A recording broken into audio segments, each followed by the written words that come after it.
Testing.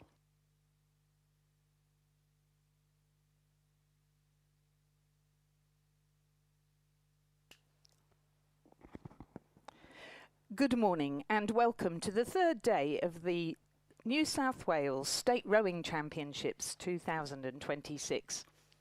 Let's begin today by acknowledging the Darug people, traditional custodians of the land and waterways on which we gather.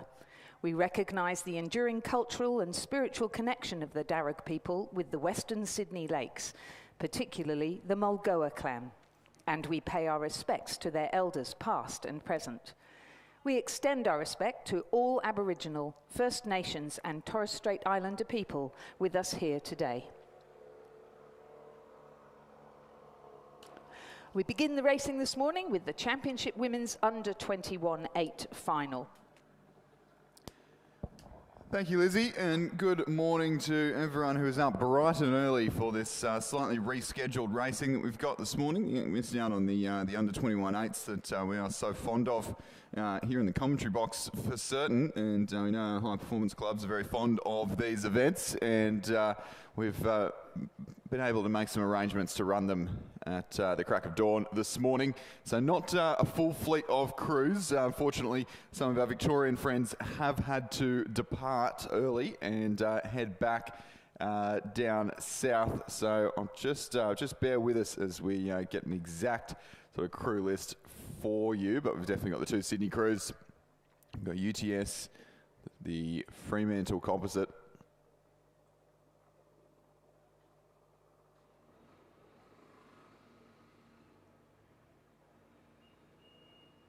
and unless they're late to the start, we're thinking no Furbank and no Mercantile. Well, that is Mercantile rather. No UTS is who we're missing, I think. Oh, well, we should have in lane 2 UTS, in lane 3 Loreto Track, in lane 4 the Composite from Mantle, Swan River, West Australian, in lane 8 Sydney Rowing Club, in lane 9 Sydney Rowing Club. So it looks to me there that it's just the Fremantle Composite, Mercantile, and the two Sydney Rowing Club crews on the near side of the course with two lanes in front of them. So we don't have all the scratchings in front of us. I think some of these crews may have been on flights by the time that they realised that they needed to put a scratching in. So no dramas there. But so we've got the West Australian Youth 8 on the far side of the course there in lane 4, Mercantile Rowing Club in lane 5, Sydney Rowing Club in lane 8, and then Sydney Rowing Club in lane 9. And it's the crew in lane 9 from Sydney that is their top combination. But both crews perform pretty well in the heats. So in the lane 9 crew, we've got Eva Thompson in the bow seat, Zara Taylor at 2, Mary Canary at 3, Mika Naito at 4, Lucy Yabsley at 5, Isabel Yardley at 6, Grace Bennett at 7, and Madeline Walk in the stroke seat with Georgia Parks coxing. The crew is coached by Lachlan Carter and Flo Griffiths. We're riding on board there with the Mercantile combination. Sophia Purton, Catherine Ross, Ruby Ivers, Eve Sadler, Eloise Adam, Lucy Gillen, Mackenzie Pugh, Gabby Price and Rachel Carton. The Cox coached by Rhett Spiller and Scott Rowe, and they're currently just trailing behind the West Australians and Sydney Rowing Club in 1 and either 2 or 3. It is very close. Those minor placing Sydney with the early advantage there. We're seeing all sorts of things on our timing screen there, but it is the Sydney crew in lane 9 who are leading that you just mentioned there, Lizzie. The Sydney crew in lane 8, dead level with the Fremantle Composite, and Mercantile just a canvas behind at the 500 metre mark, approaching the other bridge of the 750 metre mark. And I think, Lizzie, this race will be similarly tight the entire way down the field. See that second Sydney crew there of Emma Sullivan, Neve Tierney, Hannah Griffiths, Eva Eels, Florence Hennessy, Sarah Bevington, Gemma McLaren, Melanie Poulos and Pip Martin, the Cox. Lachlan Carter and Florence Griffiths responsible for the women's side of things at Sydney Rowing Club and overseeing the development of both of these crews. So the crews on the far side of the course just look to be maybe making a little bit of a push here. Fremantle Composite, the West Australians, starting to move out on the Victorians.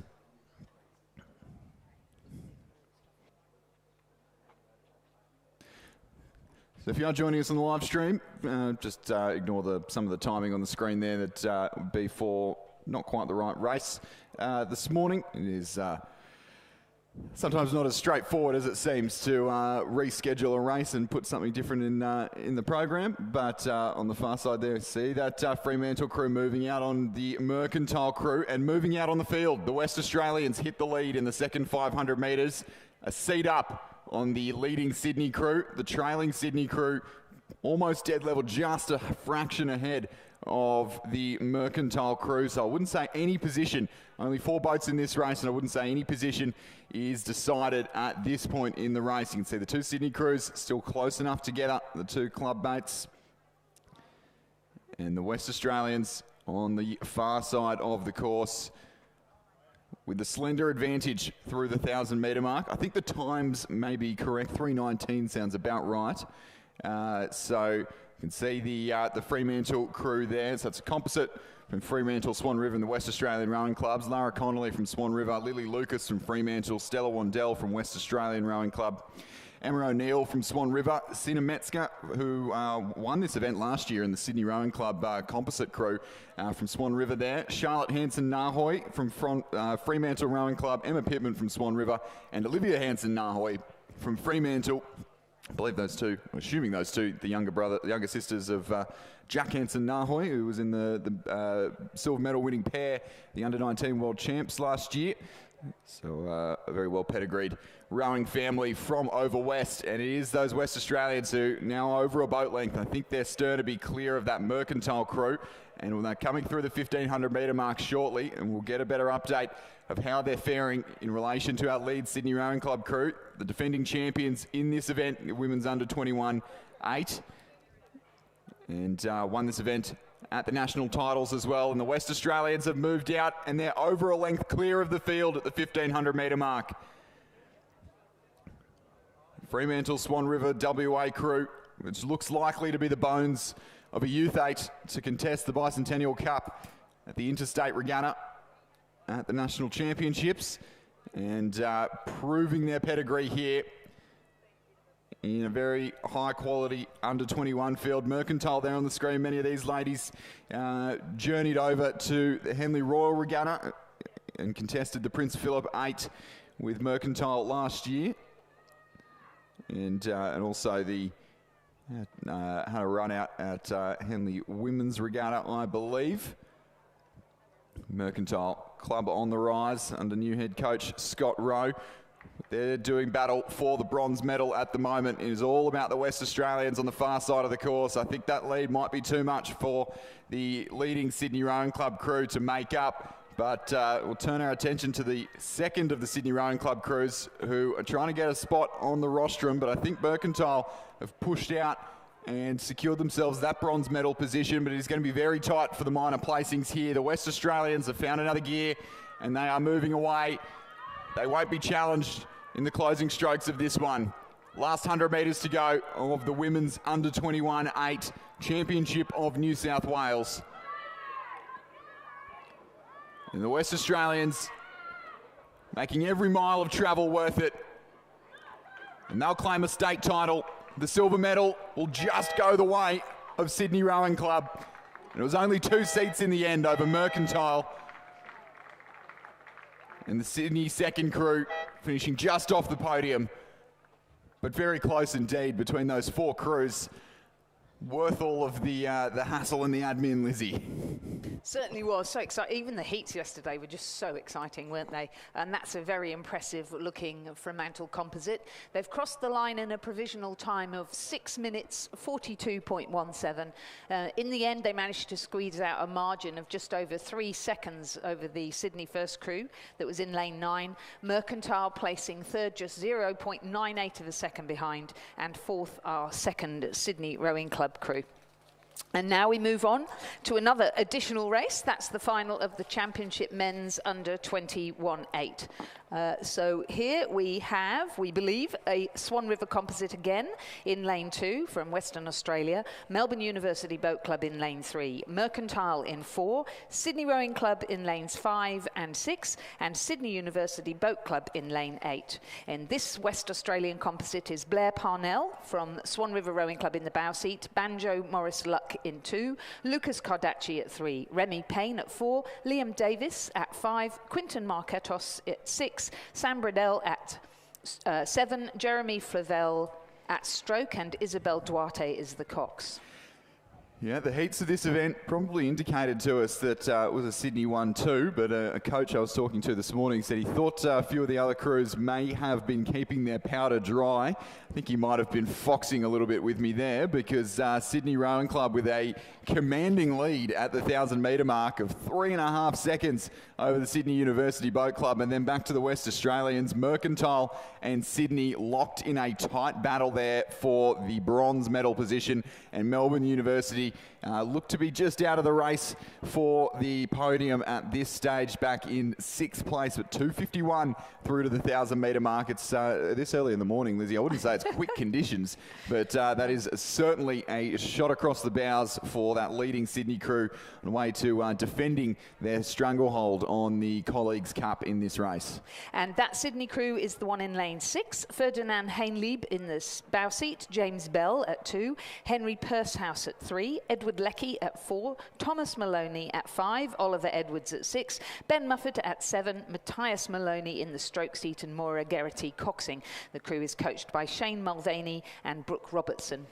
Over a length do that Sydney Rowing Club crew have, and this battle for the minor placings is starting to get really interesting. We can see Mercantile just possibly starting to challenge this West Australian crew that we just saw there, and that's the second Sydney crew closest to us on the live stream. So that's the leading Sydney crew with the number 6 on their bow, coming through the 1,500 metre mark now. They'll be unchallenged here in the last 500 metres of this race. What a dominant start to the race, and looking like they'll follow through on that one, barring disaster. And it is the Sydney Uni crew there in the provisional silver medal position, and Mercantile looking to push the West Australians off the podium. It doesn't look like the West Australians will be able to make it 2 in a row, but will they be able to make it 2 crews on the podiums of the under-21 eights? Mercantile, if they have anything to do with it, they don't think that that will be happening.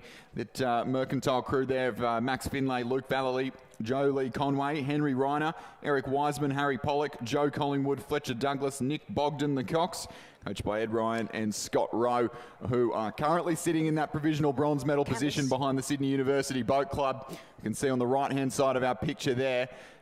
Neither of those crews will challenge our leading Sydney Rowing Club combination, but this race for the podium is certainly hotting up here as we look into the sun glare from our commentary position up here. Sydney Rowing Club got out quick in the early stages of this race, extended that lead, a dominant second 500 metres, and set themselves up for a comfortable cruise home to the finish line to get their hands on the Colleagues Cup for the Championship Men's Under-21 8. It will be Sydney Rowing Club. Mercantile coming back at Sydney Uni in the closing strokes.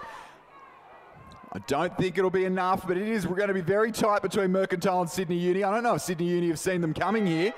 Sydney Rowing Club, state champions in the under-21 8. Silver medal will just go, and it's going to be a photo finish. I'm not willing to call that one, Lizzie. I don't know if Sydney Uni saw them coming there. Big surge on the end Mercantile coming home with a wet sail. And they've dispatched with the West Australians quite comfortably in the end. That were right up there at the 1,000 metre mark. Sydney's second crew back in 5th. Melbourne University in 6th place. We'll wait for the result of the photo finish there.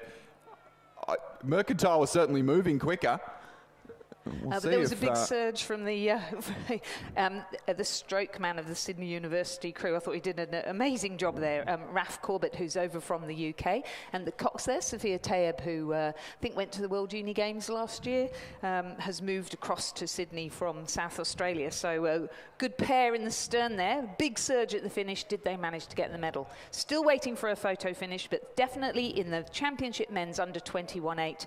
The Colleagues Cup goes to Sydney Rowing Club. A photo finish between Sydney University Boat Club and Mercantile. In 4th place, the West Australian Composite. In 5th, Sydney Rowing Club. And in 6th, Melbourne University Boat Club. Provisional time, 5 minutes 49.47. Yeah, certainly in these conditions, that is a reasonable showing. These under 21 eights, normally around in the sort of mid to high 540s is where we see them. And by the looks of things, it was just a smidgen between Mercantile and Sydney Uni. But at the moment, the screen's still showing Mercantile, so we'll bring you that result as soon as it's formal. No, and it's been judged as being, oh, sorry, unofficial, right. 0.08. Oops, so that's the official result there now in front of us. So it was Sydney University from Mercantile by 0.08 of a second. What a fantastic race. What a good lead into nationals. What a good lead into nationals, exactly. And what a good reward from everyone who's up here early here in the grandstand to see a finish of two such high calibre under 21 eights. Absolutely, and thank you to all those volunteers who came out early, especially to hold the boats on the lanes. As you say, definitely worthwhile. The girls coming in now to get their medals, and the boys will follow shortly, and we'll take you to that medal ceremony in due course. But in the meantime, we do have, coming on to the start here now, the Championship Women's Under-16 Coxed Quad Scull. So if you're new to rowing, just to explain, our Olympic distance and senior distance in flatwater rowing is 2,000 metres. Normally, and once we go down the age groups, we move to 1,000 metres. Certainly here in New South Wales, only 1,000. And so we have under 16 age group now, a bunch of heats of the women's under 16 Cox Quad Scull, with 4 to progress through to the final, and then the men's under 16 Coxed Quad Scull. Yeah, it always turns on some pretty good racing, I think, the 1K racing. It's actually a bit of a favourite up here in the commentary.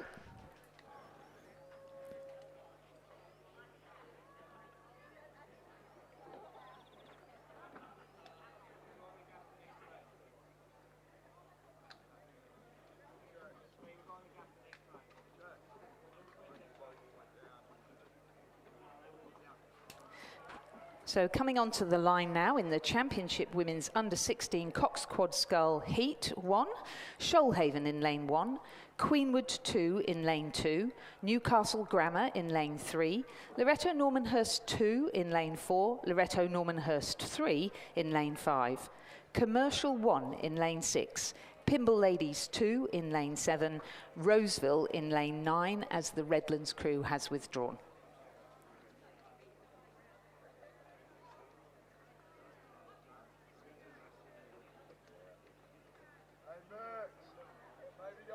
In the Shoalhaven crew, we have Lila Riley, Iris Gollan, Heather Coulston and Megan Smith, coxed by Mila Martin.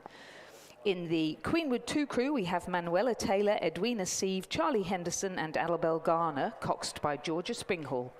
Newcastle Grammar's School's crew is Sienna Myers, Alison Capano, Charlotte Blackmore and Ella Windybank, coxed by Paris Myers.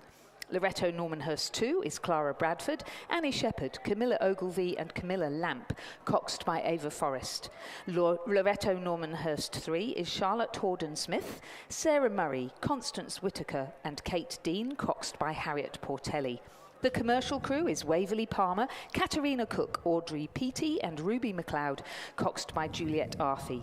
Pimble Ladies 2 is Dimity Love, Emma Lloyd, Skye Mitchell and Olivia Gordon, coxed by Jessica Pickford. And the Roseville crew in lane 9, Eleanor Forster, Millie Hawkins, Mia Williams and Alicia Jenkins, coxed by Libby Atkinson.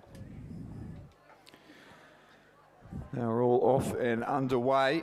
We'll come to the presentation for the 21-8s just shortly, but this under-16 quad, so these girls will be predominantly Year 9 athletes, and 8 crews across, with only 4 to progress, as the sun just really makes itself known this morning, and we cannot see a thing up here in the commentary box.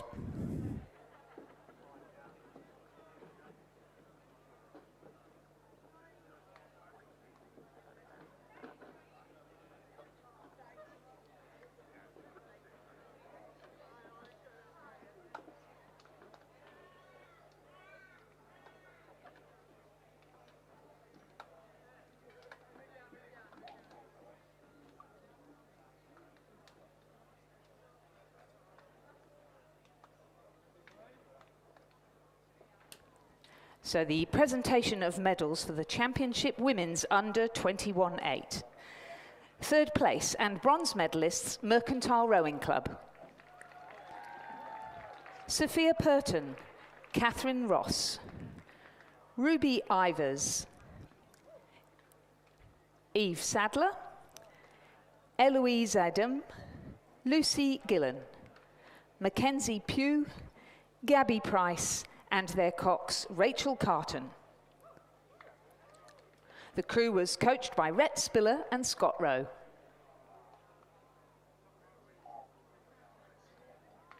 Second and silver medalists, Sydney Rowing Club.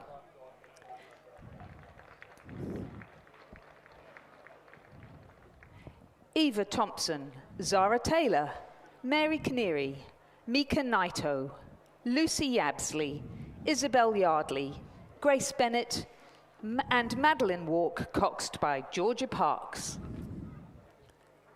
The crew was coached by Lachlan Carter and Flo Griffiths.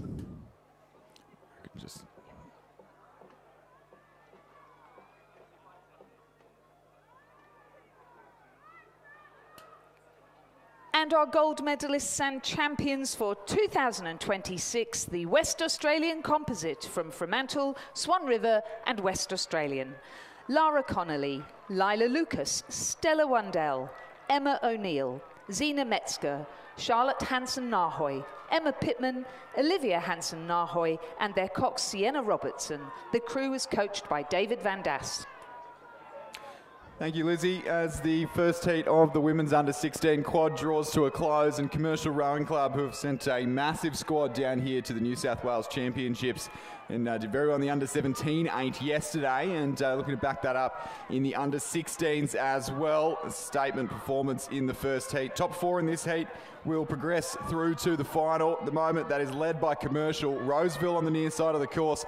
We've had a great season in the Year 8 and 9 quads here in New South Wales, and Loretto Normanhurst, who as well have had a great season. The Normo crew just over Roseville, and the second Normo crew in lane 5 looking to progress to the final as well. Queenwood, Newcastle Grammar and Pymble, and then on the far side of the course, the Shoalhaven combination in lane 1 will all not progress through to the final of the under-16 Coxed Quad.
I'm just saying, Lizzie, a stonking time in the under-16 quad, 3:42 over 1,000 metres. That's not too far off what we'd expect the boys under-16 quads to be doing. So kudos to Roseville there, 5.5 seconds ahead of the field, 3:42. It is very, very quick. Second of 2 heats coming up, same progression, top 4 through to the final. Another Commercial crew in here. Could we see a repeat, Lizzie? Yeah, they were very good last year at under-16 and under-17 level, so kudos there to their coach, Gary Townsend, doing such a good job there at Commercial. And we've got some girls that I've seen go from under-16 right through now, coming through to more senior level. A good breeding ground. It Sorry, our second heat of the Championship Women's Under-16 Quad Sculls now in progress. We've got Commercial 2 in lane 2. Olivia Alford, Grace Camulia, Eva McGeechee, Maggie Rowan and Audrey Hewitt. Again, Gary Townsend is the coach with Jeff Barker. We've got Loretto Normanhurst 1 in lane 3. Canberra Girls Grammar in lane 4. Maroochydore in lane 5. Kinross Walleroy in lane 1. Pimble Ladies 1 in lane 7. And Roseville 2 in lane 8. And Queenwood's first crew in lane 9. So this is the second of the 2 heats, first 4 to progress to the final. And it was at the 500 metre mark a slightly similar story in that we had a commercial crew leading, so this being their number 2 crew over there on the far side of the course in lane 2. They were leading, but only by 2 seconds, not by the dominant 5.5 we saw in the last race. And I think the rest of the field have slightly just started to reel them in a little bit. Kinross Walleroy there. Canberra Girls Grammar, Queenwood, Loretto Normanhurst, Pimble Ladies. It is close all the way across the field at the 500 metre mark. There was less than a second separating every crew down to 6th place here in this heat of the under-16 women's quad scull. I think it is still the girls from Commercial on the far side, Canberra Girls Grammar going with them. And then on the near side of the course here, the Queenwood crew in lane 9, coached by Zoe Keating, who are making inroads as well. But there's probably 5 or 6 crews going for 4 spots in the final here. Loretto Normanhurst on the far side in that battle, as are Kinross Walleroy. Pimble Ladies are just a seat or 2 out of it. Commercial are going to take the win. It is going to be Canberra Girls Grammar for 2nd place. But who's going to cross the line 3rd and 4th? I think Queenwood and Kinross. Not sure which order, Queenwood and Kinross, but they were certainly 3rd and 4th, and they'll go through to the final. Loretto Normanhurst, Pimble Ladies, Roseville and Marucci will miss out. Photo finish across 4 places. Just have a look at this replay. That's Commercial first across the line. They're just canvas or so ahead of Canberra Girls Grammar. And then we can see, so Kinross and Queenwood, very, very tight between those. We'll wait for the photo finish. But either way, those 2 through to the final. And then Pimble only narrowly over Loretto Normanhurst. And the time, provisionally, 3 minutes 44.76, so still no slouches. Whilst we wait for the official results of that second heat of the Championship Women's Under-16 Coxed Quad Scull, we'll move to the men's version. In our first heat, we have Shaw 1 in lane 1, Cranbrook in lane 2, Newcastle Grammar School in lane 3, Shoalhaven in lane 4, Kinross Walleroy 2 in lane 5, Shaw 4 in lane 6, Kings 2 in lane 7, Gippsland Grammar in lane 8, and Barker College in lane 9.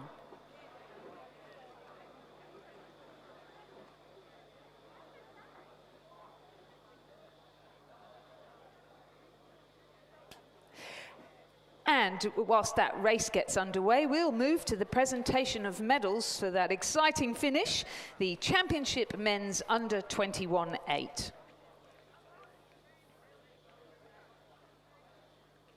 In 3rd place and bronze medalists, Mercantile Rowing Club. Maxwell Finley. Luke Vallely. Joe Lee Conway.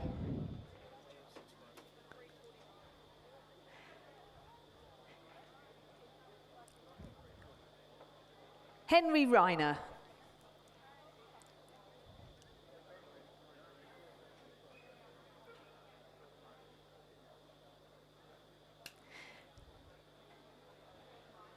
Eric Wiseman.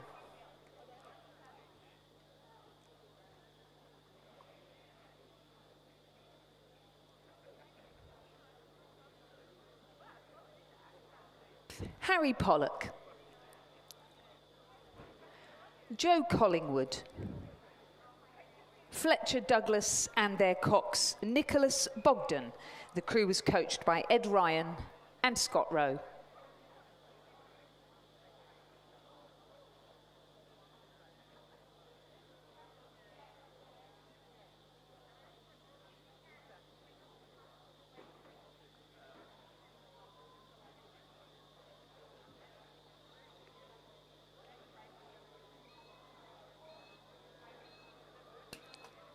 Second and silver medalists, Sydney University Boat Club.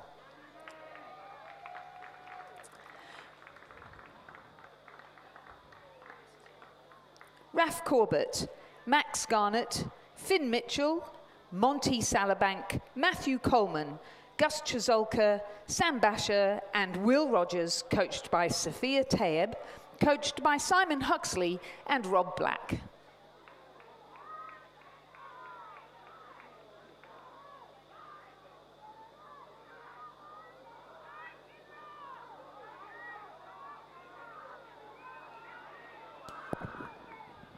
Just as we continue presenting our medals, the first heat of the men's under-16 quad is just about to come into the line. Kinross Walleroy leading the charge here from Kings and Shaw. And then over in the centre of the course, Newcastle Grammar there. Looks like those are likely for, but on the near side of the course, Barker College challenging for a top 4 spot and a spot through to the final. It is Kinross, followed by the King's School. Barker will just claim third over Shaw by the narrowest of margins. A big scalp for Barker College over Shaw. And through to the final, Cranbrook, Shaw 4, Gippsland Grammar, Cranbrook and Shoalhaven will miss out on the final in that one. And back to our presentation of the men's under-21 championship, the gold medalists and champions for 2026, Sydney Rowing Club. And the medals are being presented by the president of the club, Keith Jameson, OAM. The crew was Ferdinand Hainlieb, James Bell, Henry Pursehouse, Edward Leckie, Thomas Maloney, Oliver Edwards, Ben Muffet, Matthias Maloney and their cox Moira Geraghty. The crew was coached by Shane Mulvaney and Brooke Robertson. And the Colleagues' Cup is now being presented to the Sydney Rowing Club crew by President Keith Jameson.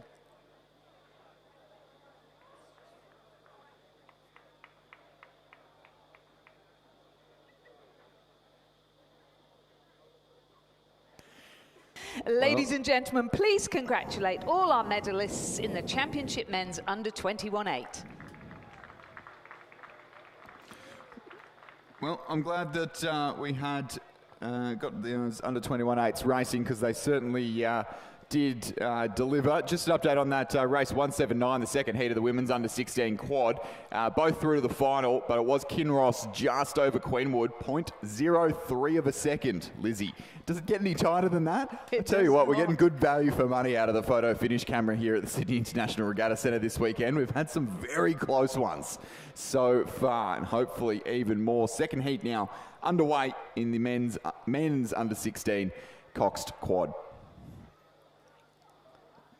And at the 500 metre mark, Kinross with a clear advantage, almost 4 seconds in fact, over the rest of the field. So the Kinross Walleroy crew there, Alfie Lord, Jonathan Wilkinson, Marcus Piggott, Ralph Shannon, Charlie McLaughlin, the Cox, and Will Stanley Davis, the coach there. And I'd be very, very pleased with, or rather that's the crew from the last race. So if I actually read the crew from this race, that'd be the Kinross crew of Henry Power, Ruben Cleary, Hamish McDonald, Henry Jones, Jock Peterson, the Cox, Ben Watt, Will Stanley Davies and Jackson Davis, the coaching team there. And that is the Kinross crew on the grandstand side of the course that you can see on the live stream there, and will be closest to us here in the commentary box and here in the grandstand when they come past us in probably about 25 seconds time, and having a very easy time of things out at the head of the field. And they were far quicker through the 500 metre mark than the other heat as well. So a big warning shot to their competition ahead of the final later on this morning in the under-16 quads. This Kinross crew looking every bit the chance of a state championship for the Central West. And then it is the Shaw School, and on the far side, the King's School, who look to be doing battle for the minor placings here. Shaw Kings, the second Shaw crew, and Redlands as well. So Kinross Walleroy will go straight through to the final. Shaw in lane 4. It's their number 2 crew. Will be second. It is going to be close for third, but it is going to be Kings over the next Shaw crew. Redlands just missing out in 5th place. Leichhardt Rowing Club in lane 6. New Zooties for Leichhardt Rowing Club. Looking fantastic, but not enough to make it through to the final. Likewise for Hunter Valley Grammar and St. Augustine's. 7 seconds quicker than the first heat, Lizzie. 7 seconds. That, 3:20 is moving for an under-16 quad. So those of you who want to make sure they don't miss the final, they're racing race 213, 10:35 a.m. Come back to see all those fantastic crews do battle in the final of the men's under-16 Coxed Quad Scull. Well, we're going to slow down the pace a little because my heart rate is so high after all of this. We're going to move to the single sculls, the championship schoolgirl single sculls in particular. I believe we have about 5 heats of this. Let me just double check that.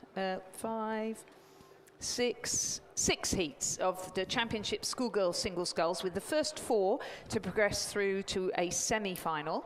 In the first heat, we've got a pretty good lineup here. We have Leander McLaughlin from Pymble Ladies College, the stroke of the first 8 in lane 2. She's coached by Harry Randell. We have Charlotte Bowen from Canberra Girls Grammar School, very accomplished quad sculler. She's in lane 3. Mia Simkovich from Leichhardt Rowing Club in lane 4, coached by Isaac Shepherd and Arabella Barr.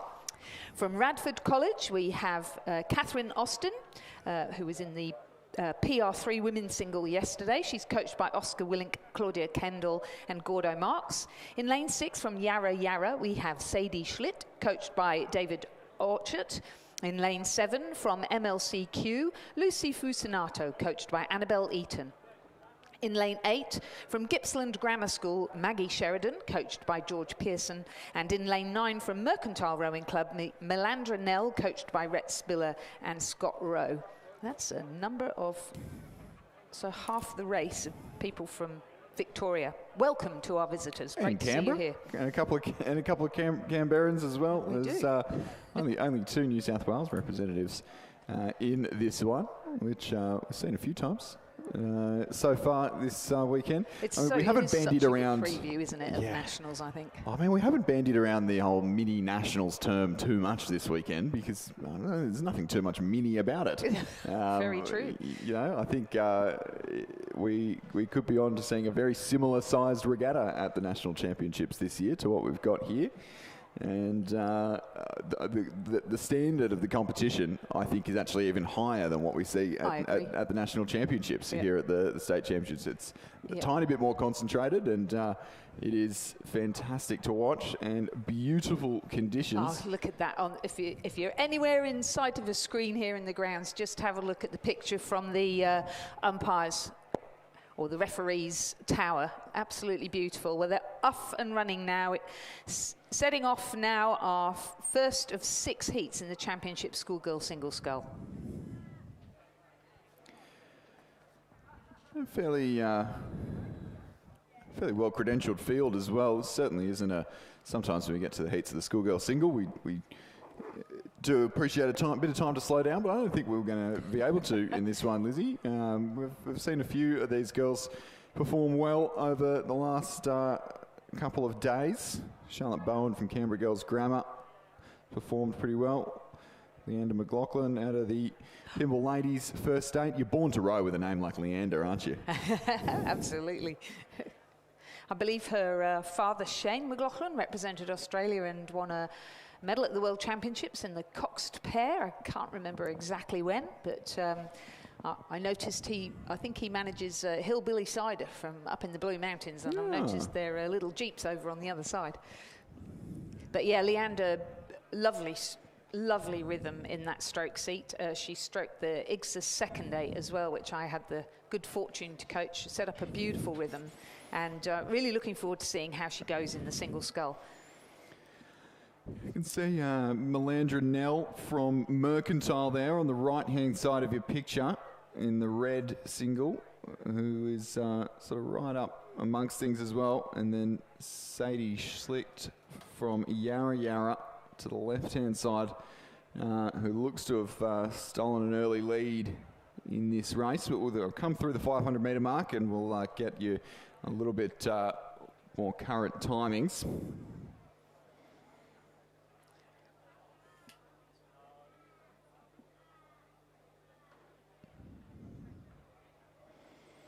Through the 500 metre mark there, and maybe we don't have any volunteers down in the timing hut at the 500 metre mark. Yeah, they only came for the 8th race. Everybody was so efficient at organising volunteers for the 8th race, they forgot about the rest of the racing. Yeah, so as they were coming through, I wasn't looking that closely, was I?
I think that would be the sculler from Yarra Yarra there, who was starting to move out on the field. That's Charlotte Bowen rather, in lane 3 from Canberra Girls Grammar, who's been having a good season so far.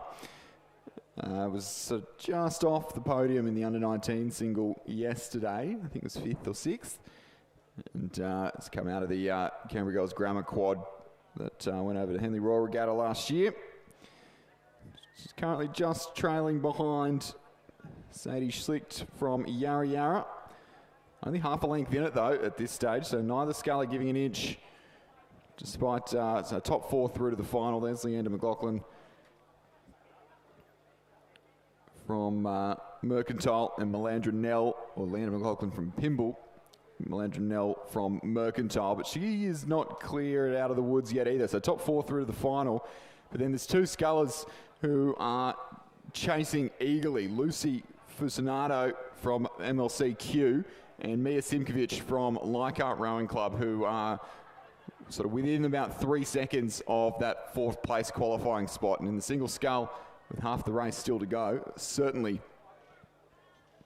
still a chance at making it through to the semi-finals of the Schoolgirl single scull,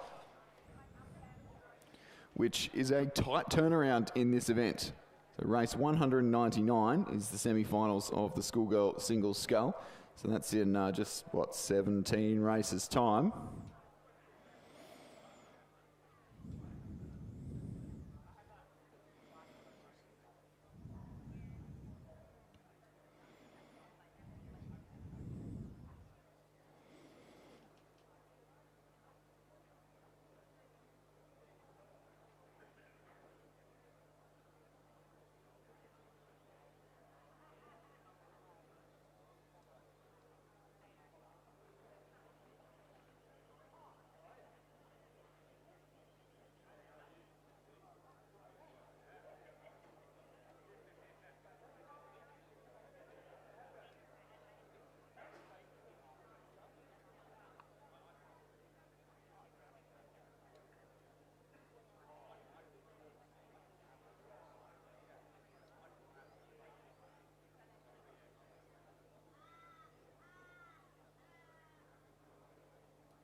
So things hotting up here in this first heat. Charlotte Bowen and Sadie Schlicht, the Canberran and the Victorian, separated by just 0.29 of a second at the 1500 metre mark.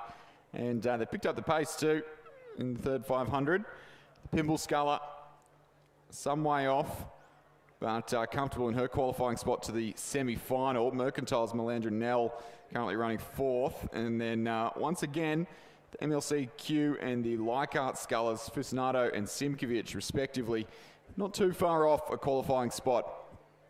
And 2 or 3 seconds is certainly a margin that can be made up in the last 500. I don't think they're going to make up our race leaders, who are still tearing strips off each other at the head of this race, not giving an inch in the last 300 or 400 metres of racing.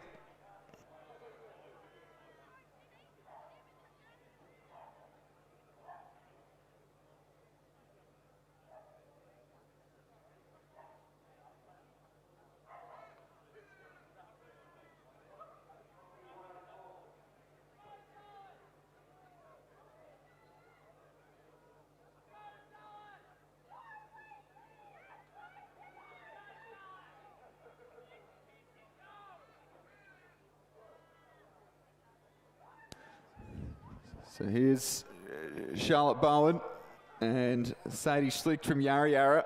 Been unable to separate them all the way down the course. Lizzie, do we start talking about Pashminas here, or not quite yet?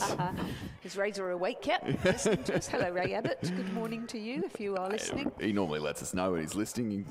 The backseat commentator sends us text messages. But Charlotte Bowen from Canberra Girls Grammar looks to have just got the best of that battle. Impressive. Very impressive young lady. And 8:28 there, so not letting off the pace the whole way down the course. So those two through to the semi-final, as will Leander McLaughlin from Pymble Ladies College over on the far side of the course, and Melandra Nell in very good-looking red Sykes shell on the near side of the course from Mercantile. Lucy Fusinato from MLCQ will miss out on this one, as will Mia Simkovic from Leichhardt Rowing Club and the Gibson Grammar Sculler of Maggie Sheridan.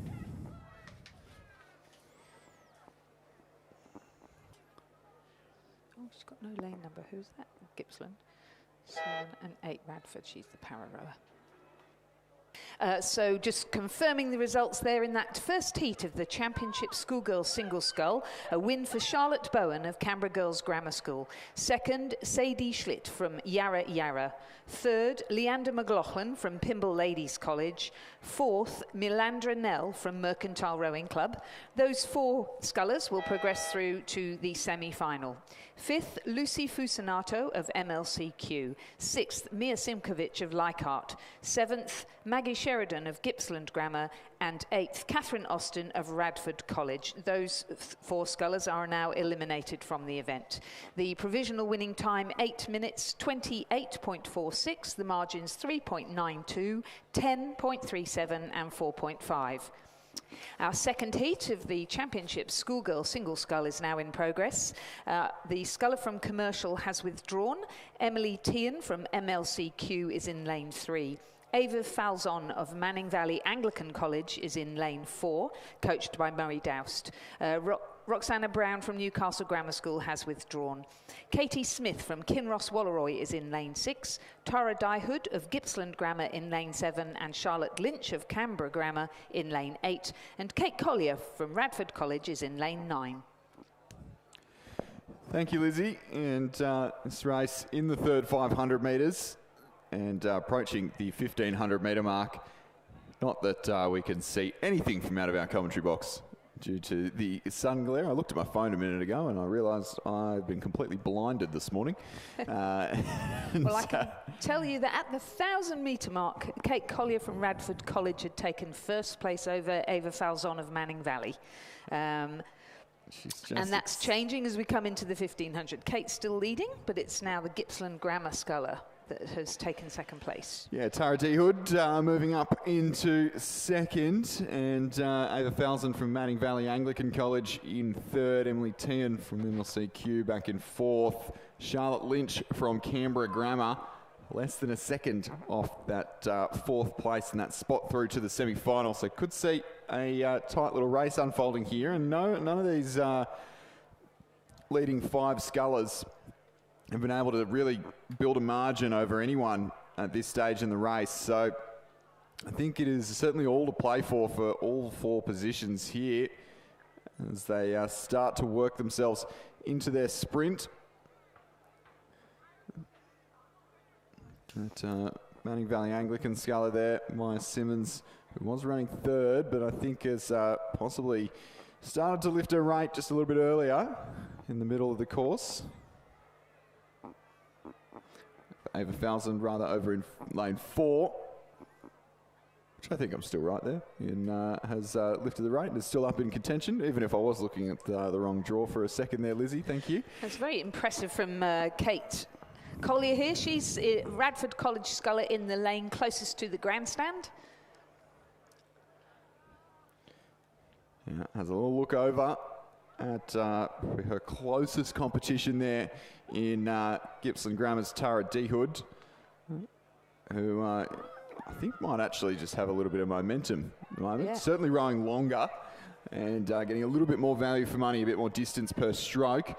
Manning Valley Anglicans, Ava Falzon right up in contention too. So three scullers coming at the line at a rate of knots. MLC Q's Emily Tian just out of things for the top three, but those four have separated themselves in the last 100 metres or so. I think it is just going to be the Radford sculler right on the line. It is going to be Radford. Ooh. Oh, and then on the surge, I'm going to say Gippsland. I agree. And I think our fantastic timing team here at the finish agree as well. And that's what it looks like on our timing tower. Gippsland Grammar's Tara Dehood just over Ava Falzon from Manning Valley Anglican. Emily Tian from MLCQ in 4th. Certain about that one. And then Charlotte Lynch from Canberra Grammar. It's very close at the 1500, but here we go. Have a look at the replay. So there's the Radford sculler in the lead. Now here, it looks certain to go to Manning Valley Anglican. You can just see on the surge. Yep. And, yep. That's the second time today we've seen a surge like that take out a second place. Exactly what the Sydney Uni crew did in the 8. Here we go, our Kinross Wallaroi sculler Katie Smith crossing the line now to complete our field in the second heat of the championship schoolgirl single scull. So just confirming the results, Kate Collier from Radford College placed first, Tara Dehood of Gippsland Grammar second, Ava Falzon of Manning Valley Anglican placed third, and our Emily Tian of MLCQ placed 4th, so they'll progress through to the semi-final. 5th, Charlotte Lynch, Canberra Grammar. 6th, Katie Smith, Kinross Wallaroi. The provisional winning time, 8 minutes 51.32. The margins 0.88, 0.51 and 4.37. We move to the third heat of the championship schoolgirl single scull with Grace Holton of Barwon in lane 2, Lily Soderblom of Radford College in lane 3, Bella Wells of the Friends School in Tasmania. I think it's the Friends School, isn't it? Yeah. Nia Simmons of Manning Valley Anglican College in lane 5, Jessica Burrows of PLC Sydney in lane 6, Mia Kantzidis of Gippsland Grammar in lane 7, Elizabeth Burke of Yarra Yarra in lane 8, and Addison Perry from Canberra Grammar School in lane 9. Yeah, great to see some Tasmanian representation with all of our rowing states in Australia represented here at the New South Wales Championships, which is fantastic to see. The Friends School in Hobart, represented by Bella Wells here, who's currently in the running for a semi-final position.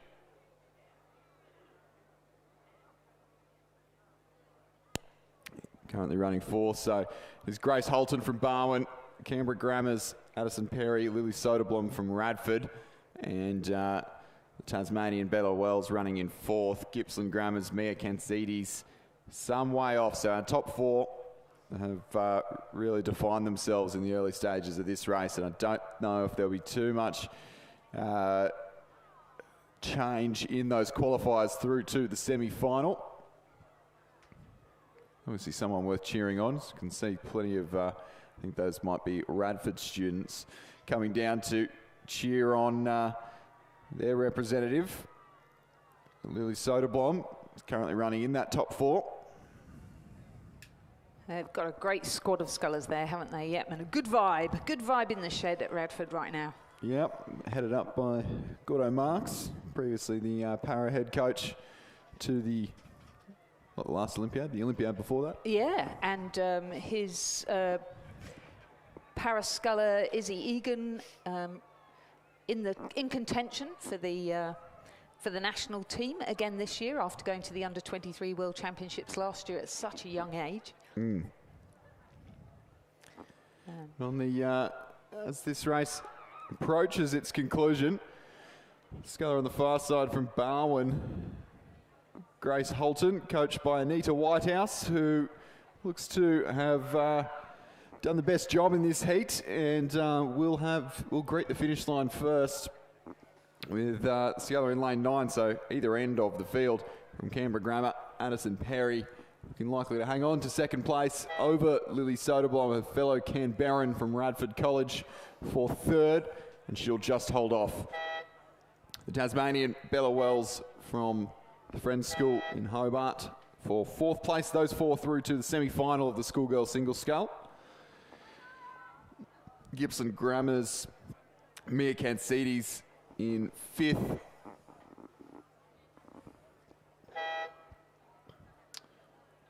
Yarra Yarra's Elizabeth Burke in 6th place. Manning Valley Anglicans' Nia Simmons in 7th. And then it'll be PLC Sydney's Jessica Burrows in 8th.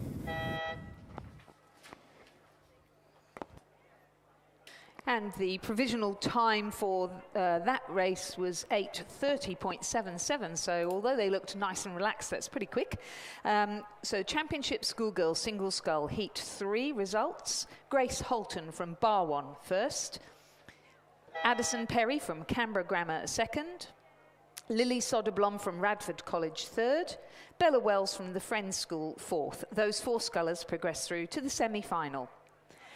Mia Kansidis of Gippsland Grammar 5th, Elizabeth Burke of Yarra Yarra 6th, Nia Simmons of Manning Vanning Anglican 7th, and Jessica Burrows of PLC Sydney 8th. Provisional time 8:30.77, the margins 6.64, 2.24 and 1.93. And heat number 4 is now in progress. We have Scarlett Hall of Centenary in lane 2, Amiel Cummins of MLCQ in lane 3. Eloise Tavaski of Gippsland Grammar in lane 4, Hannah Kosh of Radford College in lane 5, Annabelle Eburn of Roseville College in lane 6, Meg Story of Canberra Girls Grammar School in lane 7, and Jade Sharp from St Paul's Grammar School here at Nepean in lane 9.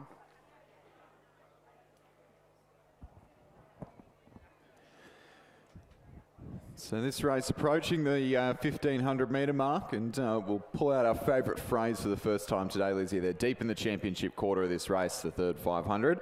It is Hannah Kosh from Radford currently leading, or was at the 1000 metre mark at least. Scarlett Hall from Centenary, and then Eloise Tavaski from Gippsland Grammar. Meg Story from Canberra Girls Grammar. That was our top 4. And 2 Canberrans, Queenslander and a Victorian. All of Stuart John's heritage represented in the top 4 of this heat. And Emil Cummins from MLCQ running just outside of that top 4, but certainly still in with a shot. You can see there, it's the lane 4 sculler of Gippsland Grammar, Eloise Tavaski, who has moved up into the lead, doing the best job in that championship quarter over Scarlett Hall from Centenary, who's only narrowly just ahead of the sculler next to her.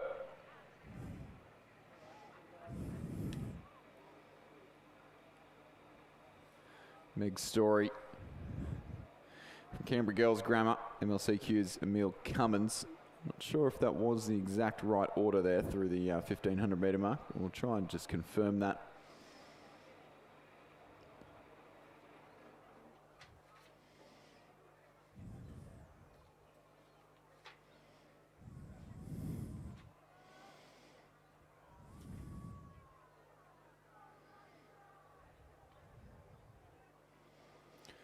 So Eloise Tavaski of Gippsland Grammar, coached by Nick Bartlett.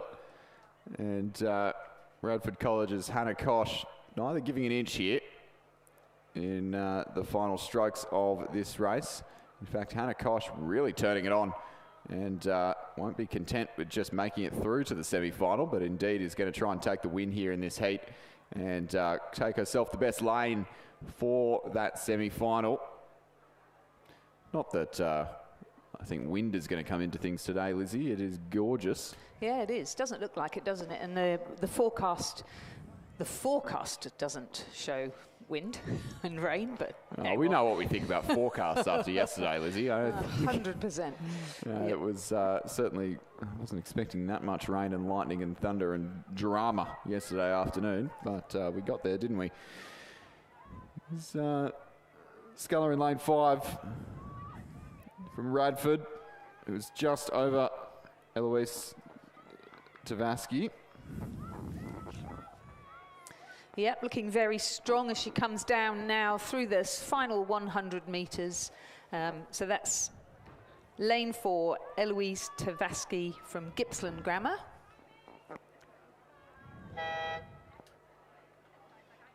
That is right. No, it's actually the Radford College sculler, and now I can see the confusion. She's got a lane 4 on her bows, and she's actually in lane 5. That's where I got confused watching them come through the 1500. And that's why the timing people have not managed to get a time for her. So it was Radford College's Hannah Kosh in lane 5 who came first. Eloise Tavaski of Gippsland Grammar came second, and third was Centenary Scarlett Hall, is that right? Yes, lane 2. Yes, yep. We're getting there in the end, Lizzie. We're waking up. Fourth was Meg Story from Canberra Girls Grammar. Day 3 and an early start, Lizzie. I think we can be forgiven. We're just on level 3 of the commentary box if anyone wants to bring us another coffee. You sound like Roger Wilson. He'll be asking for a hamburger next. I'll just give a shout out to Vince in the Lakeside Cafe. Okay, so our final sculler is now crossing the line, and we can confirm Hannah Kosh did win. She from Radford College, second Eloise Tavaski from Gippsland Grammar, third Scarlett Hall from Centenary, and fourth Meg Story from Canberra Girls Grammar. So those are the 4 scullers that will progress through to the semi-final. Just missing out Ariel Cummins from MLCQ, who placed 5th, Annabelle Eburn from Roseville, who was 6th, and Jade Sharp from St Paul's Grammar, who was 7th. Now, provisional time for Hannah Kosh was 8 minutes 37.94. The margin in the end was 3.28 over Eloise Tavaski. And let's move to heat number 5. So 2 more heats to go in the championship schoolgirl single scull. We have Chelsea Kitto of Trinity Lutheran College in lane 2, Isabella Henderson of the Armadale School in lane 3, coached by Marty Inglis. In lane 4, Chloe Blake from MLCQ, coached by Annabelle Eaton. In lane 5, Ellie Taylor. She rose for Nepean Club, but here she's representing her school, St Columba's Catholic, coached by Daniel Waddell, Angus George and Miles Harrod. In lane 6, Giselle Dweza from Glebe, coached by Oliver Klotz. And next to her in lane 7, Izzy Bugg from Askham, also coached by Oliver Klotz.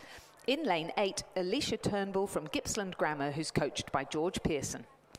Jeez, Mr. Klotz is busy. Multiple clubs represented in the same race. That's exactly right. What shirt is he going to be wearing? He's going to have to stitch something together with Askham and Glebe logos all over it. It's a continuing story, isn't it? Same as last year and the year before and the year before.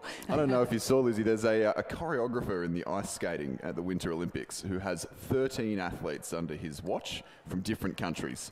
And every time they take the ice, he runs over and changes jacket. Really? It's hilarious. There you go, Ollie. That's Ollie Klotz. There you go, Ollie Klotz. We're going to have to get a jacket for you, mate. Of course, the sculler that's missing from this is Emily Barrett, so I'm really sorry to see she's not racing.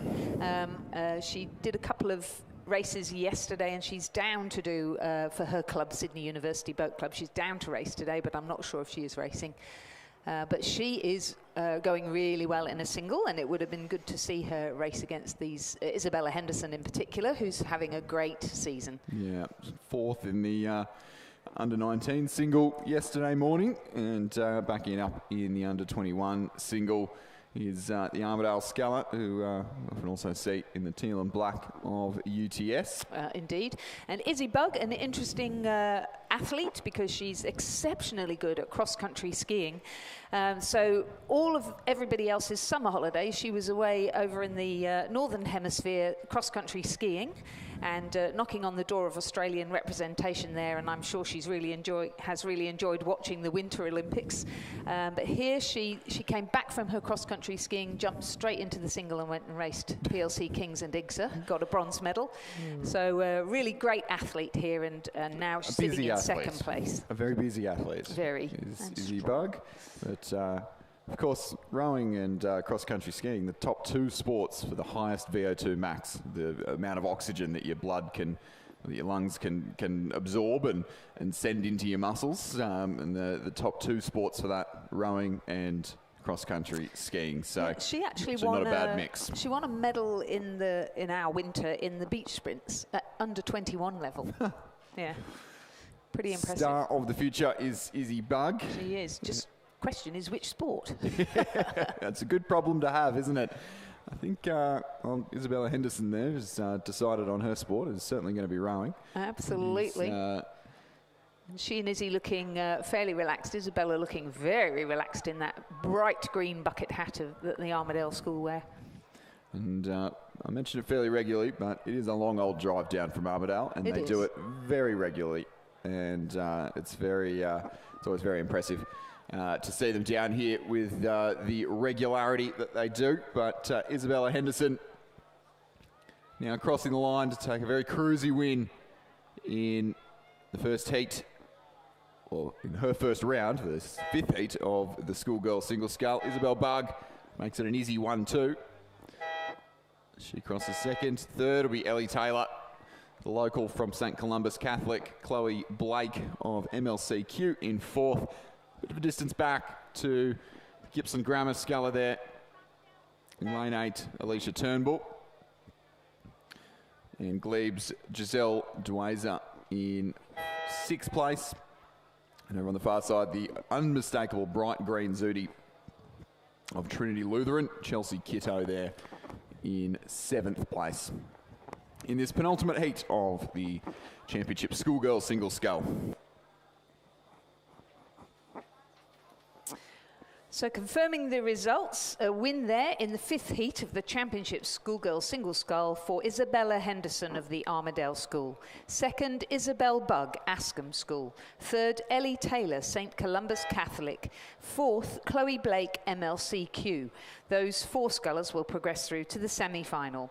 Fifth, Alicia Turnbull, Gippsland Grammar. Sixth, Giselle Dwayser, Glebe Rowing Club. Seventh, Chelsea Kitto, Trinity Lutheran College. The provisional winning time, 8 minutes, 36.82. The margins, 2.22, 3.01 and 1.4. And our final heat of the championship Schoolgirl Single Scull is in progress with Emma Ward of MLCQ in lane 2, coached by Annabelle Eaton. Emily Henderson of Gippsland Grammar in lane 3, coached by Georgia Powell. Isabel Coddington of the Armidale School in lane 4, coached by Marty Inglis. Katie Lawler of Kinross Walleroy in lane 5. The Pimble Ladies sculler Olivia Norton has scratched. Alice Allen from Canberra Grammar School is in lane 7. Jessica Harris of Nepean Rowing Club is in lane 8, coached by Daniel Waddell, Angus George and Miles Harold. And Maddie McLaughlin of Somerset College, coached by Eric Rowan, is in lane 9.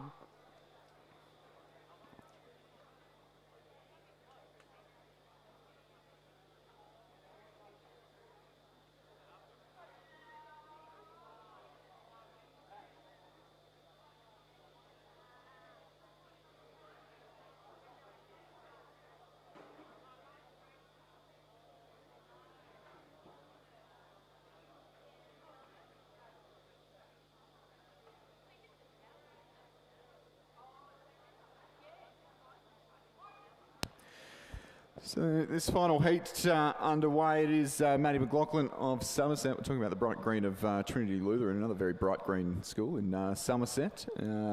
Certainly their normal school uniform cannot miss them. The bright green with Eric Rowan, Irishman, coaching there.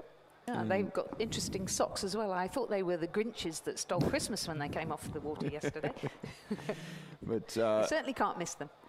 A commanding lead there for the Queenslander over Isabel Coddington, second Armidale School representative in this event, looking to join Isabella Henderson in the semi-final, and currently running in second place ahead of Katie Lawler from Kinross Wallaroi and Alice Allen from Canberra Grammar, who we were just riding along on board with on the umpire's boat a moment ago. And she's only just ahead, or a few seconds ahead of Jessica Harris, the local from Nepean Rowing Club, who looks to be mounting a bit of a charge here in the final strokes. On the inside lane there, lane 8. And this actually could be a little interesting finish there for the last qualification spot over the Canberran, who has held that 4th place. Somerset College's Maddie McLaughlin still leading and bringing the rate right down, looking very, very comfortable indeed. Closest to the grandstand, and I think there has been a bit of an upset for that last qualification spot. Young Jess Harris from Nepean Rowing Club. Older sister Liv's graduated on to row for UTS and is now at college.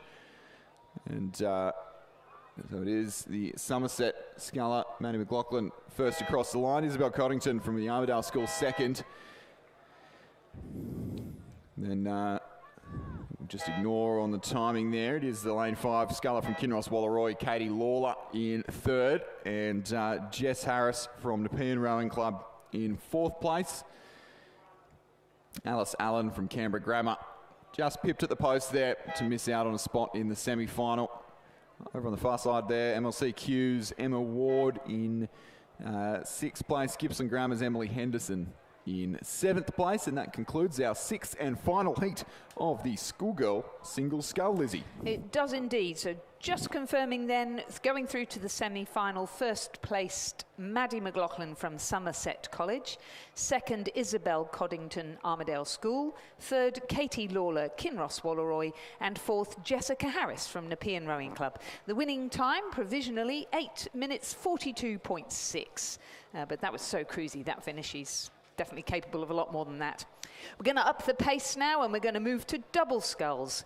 Same age group, Championship Women's Under-19 Double Scull. This is the first of 3 heats, is that right? 4 heats? All right, we're going through to semi-finals. Right, so we have 4 heats. First 4 will progress through to a semi-final. And in the first heat, we have Cranbrook School in lane 2, Amelie Fletcher and Raffi Reed. Surfers Paradise in lane 3, Nikita Rogers and Jackson Phil. Toowong Rowing Club in lane 4, Matilda Dammers and Zoe Ball. A composite between Tweed Heads, Florence Correndon, and Coolangatta Mawillenbar Zara Wyatt in lane 5.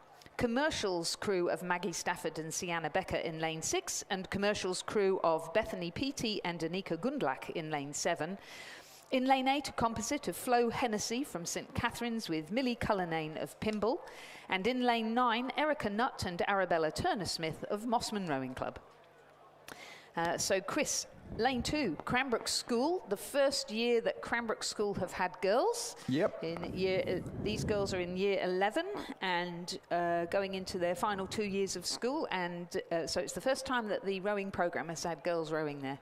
Yeah, which, there's a few schools around Sydney that are a couple of schools, Newington and Cranbrook being the notable sort of high-profile ones that transitioning to co-educational learning. And it has been a question on my lips for a while as to whether they will introduce girls rowing programs and then where will they compete and what events will they compete in. And I can imagine it would be a logistical nightmare to double the size of your program and introduce a whole nother program, particularly maybe more so in the GPS system.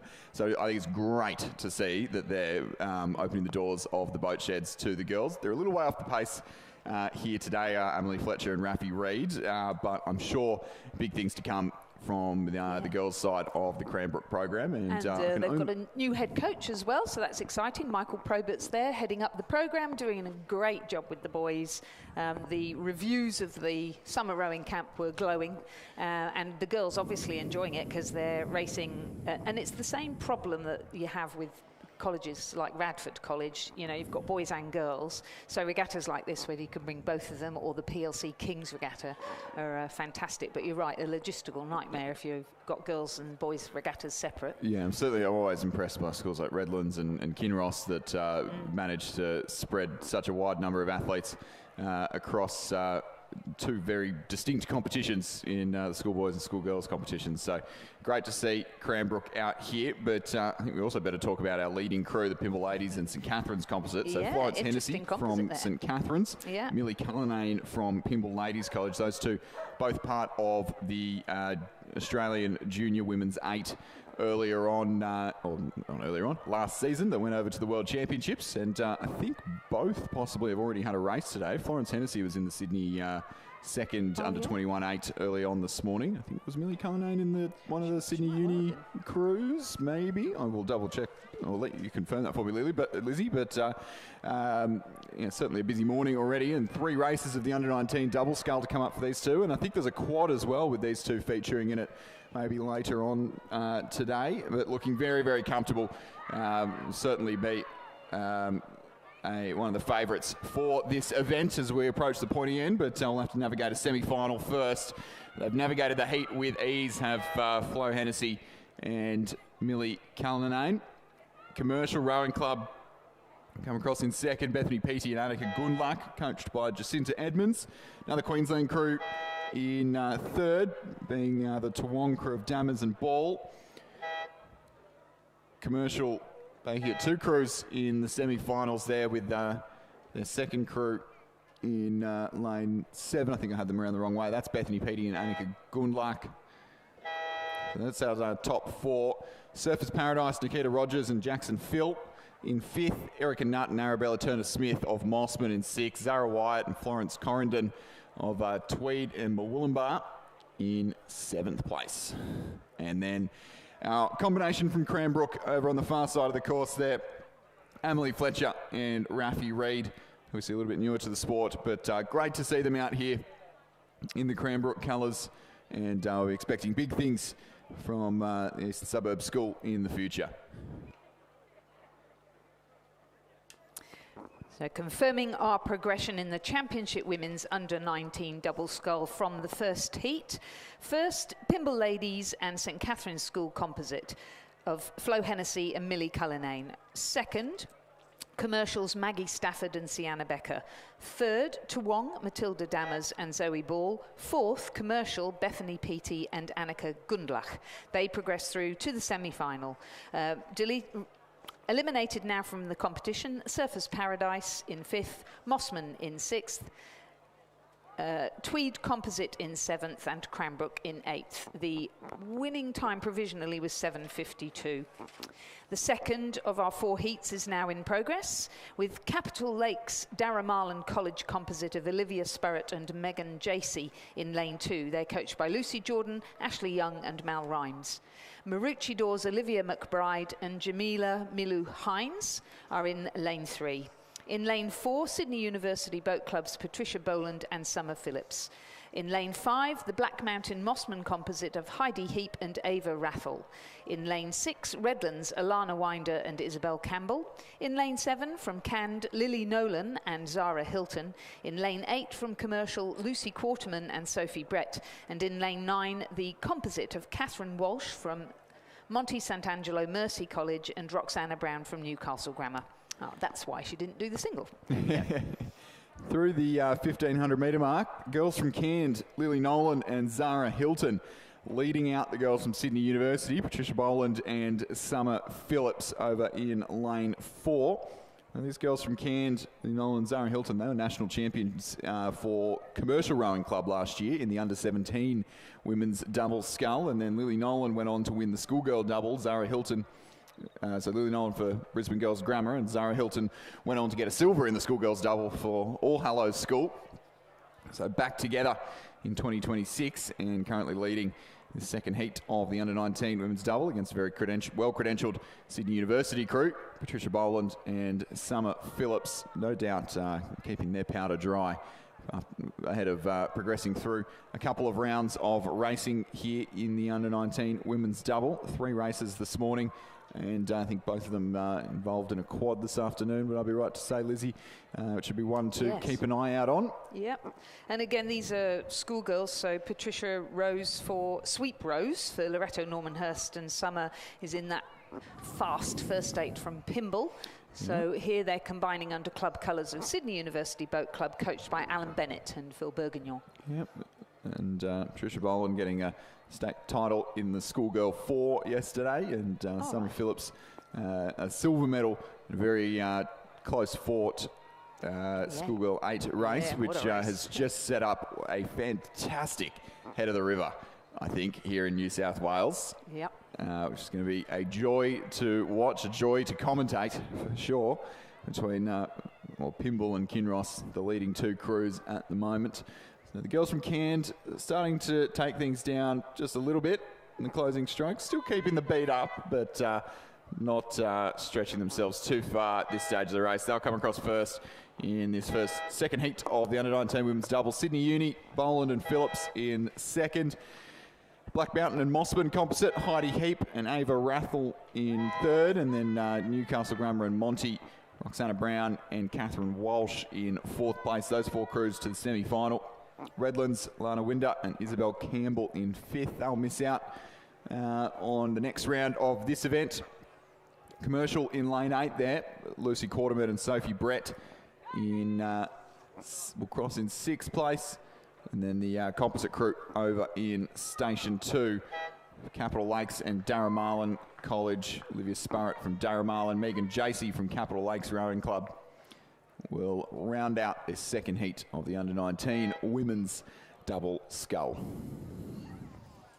And they did it in a time of 7:46 compared with 7:52 in the previous heat. So there's lots of paddling that's going on. I wouldn't read too much into it, but that's not slow. Nothing into it at all. That's not slow. So given wasn't a sort of a full noise effort.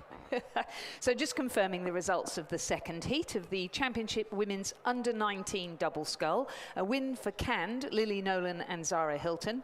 Second, Sydney University Boat Club, Patty Boland and Summer Phillips. Third, the Black Mountain Mossman composite of Heidi Heap and Ava Raffel, and fourth, the Newcastle Grammar composite of Catherine Walsh and Roxana Brown. They progress through to the semi-final.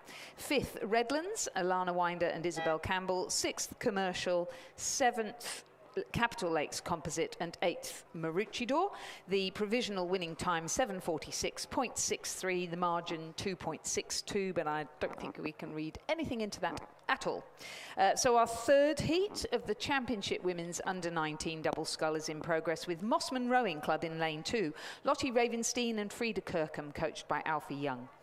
Gippsland Grammar in lane 3, Rio Smith and Lily Canfield, coached by Nick Bartlett. Sydney Rowing Club in lane 4, Lara Petrozzi and Katia Reichel, coached by Patrick Graham. Darramarlin College in lane 5, Emma Williams and Grace York, coached by Lucy Jordan and Ashley Young. Commercial Rowing Club in lane 6, Ella Thorne and Olivia Dunn, coached by Jacinta Edmonds. Murwillumbah in lane 7, Annabelle O'Grady and Maeve Swanson. University of Queensland Boat Club in lane 8, Amelia Moore and Jessica Carroll, coached by John Pettigrew, and MLCQ in lane 9, Grace Wilson and Zoe Jackal, coached by Annabelle Eaton.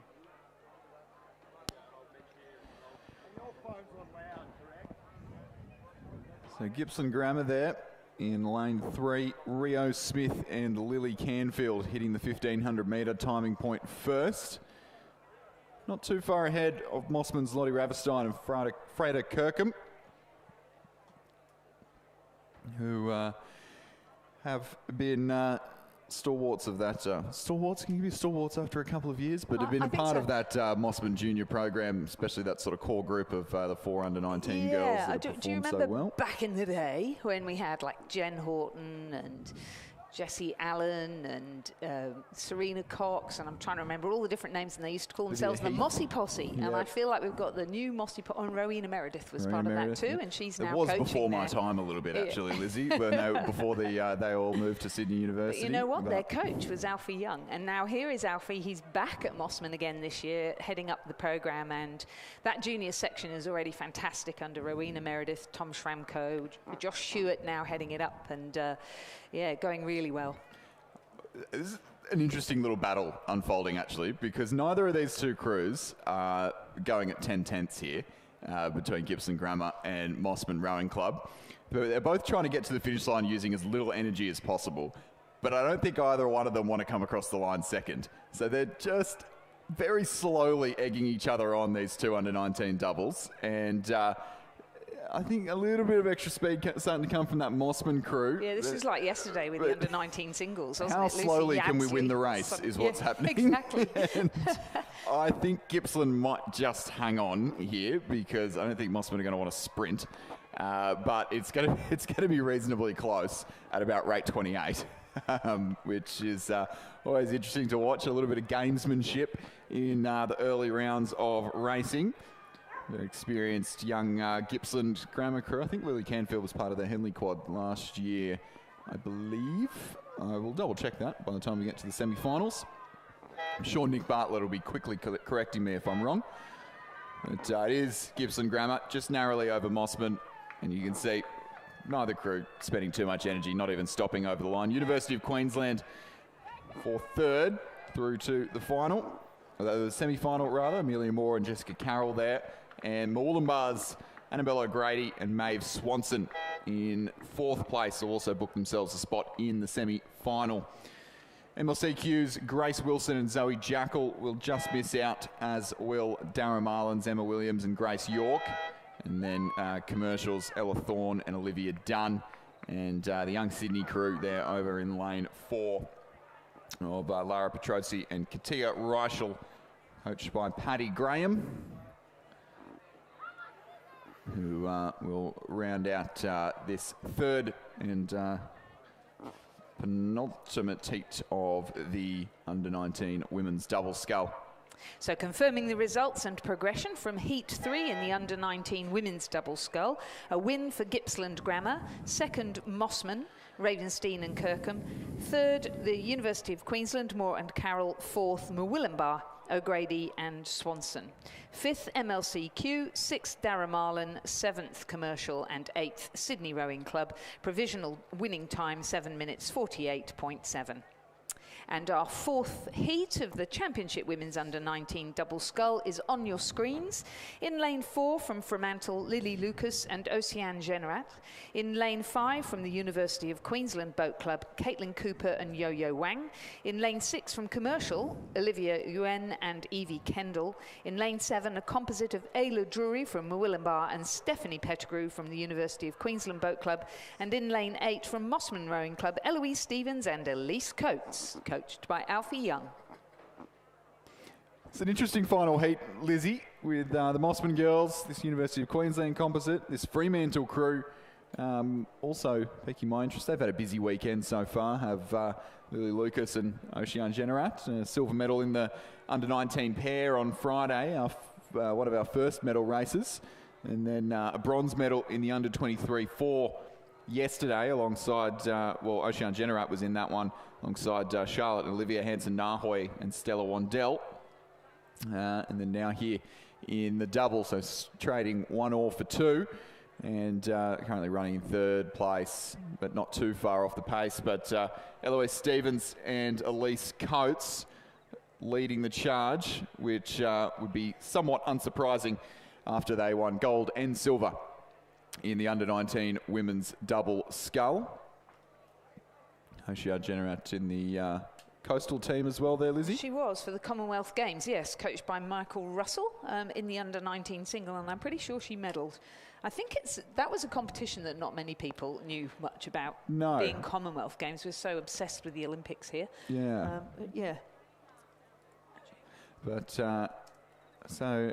athlete with experience on both still and yeah, she won gold in the under-19, what they call the under-19 women's solo in beach sprint rowing. At the Commonwealth Rowing Association Beach Sprint Championships. So not the Commonwealth Games, but the similar in Barbados. How lovely would that be? Go to a rowing regatta in Barbados. Exactly. And she was as much as we love it here at Penrith, I think I'd rather Barbados, Lizzie. And she won the under-19 women's solo title at, where did we do it? Monterey Beach, Brighton Le Sands. Botany Bay, a bit like Barbados. Yeah. Begins with a B. Begins with a B. Yeah, probably some other similarities. I won't go into that. But this Mossman crew, Lise Coates and Eloise Stevens, coached by the aforementioned Alfie Young, leading Mossman into their, well, really finding another gear of Mossman's revival, joining the squad this year, and they are just cruising here in this close lane. I have to say I was taking the mickey out of Alfie the other day, because whoever's doing the entries at Mossman, and he assures me it's not him, just puts Alfie Young down as the coach. So nobody else has been mentioned so far. So I'm sure Rowena's part of this, because I've seen her here today, and I'm sure Josh is part of it as well. So, yeah. Well, Rowena is shout out to them. now working full-time as a paramedic, isn't she? So, and balancing a little bit of coaching. So I don't think she's been doing quite as much this season, has she? But no, I haven't seen her on any draws, and I haven't seen her around, actually. I would love to say g'day. But this crew, Eloise Stevens and Elise Coates, who certainly have higher aspirations this season, just cruising through this first heat, the under-19 women's double scull, or their first round rather, the final heat, the under-19 women's double scull. The Queensland composite crew, UQ and Murwillumbah, Isla Drury from Murwillumbah, Stephanie Pettigrew from University of Queensland. They'll take second. And then the West Australians, the Fremantle crew in the Cambridge Blue, Lily Lucas and Ocean Generat, coached by David Vandas. And then commercial rowing clubs, Olivia Ewan and Evie Kendall in fourth, top four through to the final, so just the one crew to miss out. And in this race, that is the University of Queensland's Caitlin Cooper and Yo-Yo Wang, who will miss out on progressing in this one. And the provisional time for Mossman Rowing Club in that win there in Heat 4 of the Championship Women's Under-19 Double Scull was 7:46.72. And I think our last race of our commentary shift this morning coming up. Lizzie, we're moving on to the Schoolboy Single Sculls. Not quite as big of an event as the Schoolgirl, but still 4 heats ready to come down the course. In our first heat, we have a sculler from Cranbrook in lane 1, Maxwell Scales. Marcus Fox from Somerset College in lane 2, coached by Eric Rowan. Felix Pentony of Darramarlin College in lane 3, coached by Charlotte McCarthy. That's Lyle's daughter. In lane 4, Stuart Ray from Gippsland Grammar, coached by Brendan Scott. In lane 5, from Trinity Lutheran College, Noah Parker, coached by Lillian Goldie. In lane 6 from Centenary, Tristan Dugdale, coached by Kerry Tickle and Peter Hayes. In lane 7 from Radford College, Alexander Tailby, coached by Mackenzie Moore, Angus Walker and Gordo Marks.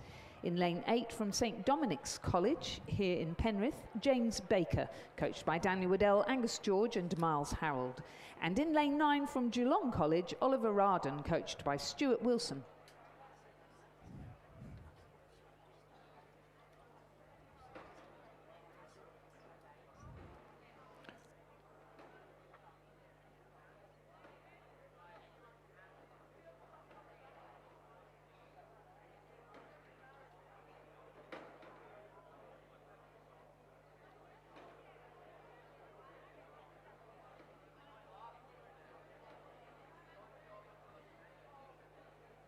At the halfway mark, it was Alexander Tailby of Radford College who had a very slight lead over Oliver Arden from Geelong College. Sitting in third, Max Scales from Cranbrook, and in fourth, Stuart Ray from Gippsland Grammar.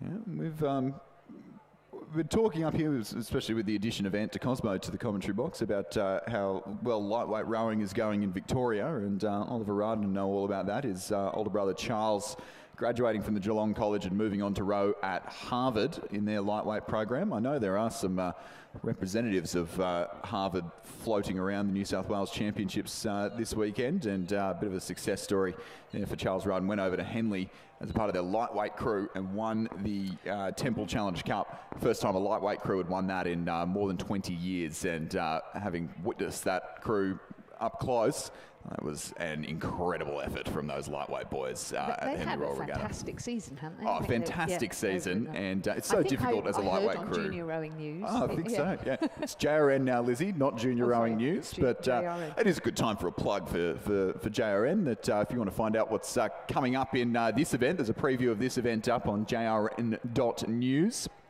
You can see all the previews, and hopefully by this evening we'll have a podcast up on wherever you listen to your podcasts. rowing down under for the summary of today's racing. But before we get there, it is at the moment, or at the 1500 it was, Alexander Talby of Radford College in lane 7. He was doing battle with Oliver Arden from Geelong College on the near side of the course. So hardly separated by, we won't use the Pashmita one again, but could hardly fit a cigarette paper between the two. Is Razor's other favourite one for a tight race. And here we go, Oliver Arden really winding it up in the closing strokes here. He wants this win in this first heat of the Schoolboy Single Scull. Chasing pack over on the far side of the course, Cranbrook Maxwell Scales, who raced one of the lightweight events for Glebe earlier on in the weekend. And then Somerset called Darramarlin and Gippsland Grammar. So Felix Pentney from Darramarlin, Stuart Ray from Gippsland Grammar also in the hunt. Top 4 through to the semi-final. There's 5 scullers giving it everything here to make their way through to the next round of racing. Very competitive Schoolboy Single Scull event. But the sculler from Geelong College on the near side of the course here, Oliver Arden, he's going to cross the line first. And I think the Radford College best place for second. Cranbrook for third, possibly. It is going to be very tight across the line. Oliver Arden from Geelong College first. Is the Radford Sculler second. Maxwell Scales from Cranbrook third. Darramarlin's Felix Pentney fourth. Stuart Ray from Gippsland Grammar just missing out in a very tight battle for the qualifying spots through to the semi-final, excuse me. And then in the bright green colours of Trinity Lutheran, Noah Parker. He'll run 6th in this heat. Somerset's Marcus Fox in 7th. St Dominic's College, but the Blue Blades of Nepean Rowing Club there. James Baker in 8th and Tristan Dugdale of Centenary in 9th place.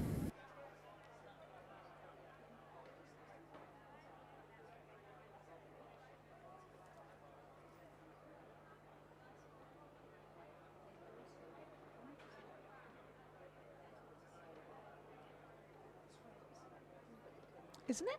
Oh. Oh. Yes, of course. Would have blown it up. Yeah. Okay, thank you. That's a good idea. Yeah.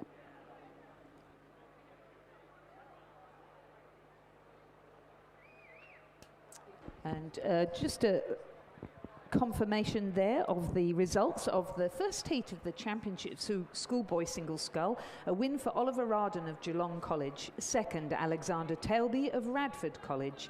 Third, Maxwell Scales of Cranbrook School. Fourth, Felix Pentney of Darramarlin. Those 4 scullers progressed through to the semi-final. 5th, Stuart Ray of Gippsland Grammar. 6th, Noah Parker of Trinity Lutheran.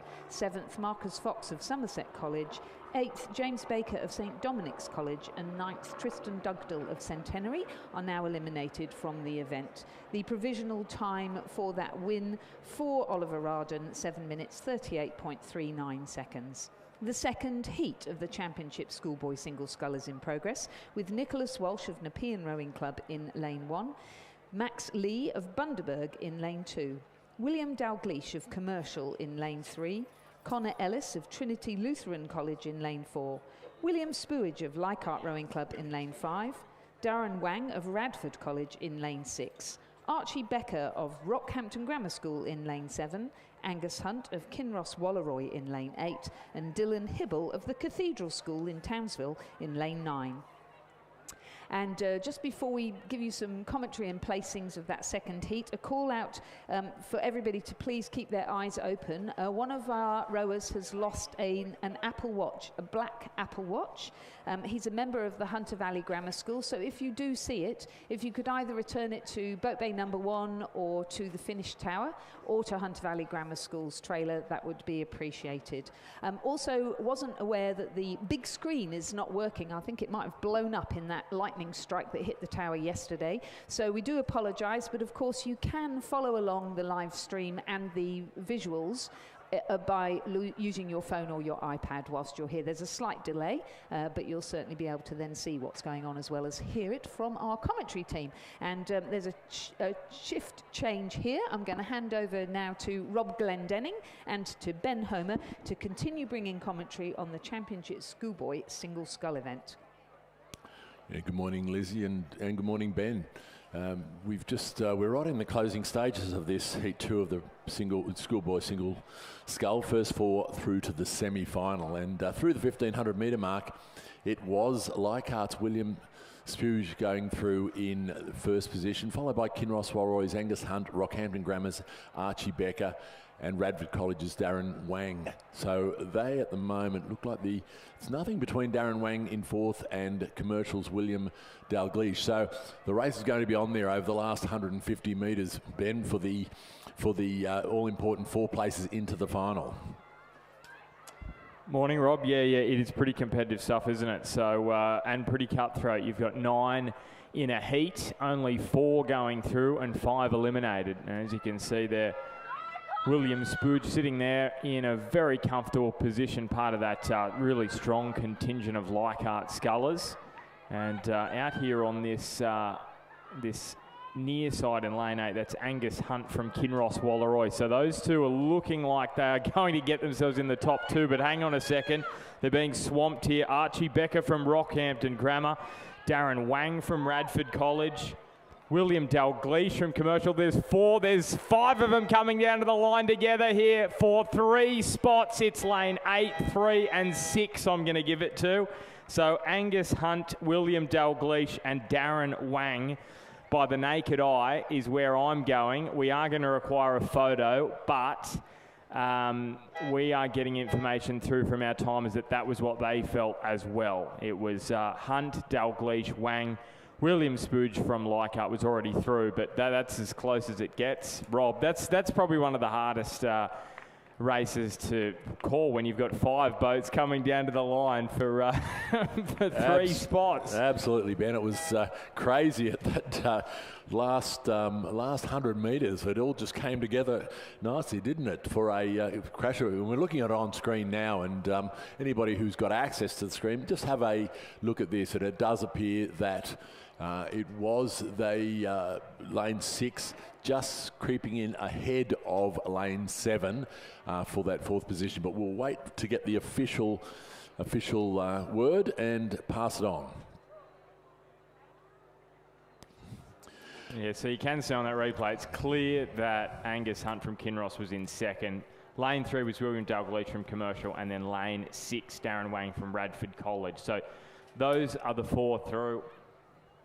Really unfortunate for Archie Becker from Rockhampton Grammar, Connor Ellis from Trinity Lutheran College, but no doubt I'm sure they'll be back for the Aussie Rowing Championships in Tasmania. Well, they know they're on the pace, so that's a great incentive for them to come back for that race. And we're moving on to race 194. It's the Championship Schoolboy Single Scull Heat 3. Once again, progression. First 4 through to the final. In lane 2, it's Radford College's Connor Kruger. In lane 3, Kinross Walleroy's Austin Cutter. In lane 4, Manning Anglican, Valley Anglican, Oliver Sampson. In lane 5, Rockhampton Grammar, Ryan Hendry. In lane 6, Essendon's Louis Siratic. In lane 7, Centenary's Joshua Bradbury. In lane 8, Darramallen, James Barwell. And in lane 9, Barwin's Cooper McLeod. Yeah, and Rob, I see a lot of Ollie Sampson, who is from Manning Valley Anglican. He does a lot of rowing in the CDRA regattas, and he's one of the strongest single scullers, and he's been winning all of his age group events basically throughout the season. So he could probably step up to Opens, I reckon, in CDRA. He'll probably be rowing in the men's championship single in a couple of weeks' time in our annual championships up at Taree, sitting there in 2nd place behind Ryan Henry from Rockhampton Grammar at the 1500 metre mark. Connor Kruger in 3rd, Josh Bradbury from Centenary in 4th, and then Austin Cutter from Kinross Walleroy in 5th place. So it's a 5-second gap between 4th and 5th at the moment. So those are the key spots to keep an eye out for. The hot seat, you'd say, is 4th place at the moment, but it is a 5-second advantage between lane 7 on this near side and lane 3. They are the 2 to keep an eye out for, the gap between those 2. But Ollie Sampson, coached by Murray Doust up there at Manning, does a terrific job with that junior program at Manning Valley Anglican. Well, the program itself is fairly new, I think, Ben, only a couple of years old, and certainly producing some great scullers coming out of the Manning Taree area.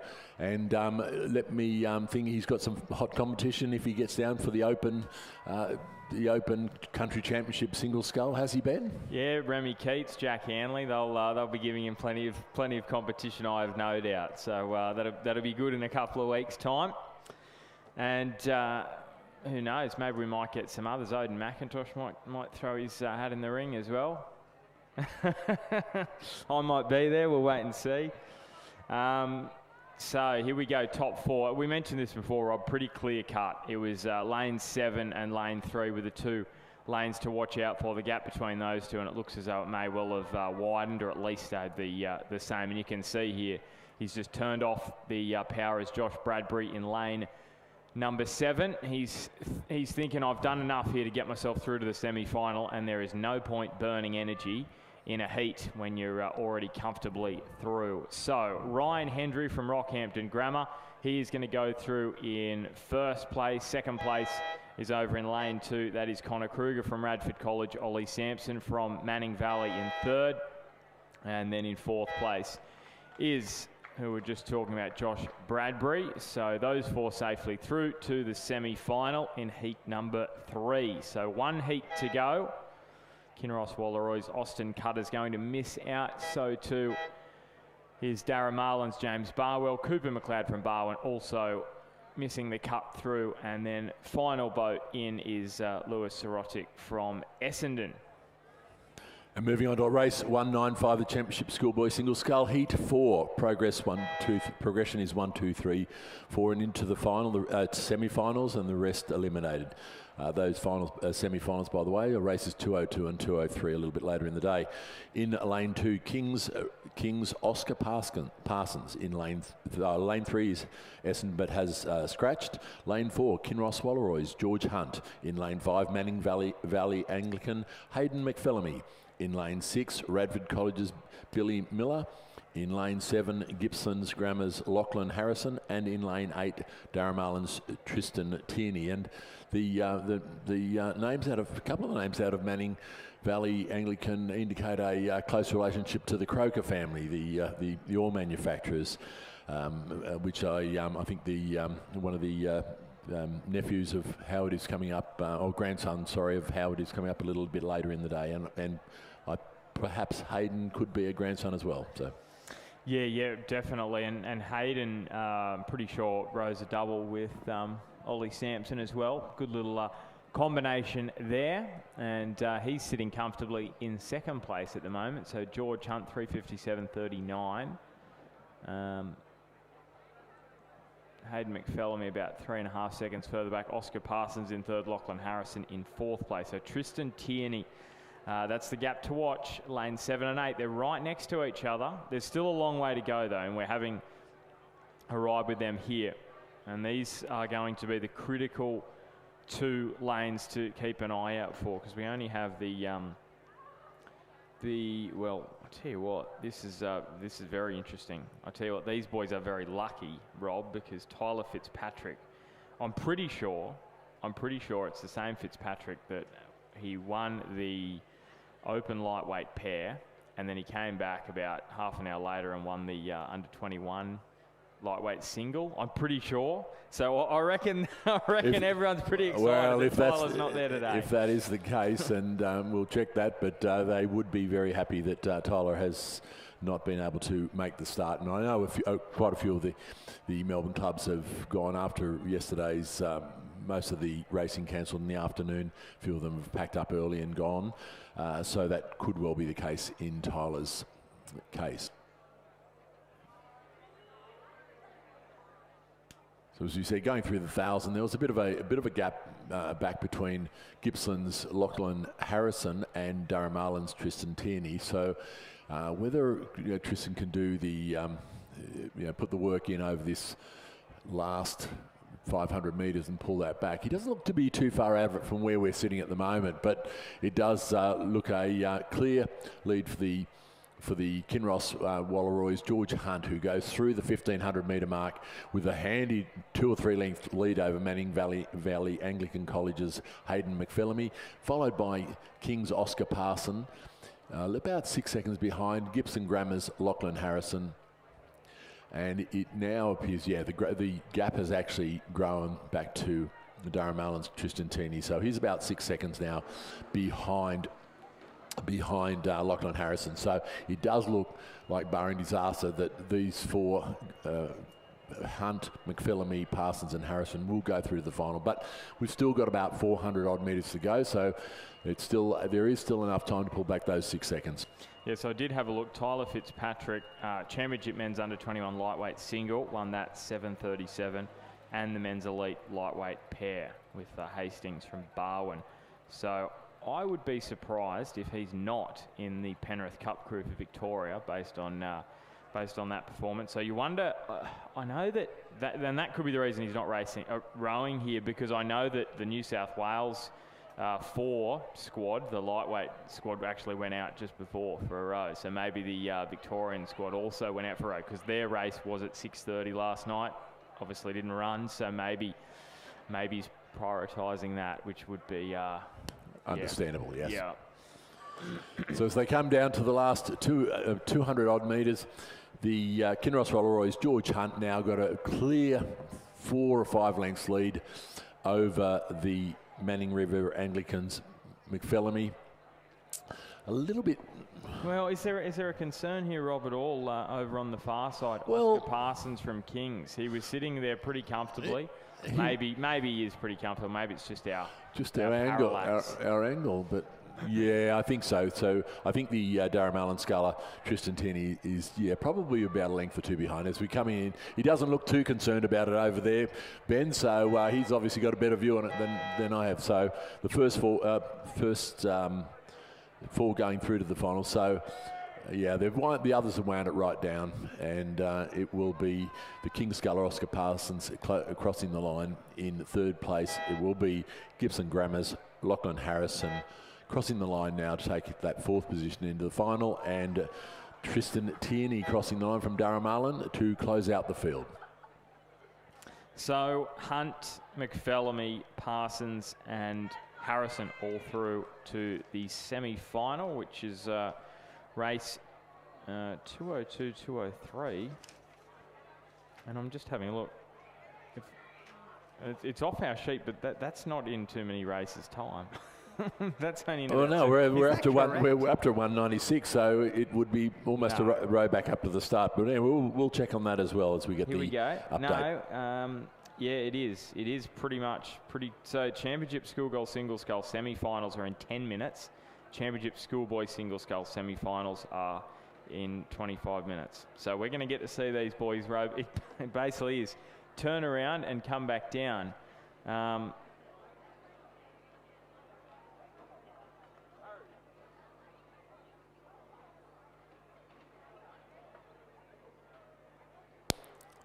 So the next heat is the men's under 19 double scull. Heat 1. Progression is first 3 through to the final. The final is at race 217 and the rest eliminated. So I'll just do a quick roll call. Sydney University in lane 2, Cranbrook in lane 3 and 4, Canberra Composite in lane 5, North Esk Composite in 6, Bundaberg Composite in 7 and Barker College in lane 8. And through the 1500 metre mark, it was the North Esk Launceston Grammar Composite that in lane 6 that's gone through with about a length's lead over Canberra Mossman Composite, followed by Sydney University. And they're the first 3 at the moment. A little bit of a gap back to the Cranbrook crew of Campbell and Leggett. They're about 5.5 seconds behind, and then a bit further back to Tenzin O'Gorman and Hudson Donovan from Barker College. So it does look like this crew from North Esk Launceston Grammar putting on a good display out the front. They look to have it fairly well covered at this stage, Ben. They got the look over the crew off to their right, which is the Canberra Mossman crew, and looking fairly comfortable for a place through to the final. Right, the 3rd crew is the Sydney University, which is in lane 2, so on the far side, and they now look to have moved ahead. They've put on a bit of extra work, and they have moved ahead of the crew just inside them, which is the Cranbrook crew of Campbell and Leggett. So at the moment it's looking quite clear cut. They're coming down to the 250 metre to go. This North-esque composite of Nichols and Piche are looking very, very confident in their rowing at the moment, and certainly keeping an eye on Elias and Braithwaite, the Canberra Mosman composite, as they come into the line. A little bit of an effort becoming pushed by the Cranbrook crew in lane 3, and they're not probably going to run out of room, but certainly putting some pressure on the Sydney Uni crew of Tyndall and McGuinness, and I'm sure that they'll respond in kind. They've got the rating right down at the moment, that Sydney Uni crew, and they're just making sure they've got the others covered, and will take that 3rd place into the final. So it will be North-esque Nichols and Piche who will cross the line in first, followed by the Canberra composite of Floris Elias and Harrison Braithwaite, and then the Sydney Uni crew of Tyndall and McGuinness crossing the line to take out that 3rd place, closely followed by Campbell and Leggett from Cranbrook. And on this side, Barker College's O'Gorman and Donovan, and a little bit further back to the 2nd Cranbrook crew of Alchin and Auden. Yeah, they'll be feeling pretty good about things, those two boys, Nichols and Piche. Now, of course, they'll be on home turf or home water, I should say, at Lake Barrington in a month's time. So very nice time there, 7:13.17 to get themselves through to the final, which is race 217. So in about 20 races time, so they've got another pretty quick turnaround. So moving up to race 197, the 2nd heat of the men's championship under 19 double scull. Progression 1, 2, 3 to the final, and the rest eliminated. As we said, 2:17 is their final time, which is about in 20 races time. In lane 2 we have Cranbrook's Hamish Allen and Henry Dawson. In lane 3, Fremantle Composites, Flynn O'Loughlin from Commercial and Samuel Bredell from Fremantle. In lane 4, Sydney Rowing Club's Marcus Kewitt and Hamish Hargens, coached by Patrick Graham. In lane 6, Mossman's Leighton Showman and Ewan Humphreys, coached by Alfie Young. In lane 7, Redlands, Oscar Pearce and Cooper McDonald. And in lane 8, Brisbane Grammar Composite, Leonardo Hughes from the Southport School and Oliver Kent from Brisbane Grammar.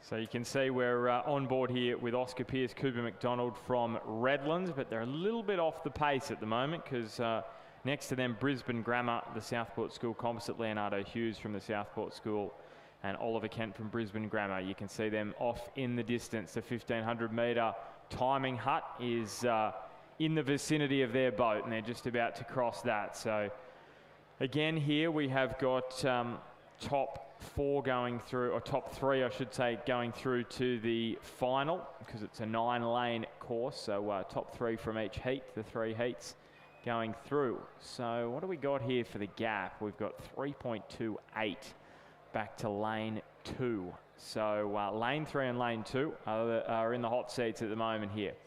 So those top 2 looking fairly comfortable. Mossman, Brisbane Grammar, Southport Composite.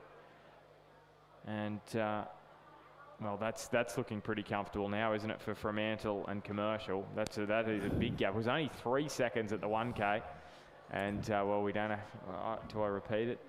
That third 500, so crucial, isn't it, Rob? So crucial, and that's where the difference has been made. Look at that. That's almost a 6-second increase. Yeah, that's been a decisive move by the front 3 crews to just pull away from the rest of the field, really. So all looking very comfortable. Not overrating, so they're certainly conserving themselves for that. For the final, it's very muggy out there at the moment, high humidity, so they'll be feeling that a little bit. So just using all the opportunity to conserve their energy. So it does look like these 3 crews are looking fairly safe as they come down to the 250 metre mark to go. Speaking of that humidity, I don't know, I'm sure every rowing coach has checked the weather for today, but if you haven't, just make sure all your boats are strapped down and everything, because this afternoon there is another thunderstorm predicted. We hope that it doesn't happen, but that was the same yesterday, and that high humidity really leads to that kind of weather. So, yeah, fingers crossed we get a full day of racing in today. And these two boys, Leighton Showman and Ewan Humphreys, coached by Alfie Young from Mossman, they've really dropped the rating down now. They are cruising their way through to the final. They want to keep some energy. They'll be in the middle of the course for the final. The red and white hoops of Mossman, very distinctive colours. And they're going to be joined by a couple of composite crews.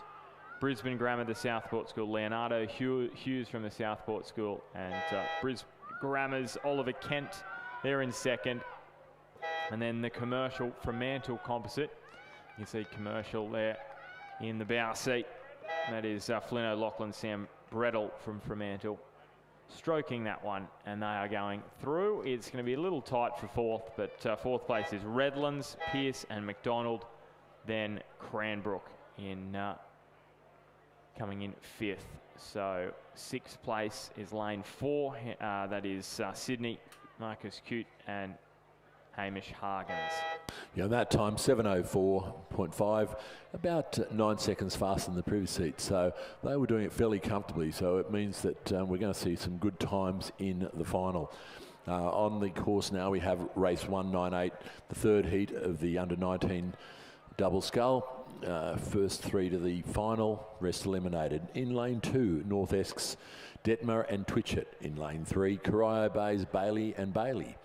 In lane 4, St Augustine's O'Hare and Parker. In lane 5, Cranbrook's Vlahos and Mason. In lane 6, Leichhardt's Simkovic and Wilson. In lane 7, Townsville JCU Composite of Hibble and Hibble. And the Swan River crew of Morris Luck and Flavel. You can see these two boys, see the backsplash there. Really good connection there at the catch as they go past the 1,000 metre mark. The boys from Corio Bay, long journey to the New South Wales State Championships, so they want to make it count, and they certainly are. Taj Bailey and Xander Bailey, coached by Jeff Watt. North Esk in second place. Detmer and Twitchett, so they will be really trying to get themselves a tune-up for the Aussie Rowing Championships. And of course, these conditions, good little testing ground for you, because you know in Tasmania, you're not going to get this kind of humidity or heat. So going to make things a little bit easier on that front. Maybe not conditions. We'll wait and see. You never know what you're going to get. Third place was Swan River, Morris Luck and Flavel. 2.83 the gap back to lane 4, which was St Augustine's. So we'll get more of an indication at the 1500.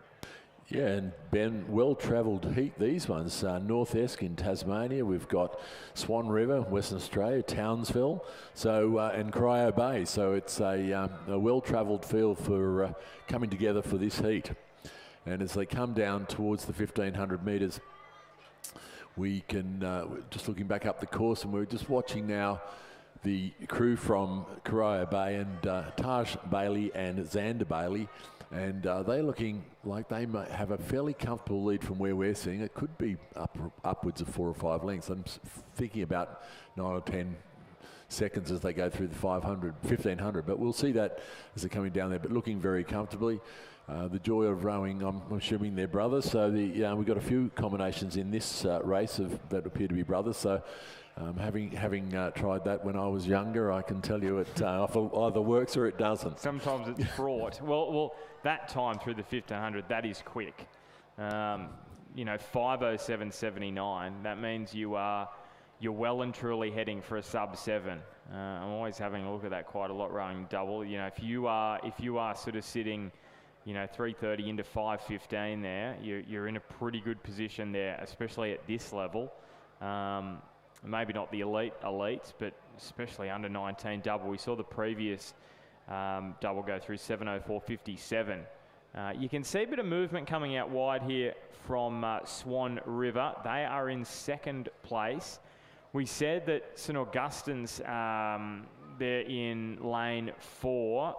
They were in a little bit of in a battle with North Esk, who are in lane 2. So that's where you thought that it was getting a bit tight, but there's also the crew here in lane number 6, Leichhardt, Peter Simkovich and Remy Wilson. Now, I was a little bit surprised that they were a little further back, and maybe they're just making a little bit of move at the back end of this one. But right now, top 2 look fairly comfortable as it stands right now.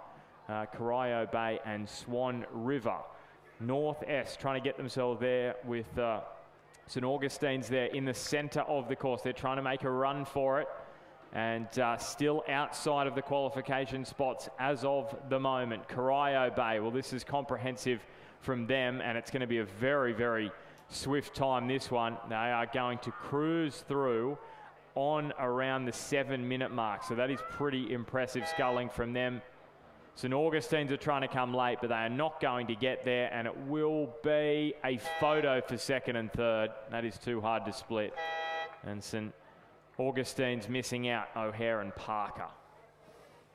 Yeah, certainly that Corio Bay crew with a very dominant performance. They've come across in 7:03, so they just backed it off. I noticed they were doing a bit of early square over the last 200 odd metres, so certainly the confidence up in that boat. But we move now to, we'll just wait for that photo to come through. We'll let you know that when we get that result. We'll just move up to race 1. Sorry, we just need some more sheets. Yes, we're up to 196, the men's under 19 double scull. No, we've just done that one. Schoolgirl single. Well, we've got some confusion here.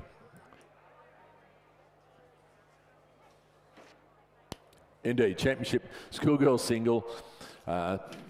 Semi-final number 1, and in this race it's underway. We have in lane 2 Canberra Girls Grammar's Meg Story, in lane 3 Radford College's Lily Soderblom, coached by Oscar Willink, Claudia Kendall and Gordon Marks. In lane 4 the Armidale School's Isabel Coddington, coached by Martin Inglis. In lane 5 Barwon's Grace Holton, coached by Anita Whitehouse. In lane 6, Canberra Girls Grammar's Charlotte Bowen. Lane 7, Gibson Grammar's Eloise Tavaski, coached by Nick Bartlett. Lane 8's Manning Valley Anglican, Ava Fulson, coached by Murray Doust. And in lane 9, MLCQ's Chloe Blake, coached by Annabelle Eaton. Okay, so the all-important progressions for this one. We have 3 progressing through to the final. We have 3 semi-finals. I don't know if Richard Dorstein's watching down in Victoria, but he loves 3 semi-finals, Rob. He commentates at Nationals pretty regularly, and it's his favourite part of rowing, 3 semi-finals. He gets it certainly had us confused. I think someone coined it the Tremi finals. So we're heading into those Tremi finals a little bit later on. But able to do it here, of course, because of the 9 lanes. So it means you can have that 9 lane 3 for the 3 semi-finals, 3 from each going into the final. So it's great, isn't it, for participation to have a 9 lane final? It's awesome. Yeah, and certainly can't be handled at every course, so we're just lucky it can be done here. So Charlotte Bowen through the 1K, 4:11:39. Grace Holton in 2nd. Lily Soderblom in 3rd. Eloise Tavaski is in 4th place. So almost a 5-second gap there for Eloise. She's in lane 7. So Lily Soderblom is in lane 3. So opposite sides of the course. Probably too much of an ask, you would think, for the Armidale Schools. Isabel Coddington, Chloe Blake, Meg Story, Ava Falzon from Manning Valley. So those 4 are going to find it really difficult. Even Eloise Tavaski, 5 seconds. It's a long way to pull back, even at the 1K mark. Just depends whether Lily potentially has gone out a bit hard. Grace Holton's not too much far in front of her. Charlotte Bowen, though, is sitting nicely there in lane 6. You can see alongside her, that's Grace Holton from Barwon. So those top 2 sitting comfortably. 3rd place still the way of Lily Soderblom at the moment. Yeah, and conditions out on the course are very good at the moment. So as we said, there's a bit of weather coming over the mountain, so we are expecting something a little later, but hopefully it will hold off till the end of racing today. So we'll keep an eye on that and keep you informed. But once again, with that high humidity and the high temperatures expected today, just be very aware of the the heat management risks that you face today. We're coming down to the 1500 metre mark, and just as we're watching the across the field now, Charlotte Bowen has extended her lead, it would appear, as we come to the 1500 metre mark, although we're getting a wash off the back of the boat and we're not quite getting anything coming through the timing hut. So we'll have to wait and get a clarification on that. But I know that today we're a bit lighter on volunteers, so some of the timing huts won't be manned today. So if anybody is out there and just at a bit of a loose end and looking for a bit of shade and a bit of fun time, certainly come to the tower and put your hand up, and we can certainly slot you into a position in one of those towers. And also just a reminder that the main screen from the grandstand, the main screen copped a little bit of too much voltage yesterday and has decided not to work today. So if you want to see these races on live stream, you can certainly go to the live stream on the Rowing New South Wales app. Yeah, and if you were watching the live stream yesterday when the lightning struck, no one was hurt, but it was quite scary. We were back at the accommodation, and Ant and Stuart were on commentary. I called Stuart about 5 minutes after saying, "Is everything all right?" Because it sounded like something out of a movie. I think the finish tower was struck by a bit of lightning. So, yes, it was a bit of drama there yesterday afternoon. So here we go, semi-final number 1, Charlotte Bowen and Grace Holton coming down to the line together. It's been Charlotte Bowen who's been in front for most of this race, and just turning it down a couple of notches because she knows that she wants to save her legs for the final, which is going to be coming up in only 14 races time. So it's a jam-packed schedule for these Schoolgirl and Schoolboy single sculls. So you really cannot expend more energy than what you need. As Charlotte Bowen just was drifting a little close to the boys there, has got everything back in order, and she is going to get herself through to the final.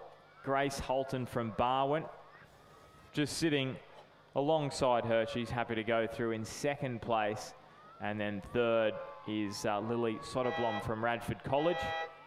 She's managed to hold off any kind of a charge here from Addison Perry from Canberra Grammar in lane number 4. So I should say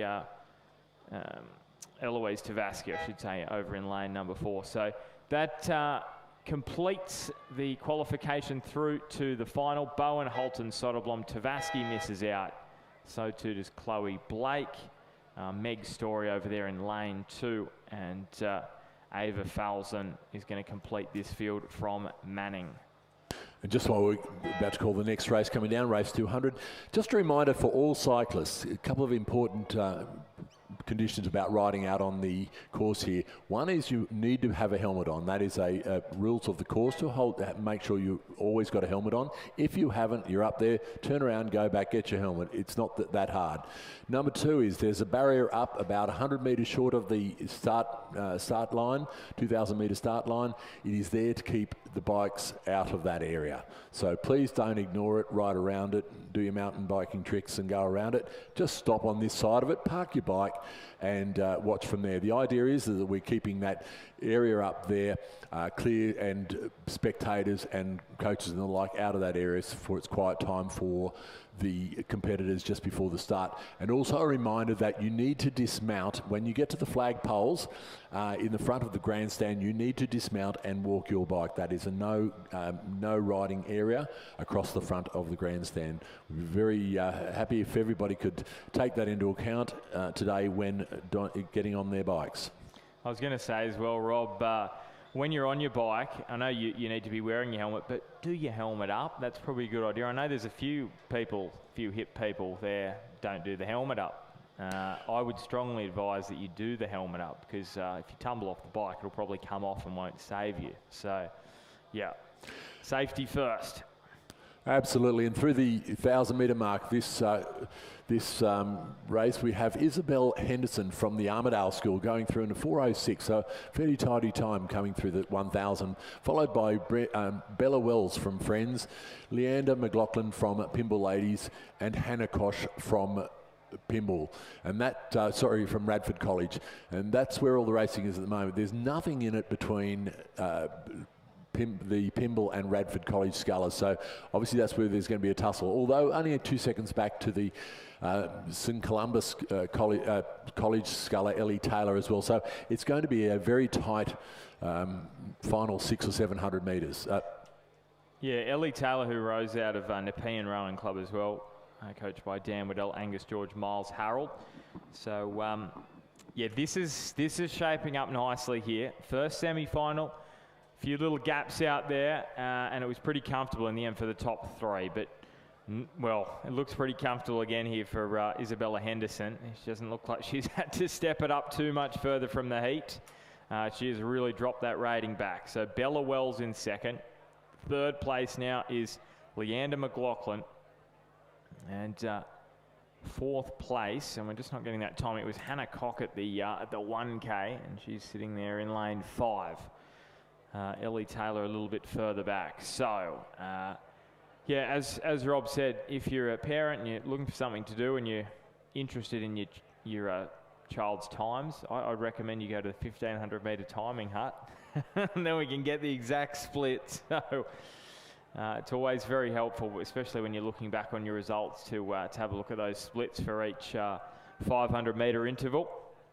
Yeah, and Isabella Henderson out here in front from the Armidale School, also doing quite a few races for UTS over the couple of days. So she's really putting in a lot of races over the weekend. So this is a great effort on her part, and certainly has been dominating the schoolgirl sculling in New South Wales for this year, and with their head of the river coming up in 3 weeks' time, showing some good form. Well, that's a good snag, isn't it, for UTS, that they've lured Isabella Henderson from the Armidale School to their club, and you know, the likes of Sydney or Sydney Uni didn't manage to poach her away, or potentially any of the Queensland clubs. So she's standing out with that fluoro bucket hat, and coming down to the line. We know she does a fair bit at CDRA level as well. I know we've seen her at a fair few of the regattas with the Armidale School. And here she comes down to the line. So Bella Wells is just pushing alongside Isabel Henderson. Just wonder whether may take the lead. It doesn't really matter too much. Just will be a lane closer towards the middle for the sculler that finished this race in first place. But Isabella Henderson comfortable there, and it is going to be Henderson through just in first place. Bella Wells from Friends in second, and then Leander McLaughlin in third place. So top 3 very comfortable. A little bit tight there, fourth and fifth. Ellie Taylor, Hannah Koch in fourth and fifth place. And then Tara Dehood from Gippsland Grammar in sixth. Lane 7 is Addison Perry. And then in 8th place over there in lane 2 is Jess Harris, also from Nepean. Yeah, and a time of 8:32.14, so about half a second slower than the first heat. So, but not a lot of pressure on at the front of the field. So, not a great indicator of what they will do in the final. But we're into race 201, the semi-final number 3, the tremi-final number 3 of the Championship Schoolgirl Single Scull. And we have Mercantile's Melandra Nell in lane 2, Kinross Wallaroy's Katie Lawler in lane 3. In lane 4, Askham's Isabel Bugg. In lane 5, Radford College's Kate Collier. In lane 6, Somerset College's Maddie McLaughlin. In lane 7, Yarra Yarra Sadie Schlick. In lane 8, Centenary's Scarlett Hall. And in lane 9, MLCQ's Emily Tahan. Okay, semi-final number 3, the final semi-final in the Championship Schoolgirl Single Scull. So the splits through for the 1K, Isabel Bugg from Askham through in 4:08.32. Somerset College's Maddie McLaughlin through just 1.45 further back, and then 0.85 further back is Sadie Schlicht. And I tell you what, Rob, this is 2 races here, and this is a massive advantage for the top 3 in this race, you feel, because a 15-second gap back to 4th place, they literally just can turn it off right now, unless potentially it is going to squeeze up a little bit. But well, that doesn't look quite as big, that gap. I think we've actually missed lane 8 in the timing, so it's not as big a gap as what that first graphic indicated. So it is most definitely not a 15-second gap back to 4th place, because lane 8 has been missed at the 1K timing hut, and that's Scarlett Hall from Centenary. You can see her. She's alongside Sadie Schlicht and Maddie McLaughlin. Isabel Bugg from Askham's in 1st place, but I tell you what, I think we're going to get a good finish here. You can see the 3 scullers on this near side of the course, lane 6, 7 and 8, and they are fighting it out for the 2 spots. Definitely Scarlett Hall is a little bit further back. She's going to have to turn on the motor in these last 300. Yeah, absolutely. Yeah, it's certainly not.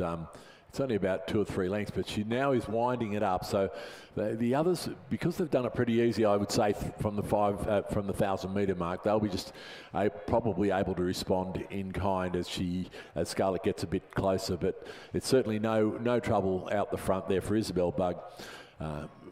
Looking very, very comfortable, these 3 scullers now. And they're almost in a line bend there. It looked like they've lined themselves up, and it will be just that sprint at the end. But here comes Scarlett Hall, and she is leaving nothing out there. I think she's going to run out of room with only 250 metres to go. But she is, the sculler in the middle there, the Radford College sculler, looks to have just fallen off the pace there a little bit. But once again, rating right down, I'm sure she can respond. Yeah, it is squeezing up. It is squeezing up, but I think you're right, Rob, that they've just done enough, and the fact that they were able just to turn it off a little bit earlier in the race means that they've done the work early, and they are going to move through pretty comfortably in the end. It is pretty comfortable. Isabel Bugg from Askam goes through in 1st. Sadie Schlicht from Yarra Yarra in 2nd place, and then lane 6, that's Maddie McLaughlin from Somerset College going through in 3rd place. It's going to hold off a late charge from Scarlett Hall. In the end, the margin less than 3 seconds, but yeah, it was a lot to do from the 1500. Yeah, interestingly, that was the we thought they probably worked the least hardest, and that was the fastest heat. So augurs well for a very good final. Race 214 in about 14 races time, so not too long, an hour and a little bit. I'm just coming across the line now. We have the final scullers, Rockhampton Grammar and Gibson Grammar. Oh no.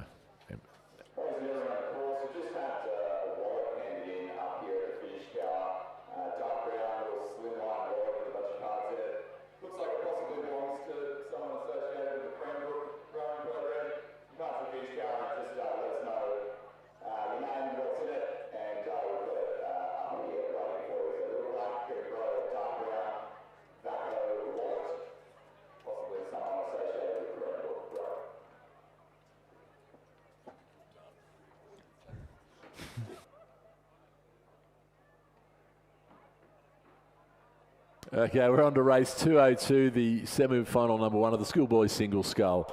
The progression is first 4 through to the final, so we've only got the two semi-finals in this event. In lane 2, Radford College's Darren Wang. In lane 3, Manning Valley Anglicans' Oliver Sampson. In lane 4, Radford College's Alexander Talby. In lane 5, Kinross Wallaroy's George Hunt. In lane 6, Geelong College's Oliver Radon. In lane 7, Radford College's Connor Kruger. In lane 8, Commercials, William Dalglish. And 9, Dara Marlin's Felix Pentony. So this is fairly hard ask there. We were only talking about some of these scullers, Oliver Sampson and the like, being down here less than 45 minutes ago. So they've certainly had the quick turnaround and got back up the start for this race. It's crazy stuff, isn't it? It's a bit like the sprint eliminator, which we're going to have middle of March here at the head of the river for the Schoolboy and Schoolgirl event, so you don't want to miss that one. A little bit of a shorter turnaround in the sprint eliminator, but it is a shorter distance as well. So yeah, it's probably similar when you think of it. The race time, or the time between races that these guys have to go through for a 2K event, because yeah, literally 25 minutes ago they were doing the heats. Now they're turning around, semi-finals, and then they'll be back very soon for the finals in about an hour's time. So I reckon this is shaping up like anyone's guess who is going to claim this one, because remember the heats, Rob, in these championship schoolboy single sculls, it was impossible to split some of them. So I reckon this is going to be extremely tight racing, and it could come down to who's got the legs in the last 250, who has got the sprint in them. We haven't got any times through here. We're riding here with Alexander Tailby from Radford College. We did have some splits through a moment ago, but just seemed to have dropped off. So just having a little look through the binoculars, and it is well, lane 9's moving well as well. Felix Pentany in a good position there. So too Connor Kruger and Oliver Radden in 6 and 7, as well as Tailby from Radford in 4. Yeah, it does look like to be almost a straight line. The one who's tailed off a little bit is George Hunt, just probably a length or so behind. But the other 4, which would be Tailby, Radden, and the Kruger and Pentany over here in lane 9, look to be in a straight line from our point. But as said, we don't have any across the accurate timing across the course. So just going on eyesight, it does look like there's a fair bit of momentum over here on this side though, Ben, from the Durham Marlin Sculler, Felix Pentany. He's moving very, very well, coached by Charlotte McCarthy. He's in a very, very good position. Alexander Tailby's there in lane 4. He looks like he is probably sitting maybe in about 2nd place currently. Then you've got Oliver Radden there in lane 6 from Geelong College.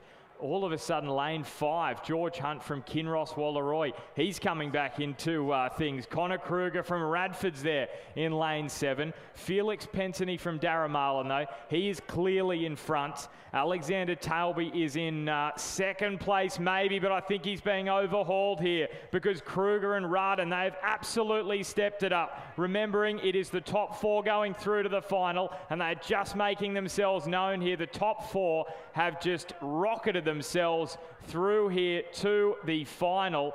They just took off inside the last 250 metres. Felix Pentany is going to go through in 1st place. 2nd is just going to be, that's going to require a photo. 4th place will be Connor Kruger from Radford College. Alexander Tailby and Oliver Radden, they are both going through. It just depends on which order for the lanes for the final. Tell you what, that's some cracking racing. Well, don't you feel for George Hunt? He did all that work, got right up to them, was level with them, and they just put the hammer down and pulled away, and pulled about a length and a half by the time they crossed the line. So we're just waiting for that photo and the official word, although we look to have got the results as Darramarlin's Felix Pentany in 1st, Radford College's Alex Tailby in 2nd, Geelong College's Oliver Radden in 3rd, and Radford College's Connor Kruger in 4th place. And they will be the 4 going through to the final as it stands. So we're moving on to race 203. It is the 2nd semi-final of the Schoolboy Single Scull. In lane 2 we have Centenary's Joshua Bradbury. In lane 3 King's Oscar Parsons. In lane 4 Kinross Wallaroy's Angus Hunt.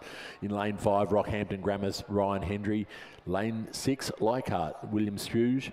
In lane 7 Manning Valley Anglican Hayden McPhillamy. Lane 8 Cranbrook's Maxwell Scales. And in lane 9 Gibson Grammar's Lachlan Harrison. And through the 1,000 metres, it was Ryan Hendry from Rockhampton Grammar, and holding down the ever slightest of lead over the Cranbrook Sculler, Maxwell Scales. A little bit further back to Leichhardt's William Spuge and Centenary's Joshua Bradbury. got a little bit of a gap over the Manning Valley Anglican College Hayden McPhillamy at the moment, about a length and a half. So whether that's not too much to pull back over the last 1,000 metres, but certainly that's where all the work needs to be done. Having quite a close tussle, those three, the Manning Valley Anglican College sculler, McPhillamy, Kings, Parsons and Kinross Walleroy's hunt for the tail end of the field. But certainly it does look like a fairly clear advantage now from the Ryan Hendry and the Cranbrook sculler. So we'll have to see as they come down to the 1,500 metre, we'll get a bit closer. But we've got panning across the course now, and we can see the scullers doing it quite comfortably out in front. And as we about another 100 metres across the thing, yeah. So he does look now to have. Actually, it looks like the Rockhampton's Ryan Hendry now has just pulled a little bit more of a lead, although it's not too much over the Leichhardt's Williams Hughes on the hit off to his left. And right over on this side, Gibson Grammar's Lachlan Harrison also putting in a, it does look like, sorry, we must Cranbrook's Matthew Scales. It does look like Gibson Grammar's Lachlan Harrison is not a starter here. So it'll be between the three out there, which will be Rockhampton's Grammar, the Gibson Grammar, Cranbrook and Leichhardt Scullers at this stage. But it's a clear gap, isn't it? Isn't it, Rob? Those top four. This is a really good position they put themselves in. Hendry, Scales, Spout, and Bradbury. They're in a terrific position heading into the final. And as we've touched on this already, that you can conserve energy in this semi-final. You've got a final in an hour, chance to really just maybe drain a little bit of lactic out of the legs at the back end of this race and get yourself ready for it. Yeah, absolutely. And because of that quick turnaround, they've come from the other race, so the extra, it's going to be that much more stress for them. And so, taking anything you can to just wind it back and as you say, just replenish the muscles a little bit will help in an hour's time. But certainly a bit of work being done over by Bradbury over there from Centenary in lane 2, and he looks like he might have caught up to the Leichhardt Sculler Williams Hughes over the last 100 metres. So looking very comfortable. The Cranbrook sculler Matthew Scales also just covering the sculler inside of him, Manning Valley's Hayden McPhillamy, who is on a big push for the line. So they'll have to just keep an eye on him, but it does look fairly comfortable out in the front here for Ryan Hendry. He is probably rating about, I'd say about 12 at the moment there, Ben. Well, yeah, he is very much dropped out. Look at Hayden McPhillamy. Well, good on him. He is throwing absolutely everything. This is an epic sprint here from Hayden McPhillamy. Look at him wind it up. Come on, Hayden, give it a few more. And he's going to fly into the finish. I don't think he's going to do enough. He's most certainly not going to do enough, but that's a pretty impressive finish. He's going to cut it down maybe to a boat length in the end. And you know what? He'll be gutted because you just wonder if he did a little bit more work early in the race. He would have given himself a bit more room to move there. But in the end, it's 2.28, the gap. So Josh Bradbury in second, William Spout in third, Max Scales in fourth place, going through with Ryan Hendry to the final in about an hour's time. And moving right along to race 204, the Women's Championship Under-19 Double Scull, semi-final number 1. Once again, first 4 through to the final. We'll do a quick roll call on this one. Lane 2's Newcastle Grammar Composite. That's Newcastle, Mont St Angelo's Mercy College. In lane 3, Toowong. In lane 4, Sydney University. In lane 5, Mosman. In lane 6, Pymble Ladies Composite of Pymble Ladies College in St Catharines. In lane 7, Uni of Queensland Composite, Uni of Queensland and Murwillumbah. And in lane 8, Uni of Queensland. And in lane 9, Commercial. Yeah, and I can tell you that Roxy Brown from Newcastle over there in lane 2, it looks like they're a little bit off the pace at the moment with Catherine Walsh from Mont St Angelo Mercy College. She was going to be rowing the Schoolgirl single scull, but just got changed, I think, last night to row in this boat. So I haven't spoken to the grammar coaching staff about it, but I assume Alfie Young must have spoken to Jack Hanley and organised that. probably late last night. So, yeah, so a little bit of a change up there. Good chance for Roxy to get in the double because she's the only female member of the senior squad at Newcastle Grammar. It's a bit tough for her. She's doing a lot of solo work, a lot of work in the single, so good opportunity for her to get out in the double, but they're sitting a little bit further back in this one. Lane 5 in front as they come through the 1,500 metre mark. Now, we've got our timing saying semi-final number 2. Now, I can tell you that is not correct. It is semi-final number 1. And you can see lane 8, that is Uni of Queensland coming through a little bit further down the pecking order. What are the splits we've got here? Through the 1K, we've got Mossman, Stevens and Coates in first, Boland and Phillips in second, Drury and Pettigrew in fourth, Hennessy and Cullinan in fourth place. So it is top 4 through to the semi-final. That lane 8 is the lane to keep an eye out for against lane 6. That seems to be where the hot seat is currently. Lane 6, Pymble Ladies, St Catherine's composite. It was about a 3-second gap, and then Newcastle Grammar composite in 6th place as they come into the last 250. So those top 3 sitting pretty well. 4th as well, to be honest. I think those top 4 look pretty set, and unless there's a lift from lane number 8, which is the Uni of Queensland. And there's Mossman leading it out into the last 200 metres. So Eloise Stevens and Elise Coates in first place. And you can see here in lane 7, Sydney Uni, Boland and Phillips, they have well and truly turned off the gas. So to lane 4, I should say lane 4, Sydney Uni, Boland and Phillips, and lane 7 is Drury and Pettigrew. They have well and truly turned off the gas. And then in lane 6, Hennessy and Cullinan. So top 4 about to confirm their spot through to the final in the championship women's under-19 double. That's pretty comfortable for those 4. And we can see here Newcastle Grammar composite coming through in 5th place. 6th place is Toowong, 7th is Uni of Queensland. Gee, they dropped off a lot at the back end, didn't they? Uni of Queensland are right up there fighting it out potentially in those top 4 at the 1K, but they just slip off the pace, and then Commercial are going to round out this field, championship women's under-19 double.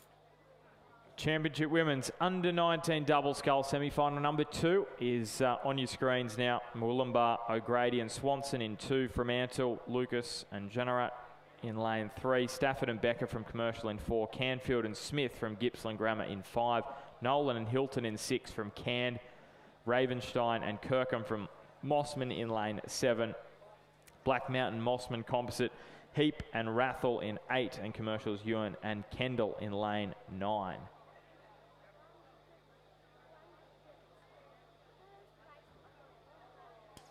So we're getting those splits coming through now for the 1K. Nolan and Hilton leading the way from Smith and Canfield, Kirkham and Ravenstein in 3rd, Lucas and Generat in 4th, but only 0.19 further back in 5th place is that Black Mountain Mossman composite crew. So lane 8, 1 in from this near side, and lane 3. So they're going to have to look all the way across the other side of the course just to see whether they are going to qualify. Lane 6, I should say lane 4, 9 and 2, 6th, 7th and 8th, and they are probably out of it as of this point. So you can see lane 8, lane 3, there's not much separating those two. I would even say that lane 4 are not too further back, but it was about 8 seconds at the 1K. Now, Rob, how do you go with a bit of manual time checking here? Because we don't have any timers in the 1500 hut, making things a little bit challenging for us.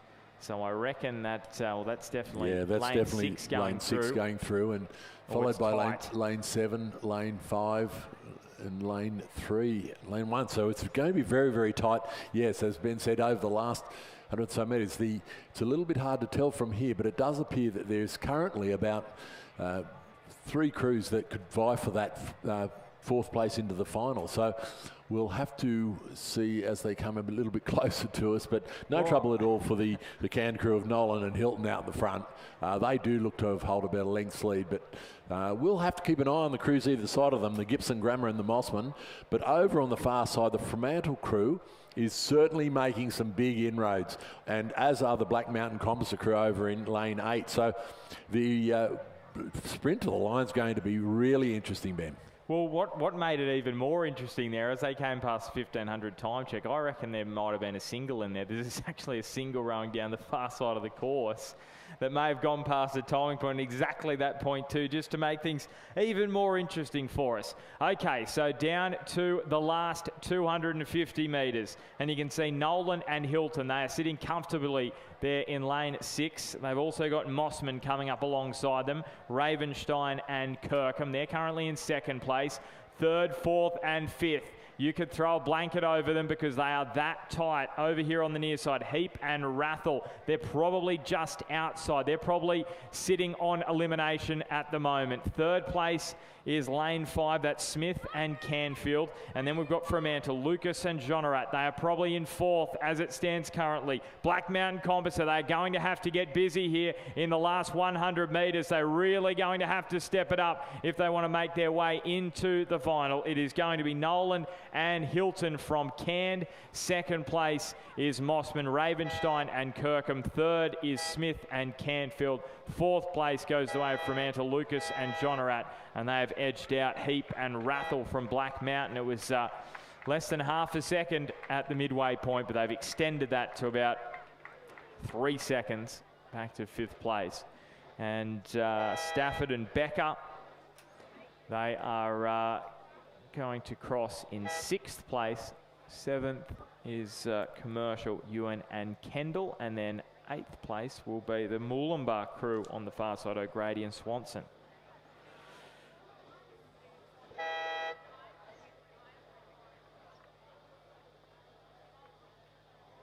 Yeah, and Ben, that time of that semi-final, about 13 seconds faster than the previous semi-final. So, but they weren't working overly hard in that. It was very clear cut for the first 4 in the first semi-final. So once again, it'll make for a cracker of a final in race 216, which is not that far away, being we're at race 205.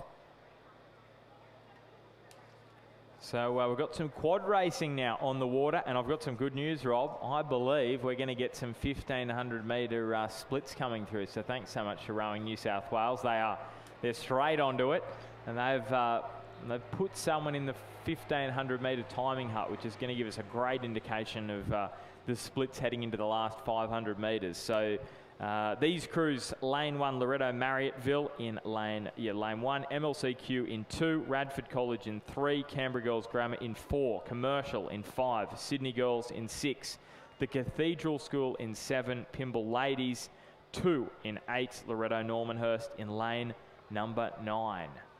Well, through that first 500 metres, Canberra Girls Grammar have got out to a flyer. They've got about a length over the MLCQ crew, followed by Loretto Normanhurst, Radford College. But first 500 metres is not always an indicator of what's going to happen at this end of the field. So once we get through the 1,000, it'll sort itself out a little bit. But certainly they are that Canberra Girls Grammar crew. We're seeing them on the screen at the moment and looking very, very comfortable, very, very in sync there as they coming down to the 1,000 metre mark. So may well have just put a little bit more ground over the chasing pack, because we've got to be looking at MLCQ there.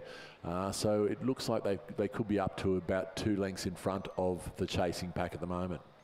So that Canberra Girls Grammar crew, Zoe Tran, Camilla Griffin Audrey Blacker and Leela Biddington.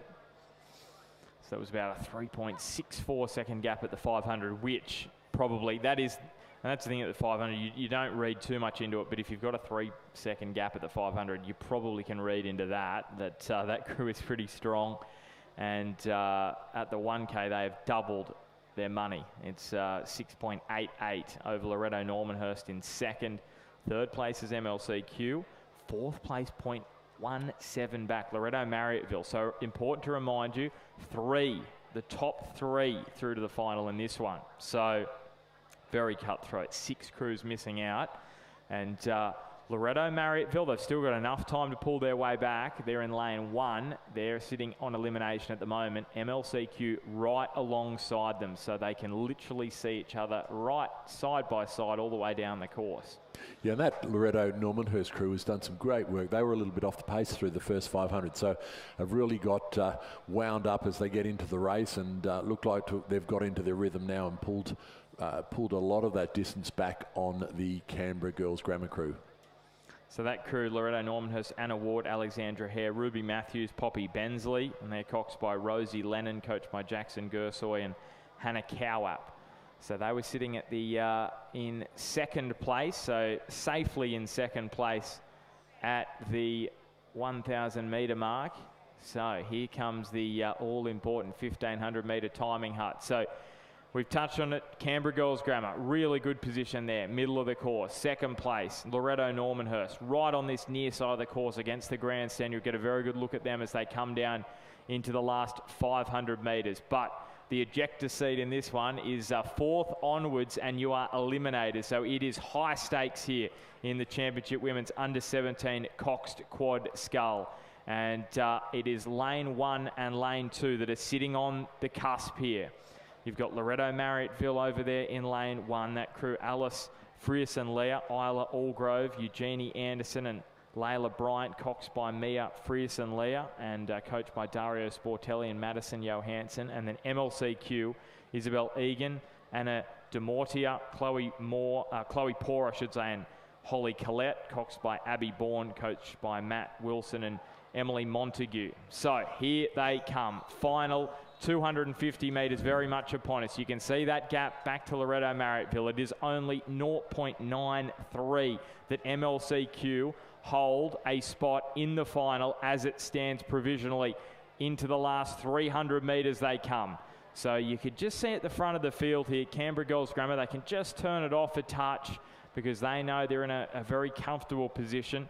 Loretto Normanhurst as well. They have to look all the way over the other side of the course to see those crews sitting in second and third. But have a look at the battle in lane 1 and lane 2, side by side, absolutely going for it. These two crews, they know each other very, very well. They'll know how tight, how hard they're going to have to work here into the last 250 metres. The dark red boys are approaching for both of these crews, so they're going to have to do the work here and get themselves in a good position going to the last 100 metres. So first place, looking smooth, looking comfortable out in first is Canberra Girls Grammar. Second place, Loretto Normanhurst. So those two are comfortably through. Right now in third, MLCQ. They have just poked themselves in front. Maybe it is a canvas they've got back to Loretto Marriotteville. It was less than a second at the 1,500 metre mark. Loretto Marriotteville, they're trying to respond. It is going to take an almighty effort now because they are already into the last 100 metres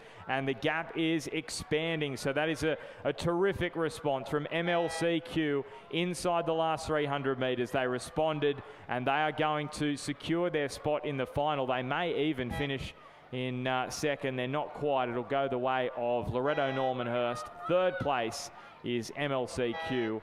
And what a race that was from Loretto Marriotteville. It's about 3 seconds in the end, the gap. Commercial in 5th place. The Cathedral School 6th. 7th goes the way of Sydney Girls. 8th is Radford College. And 9th is Pymble Ladies. Yeah, well, those two crews, they have raced the whole distance of this race with no more than a second between them, and it's just come down to that last 250 metre. The MLCQ crew getting up with a sprint to the line, just doing enough to get through to the final.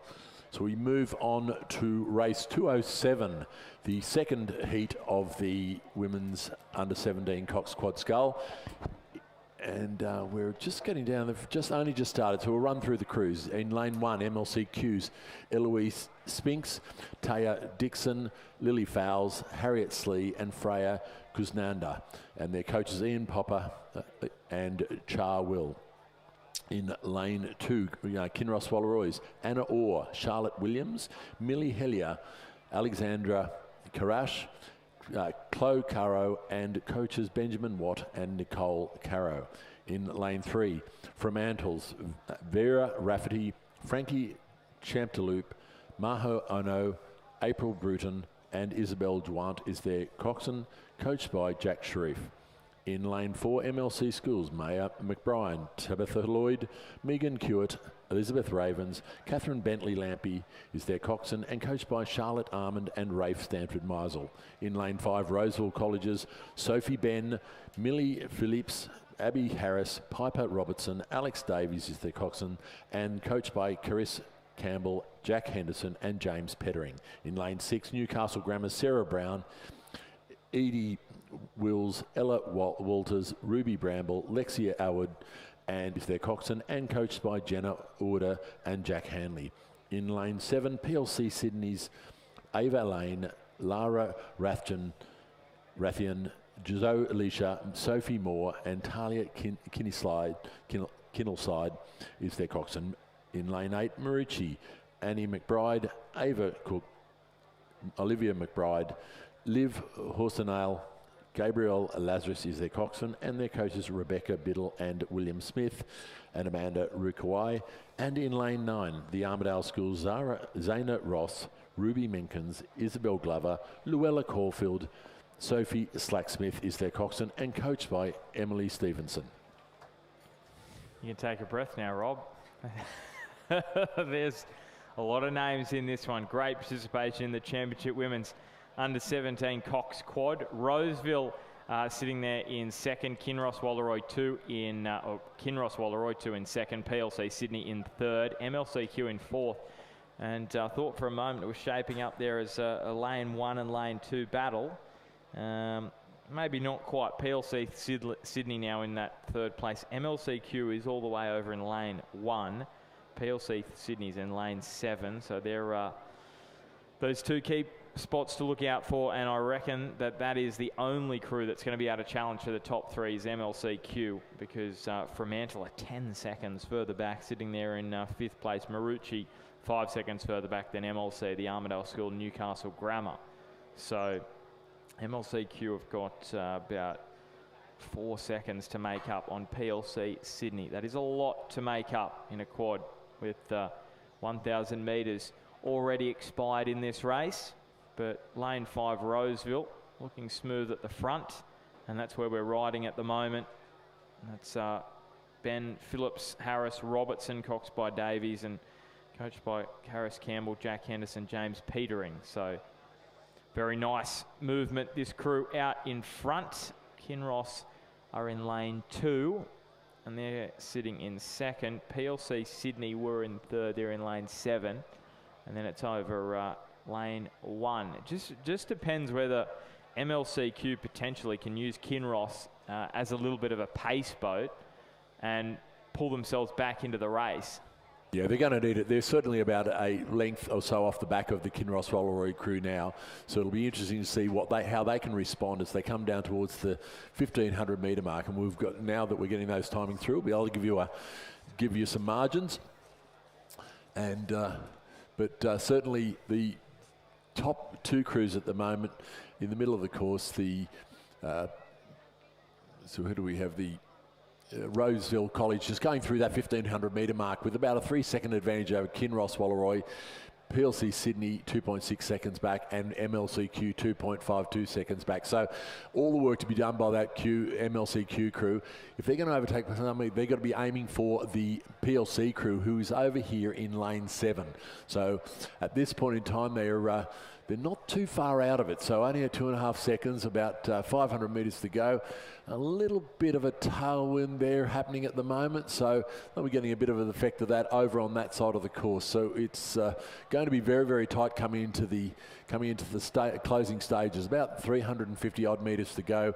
The Roseville College looks like they've fairly happy with their position out the front of the field and have backed it off a fair bit. Kinross Wallaroy still on the chase, as are PLC Sydney over here in lane 7.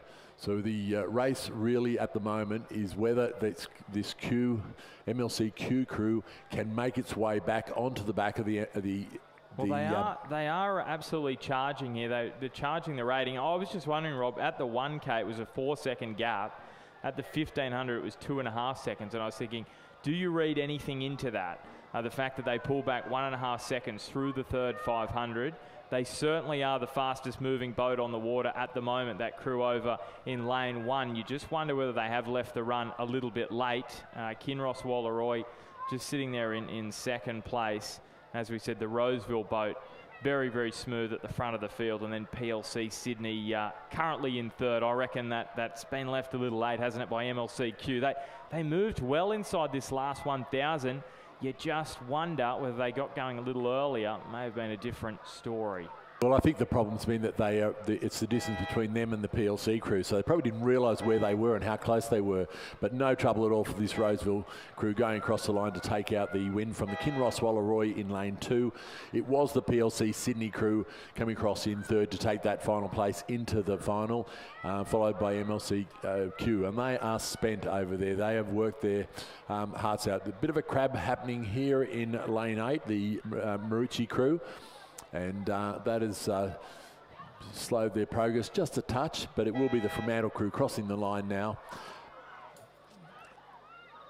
Coming down the line, the Marucci crew, followed by Newcastle Grammar and then MLC School. And it will be the Armidale School closing out the field. Alrighty, well, a bit of a change in commentary. You're going to stay here, Rob, for all your sins, and Stuart John's going to join you. No, he wasn't struck by lightning. If you just did listen to the live stream yesterday, I thought he was for a minute, but he is in the house. He's ready to rock and roll. And thank you, Ben, and welcome to Stu. And I think we both got a bit too close to the lightning yesterday, Stu, and lost our hair, and it seems to be catching at the moment. Yeah, look, it's amazing how it can do that, Rob, because we both rocked up first thing in the morning with this thick, luxurious hair like the Hunter Valley Heartthrob, who's just stepped away from the commentary position. But no, it was, thankfully everyone was safe throughout the day, and it has meant, obviously there were a few races that were cancelled. Really looking forward to seeing, the Schoolboy, the Schoolgirl quads in there, but the safety of the competitors is the key thing. And certainly, yes, we'll be watching the weather this afternoon. A little bit of weather coming in from the southwest there at the moment, so be keeping an eye on that. But this race 208 is the women's under-17 Cox Quad Scull Heat 3, race 208. And it is in lane 2, PLC Sydney. In lane 3, Pymble Ladies College. In lane 4, Kinross Wallaroy. In lane 5, Commercial. In lane 6, Canberra Girls Grammar. Lane 7, the Armidale School. Lane 8, Fremantle. And in lane 9, Queenwood. So through the 1,000 metres, it was Kinross leading out Canberra Girls Grammar, Queenwood, and then PLC Sydney, Pymble Ladies, Fremantle Commercial, and the Armidale School. So it's top 3 to go through to the final. They are coming up now towards the 1,500 metre timing point. Unsurprising, I guess, to see 2 of the schools that have dominated schoolgirl quad racing in recent times in Kinross Wallaroy, who seem to dominate every race they're just about in, and then also Canberra Girls Grammar in lane number 6. So we'll keep an eye out. They seem to be the first 2, although we're starting to see a bit of a move here from Queenwood, closest to the grandstand, and I think they're just maybe making a bit of ground on that Canberra Girls Grammar crew in lane number 6. So we'll keep an eye out on those 2. That's our 1, 2 and 3 at the moment. Fremantle sitting back in 4th place. And as they come up now towards the 1,500 metre timing point, it is the blue boat of Kinross Wallaroy who have themselves a commanding lead through with 500 metres to go. Absolutely, and as the remaining come through that 1,500 metre mark, it was the Queenwood crew about 3 lengths behind the Kinross Walleroy, so a commanding lead at the moment.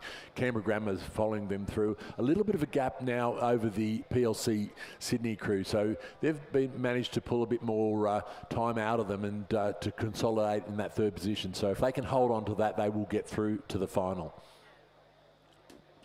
So Kinross Walleroy with the lead as they're coming in now to the final 250 metres. Queenwood and Canberra Girls Grammar battling it out for 2nd place. Queenwood just getting themselves ahead of Canberra Girls Grammar. And then for Girls Grammar, they'll just need to keep an eye out on the Fremantle crew over to their left-hand side. And then over on the right-hand side, we've got the PLC Sydney crew as well, who themselves are only about a boat length ahead of Pymble Ladies. So 250 metres left to go. It's the first 3 through to the final here in the women's under-17 Coxed Quad Sculls. It's Kinross Walleroy holding on to that lead, looking comfortable out in front, as the crews from Orange have a tendency to do. Canberra Girls Grammar now, they've just started to up their rate and really starting to get some good boat run over this last 250 metres, trying to catch back up to the Queenwood crew in 3rd.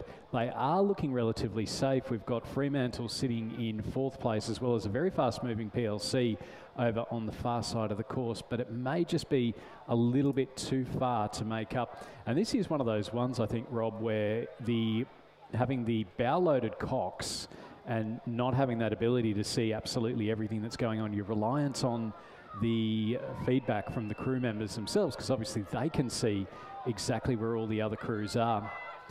Yeah, exactly. Unless you're the chasing crew, they don't really have a good idea of where they sit in the field in relation to the other crews.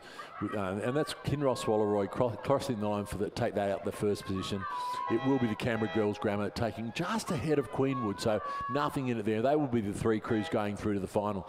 Coming through now is the Fremantle crew, then the Pymble Ladies, PLC's College crew over in lane 2, and Pymble Ladies College in lane 3. So PLC slipped a little bit over that last 750 odd metres. They were right up there going through the 1,000. It will be the Commercial 2 crew coming through over the line now to finish off this field. Yeah, we still have the Armidale School, yes. Yeah, so the Armidale School are a little ways behind, so they're just into their final 200 metres. We will just quickly go through the roll call for heat number 1 of the men's under-17 Quad Sculls. So in lane 2 from Cranbrook, we have Ishan Gina, Lucas Aiello, Frederick Emmanuel, Harry Moylan and Arlo Pollack. Lane 3 from Prince Alfred College down in Adelaide, James Morgan, Kiernan, Paul Gaganis and William Gibson, Noah Burton Howard. The Armidale School in lane 4, Arthur White, Thomas Peach, Clement McKemmy, Joseph Gordon, James McLaren. Lane 5 from Hunter Valley Grammar, Oscar Wilson, Fergus McCormick, Thomas Graham, Jesse Ogle, Ella Cossins. We've got a scratching in lane 6 and lane 8, which leaves lane 7 Gippsland Grammar, Andre Wasserman, William Edgar, Eamon Brady, Ethan McDougall and Gemma Gibbons is their coxswain, and that Gippsland Grammar crew, one of the leading crews. We've got first 3 to go through to the final, so it's just 2 crews to miss out from this particular heat. Prince Alfred College, they're sitting in 2nd place, and then across from them, the Hunter Valley Grammar School crew, stroked by Jesse Ogle, is sitting in 3rd. So that's our 1, 2 and 3. We just saw the Armidale School finishing their heat in the women's under-17 Coxed Quad Sculls. So our top 3 sitting quite nicely. It's a bit of clear water between our top 3 crews, and then we've got the Armidale School in lane number 4 and Cranbrook in lane number 2. So we'll the top 3 looking fairly comfortable at the moment, Rob. Yeah, and certainly that is the case. And a lot of these schools that are competing in this will be also ruining the fact that these guys get to compete, which is a great thing, but their senior quads got missed out because of the storms yesterday afternoon. So I know a lot of disappointed first quad competitors from the Schoolgirls missing out on their race in the afternoon, as indeed there were a lot of others. So it certainly was a big weather event, and understandably called off due to safety concerns. So out in front, we've got the crew from Prince Alfred College making the trek over from South Australia. PAC having a fantastic South Australian Rowing Championships just a couple of weeks ago over at West Lakes. They've made the trek across here to Sydney, and this number 2 crew sitting nicely out in front. We've got Gippsland Grammar sitting in second place, so another of the visiting schools, and then Hunter Valley Grammar. So no Sydney clubs. No Sydney schools involved in the top 3. We've got Cranbrook, who are the only Sydney school in this particular heat. So it's very much showing the depth and breadth of entries for the 2026 New South Wales Rowing Championships. Record number of entries here for the Sydney International Regatta Centre, and it is going to be one of the visiting schools, Prince Alfred College, who will come away with the heat win in heat number 1 of the men's under-17 quad sculls. Gippsland Grammar, they'll go through in second place, and then third place will go to the multicoloured Zooties of Hunter Valley Grammar. Now they're going to finish a bit of clear water ahead of the Armidale School in 4th place, and then Cranbrook will be back in 5th. So Prince Alfred College, Gippsland Grammar and Hunter Valley Grammar qualifying for the final of the men's under-17 Coxed Quad Sculls. And we move on to race 210, the second heat of the under-17 men's Cox Quad Scull. In lane 2 we have Marist College, Spiller, Stagato, Clark, McLaughlin and Coxon Webber. In lane 3 Radford Colleges, Haywood, Irwin, Miller, Davis, Espinosa. And in lane 4 Darramarlins, Allison, Warren, Keeley, Donaldson, coxed by Keeley. And lane 5 is Barker College's Apps, Ward, Neil, Ryan and Matthews. Lane 6, Kinross, Walleroy, McDonald, Zinger, Bell, Robinson, Thomas. In lane 7, Newcastle Grammar, Martin, Sandoz, Scott, Vasey, Shee. And in lane 8, Prince Alfred College, Scott, Brown, Amber, Logan and Martin. So a nice even spread across the field at the moment. We've got Kinross Walleroy, who have the lead over in lane number 6, and also Marist College in lane number 2. So they're our 2 leading crews. It's fascinating the way this one's set up, because we've got the 3 ACT crews racing right next to each other. We've then got Kinross Walleroy and Newcastle Grammar, so the 2 regional schools, they're up against each other. Prince Alfred College, the number 1 crew. We've seen the number 2 crew go through. The number 1 crew, they're not sitting too far off. In fact, I think they are in about 3rd place at the moment. We'll get a bit of an idea as they go through that 1500 metre timing point. Then it is all to do for the crews from Newcastle Grammar, Barker College, Darramarlin a little ways off the pace, and Radford College. So it's Marist College, Prince Alfred College and Kinross Walleroy, our top 3 as they come through the 1500 metre timing. Yeah, and certainly they have extended that lead, Marist College over Prince Alfred College, going through the 1500 metres with a 13-second gap. So they are doing it and certainly pulling away from the field as we see it. Nothing between Kinross Walleroy and Prince Alfred College, a little bit, about 2 lengths back to Radford College. So with only 3 going through to the final, Radford are the ones that are probably closest, although going with them is Barker College, only 0.71 of a second behind, and Newcastle Grammar. So very tight for that 4th, 5th and 6th position. Will they have enough to get back and get onto the back of Kinross Walleroy? We'll have to wait and see. We're coming into the last 300 metres, and certainly this crew from Marist College over in lane 2 looking very, very, very strong as they come down to the last 200 metres, 150 metres, and they look like they'll hold on all the way. It does look like the 2 crews over on this side. So that is the Kinross Walleroy and Prince Alfred College will hold down that 2nd and 3rd place. It does look a bit of a gap. Nothing between, as I said earlier, nothing between 4th, 5th and 6th. But unfortunately for them, their race is not going to, the race between themselves is not going to get them up to the final. Coming back at, although having said that, the Barker College crew coming back at Kinross Walleroy, but I'm sure they're foxing the Kinross Walleroy. They'll step it up with about 50 metres to go to the line. They look like they've got it well covered as Marist College comes over the line to take a big win in this heat. It will be the crew from Prince Alfred College crossing the line in 2nd, followed by Kinross Walleroy. Nothing in this finish. The big finish coming here from Newcastle Grammar. Will they overtake? No, probably a photo for 4th and 5th. I think Barker just over Newcastle Grammar by about the width of the bow ball.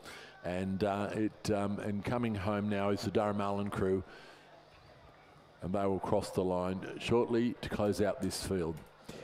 So a great win there for Marist College, going through to the final of the men's under-17 Cox Quad Sculls. They'll be joined by the number 1 crew from Prince Alfred College and Kinross Walleroy.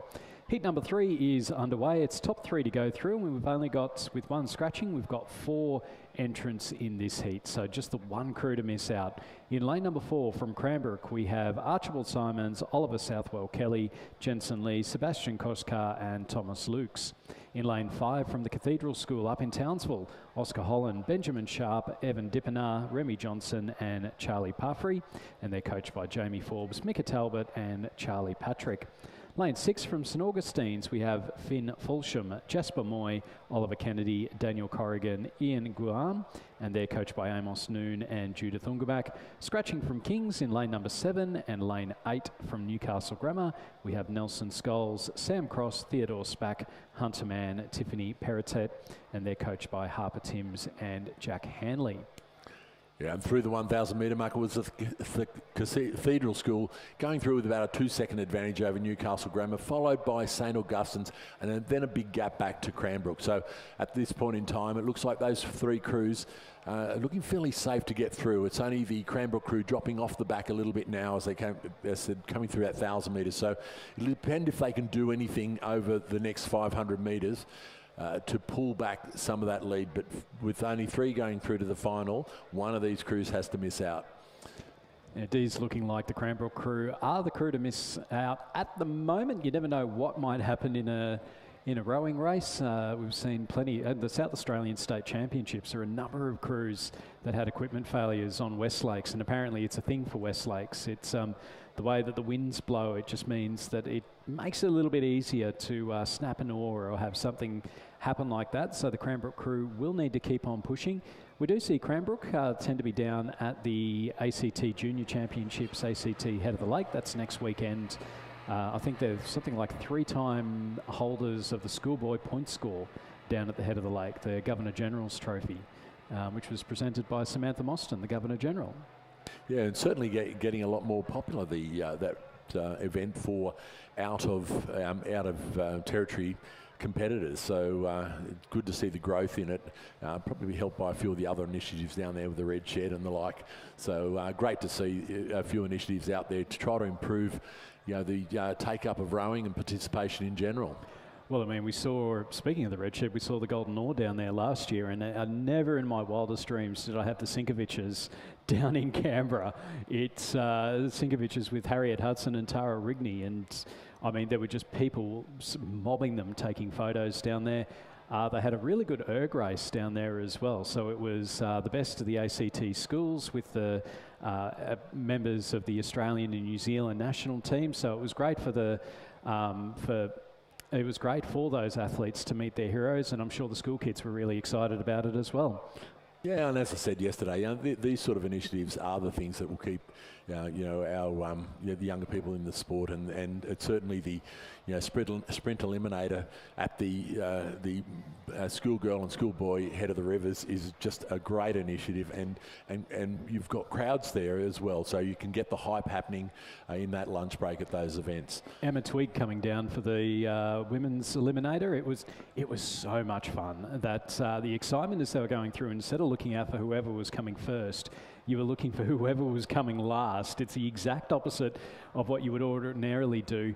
We're just seeing a push come here from Newcastle Grammar. So the Cathedral School have led the entire way. It's very much going to our top 2 crews from 2 big rugby league cities, of all places, Newcastle Grammar and Newcastle and Townsville.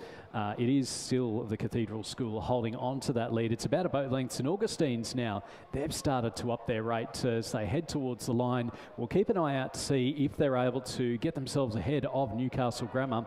It will be the Cathedral School, though, that will go through in first place. They'll take the heat win just under a boat length ahead of the crew from Newcastle Grammar in second. St Augustine's back in third, and then we do have the crew from Cranbrook. They'll finish up in fourth place. So Cathedral School, Newcastle Grammar and St Augustine's, our three crews to qualify for the final of the men's under-17 quad sculls. Yes, so Stuart, on that, the first and third heats had a very similar time. The heat in the middle was about 30 seconds faster, so I'm not sure that timing is quite correct, but we'll check on that. And it won't make much difference because it'll play out in the final in race 221. So we're not too far away from the final of the women's under-16 quad sculls. So this is a 1,000-metre race. So our crew's just heading down to the 1,000-metre start. We've got the boat race officials. So instead of it being a held start, you've got to try and line them all up and get them all ready to go.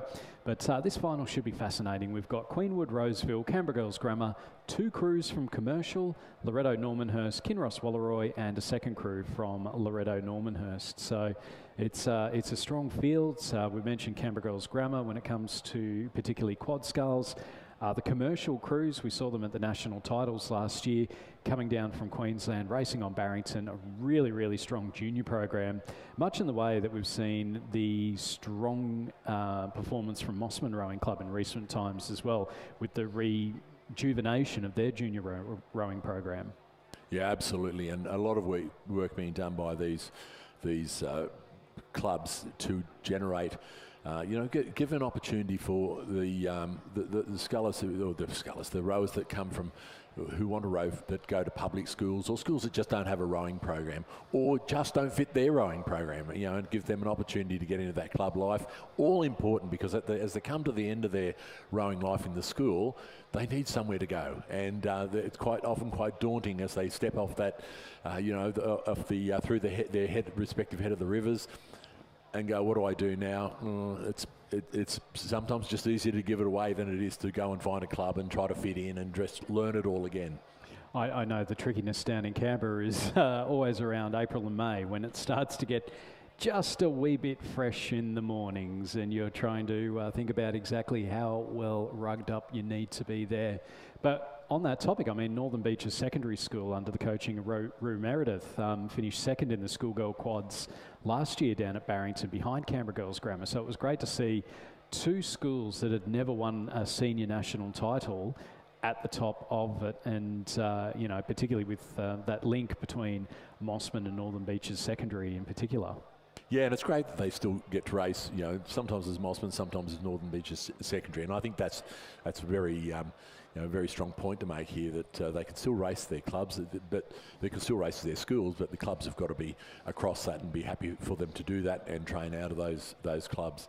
But it is a bit of a thing. Often they go to these clubs and they don't have quite the equipment they had when they came out of their their private school program. So it's also a bit of a thing. But yes, a lot of work being done by a few of these clubs around the place. Leichhardt in Sydney is another one that's doing great work with the juniors. So you Queensland, Uni of Queensland, Commercial, as you say, Mossman. So it's a growing thing, a growing trend, and great to see. So our crew's lining up for the start of the final of the women's under-16 Coxed Quad Scull. So in lane number 2 from Queenwood, we have Vivian Walk, Elizabeth Fanganuku, Lucinda Hughes, Charlotte Butlin and Cara Sheeran. In lane 3 from Roseville, we have Eleanor Foster, Millie Hawkins, Maya Williams, Alicia Jenkins and Libby Atkinson. Lane 4 from Canberra Girls Grammar, Olive Mufarij, Alexandra Kodaris, Erin Riley, Grace Fogarty and Sienna Gately. In lane 5, the commercial crew of Waverley Palmer, Katarina Cook, Audrey Peaty, Ruby McLeod and Juliet Arthey. In lane 6, also from commercial up in Brisbane, Olivia Alford, Grace Camuglia, Eva McGeechee, Maggie Rowan and Audrey Hewitt. Lane 7 from Loretto Normanhurst, Clara Bradford, Annie Shepherd, Camilla Ogilvie, Camilla Lamb and Ava Forrester. You can see them all tensed up, getting ready to row. In lane number 8 from Kinross Walleroy in the blue hull that you can see second from the bottom. Isabel Provost, Andy Zinger, Ingrid West, Pippa Wise and Grace Lowther. And on the foreground of your picture, for those watching on the live stream, Loretto Normanhurst, Charlotte Horden-Smith, Sarah Murray, Constance Whitaker, Kate Dean, Harriet Portelli. And we are, I dare say, just a couple of seconds away from the start. So it's the non-held start. They're just trying to make sure that everyone's up level, no one's got a head start. And in a cross breeze, this is not my idea of a good time. No, it's not, and it's very hard for the starter to get that exact line with a bit of breeze, and they're varying breeze across the field. But he looks to have got a fairly good line there now. As you say, it's a non-held start. Too difficult to run out pontoons for a couple of races. So, but they are away, and it does look like a fairly clean start by all crews. We're watching on the this side the Loretto Normanhurst and Kinross Walleroy crews, and certainly getting away to a great start. It does look like in this instance that Kinross Walleroy has got slightly better, but we'll wait and see how that pans out over the next couple of 100 metres. So we're just having a look now at the two crews from Commercial, and they've gotten off to an absolute flying start. Canberra Girls Grammar just coming onto the screen at the moment. You can see them rowing across ahead of the crew from Roseville, and then across then to the crew from Queenwood at the top of the screen. So plenty of action going on there, and as you'd probably expect in these finals, we'll see the chevron shape coming down the course. It does look to be the crew from Commercial in lane number 5 who have a very early lead, but it is still very early stages at the moment. The second Commercial crew also up there, and then either side of those Commercial crews, we've got Loretto Normanhurst and Canberra Girls Grammar sitting in behind them. But it is the girls from Brisbane who have the early lead through the first 250 metres or so. And of course, these are some of our youngest competitors over the weekend, and certainly putting on a great display. But it is that Commercial crew in lane 5 that looks to have got out to an absolute flyer. They, from our vantage point, look to have increased out to about a length and a half. We'll get a better idea of that as we come down to the 500 metres to go mark. But on the screen now, we do have the Commercial crew. Canberra Girls Grammar just off to their right, but it does look like the two Commercial crews do hold the advantage coming across the 500 metres to go. And certainly that's the case. They're out to about a length and a half. Oh, it's nothing in it for second, third and fourth. Commercial to Canberra Girls Grammar and Kinross Walleroy. They were absolutely in a line going across that 500 metres. So the sprint will be on.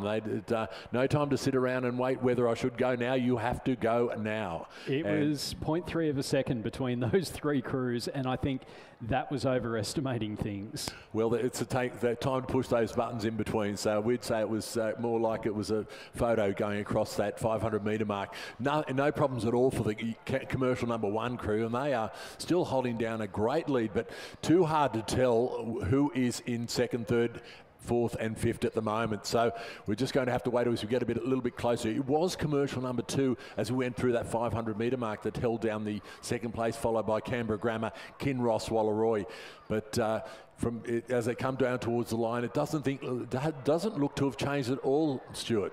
No, it's still the Commercial number 1 crew. They've got the lead. Canberra Girls Grammar, they've started to make their push. Kinross sitting level with the Commercial 2 crew. There's also a push coming here from Loretto Normanhurst in lane number 7. And then we do go a little ways back. Queenwood number 1 on the far side of the course, battling it with Roseville. You can start to hear the cheers from the crowd now as they coming in to the finish. Here come Kinross. Can they make up the ground on Commercial, or Commercial hold on? Can Canberra Girls Grammar hold on against the second Commercial crew? We know who the winners should be. It's the Commercial number 1 crew in lane number 5, stroked by Ruby McLeod. They're coming up towards the line, but for second, third and fourth, it's Kinross, Commercial and Canberra Girls Grammar. Just a rough stroke there from one of the Commercial girls. It's left the door open for Girls Grammar and Kinross. It's going to be Commercial 1.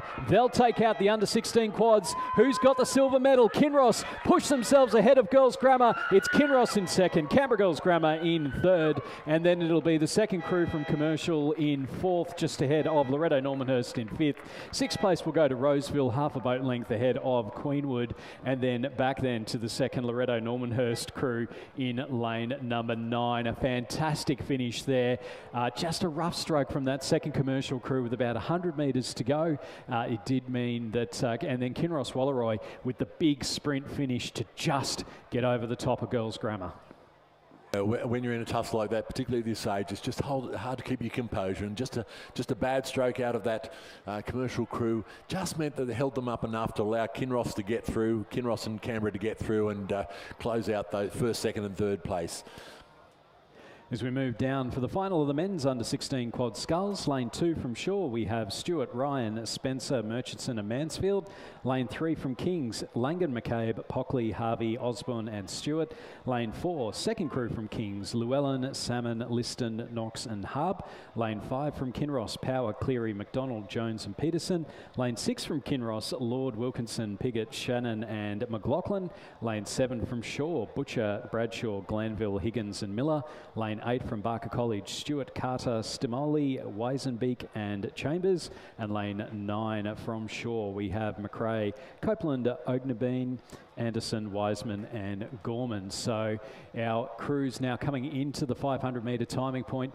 It is the crew from Kinross sitting in the middle of the course who do look to have a little bit of a lead ahead of the second Kinross crew, couple of Shaw crews, and they're all within about a second of each other. You could just about throw Razor's Pashmina over these crews as they're coming in, but similar to the women's under-16 quad scull final, we've got a definitive leader wearing a blue zooty. It's just the question again of who is going to get second, third and fourth. It looks to be the crews over on their left, so closer to the grandstand. Kinross Walleroy, Shaw 2, Barker College, Shaw 3's also not out of it. Kings 1 looking to try and push their way through. We're in for a fantastic finish here in the final 250 metres. It's still Kinross holding on to that lead as they come in now to the final 250. Yeah, and Kings over on the other side, having a really good effort over here, but a little bit of distance over to the other Kinross Walleroy crew. So they're just a little bit out of it. But these crews here, certainly Kinross, Shaw, Barker and Shaw over on this side of the field, are all in close proximity. You can get a feel for what's going on. But Kings are looking pretty good over on the other side. I don't know if they're going to have enough to get back over the top of it. No problem at all at the moment for this Kinross Walleroy crew, but their second crew certainly coming back at them. Yeah, the Kings crew have put on a great effort over this last 100 metres and may well have pulled up alongside the other crews. Over on this side, the Shaw crew also wound up and coming home very, very, very strongly, as is both Shaw crews coming up on the Kinross Walleroy crew. And it does look like the Kings crew has overtaken Kinross Walleroy to go into second place. There's nothing in it. It will be the Kinross number 1 crew crossing the line first. Coming down to the line, Kinross Walleroy and Kings. It will be Kings, Kinross Walleroy, Shaw number 2, followed by Shaw number 3. And then it will be the Kings number 2 crew, followed by Barker College and Shaw 1. What a great race. Absolutely nothing in those ones. So again, a fantastic race in the under-16 quads. It's a win for Kinross Walleroy ahead of Kings number 1 and the second crew from Kinross Walleroy. So a 1 and 3 for Kinross, almost completely matching up with the under-16 women's, where we saw Commercial come in first and then also in 4th place. As we get ready for the final of the Schoolgirl Single Sculls, we're going to have Rob Glendenning stepping out of the commentary box, and very soon I will be joined by the always chatty Chris McCarthy. As we get ready, you can see the crews down at the start for the Schoolgirl Single Scull Finals. As Chris now joins me in the commentary box. Good morning, Chris. Some great racing still to come in this morning's session. Good morning, Stuart. I think always chatty is about the nicest way you've ever described me here in the commentary box. I'll take always chatty. It's nicer than what you said to me this morning. But a very exciting race in prospect for the Championship Schoolgirls Single Scull for all of these ladies' third run down the course this morning. Heats and semi-finals earlier on. In the heat. It is only warming up. It's hopefully not going to reach the highs that were originally forecast for today and yesterday, but still certainly 3 races in a couple of hours. There was some interesting gamesmanship, I thought, in the first couple of races in this and in the under-19 double, and our favourites in the centre of the course there. So Maddie McLaughlin on the far side of the course from Somerset College up in Queensland. Leander McLaughlin from Pymble Ladies in lane 2. Grace Holton from Barwon Rowing Club in Victoria in lane 3. Isabel Bugg from Askham in Sydney's eastern suburbs in lane 4. Isabella Henderson from the Armidale School in lane 5. Charlotte Bowen from Canberra Girls Grammar. There's Isabella Henderson there with the bright yellow hat of the Armidale School. Charlotte Bowen next to her in lane 6 from Canberra Girls Grammar. Bella Wells from Tasmania from the Friends School in Hobart in lane 7.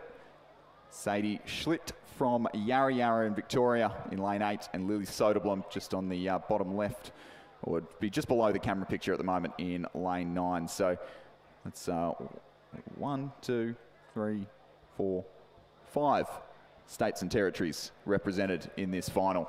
I think it's only South Australia and WA that we don't have in this one. So it's a very, very great thing there. As we just go to the presentation of medals for the Schoolgirl, for the women's under 16 quad sculls, third place and bronze medalists, Canberra Girls Grammar. Their crew of Olive Mufaraj, Alexandra Kodaris, Erin Riley, Grace Fogarty and Sienna Gately.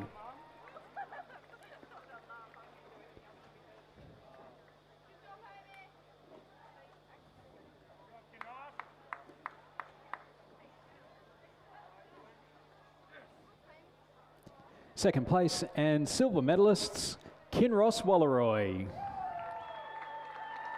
Their crew of Isabel Provost, Andy Zinger, Ingrid West, Pippa Wise and Grace Lowther.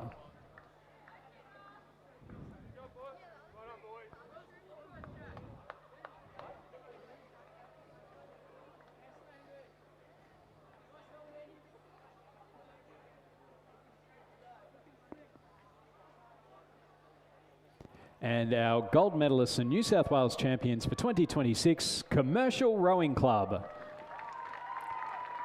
The winning crew of Waverley Palmer, Katarina Cook, Audrey Peaty, Ruby McLeod and Juliet Arthey. And they're coached by Gary Townsend.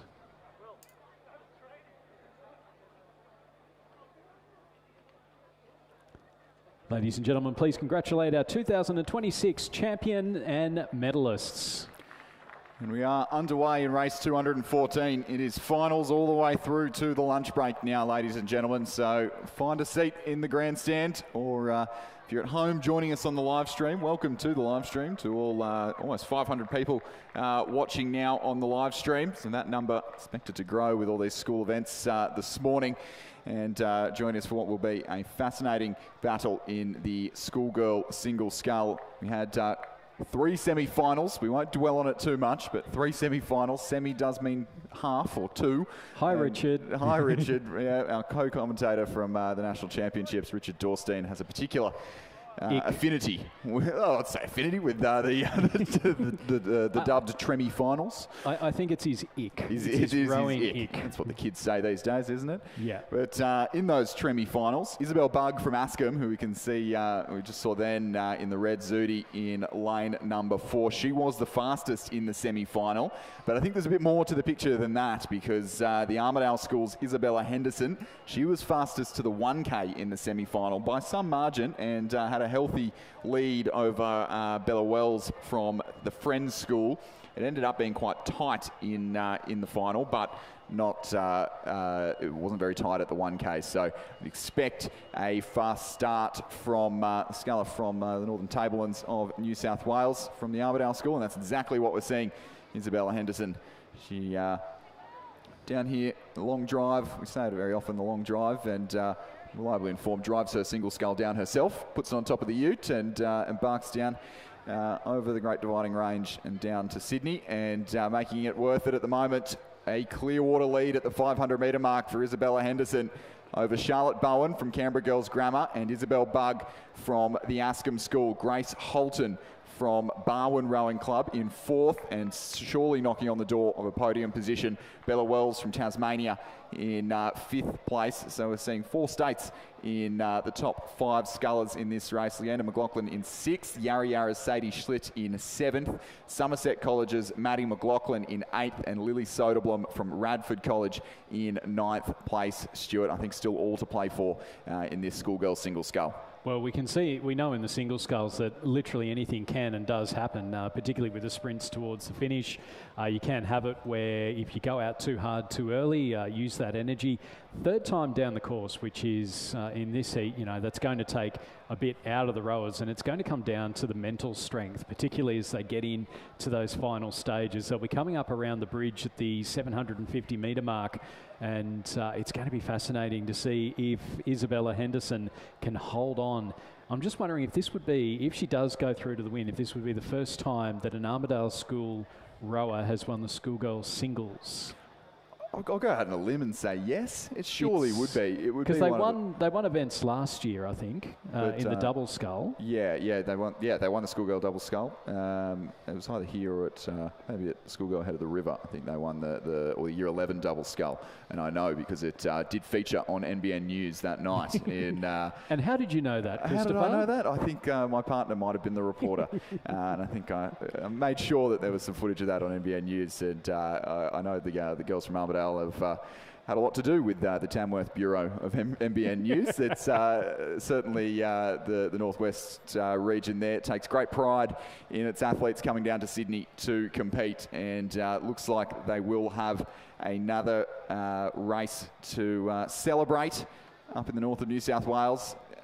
If it continues like this, that gap widening, isn't it, Stuart? The gap's widening, but then the gap is closing between 2nd and 4th. So we've got Charlotte Bowen from Canberra Girls Grammar. She's 4.5 seconds behind Isabella Henderson. And then Isabel Bugg is only half a second behind again. Grace Holton sitting in 4th place. So Grace from Barwon. And then we go back to Bella Wells, Maddie McLaughlin, Leander McLaughlin, Sadie Schlitt, and Lily Soderblom just at the back of the field. So it's still all to play for the minor placings in particular. There's about 1.5 seconds between 2nd and 4th, and then Bella Wells, Maddie McLaughlin and Leander McLaughlin. For a sculls race, they're not all that far behind if they've got it through this third 500 metres or so. But as they're coming in now, there's plenty of cheers going on as we just see the presentation for the men's under 16 quad sculls. So our bronze medalists were from Kinross Walleroy. That was Alfie Lord, Jonathan Wilkinson, Marcus Piggott, Ralph Shannon and Charlie McLaughlin. And then our silver medalists were from King's School. That was Finlay, Langan, McCabe, Tom Pockley, George Harvey, Darcy Osborne and William Stewart. And then our champion crew from Kinross Walleroy, Henry Power, Reuben Cleary, Hamish McDonald, Henry Jones and Jock Peterson. And they're coached by Benjamin Watt, Will Stanley Davies and Jackson Davis.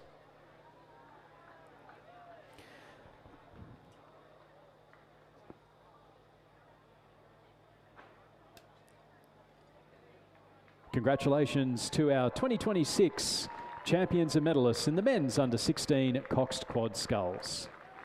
And this racing starting to hot up here. It is still Isabella Henderson leading the schoolgirl single scull, but challenges for the minor placings on the podium coming from all over the shop at the moment. You can see the Barwon sculler there in the stripes. That's Grace Holton, coached by Anita Whitehouse, just edging out in front of Isabel Bugg from Ascombe. So that's going to be a tight finish. We saw a good sprint finish from Izzy Bugg, the under 17 single, I think, last year here at the State Championships.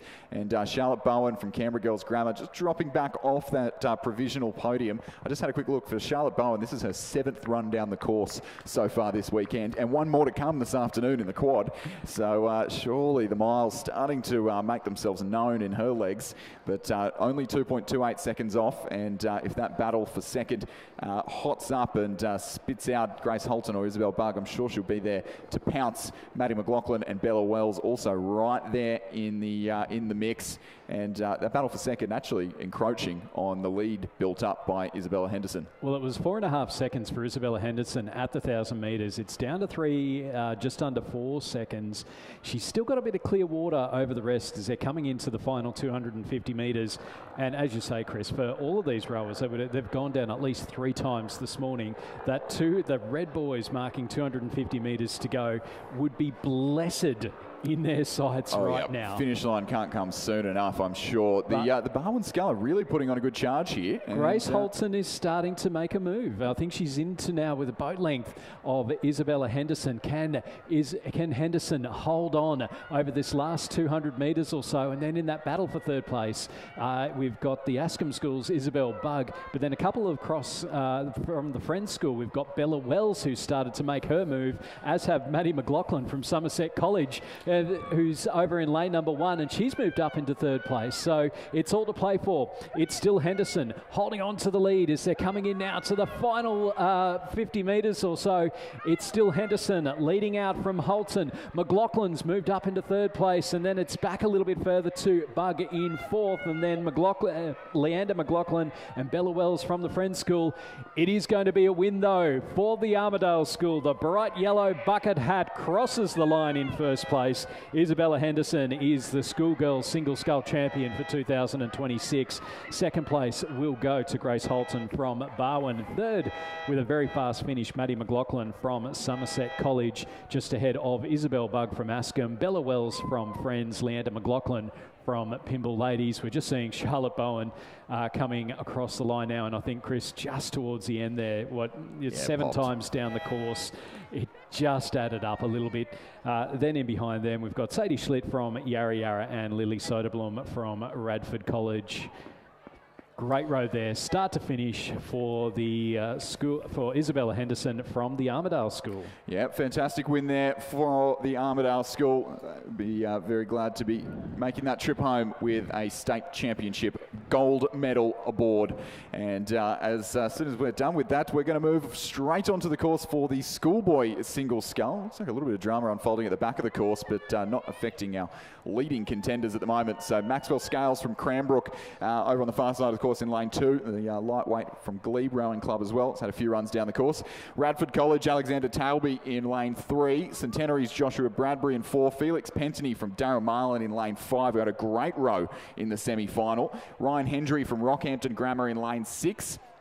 And Oliver Radin from Geelong College in lane 7. William Spow from Leichhardt Rowing Club in lane 8. Connor Kruger from Radford College in lane 9. It is the Radford Sculler there who is coming through the 1500 metre mark in front of Felix Pentony from Darramarlin, Alexander Tailby from Radford, Rockhampton Grammar's Ryan Hendry running 4th, William Spow from Leichhardt in 5th, Maxwell Scales from Cranbrook in 6th. We did see one Sculler running into a bit of drama, maybe an equipment issue further back. I think Joshua Bradbury from Centenary, it looks like. There's Oliver Radin there from Geelong, who had a big sprint in the heat. He looked great, and maybe has just taken a little bit too much out of the legs there, and not able to run with the leading contenders. There is the Geelong College Sculler, but Connor Kruger from Radford looking to take a New South Wales title back down to the Australian Capital Territory now, but it is close.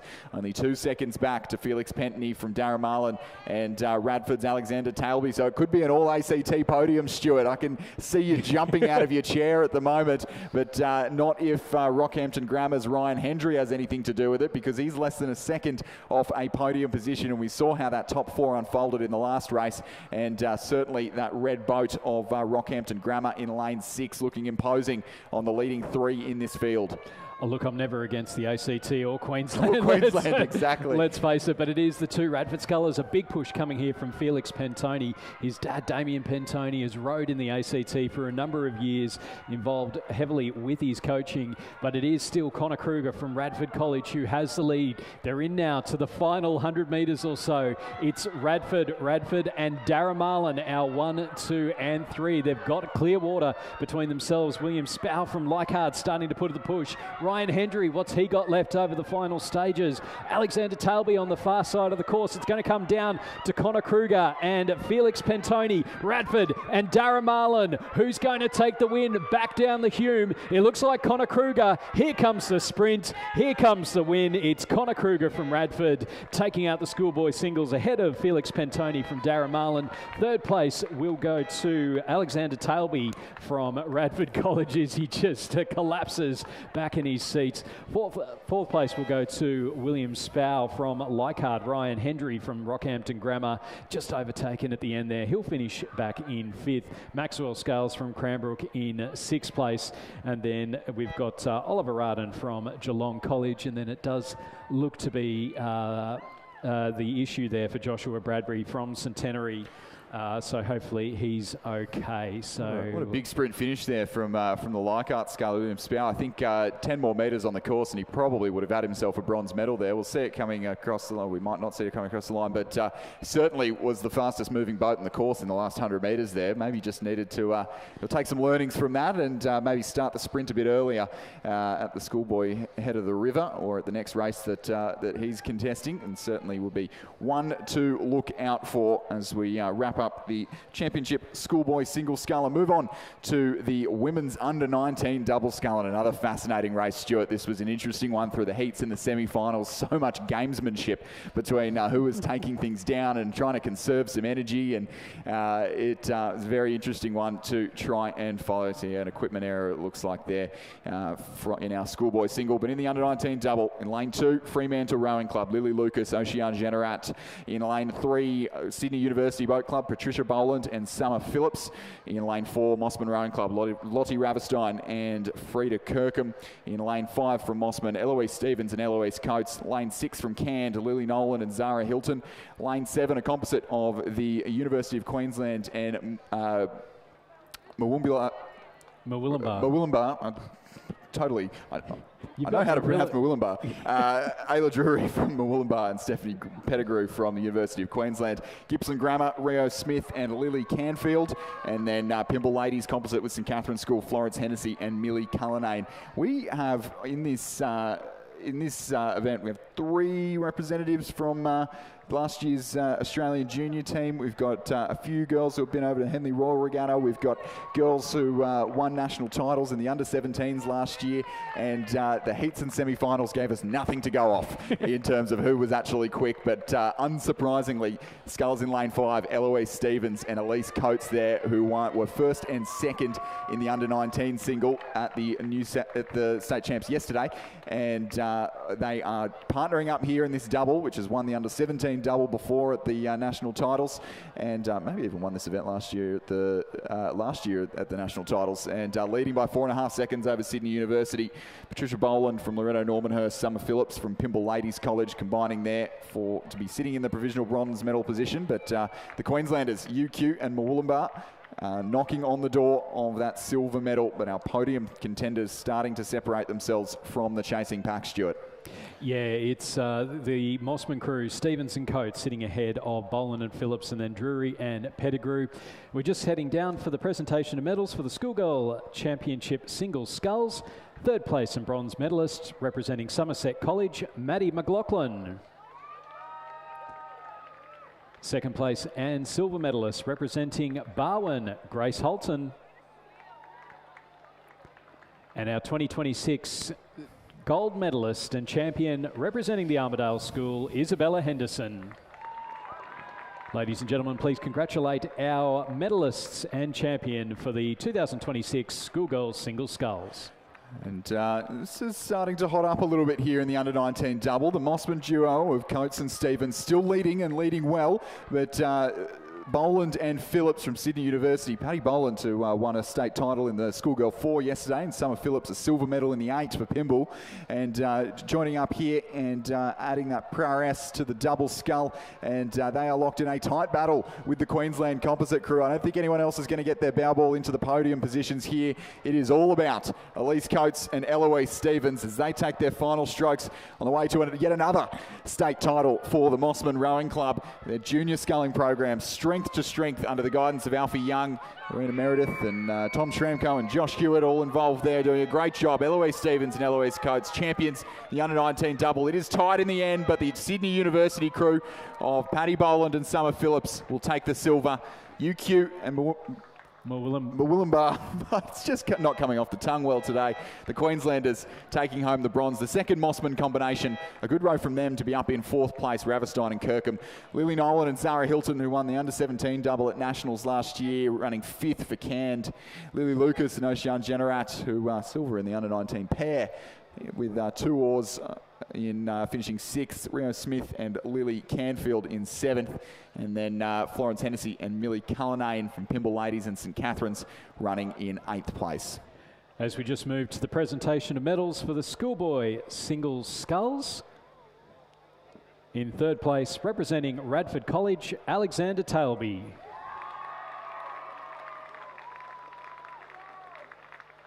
Second place and silver medalist, representing Darramarlin College, Felix Pentoni. And our 2026 Schoolboy Single Scull champion, representing Radford College, Connor Kruger. Ladies and gentlemen, please congratulate our 2026 champion and medalists. Radford College, always such good supporters on the banks here of the Regatta Centre with the flag, and big cheers from the blue hats of Radford College. But the under-19 men's double scull underway now, and this is shaping up to be a very exciting race as well. Sydney University, Tyndall and McInnes in lane 1. Swan River, Morris Luck and Flavel in lane 2. Brisbane Grammar composite with the Southport School. Oliver Kent from Brisbane Grammar, Leonardo Hughes from the Southport School in lane 3. Corio Bay, the Bailey brothers, Tig and Xander in lane 4. North Esk and Launceston Grammar, Peach and Nichols in lane 5. Mossman, Showman and Humphreys in lane 6. North Esk, Detmer and Twitchett in lane 7. Canberra composite with Mossman, Floris Elias and Harrison Braithwaite in lane 8. And Lachlan and Bradell from Commercial and Fremantle in lane 9, Stuart. Yeah, and it looks to be probably one of the more unlikely combinations I've ever seen. I think this crew in lane number 3 is Leonardo Hughes, Oliver Kent. Would be the first time that Brisbane Grammar and the Southport School have teamed up on just about anything. Yep, fierce rivals up there in Queensland. Leonardo Hughes been in the Southport School first 8 for a number of years now, and was in the first 8 that almost caused me to call the national final wrong a couple of years ago in 2024, and I think that was the year that they went over to the Henley Royal Regatta as well. And teaming up with Oliver Kent, who won the under-19 single yesterday, and that duo currently our favourites. They were quick in the heat. They won the heat, and then they didn't quite look as quick in the semi-final. And I think there was we said gamesmanship about 74 times already this morning, but there was certainly some clever conserving of energy that is now serving them quite well as they lead Corio Bay's Tig and Xander Bailey, who won the under-17 and the Schoolboy double last year at the National Championships. Mossman running 3rd at the moment.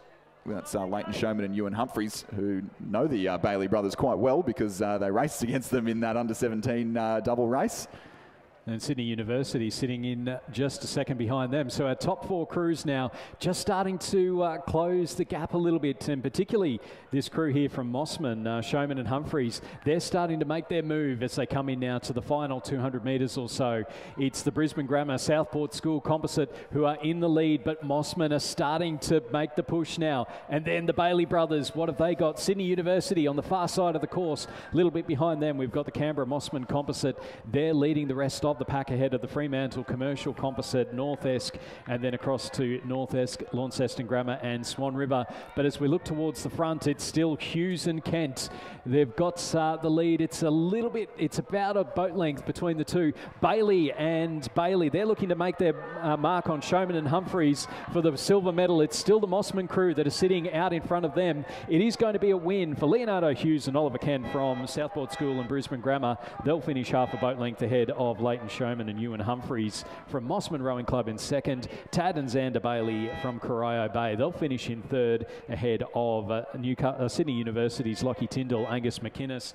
We've then got the Canberra Mossman composite of Floris Elias and Harrison Braithwaite, who'll finish ahead of Fremantle Commercial composite in lane number 9, and then back a little bit further to the North Esk crew in lane 7, and then North Esk and Launceston Grammar in 8th. Our final crew just coming across the line, and that is the Swan River crew of Banjo, Morris Luck and Jeremy Flavel. So a win there for the Brisbane Grammar composite. Leonardo Hughes from the Southport School and Oliver Kent from Brisbane Grammar takes his 2nd state title in as many days there. A time of 6:46.82 unofficially over the crew from Mossman, Showman and Humphreys, and then the Baileys, Tig and Xander in 3rd place.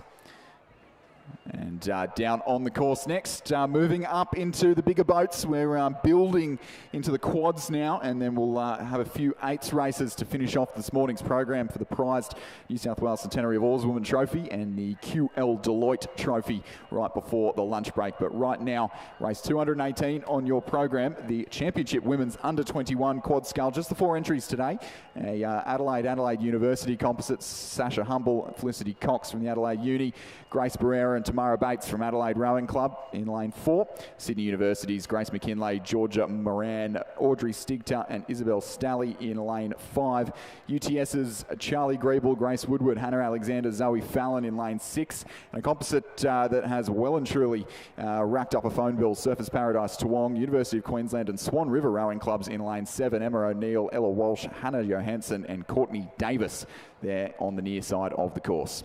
As we just move for the presentation of medals for the women's under-19 double sculls, our bronze medalists representing University of Queensland and Murwillumbah, Ayla Drury and Stephanie Pettigrew. Silver medalists representing Sydney University, Patricia Boland and Summer Phillips. And our 2026 champions in the women's under-19 double sculls representing Mossman Rowing Club, Eloise Stevens and Elise Coates. And they're coached by Alfie Young. Ladies and gentlemen, please congratulate our champions and medalists in the women's under-19 double sculls. Back down on the course, it is all about the South Australians here. The combination there of Adelaide University and Adelaide Rowing Club. Humble and Cox from Adelaide Uni and Grace Barrera, Tamara Bates from Adelaide Rowing Club leading the charge here in this final, the straight final of the under-21 women's quad.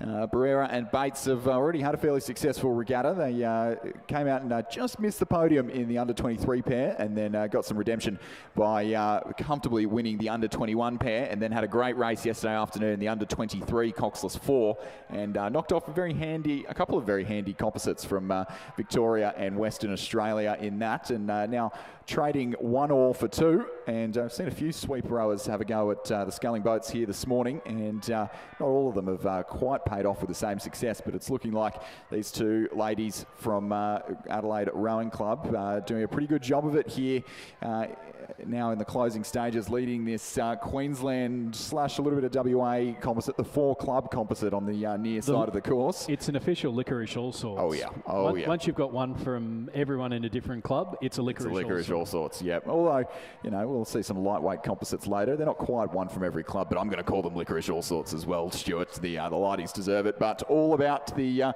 think maybe the names who got on the draw might be slightly different here because I'm seeing 3 Adelaide Rowing Club Zooties in that leading boat.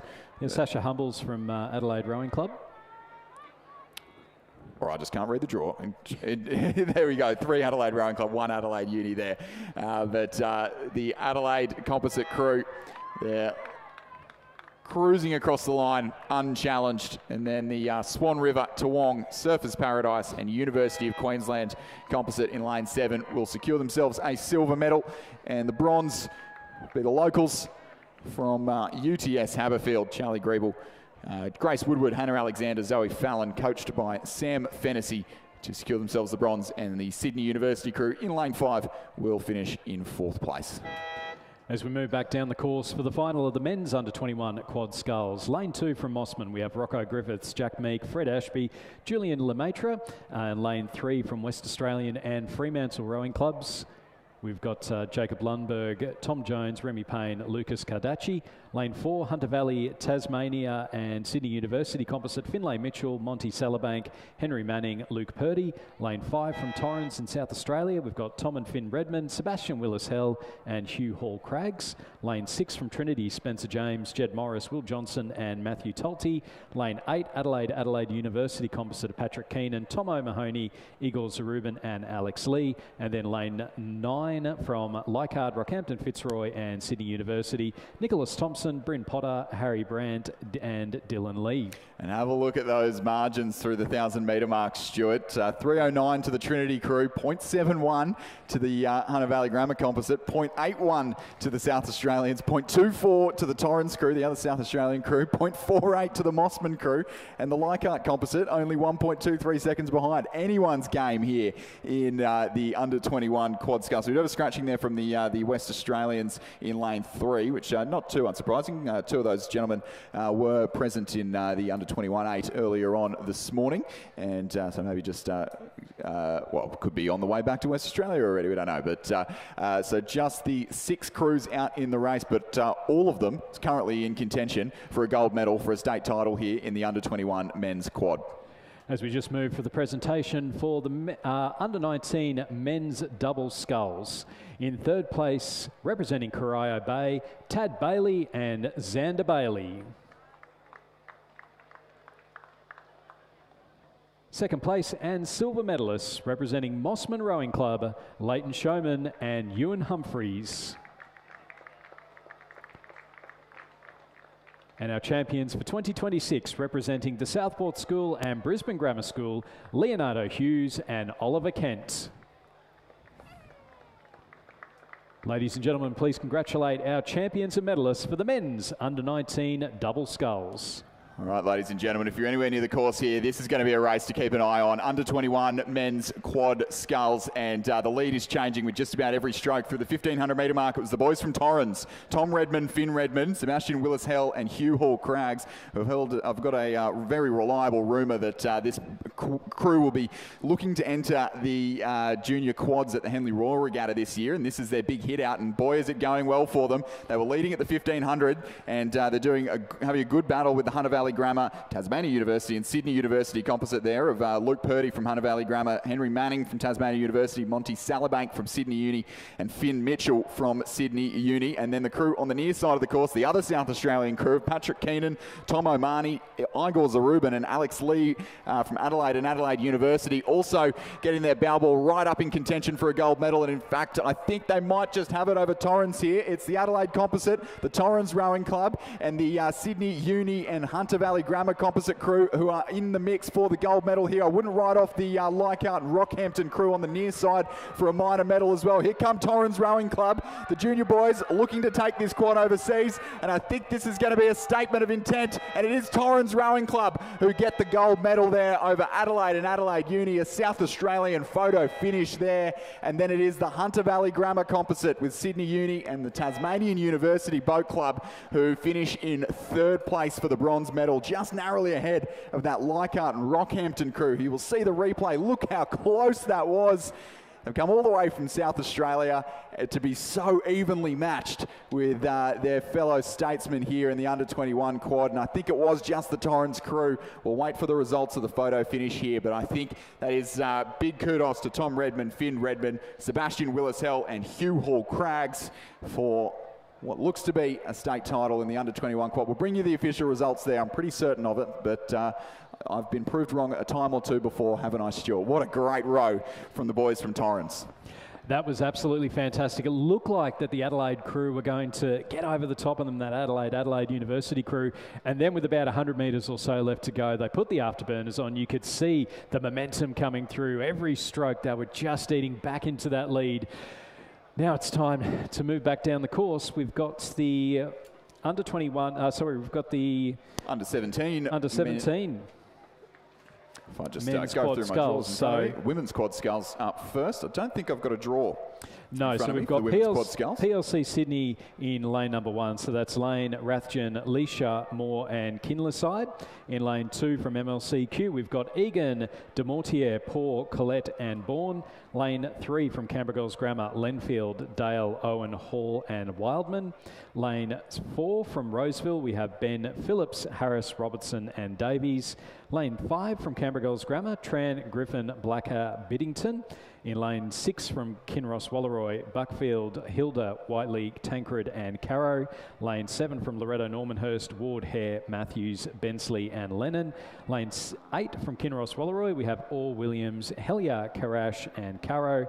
And then lane 9 from Queenwood, Rolls, Lynn, Ramsey and Yardley. So we've just got a couple of names withheld in there. We'll just have a look on the screen at the moment so you can see lanes number 6 and 7. So that is the Kinross crew that we could see on the screen before. Canberra Girls Grammar looking like they've got the lead as they come into the 500 metres. It's about half a boat length ahead of Roseville, and then that aforementioned Kinross crew, PLC Sydney, Loretto Normanhurst, the second Kinross crew, MLCQ, the second Canberra Girls Grammar crew and Queenwood. So not a lot to pick through the early stages of this race.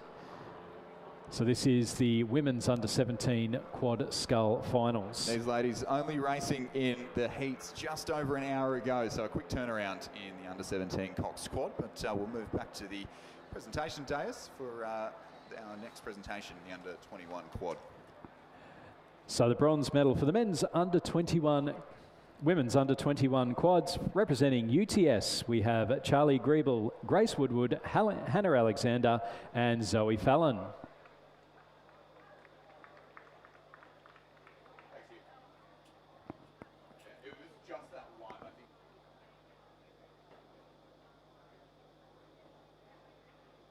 Second place and silver medalist representing Surfers Paradise, Toowong, the University of Queensland and Swan River, Emma O'Neill, Ella Welsh, Hannah Johansson and Courtney Davis.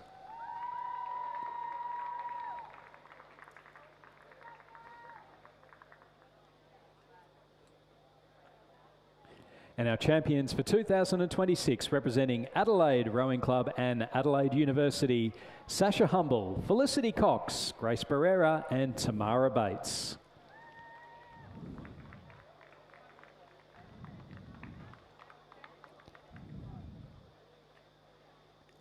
Ladies and gentlemen, please congratulate our champions and medalists in the women's under-21 Quad Sculls. Thank you, Stuart. And this under-17 women's quad is set to be a fascinating affair. With this is always one of the hardest events, I think, at nationals to predict, with the number of very well-organised composites from across the country that tend to appear. But here today, all school crews, and the race currently following the form guide. Canberra Girls Grammar were the fastest in the heats, as we mentioned, just about an hour and 20 minutes ago in those heats. So quick turnaround. Roseville were the second fastest, and Kinross Walleroy were the third fastest. And through the 1,000-metre mark, it was Canberra Girls Grammar who were leading from Roseville, from Kinross Walleroy. But Loretto Normanhurst there, running in fourth place, only 0.4 of a second behind in that provisional bronze medal position. That's Anna Ward, Alexandra Hare, Ruby Matthews, Poppy Bensley and Rosie Lennon-Lecox. You can see them on screen there, and not too far away from a potential podium position from those girls from Loretto Normanhurst.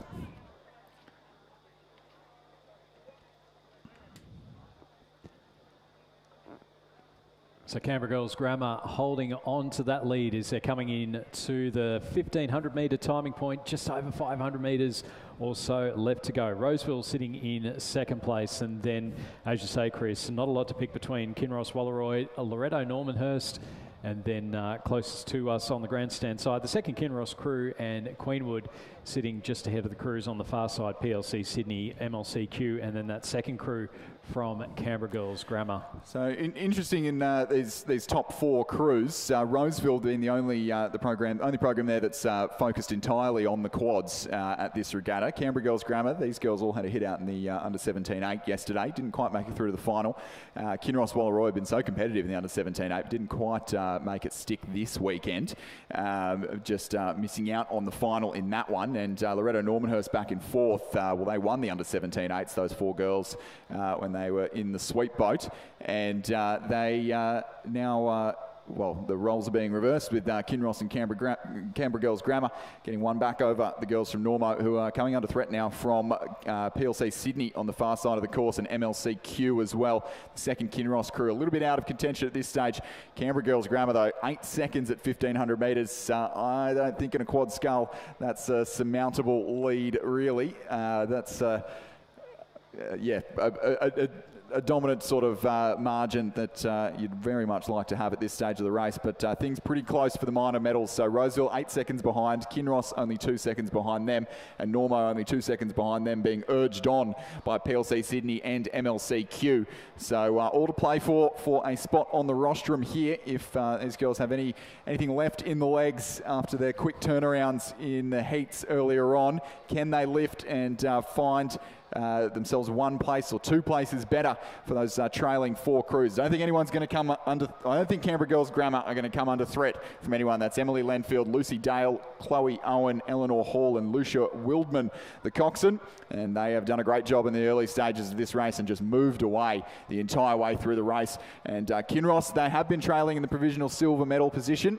And it is Roseville starting to threaten them at the moment. I think Loretto Normanhurst are going to be out of the picture for a medal in the under-17 women's quad sculls. It is going to be all about Canberra Girls Grammar, but keep an eye on Roseville. They've trailed back in third, and they're starting to put the pressure on Kinross. Roseville now in the blue colours as well. They're almost similar to Kinross at Wallaroi, but Kinross holding them off in the closing strokes here. Canberra Girls Grammar going to take an all-the-way win in the under-17 women's quad sculls. Kinross Wallaroi looking for that finish line, and they're just going to hold off the girls from Roseville for the silver medal. Roseville College secure a bronze. And here comes the girls from MLCQ who have pushed through to take fourth. It'll be MLCQ, PLC Sydney, and then just over Loretto Normanhurst for sixth place. The second Kinross crew in seventh. And then tight between Queenwood and the second Canberra Girls Grammar crew for 8th and 9th, but it'll just be Queenwood 8th place and Canberra Girls Grammar in 9th. As we just move to the presentation of medals for the men's under-21 quad sculls. Third place and bronze medalists representing Hunter Valley Grammar School, Tasmania University and Sydney University, Finlay Mitchell, Monty Salabank, Henry Manning and Luke Purdy.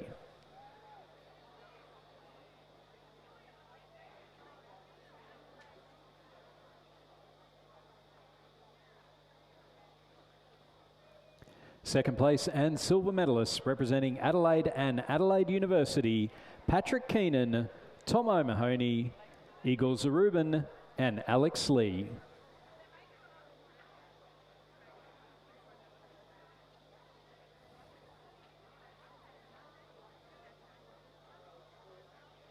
And our winners and gold medalists, Torrens Rowing Club, the crew of Tom Redman, Finn Redman, Sebastian Willis-Hell and Hugh Hall-Craggs.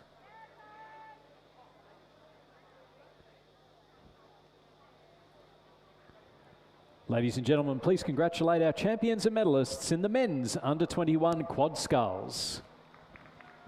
Just having a look at our flags there, Stuart, and maybe just the slightest headwind. Not too much, you can't see too much on the water, but maybe just the slightest headwind today. It's not really affecting the times too much, reasonable times so far across the board as we turn our attention to possibly another win from the nation's capital, or certainly looking that way at this stage. The Championship Men's Under-17 Cox Quad Skull, St Augustine's in lane 1, Hunter Valley Grammar in lane 2, Newcastle Grammar in lane 3, Marist College in lane 4, Prince Alfred College in lane 5, the Cathedral School in lane 6, Prince Alfred College in lane 7, Gippsland Grammar in lane 8 and Kinross Wallaroi in lane number 9. How's it looking, Stuart? It's Marist College with the lead ahead of Kinross Wallaroi and then back to Prince Alfred College in lane number 7. So we saw Marist College leading out through the heats. They did that one quite easily.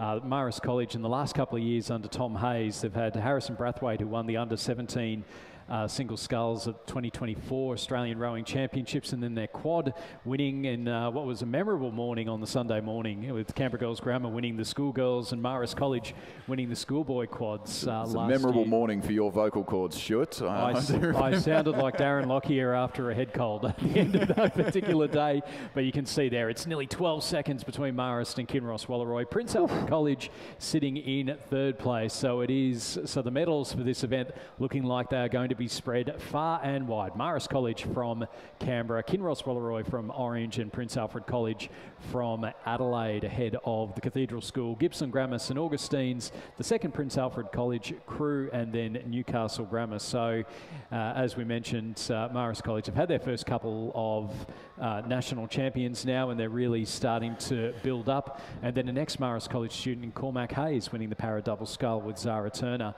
yesterday as well. But this crew just looking absolutely dominant, and looking forward to seeing how they go down at Lake Barrington a little bit later on. Yeah, for sure. And it's such a small program as well. A bit of a community vibe out of that program. They don't really... It's all volunteers. It's all volunteer. It sort of doesn't really run with the school. It's almost a little club program that wears Marist Zooties. So great to see them up and coming. Of course, a trip to the Henley Royal Regatta last year, and certainly a program to look out for in any sculling event, Stuart.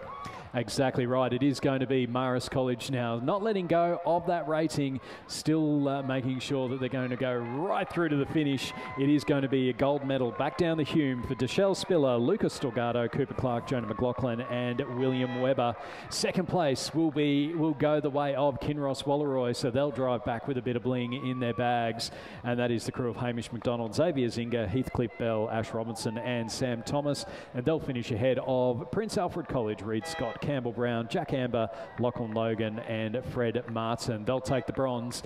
Coming through, and then it's a bit of a gap then to 4th and 5th place. So we've got St Augustine's on the far side and the Cathedral School in the middle of the course. It does look like it is going to be the Cathedral School who'll finish in 4th place, and then the battle for 5th is on. It does look like it's just going to be St Augustine's coming through in 5th ahead of Gippsland Grammar in 6th place. 7th will go the way of it's lane number 3, that's Newcastle Grammar, and then Prince Alfred College in 7th, and then Hunter Valley Grammar in 8th, just coming across the line in 8th place. And only 3 races left until the lunch break, and 3 very high quality races left for us here. So if you're here for the schools racing, make sure you stick around for the next 15 minutes or so, because we've got first up on the course, the Club Men's 8. And I think this is the first time it's run as a standalone event here at the New South Wales Championships. I think it was integrated last year with the Elite 8. So a standalone event, 4 clubs represented. Sydney Rowing Club in lane 4, who are the national champions in this event. It's been around at the National Championships for quite some time. Melbourne University in lane 5, who as well have won this event at the Nationals plenty of time. Sydney University in lane 6, UTS Haberfield in lane 7. So great to see a big share of our high performance clubs out on the water in the Club Men's 8, and it is UTS Haberfield who have been having a fantastic year thus far since coming back from summer holidays. It was all about UTS at Small Boats Regatta. They backed it up with a win at the Gold Cup last weekend in the Elite 8, and now in the Club 8 they're leading Melbourne University. Melbourne University leading Sydney University and Sydney Rowing Club, and I think the Sydney Uni crew is pretty similar to their under 21 8 with a few sort of substitutions. They've got 2 8s in the men's Elite 8, or 3 8s in the men's Elite 8 later on in a couple of races' time. So just showing the depth there, but not quite hanging with the top couple of crews. Here's UTS rowing in their new M-Packer there. Just starting to tighten up a little bit. We're just seeing the gap starting to close up. We've got Melbourne University, Sydney looking like they're starting to just pull ahead of Sydney University. They're in now to the final 250 metres. It's still UTS holding on to that lead. Melbourne University and Sydney Rowing Club sitting in 2nd and 3rd, and then Sydney University maybe just dropping off the pace just a touch as they get in to the final sprint towards the line. It's UTS leading out Melbourne University. Sydney, have they got to push through to get into the silver medal position? It's still UTS holding on half a boat length. Sydney now, every stroke they're just making up a little bit more ground on Melbourne University, and as they come now to the final 100 metres or so, it is well and truly on, because here comes Melbourne University. Can UTS hold on as they come up towards the line? It does look like UTS are going to hold on. Melbourne University will finish in 2nd place with Sydney coming through in 3rd. It's only about half a boat length between 1st and 3rd. So UTS, Melbourne University, Sydney Rowing Club with Sydney University finishing in 4th place. Yeah, what a great display of club rowing. We'll quickly squeeze in our presentation of medals for the women's under 17 quad scull. Third place and bronze medalist, Roseville College, Sophie Ben, Millie Phillips, Abby Harris, Piper Robertson, Alex Davies the Cox, and coached by Karis Campbell, Jack Henderson, and James Petering.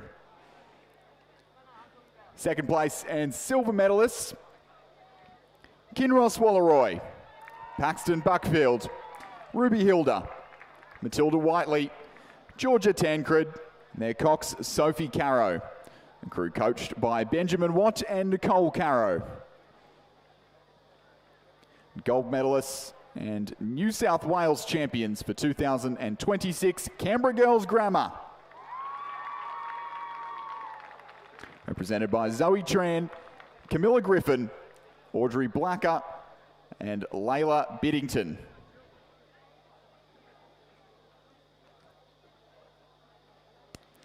Ladies and gentlemen, a big round of applause for our state champions and medalists in the under-17 Women's Quad Scull. We are underway in race number 223. So it's a combination of the women's elite lightweight eights and the women's elite eights. So in lane number 2 for the lightweight eights, we have a Melbourne University, Essendon ANU, Adelaide University, and Banks Composites. In lane, so that is Antionetta De Cosmo, Ellie Brennan, Lulu Colgrave, Ruby Gray, Rachel Hatherley, Francesca Spano, Zara Mason, Emily Anthony, and Amelia Guidis. In lane 3, we have MLC Q, that's Cummins, Jackal, Shen, Ward, Fusinato, Tian, Wilson, Blake, and Kusnanda. In lane 4 from Sydney Rowing Club, Grace Cypher, Nicole Vance, Lila Anderton, Caitlin McManus Barrett, Amelia Carpenter, Rihanna Sumter, Isabella Scammell, Remy McKay, and Hannah Coap. Lane 5 from UTS, Sarah Fard, Madeline Swain, April Draney, Madeline Hardy, Chelsea Baker, Imogen Wollstonecroft, Madeline Mannins, Sarah Tisdall, and Terry O'Hanlon. Lane 6 from Sydney University, Alexandra O'Brien, Alyssa Fickers, Alice Reddy, Alice McReddy, Sophia Whiteman, Stephanie Prella, Olivia Natty, Tiffany Bota, and Chloe Gioretta. Lane 7 from Mercantile, Sophia Purton, Ruby Ivers, Eloise Adam, Ise Sadler, Ruby Gelekis, Gabby Price, Georgia Campbell, Lucy Gillen, Rachel Carton. Lane 8 from Sydney Rowing Club, a second crew of another crew from Sydney of Madison Joins, Isabel Yardley, Ella Spalding, Hannah Ashley Carter, Lucy Spores, Isabel Fura, Lauren Graham, Lily Wosk, and Sydney Krieger. And then lane 9 from Melbourne University, Romy Cantwell, Bridget Hardwood, Beck Joyce, Yolanda Hooper, Sarah Diure, Elia Dawson, Chloe Nevins, Meg Dumbrell, Ivy Jones. There's some names in this race. There are some names in this one, Stuart, and some history to go with it. The New South Wales Centenary of Oarswomen Trophy had not been won by Sydney Rowing Club for 22 years until last year they broke that drought, and they've gone toe-to-toe with Melbourne University the last couple of years, and here come Melbourne University to take that trophy back. They led at the 500, they've led at the 1,000, 3:12 through the 1,000-metre mark. Ladies and gentlemen, you are witnessing eights full of the best female athletes that this sport has to offer in Australia here at the New South Wales Rowing Championships. UTS Aberfield sitting in second place to Sydney Rowing Club in third. Sydney beat UTS last week at the Gold Cup. Of course, that course has a few intricacies that mean it's not quite representative, and UTS back with a vengeance here and currently running second. We know last year the way that it sort of panned out was Melbourne Uni out quick and Sydney Uni came home strong, and if you've watched a bit of interstate rowing, you'll know that the girls from Victoria, when they've got the big white V on their back, that's exactly how they race. They get it done early, but here come this, last year it was here come the Sydney Rowing Club crew. A couple of those girls went on to race in the Queen's Cup and take that back from Victoria, but Melbourne University here, Cantwell, Harwood, Joyce, Hooper, Diure, Dawson, Nevins, Dumbrell, and Ivy Jones, the coxswain, back with a vengeance in 2026 over that Sydney crew on the far side of the course, who look like they might have just made up a bit of ground on UTS, but Melbourne University, as we approach the 1,500-metre mark, are still in the lead here and could be, at the moment, are looking the most likely to take out the Championship Women's Elite 8 here at the New South Wales titles. Well, it was only a second between first and third as they went through the 1,000 metres, and it is it's Sydney now just in the lead. It's still only a second between first and third. Sydney just ahead of Melbourne University. UTS sitting in third place. In behind them, we've got the second Sydney University crew, then Mercantile, and then back to the second Sydney crew. Far side of the course, we've got the lightweights, Licorice All Sorts crew with Antacosmo in there, and then MLCQ in lane number 3. What an opportunity for this MLCQ crew, the Schoolgirl crew, to mix it up here with the best athletes in the country here at the New South Wales Championships. They are well and truly mixing it in with them. This race at the front, though, it's Melbourne University closest to the grandstand. We've then got UTS in the black, white and teal stripes, Sydney Rowing Club in the yellow Empaca and the blue Zooties. They're starting to make their move. They're really pushing through. There's a number of great athletes in that Sydney boat. Can Melbourne University push back now? They're in now to the final 250 metres. It's 3 of the great clubs of Australian rowing. Melbourne University, UTS, Sydney Rowing Club. 200 metres left to go. There's less than a boat length between these 3, and it looks like Sydney might just be pulling themselves out in front over the final stages. UTS trying desperately to hold on. They're in now to the final 75 metres or so. Sydney Rowing Club, they've pushed through in that final 1,000 metres. They're extending it out over UTS. It's now down between UTS and Melbourne University for second place, and it's going to be back-to-back wins for Sydney Rowing Club in the women's Elite 8s. They'll finish a boat length ahead of UTS, who'll just by the width of a bow ball take silver ahead of Melbourne University.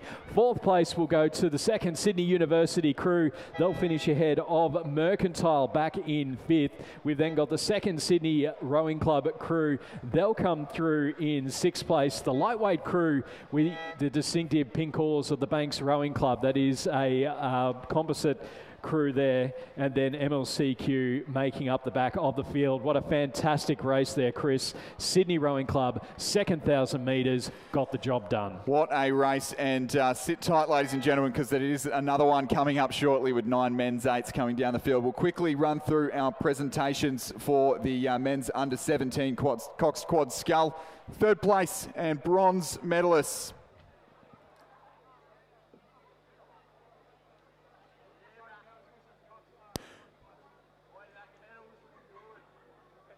Third place and bronze medalist, Prince Alfred College, Reed Scott, Campbell Brown, Jack Amber, Lachlan Logan, and Fred Martin, the Cox.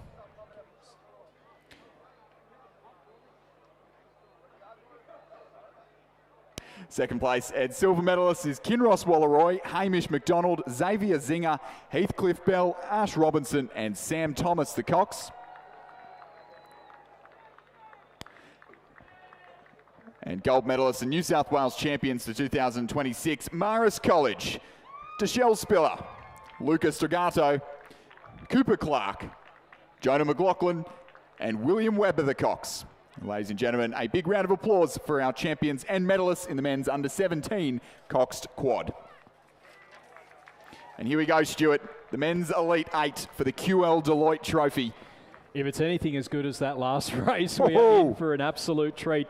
We'll go through the crews. In lane number 1, it's a Barwon, Essendon, Banks, Black Mountain, West Australian composite, and they're in the lightweight 8s. In lane number 2, we have a Sydney University, UTS, Newcastle, Nepean, and Mossman, also in the lightweight 8s. In the Elite 8s, we have Sydney Rowing Club, lane number 3, Sydney University, lane 4, University of Queensland, lane 5, Mercantile, lane 6, Sydney, lane 7, UTS, lane 8, and Sydney, lane 9. 3 Sydney crews in there, and through the 1,000, it was UTS with the lead. UTS, it has been 22 years since UTS Haberfield won the QL Deloitte Trophy, which I think is almost the same amount of time that it had been since Sydney had won the women's event last year. So could we see another drought-breaking row? UTS with a textbook performance at the Gold Cup just a week ago, and backing that up here, 2.16 seconds over Sydney at the 1,000 metre mark. Sydney University currently running third, but only by half a second there, and they're right in the hunt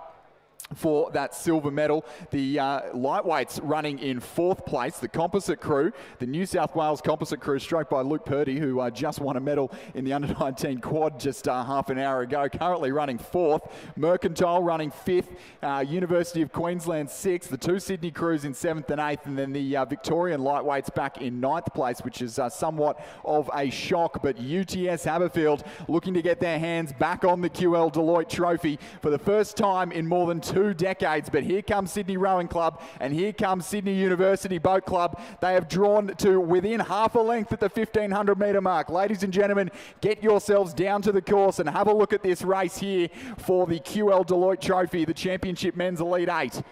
It is UTS leading out Sydney Rowing Club by a canvas, and then Sydney University back in 3rd place. It's going to be one of the big clubs of Sydney Rowing that is going to go through and take out the QL Deloitte Trophy. Sydney sitting in 4th place. Mercantile then back to the Barwon Composite, and then it is back a little bit further to our final couple of crews. We've got the Sydney crew in lane number 9, and then the Sydney University Composite in lane number 2. That lightweight crew, Sydney now are starting to make their move on UTS. It is level pegging between those 2 great clubs of Sydney Rowing. Is it going to be UTS or Sydney Rowing Club? Sydney Rowing Club, just that little bit of extra momentum now as they're in now to the final 200 metres or so. We saw the women's 8 row through and take the win. Can UTS hold on in this one?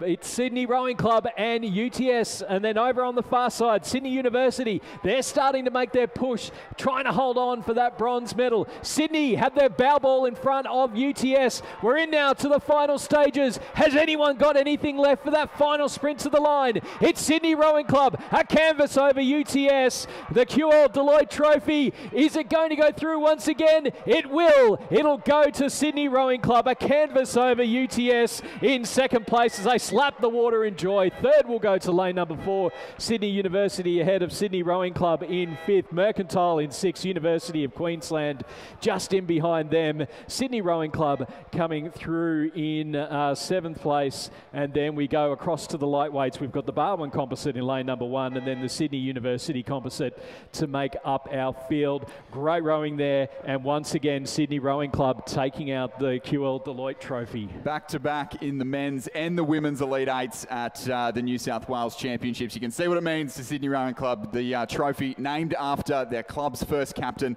It resides in the entranceway to the restaurant at Sydney Rowing Club, so I'm sure they don't want to look at it every time they walk up there for a year had they not won it. And you can see big fist bumps from the Sydney crew there as they cross the line in front. Just maybe ignore the timing that's on the screen there. And it was certainly the Sydney Rowing Club crew who won the men's Elite 8. We just had the presentation for the Club Men's 8. The 3rd place and bronze medalists representing Sydney Rowing Club: Tommy Poulton, Henry Bedell, Angus McGrath, Toby Smith, Ollie Harvey, Toby Denton, Ferdinand Hainlieb, William Kellett and Beatrice Argyle. 2nd place and silver medalists representing Melbourne University: Thomas Stute, Charlie McClure, Matthew English, Max Boycett, William Ball, Patrick Rosek, James Forsyth, Patrick Hanley and Pippa Klug.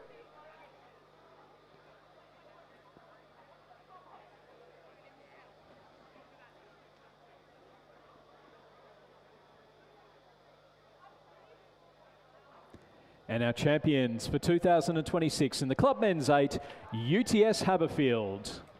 The crew of Harry Kelly, Hunter Hyde, William Pender, Sky Lube Davidson, Liam Taylor, Mitchell Caponis, Patrick Burke, Harrison Davis, their coxswain Henry Burton, their coaches Matthias Ungermack and Jack Hargraves.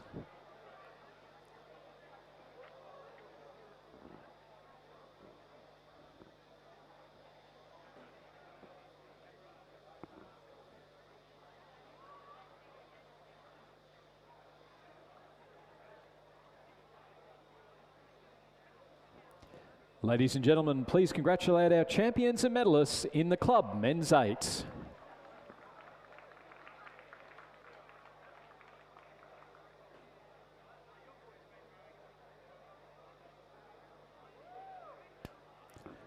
So we've got the 2 sets of presentations to go in the men's and women's Elite 8s.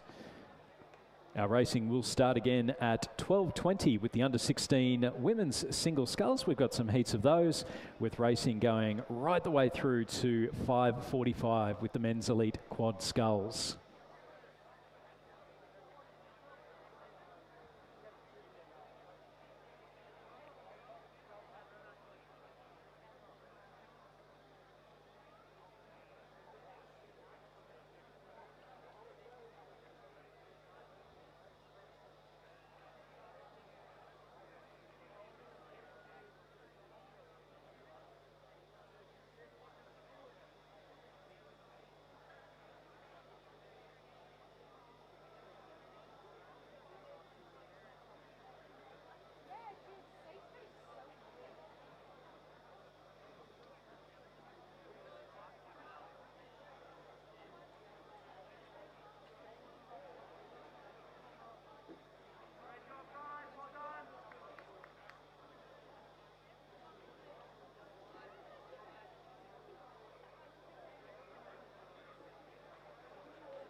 Ladies and gentlemen, the presentation of medals for the Championship Women's Elite 8. Third place and bronze medalists, Melbourne University, Romy Cantwell, Bridget Harwood, Beck Joyce, Yolanda Hooper, Sarah Diure, Elia Dawson, Chloe Nevins, Meg Dumbrell, and their cox, Ivy Jones.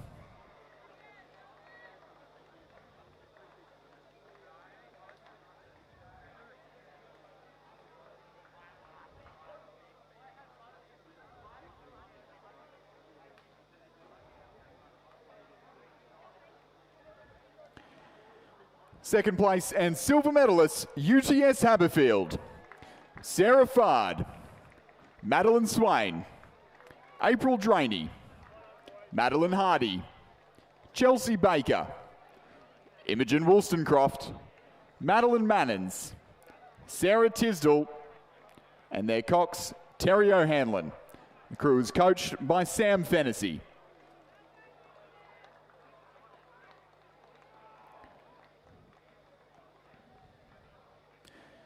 Gold medalists and New South Wales champions for 2026, Sydney Rowing Club, Grace Cipher, Nicole Vance, Leela Anderton, Caitlin McManus Barrett, Amelia Carpenter, Rihanna Sumter, Isabella Scammell, Remy Mackay, and their cox, Hannah Cowap.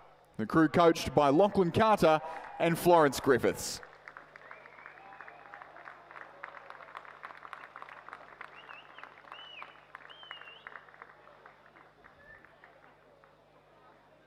Ladies and gentlemen, a round of applause for your champions and medalists in the Championship Women's Elite 8.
Ladies and gentlemen, the presentation of medals for the Championship Women's Elite Lightweight 8. Gold medalists and New South Wales champions, a Melbourne University composite with Essendon, ANU, Adelaide University and Banks Rowing Clubs. Antonetta De Cosmo, Ellie Brennan, Lulu Colgrave, Ruby Gray, Rachel Hatherley, Francesca Spano, Zara Mason, Emily Anthony, and Amelia Goodice.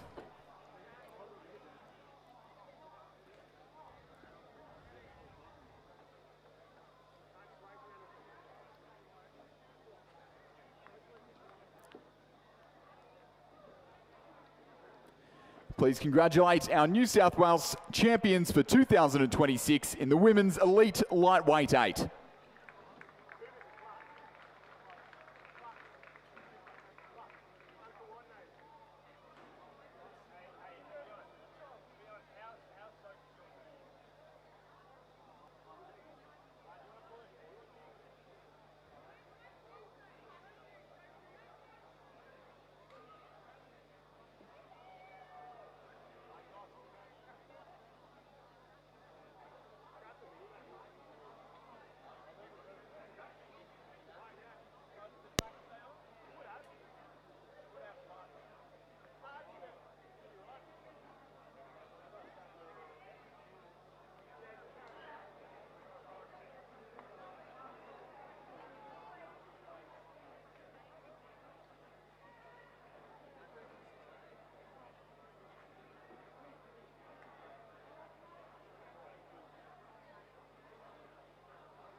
Ladies and gentlemen, the presentation of medals for the Championship Men's Elite Lightweight 8 was won by the Barwon Composite with Essendon, Banks, Black Mountain and the West Australian Rowing Clubs.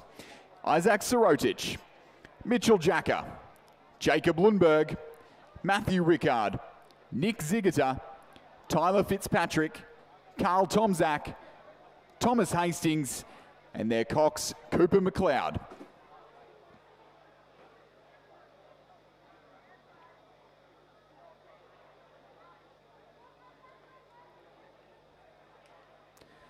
Please congratulate our New South Wales champions in the Men's Elite Lightweight 8.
And ladies and gentlemen, the presentation of medals for the Men's Elite 8 Championship of New South Wales. Third place and bronze medalists, Sydney University Boat Club, Raphael Corbett, Tom Anderson, Marcus Delamata, Adam Holland, Jack Cullen, Gus Suzolka, Hamish Danks, Will Rogers. The crew is coxed by Lily Lunny and coached by Tom Lorick, Simon Huxley and Rob Black.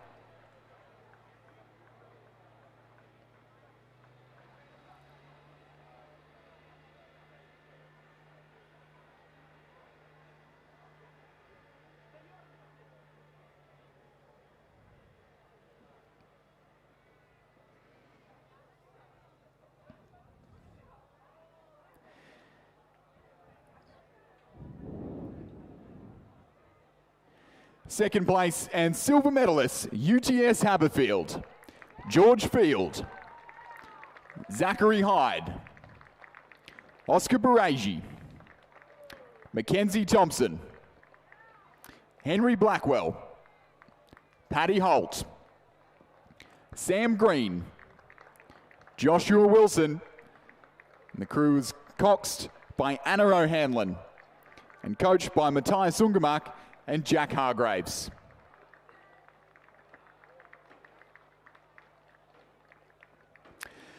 Gold medalists and champions for 2026, Sydney Rowing Club.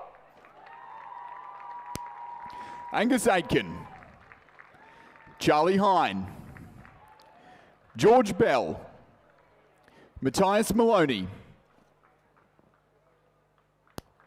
Paul Waxman, Miles Harold, Alec Hoskin, Will Clubb.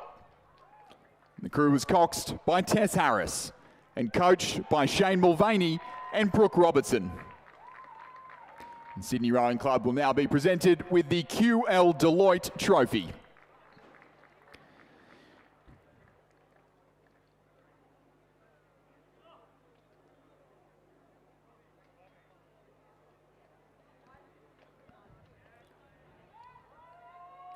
Ladies and gentlemen, please congratulate our 2026 New South Wales champions and medalists in the Men's Elite 8.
Good afternoon and welcome to the afternoon session of the 2026 Rowing New South Wales Championships. The first race on the thing will be over 1,000 metres. The progression will be the first three to the semi-final. It's Champion Women's Under 16 Single Scull. In lane 1, it will be Kinross Wallaroy's Paxton Buckfield, coached by Benjamin Watt. In lane 2, Commercials, Grace Camuglia, coached by Gary Townsend and Jeff Barker. In lane 3, Roseville College's Millie Hawkins, coached by Sydney Krieger and James Pettering. In lane 4, Queenswood, Manola Taylor, coached by Zoe Keating. Lane 5 is Corio Bay, Sky Quirk, coached by Jeff Watt. Lane 6, Glebe Rowing Club, Zoe Leisha, coached by Oliver Klotz. Lane 7 is Commercials, Maggie Rowan, coached by Gary Townsend. In lane 8, Marucci's Annie McBride, coached by Rebecca Biddle. And in lane 9, Fremantle's Maha Ono, coached by Jack Sheriff. Now this will be a non-held start, and the crews are moving, the scullers are now moving down onto the starting line. So we'll just get this race underway shortly. Conditions out on the course once again are fantastic conditions out on the course. The ever so slightest cross tail breeze, which will present no problem whatsoever, just keeping that temperature a little bit cooler on the course, which is great for the athletes. So we can see on the live stream they're coming up for a line.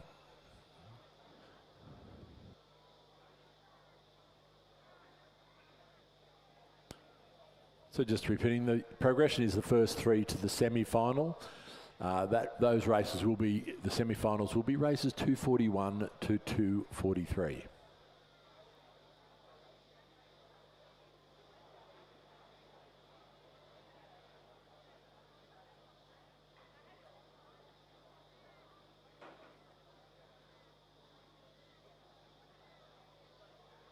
Just a reminder about the conditions of riding bicycles out on the course, up beside the course. You need to make sure that you're wearing a safety helmet, and just be mindful of the 100-metre exclusion zone at the start end of the course, and that there are no bikes to be ridden past the grandstand. So that's pretty easy. It's the change from the asphalt to the concrete, or where the flagpoles are, or the start of the grandstand, whichever you'd like. But it's pretty clear. I've noticed any amount of riders riding through there. At the moment, there's a number of bikes parked at the end of it, which is like we see. You can walk your bike through there, but please do not ride. It's a very narrow area, and the chance of having an accident through there is heightened.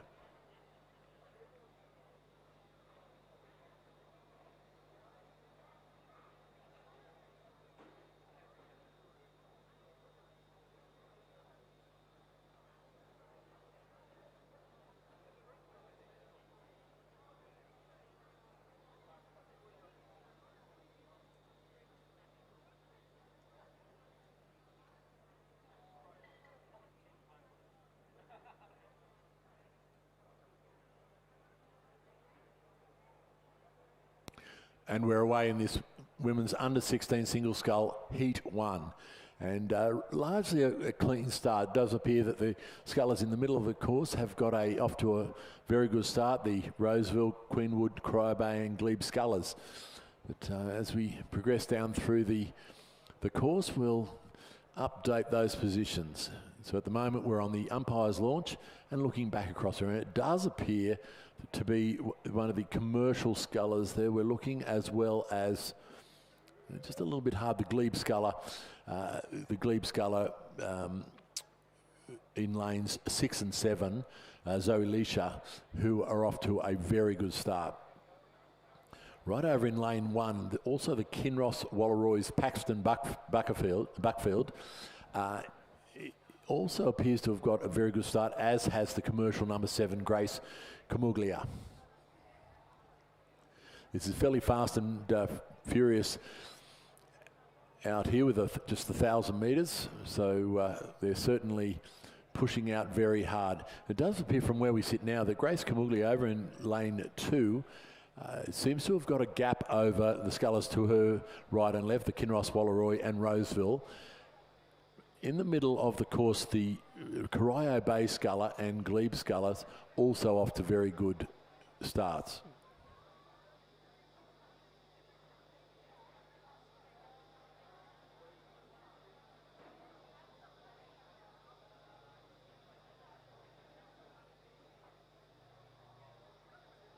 And there we're on the commercial 7 sculler in lane 2, Grace Camuglia, and she certainly has about a length and a half over the Kinross Wallaroi. But we're seeing the sculler in lane 5, the Corio Bay sculler, and she looks to be holding down about a length over the commercial sculler. So at this point, she will cross through the 500 metres with a handy advantage in this race. It will be the commercial sculler in lane 2 crossing second, across to the Glebe sculler Zoe Leisha, followed by Maggie Rowan, Paxton Buckfield over in lane 1, Maho Ono and Millie Hawkins.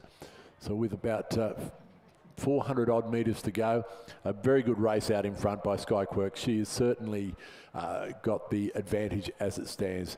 Still got the rating up and pushing along, just making sure of the places. So a reminder once again that the first 3 places go through to the semi-final, the rest are eliminated. So a lot at stake in this race.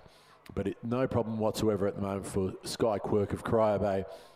She is out to a very good lead at the moment. It does appear that Zoe Leisha and Grace Camuglia are the other 2 that will go through at this point, although there's nothing back from the Glebe sculler in lane 6 to lane 7, the commercials, Maggie Rowan, who is right up there and still could challenge for the lead. Over on the other side, we have the Kinross Wallaroi's number 1 sculler, and just probably a length and a half, so a lot of work to do if she's going to pull her way back up until the to the semi-finals. So as they come down through the 250 metre mark, about 200 metres to go for the leader, Sky Quirk from Corio Bay, and looking fairly comfortable out in front at the moment. A big effort coming over from Grace Camuglia over the other side, just making sure of it, because the other commercial sculler on this side, Maggie Rowan, has certainly gone on a big push and is pushing for that 3rd place. So it's going to be very tight as they come down to the line. Zoe Leisha in from Glebe in lane 6 still holds down. Well, may well have sacrificed a little bit of that lead she had over the scullers. It does look like the Kinross Wallaroi's Paxton Buckfield may well be almost level pegging with her as they come down towards the line, but no problem whatsoever for Sky Quirk. She will cross the line to take out the first place in this race. Very close race between Zoe Leisha and the Grace Camuglia from Commercial. They will go across almost together, and then it will be very close finish between lane 7, which is Commercial's Maggie Rowan, and the sculler on the other side from Kinross Wallaroi. Then following across the line is Fremantle's Maho Ono, Queenwood's Manola Taylor, Roseville's Millie Hawkins, and lastly Marucci's Annie McBride.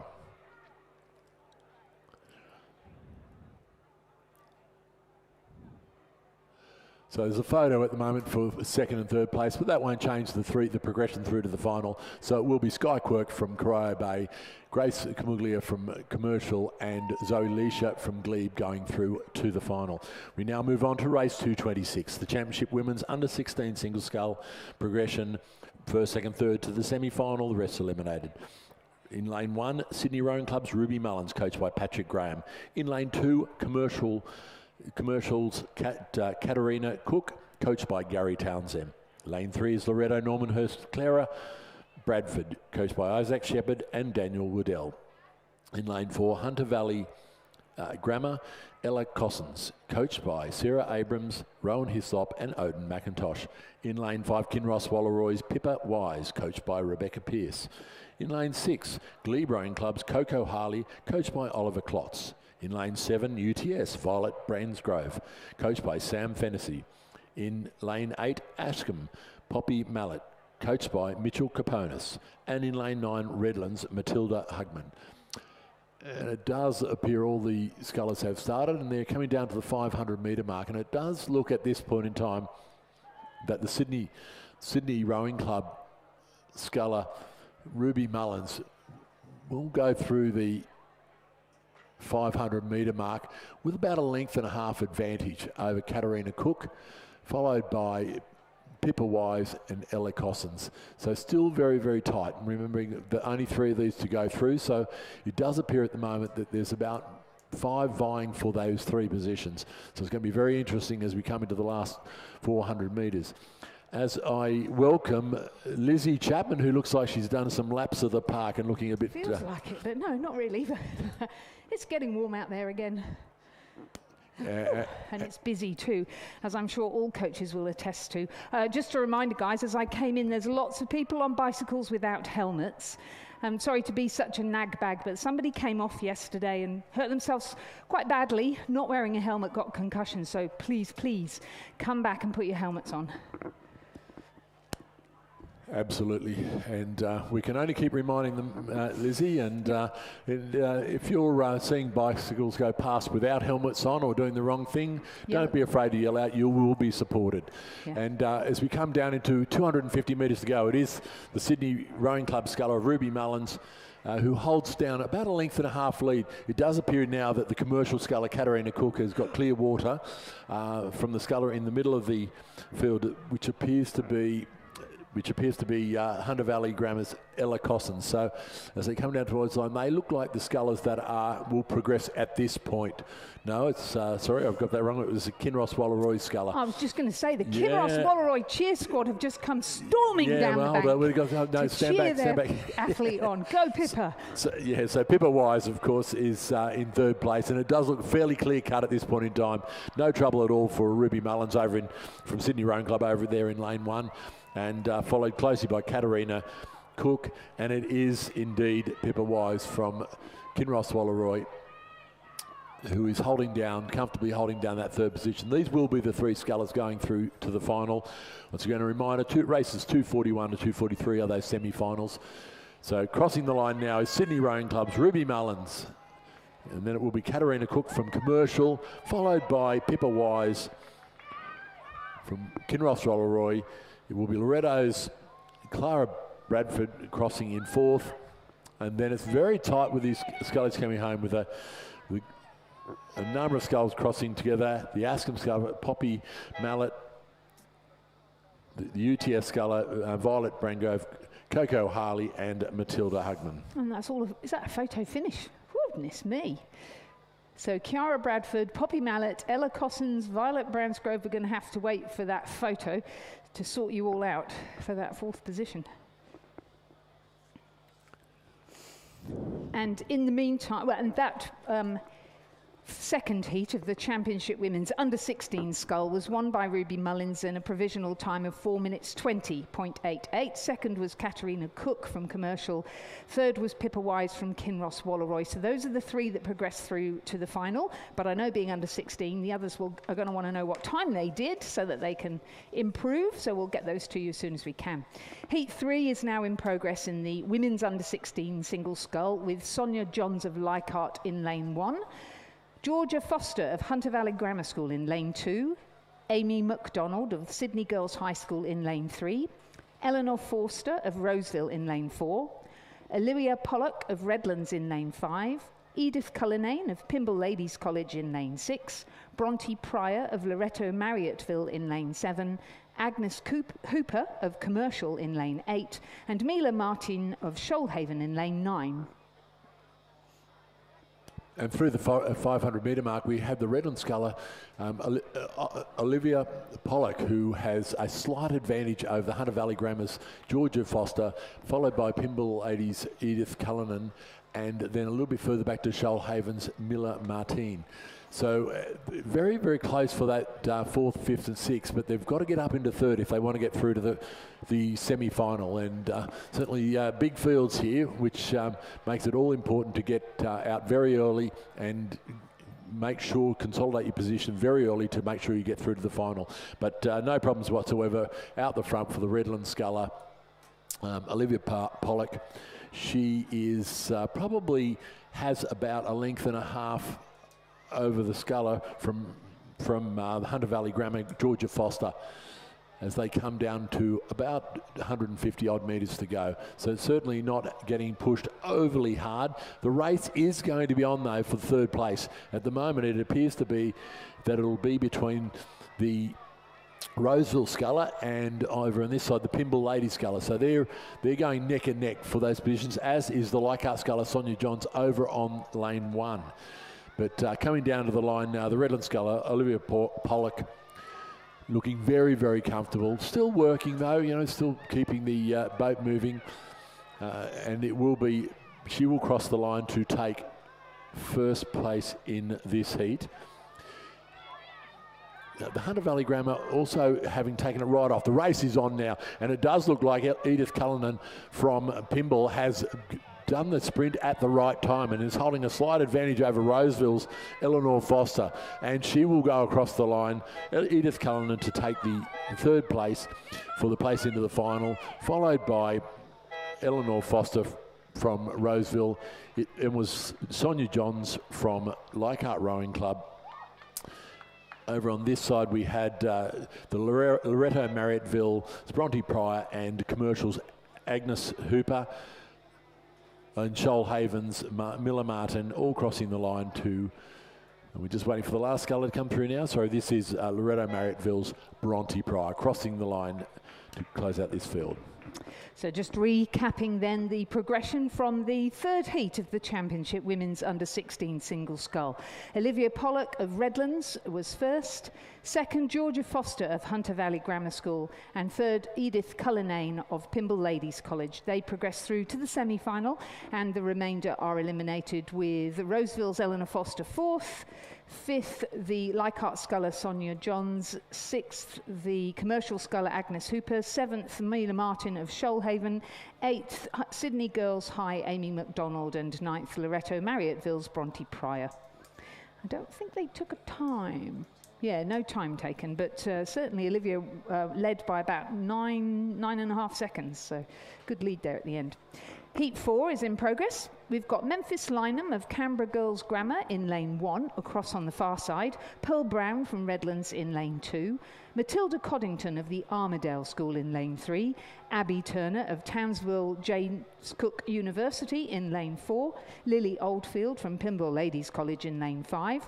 Sophia Biddle from Maroochydore in lane 6, Jess Brown of Askham in lane 7, Eva McGeechy of Commercial in lane 8, and Elise Currell of the Nepean Rowing Club in lane 9.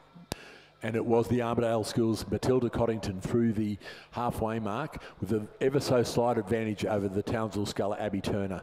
We moved just a little bit further back to Jess Brown, and then a bit bigger gap back to Eve McGeechy from Commercial. So the race certainly is looking fairly clear at the moment, with a lot of work to be happening from the Commercial and Pymble Ladies clubs, Lily Oldfield, to try to pull back into that third position. So at this point in time, the Armadale Sculler, Matilda Coddington and Abby Turner in an absolute ding-dong.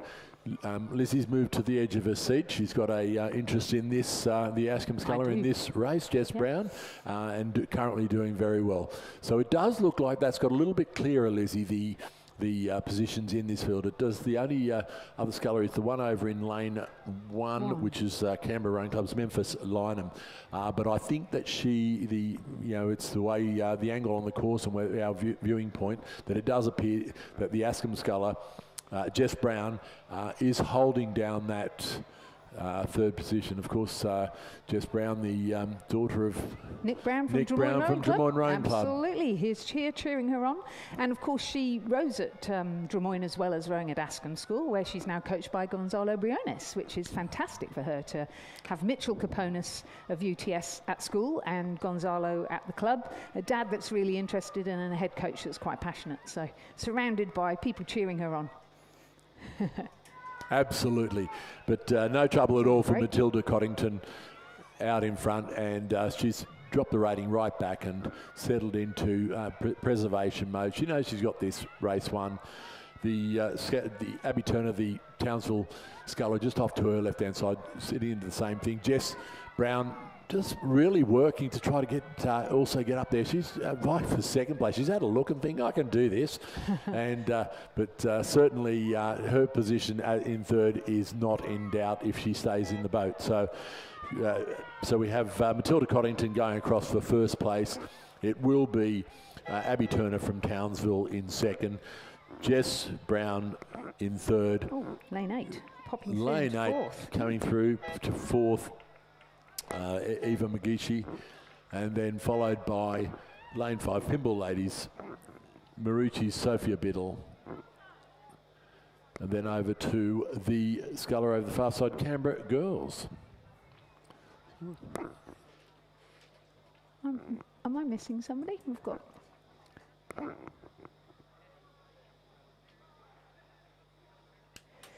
So confirming the results of the fourth heat of the Championship Women's Under-16 Single Scull.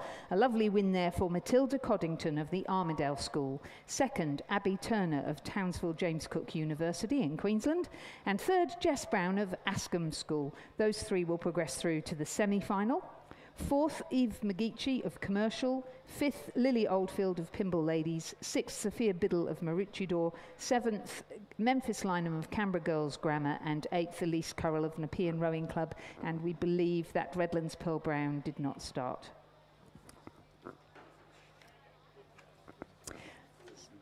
So then moving on to the fifth heat of the Championship Women's Under-16 Single Scull, we've got Georgia Vernon of Maroochydore in lane 3, Gemma Launer of Loretto Marriotteville in lane 4, Vivienne Walk of Queenwood in lane 5, Mia Williams of Roseville in lane 6, Paris Myers of Newcastle Grammar School in lane 7, and Ruby McLeod of Commercial in lane 8.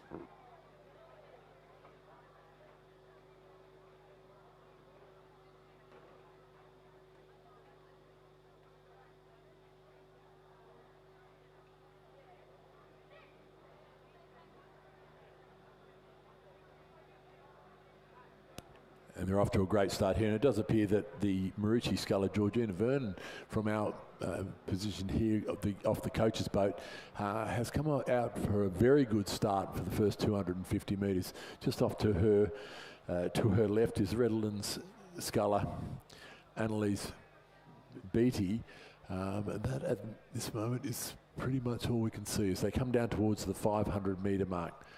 So only the 5 scullers in this race. So once again, the progression first 3 through means that one of these scullers will miss out. So I'm not quite sure who's missing from it. Does appear it could be the Newcastle Grammar sculler.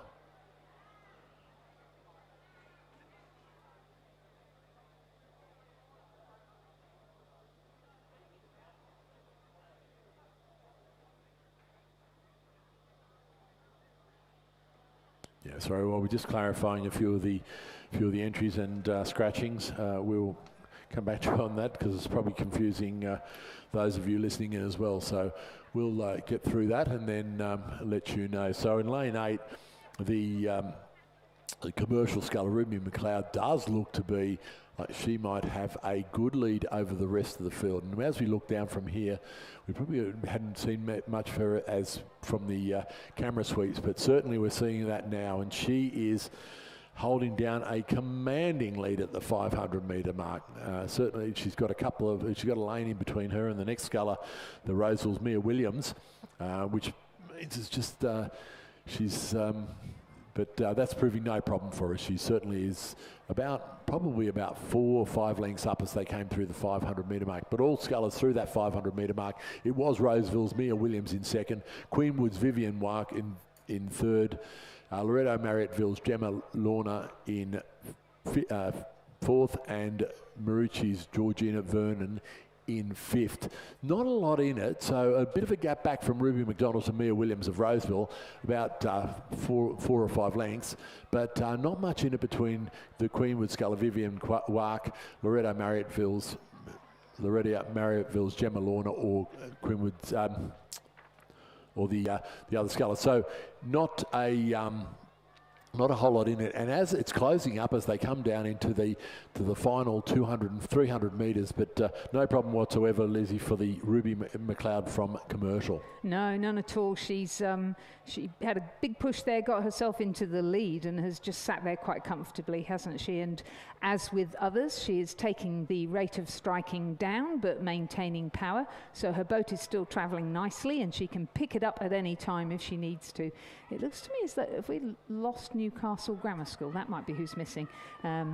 And then a bit of a blanket, really. Vivian Walk from Queenwood starting to get her nose in front of Mia Williams of Roseville now, and starting to wind it up as she comes into the pink buoys that signify the last 100 metres of the race.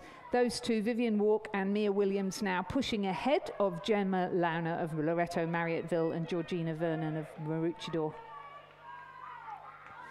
And taking her rate down even further, Ruby McLeod coming into the finish now to take out the 5th heat of the Championship Women's Under-16 Single Scull. Vivian Walk just trying to stay in front of Mia Williams. Mia Williams pushing back now. They just keep looking across to each other.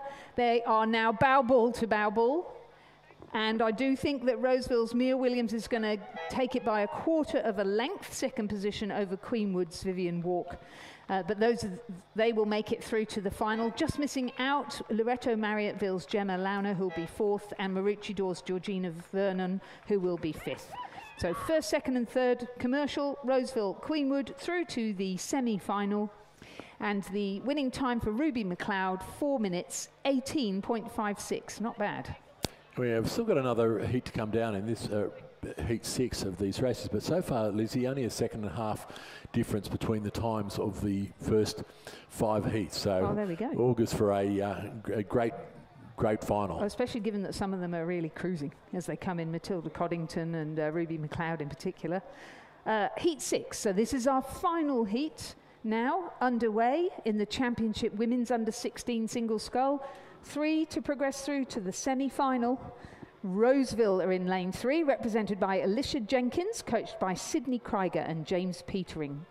Maroochydore are in lane 4, Theodora Smith, coached by William Smith. Redlands in lane 5, Annalise Beattie. Commercial in lane 6, Audrey Peaty, coached by Gary Townsend and Jeff Barker. Sydney Girls High are in lane 7, represented by Iris Yang, coached by Cameron Ogilvie, Miku Johnson and Tal Lewis. Pymble Ladies College in lane 8, Eloise Gavagna, coached by Andrea Newham. And in lane 9, from Loretto Marriotteville of Victoria, Ava Waters, coached by Dario Sportelli and Madison Johansson. So we do have all the scullers starting this race. It does appear that we've got a gap in the lane. So whether one of the scullers at the start of the race has crossed into another lane, it does look like the Roseville sculler may well have decided that lane 2 looked a whole lot better than lane 3, and so has chosen to take that route on the way down. But it does appear that the Marucci sculler and Marucci sculler and the Commercial 2 of Audrey Peaty hold down the lead at this point in time. The Redland sculler, from our vantage point, looks to be in 3rd place, but it will be a bit tight between her and the Sydney Girls' Iris Yang as we've come through the 500 metre mark, and that's exactly how it was. Audrey Peaty was through in 2:01, followed by the Marucci sculler, Theodora Smith, the Redland sculler, Annalise Beattie, Sydney Girls' Iris Yang, Roseville's Alicia Jenkins, Pymble Ladies' Eloise Gavagna, and Loretto Marriotteville's Ava Waters. So not much between the Redlands and Sydney Girls sculler. 0.36 through the 500 metres. So that's where the race is going to be to get this final place into the semi-finals. But no trouble at all. Once again, out these 2 scullers out in front. It does look like now that the sculler from Commercial has just increased her rate slightly and is on a bit of a push and looks to have just pulled a little bit, although she's not pulling away for the effort. She's not getting quite the gap on the sculler from Marucci that she probably was hoping for.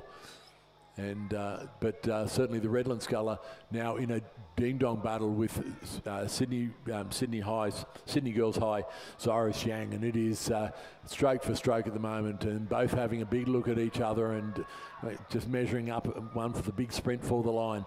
But the commercial sculler, Audrey Petey, looking very comfortable, hasn't let off at all over this last inning. So she certainly wants to make sure that she stays in that first position and carries it all the way to the line. She's now into the red boys, the last 100 odd metres of the course, closely followed by Theodora Smith.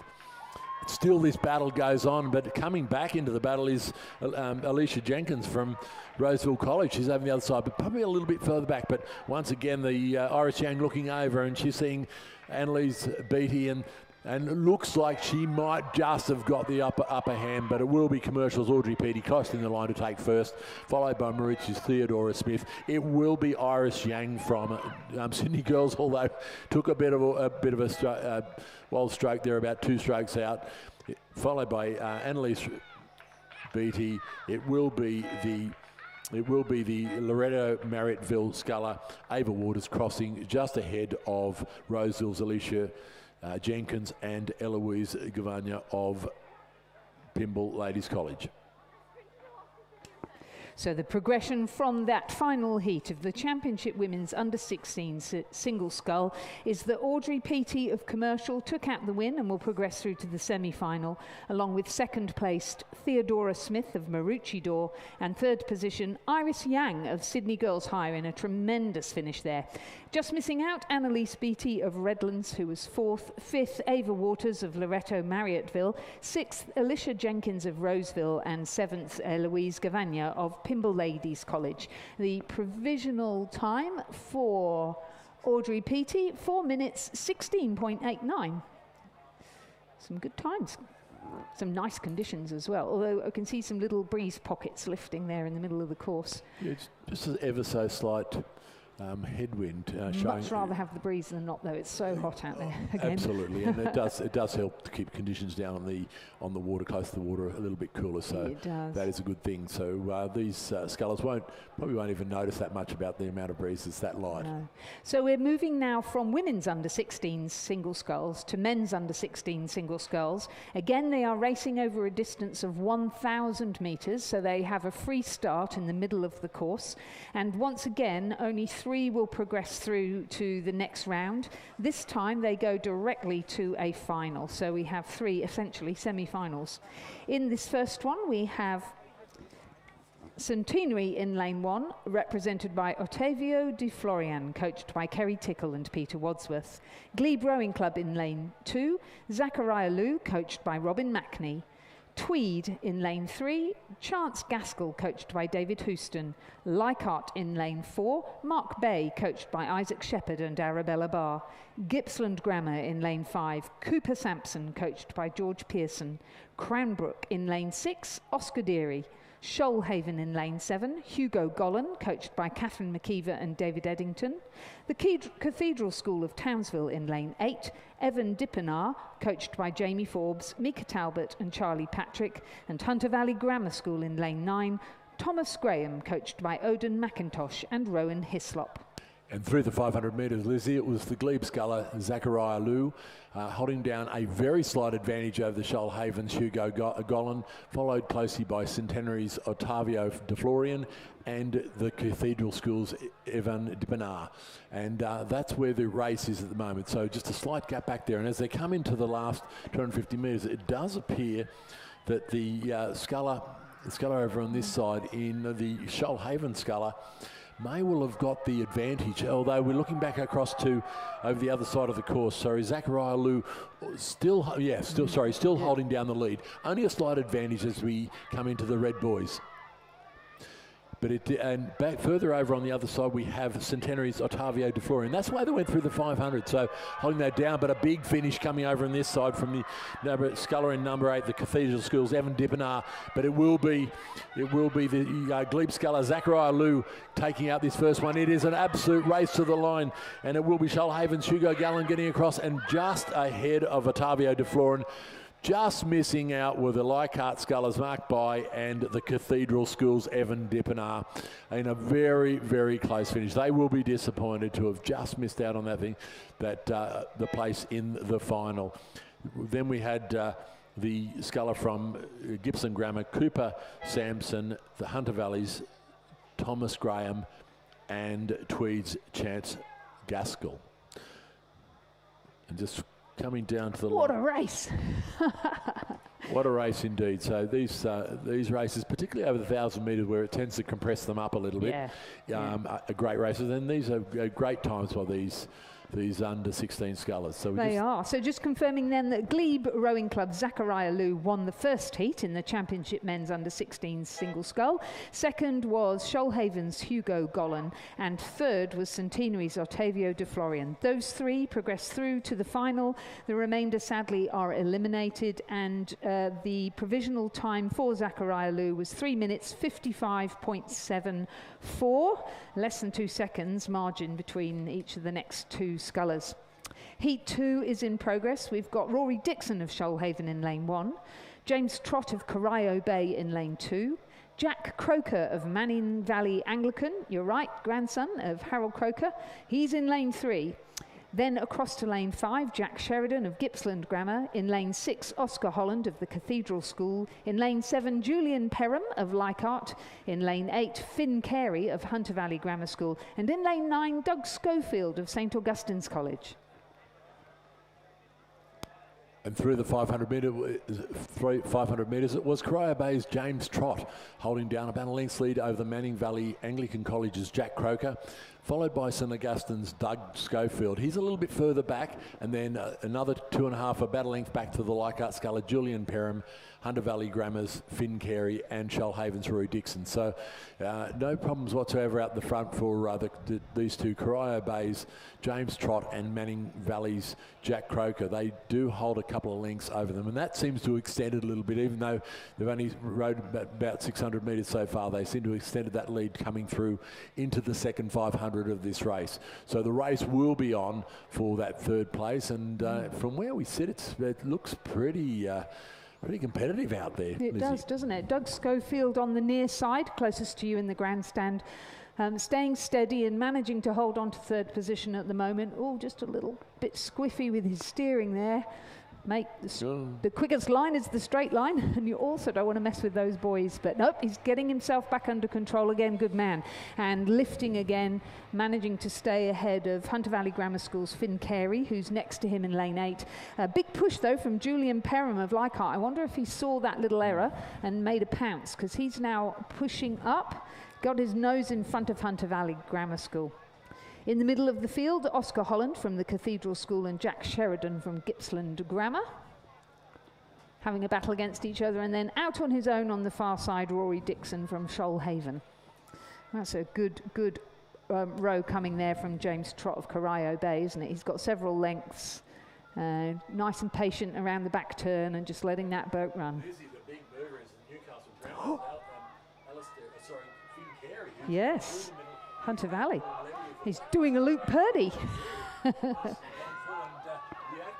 is St Augustine's Doug Schofield, but he's going to have to do a little bit more because all the speed of run is with the Newcastle, the Hunter Valley Grammar's Finn Carey. It's going to come down the line. It's going to be very, very tight. Finn Carey holding the slightest advantage. It's going to go to her. Finn Carey from Hunter Valley Grammar may well have got there, but will probably and that is how it's been called. 0.34 seconds back to St Augustine's Doug Schofield, so he'll be ruined having messed with the boys way down the course, and that certainly has had an effect on his race. But it was a great race by James Trott of Corio Bay, who has, in the end, with Manning Valley's Jack Croker, had a fairly comfortable progression in this. Very tight for that third position, but Finn Carey from Hunter Valley Grammar getting that third place into the final.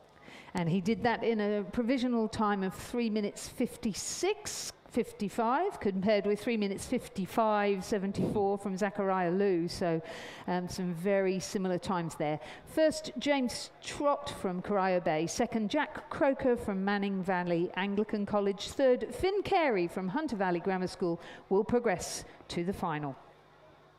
Heat number 3 is now in progress. This is our third and final heat in the men's under-16 single scull.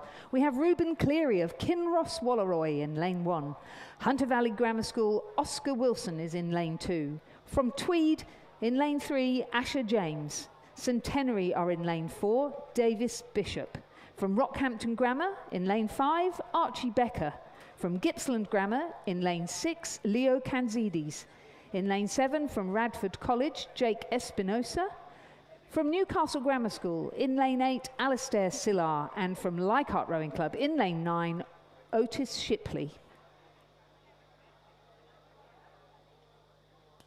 Yeah, we're very early on in this race, but it does appear from our vantage point that it looks like it could be the Tweed and Centenary scullers that are faring fairly well, although it's a bit hard to tell. The Kinross Walleroy's Reuben Cleary also right up there, but just a little bit hard to tell from our angles at the moment as they come down past the stationary umpire's boat over on the southern bank. But a full field here, so the certainly is racing, but we're looking across there now. So it looks to be the Tweed and Rockhampton Grammar, best as I can tell from where we are, that look to be handling the best at the moment, having all the boat speed. And as we see now, it is becoming a little bit clearer. The Kinross Walleroy's Reuben Cleary over in lane 1 is faring very well. Then across to the Tweed sculler and the Rockhampton scullers. But we're coming down to the 500 metre mark. We'll get a better picture of the position. But yeah, certainly clear water for these 3 scullers over the rest of the field. So that progression, once again, the first 3 through to the final, the rest are eliminated. And as we come down to that 500 metres, it does appear that it could be the Rockhampton Grammar sculler coming through the 500 metres first. And indeed it was. Archie Becker from Rockhampton Grammar coming through with about 1.7 seconds over Reuben Cleary, the Kinross Walleroy sculler over in lane 1, followed by Asher James, the Tweed sculler. Nothing in it between those 3. A little bit of a gap back then to Leo Kanzides from the Gippsland Grammar. So at this point in time, it does look like those 3 scullers.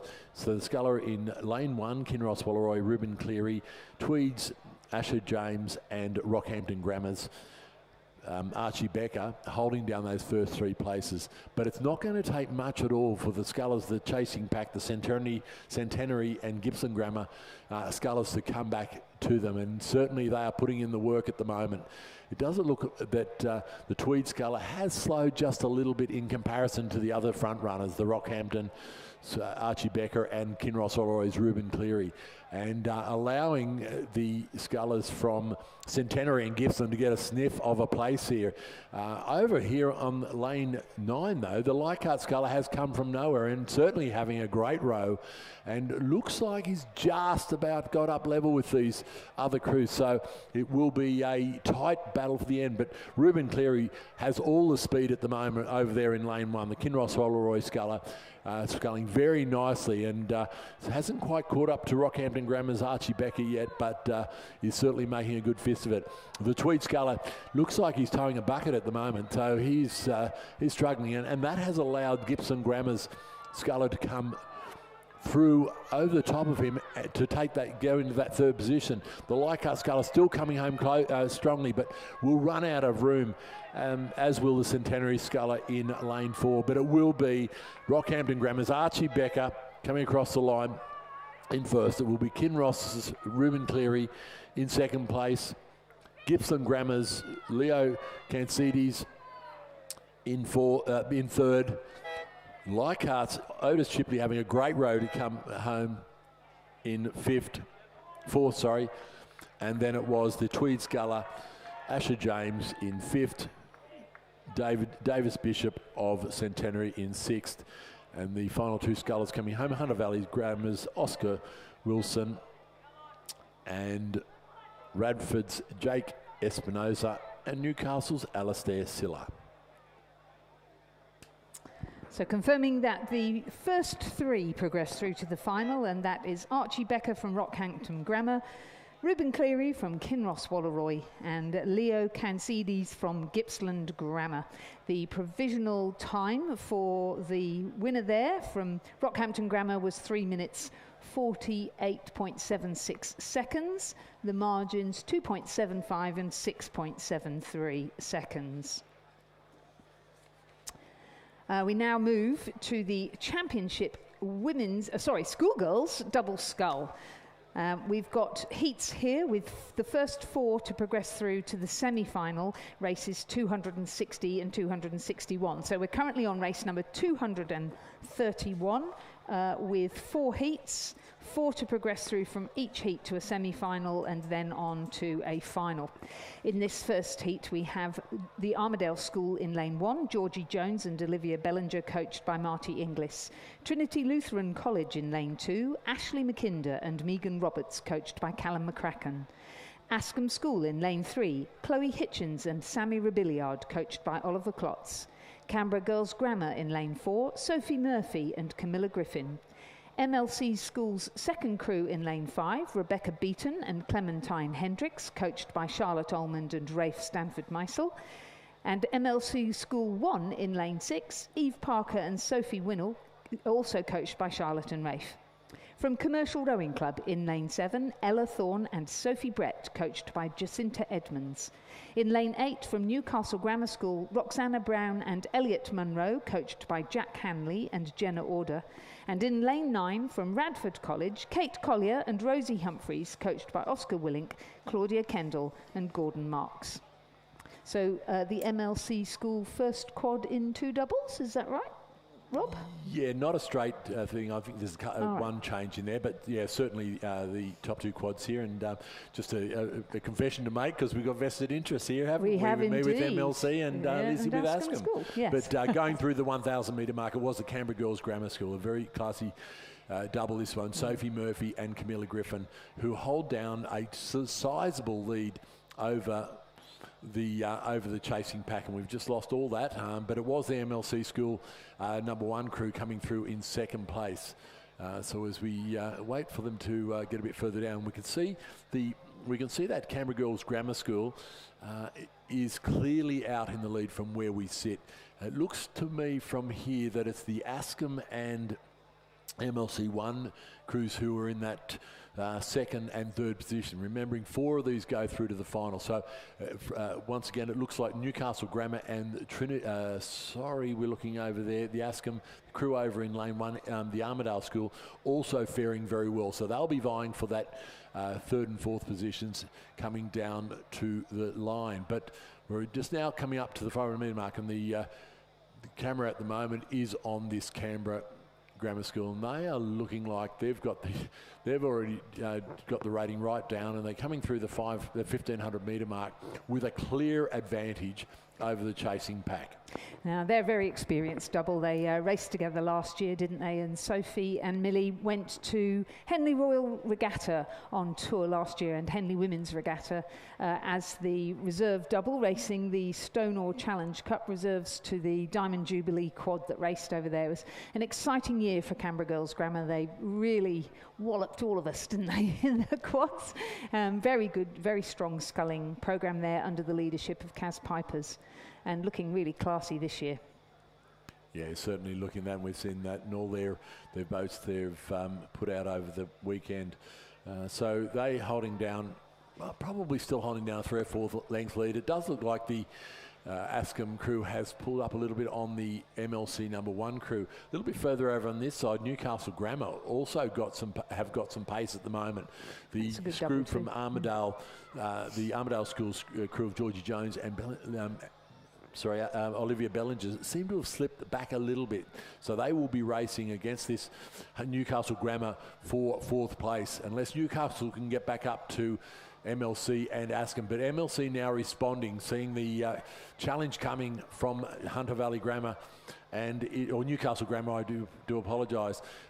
Askham still maybe need to look over and just check their position in relation to the Newcastle Grammar, but still holding down third place. It does look like these crews will get through. Also finding a bit of speed as we come into the last 250 metres is the Radford College crew over here in lane 9, Katie Collier and Rosie Humphreys.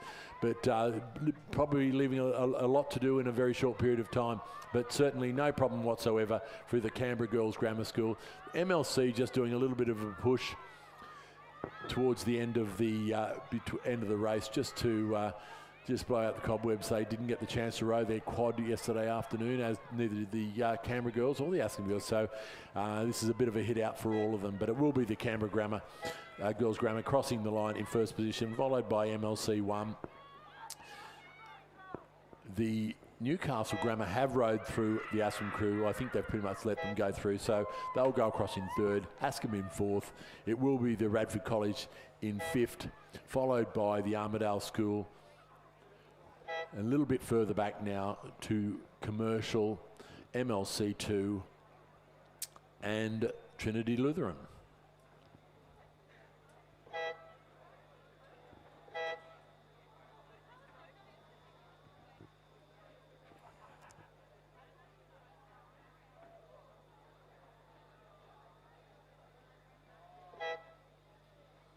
Confirming the results of the first heat of the Championship Schoolgirl double scull, a win for the Canberra Girls Grammar School, second MLC School 1, third Newcastle Grammar, fourth Askham School. Those 4 schools will progress through to the semi-final. The remainder will now be eliminated from the event.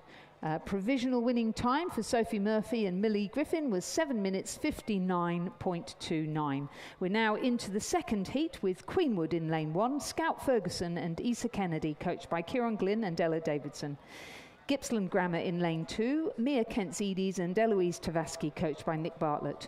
Commercial in lane 3, Maggie Stafford and Olivia Ewan, coached by Jacinta Edmonds. Loretto Marriotteville 2 in lane 4, Alice Frierson Lee and Isla Allgrove, coached by Dario Sportelli and Madison Johansson. Cranbrook in lane 5, Raffi Reed and Amelie Fletcher. The University of Queensland Boat Club in lane 6, Amelia Moore and Jessica Carroll, coached by John Pettigrew. Trinity Lutheran College in lane 7, Havana McMahon and Isabella McMahon, coached by Shay Olsen-Jones.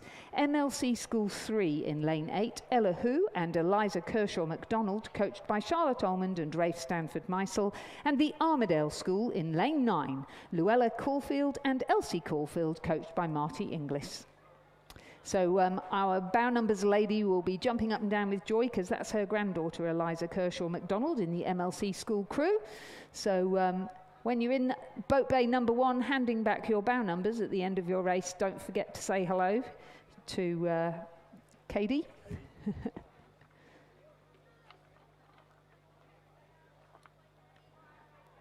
Yeah, so we seem to have lost the timekeepers in the 1500 metre hut.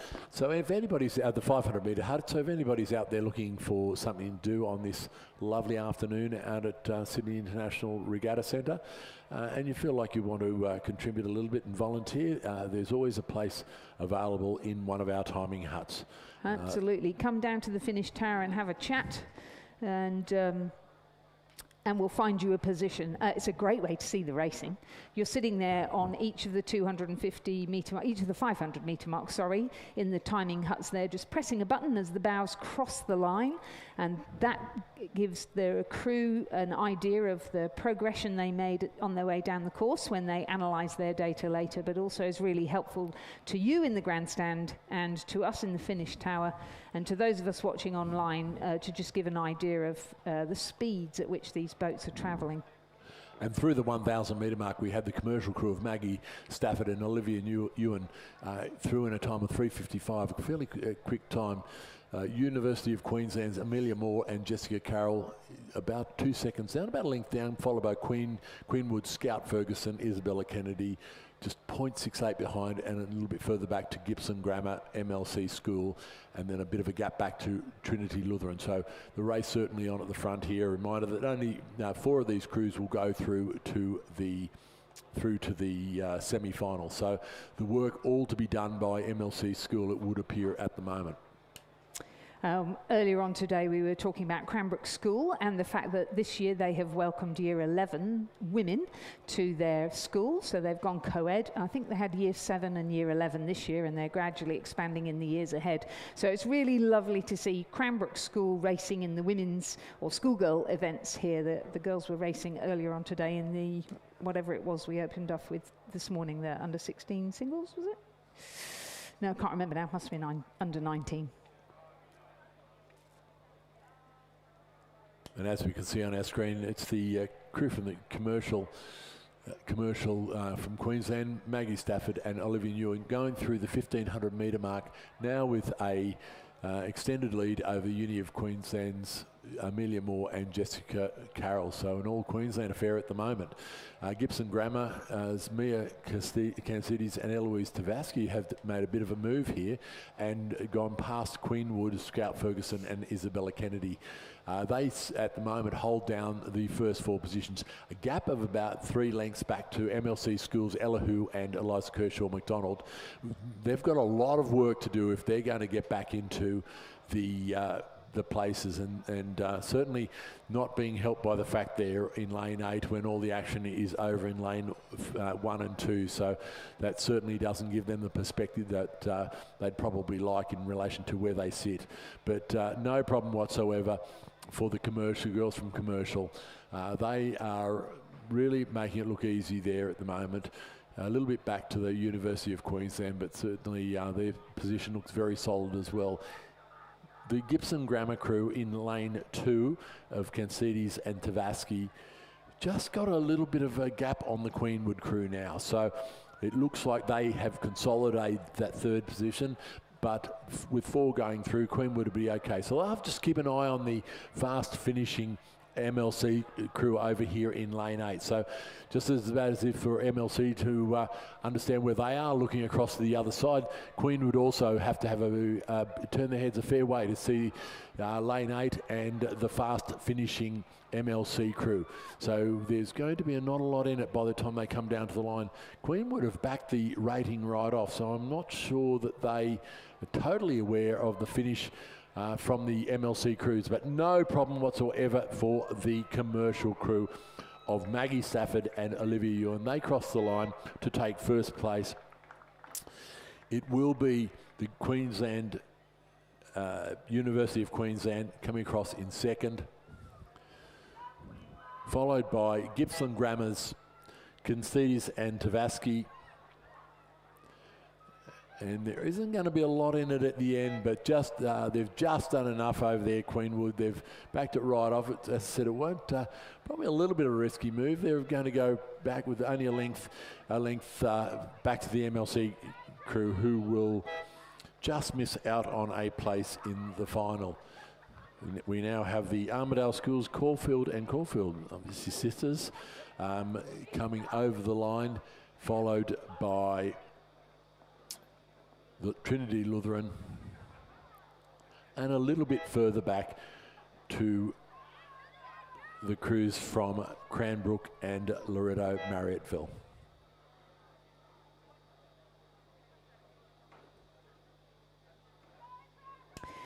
So our 2nd heat of the championship schoolgirl double scull, the progression there was a win for commercials Maggie Stafford and Olivia Ewan. 2nd, University of Queensland Boat Club's Amelia Moore and Jessica Carroll. 3rd, Gippsland Grammar's Mia Cantsides and Eloise Tavaski. And 4th, Queenwood's Scout Ferguson and Isabella Kennedy. Those 4 will progress through to the semi-final, and the remainder will be eliminated from the event. The provisional winning time was 7 minutes 55.79. The margins 12.75, 7.71 and 9.08. Our 3rd heat of the championship schoolgirl double scull in progress now is Annie McBride and Olivia McBride from Maroochydore in lane 1, Isabella Ing and Steffi Leung from MLC School in lane 2, Mia Simkovich and Kelly Clifton from Leichhardt Rowing Club in lane 3, Gigi Hickey and Lucy Mihaljevic of Radford College in lane 4, Lara Clues and Eliza Punch of Canberra Girls Grammar School in lane 5, Gemma Launer and Bronte Pryor of Loretto Marriotteville in lane 6, Ella Mae Brown and Layla Galley of Trinity Lutheran College in lane 7, and Amelia Darcy and Isabel Armstrong of Mossman Rowing Club in lane 8. And through the 1500 metre mark, it was the Mossman crew of Darcy and Armstrong holding down about a 2-length advantage over the Canberra Girls Grammar crew of Clues and Punch, followed by Radford College's Hickey and Mahalovic, and lane 4, fourth across the line, Leichhardt's Mia Simkovic and Kelly Clifton. That is very clear cut now, Lizzie, for the first 4 places. There is no doubt whatsoever about the chasing pack of the 8 crews. There is probably about a 7 or 8 length gap back to them. Certainly for a lot of these, it's their first hit out, or I know in the case of the MLC, there's been a bit of injury and overcoming injury. So it's just great to get out here anyway, and out here onto the course and racing, this afternoon. But no trouble whatsoever from the Mossman crew. No, they're rating 23 at 23, the moment. okay. So they're so certainly feeling like they've got some sort of control over this race, and I think they would tend to agree with them. A little bit back to the Canberra Girls Grammar crew in a similar sort of position, probably overrating. They got to be looking about 24, Lizzie. Yep, they are. And and then a little bit further back to the Radford College and Leichhardt crew. And once again, what a great job happening in this Leichhardt rowing club, as there are in some of these other rowing clubs with their junior program. And we applaud all these clubs for making that a priority in their rowing programs. But it is the Mossman double of Darcy and Armstrong, coached by Joshua Hewitt, coming down to the line, and they will take out this heat of the Schoolgirl Double Scull Championship, Schoolgirl Double Scull, followed by Canberra Grammar. It will be Radford College's Hickey and Mahalovic coming across in 3rd, followed by Leichhardt's Simkovic and Clifton in 4th place. They will be the 4 going through to the final.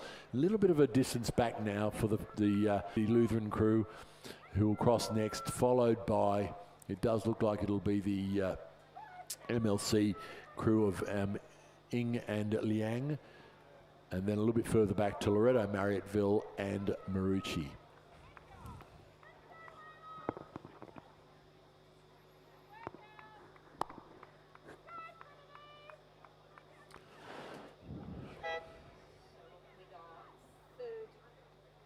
Our 3rd heat there, crossing the line in the championship Schoolgirl Double Scull. A win for Mossman Rowing Club's Amelia Darcy and Isabel Armstrong. 2nd, Canberra Girls Grammar School, Lara Clues and Eliza Punch. 3rd, Radford College, Gigi Hickey and Lucy Mihaljevic. And 4th, Leichhardt Rowing Club's Mia Simkovic and Kelly Clifton. Those 4 crews will progress through to the semi-final. 5th, Trinity Lutheran. 6th, MLC. 7th, Loretto Marriotteville, and 8th, Maroochydore will now be eliminated from the event. The provisional time for Mossman Rowing Club in that heat was 8 minutes, 9.7 seconds, and the margin 4.95. And our final heat is on the water now, with Commercial Rowing Club in lane 3, Lucy Quarterman and Olivia Dunn, coached by Jacinta Edmonds. Canberra Girls Grammar School in lane 4, Grace Disney and Mia Wiley. Trinity Lutheran College 1 in lane 5, Emily Dobbin and Sophie Clifford, coached by Shay Olsen-Jones. Blaxland High from here near Penrith in lane 6, Sophia Whitelaw and VT Young, coached by Daniel Waddell, Angus George and Miles Harold. Radford College 1 in lane 7, Freya Teschendorf and Isabel Egan, coached by Oscar Willink, Claudia Kendall and Gordon Marks. MLC School 4 in lane 8, Jemima Blake and Nicola Keast, coached by Charlotte Almond and Rafe Stanford-Meisel. And from Mossman Rowing Club in lane 9, Erica Nutt and Arabella Turner-Smith, coached by Steve Rocky Gordon and Joshua Hewitt.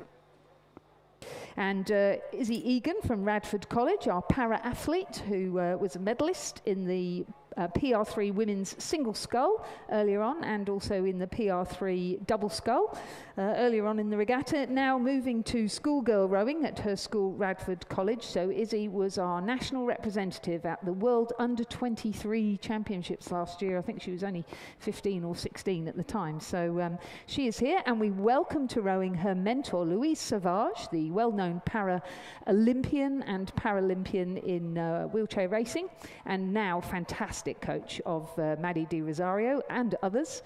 So Louise, great to have you here in the grandstand. Welcome to rowing. About time you came here. Louise is a gun on the ergo, by the way. So lovely that she's here to watch Izzy race. Absolutely, and through the 1,000-metre mark, it was the Trinity Lutheran College crew of Dobbin and Clifford holding down about a 2-length lead over that Radford College crew with Freya Tschendorf and Isabel Egan.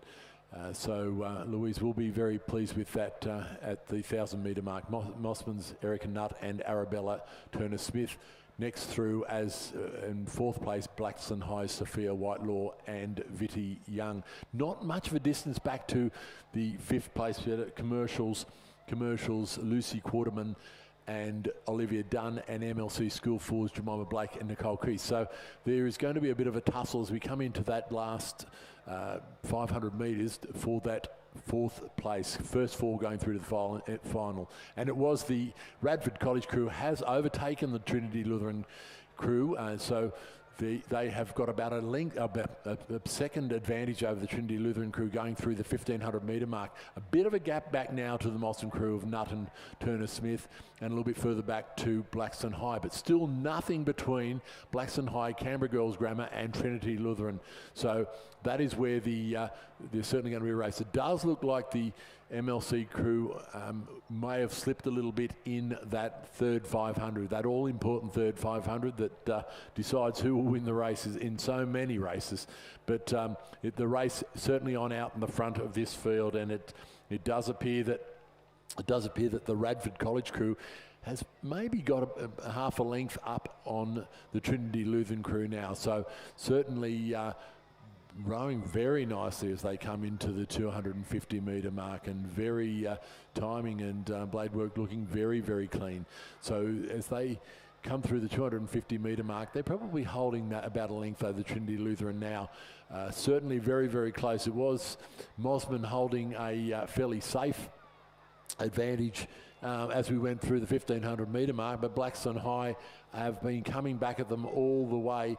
It does look like the crew right in the middle of the, over on the right-hand side in lane 4, the Canberra Girls Grammar crew is also coming into play. So once again, only 4 going through to the final, but no problems whatsoever. This Radford College crew looking very strong coming down to the line, looking very relaxed in their movement, very relaxed in their bodies, and certainly keeping it very clean and long as they come down towards the line. And they will take out this one in the end quite easily over the Trinity Lutheran College crew. It is very, very tight between the next 3 crews, and it's coming right down to the wire. Mossman has come back right back to the field here, and it's Blackstone High may well have a slight advantage over on the other side. It's Canberra Girls Grammar, but it does appear that it was Mossman just getting ahead of Blackstone High, and maybe the Canberra Girls Grammar just missing out on a place in the final, but ever so close, followed by Commercial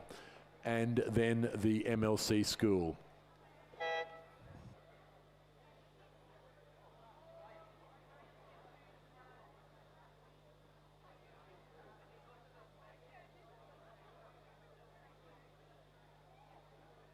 Oh, what an amazing finish there from Radford College, taking out Heat 4 of the Championship Schoolgirl Double Scull. We saw a bit of cat and mouse in the previous heats. Great to see an actual race there. And they crossed the line in a provisional time of 8 minutes, 10.48 seconds. Second then was Trinity Lutheran College's Emily Dobbin and Sophie Clifford. Third, from Mossman Rowing Club, Erica Nutt and Arabella Turner-Smith. And fourth, Blacksland High, Sophia Whitelaw and Vitty Young, making it through to to the final, semi-final of the championship Schoolgirl double scull. So there's plenty more of that excellent racing still to come in races 260 and 261. Eliminated now from the event were 5th placed Canberra Girls Grammar, 6th Commercial, 7th MLC School 4 and 8th. Sorry, that's it. Provisional time 8:10, as I said. Well, we are moving from Schoolgirl double scull to Schoolboy double scull, and heat number 1 is in progress. Here we have 3 crews. The first 3 crews straight through to a final, and there are 3 of these heats. In heat number 1, Marist College are in lane 1, Mitchell Wadey and Roland Carter. Trinity Lutheran College in lane 2, William Horsey and Teal'c Heron. Marist College 1 in lane 3, Bailey Marr and Ethan Williamson Bell. Glebe Rowing Club in lane 4, William Tarrant and Dylan Watson, coached by Robin Mackney. Cranbrook in lane 5, Hamish Allen and Henry Mason. Radford College 1 in lane 6, Kieran Brennan and Alexander Tailby, coached by Mackenzie Moore, Angus Walker and Gordo Marks. Newcastle Grammar School in lane 7, Oscar Sousa Mounsey and Joshua Brown, and Trinity Lutheran College 2 in lane 8, Zach Wood and Jagger Witten, coached by Sam Duncan. And through the 1,000 metre mark, it was the Marist College from ACT holding down about a length and a half advantage over the Trinity Lutheran College's Zach Wood and Jagger Witten.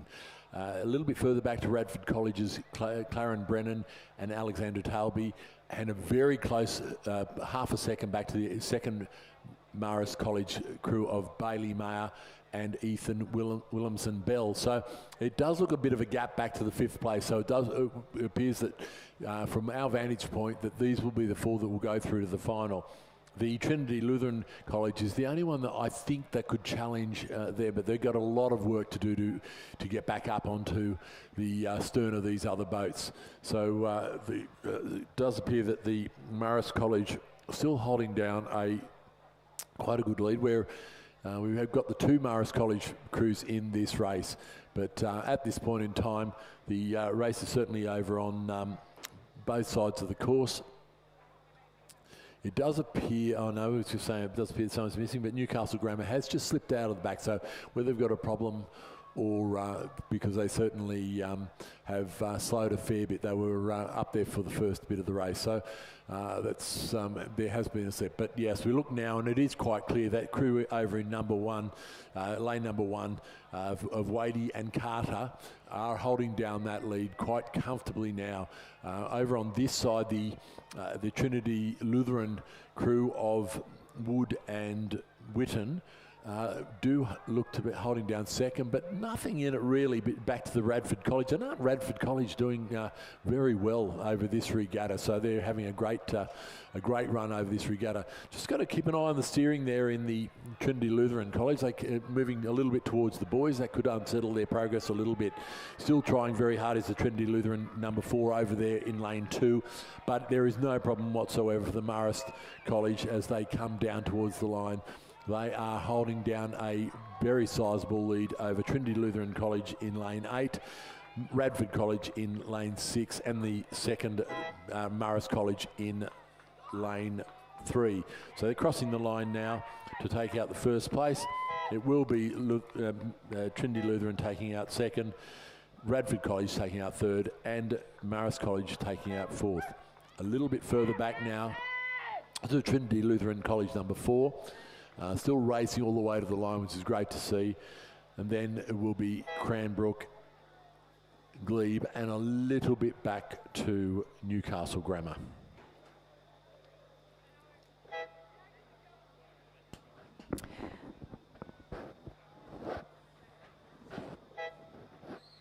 So in our first heat of the championship Schoolboy double scull, there is a win for Marist College crew of Mitchell Wadey and Roland Carter.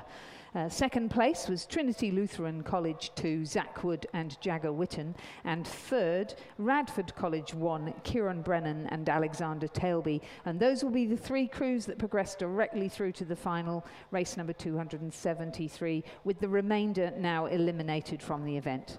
Provisional time for the Marist College crew, 7 minutes, 1.86 seconds. The margin 7.19 and 2.2.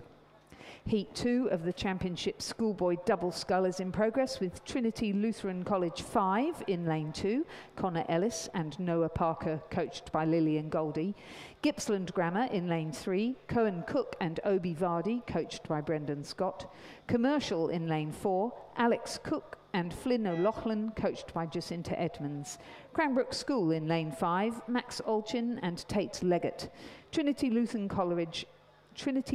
College 3 in lane 6, Byron Cullen and Kai Imiolek, coached by Sam Duncan.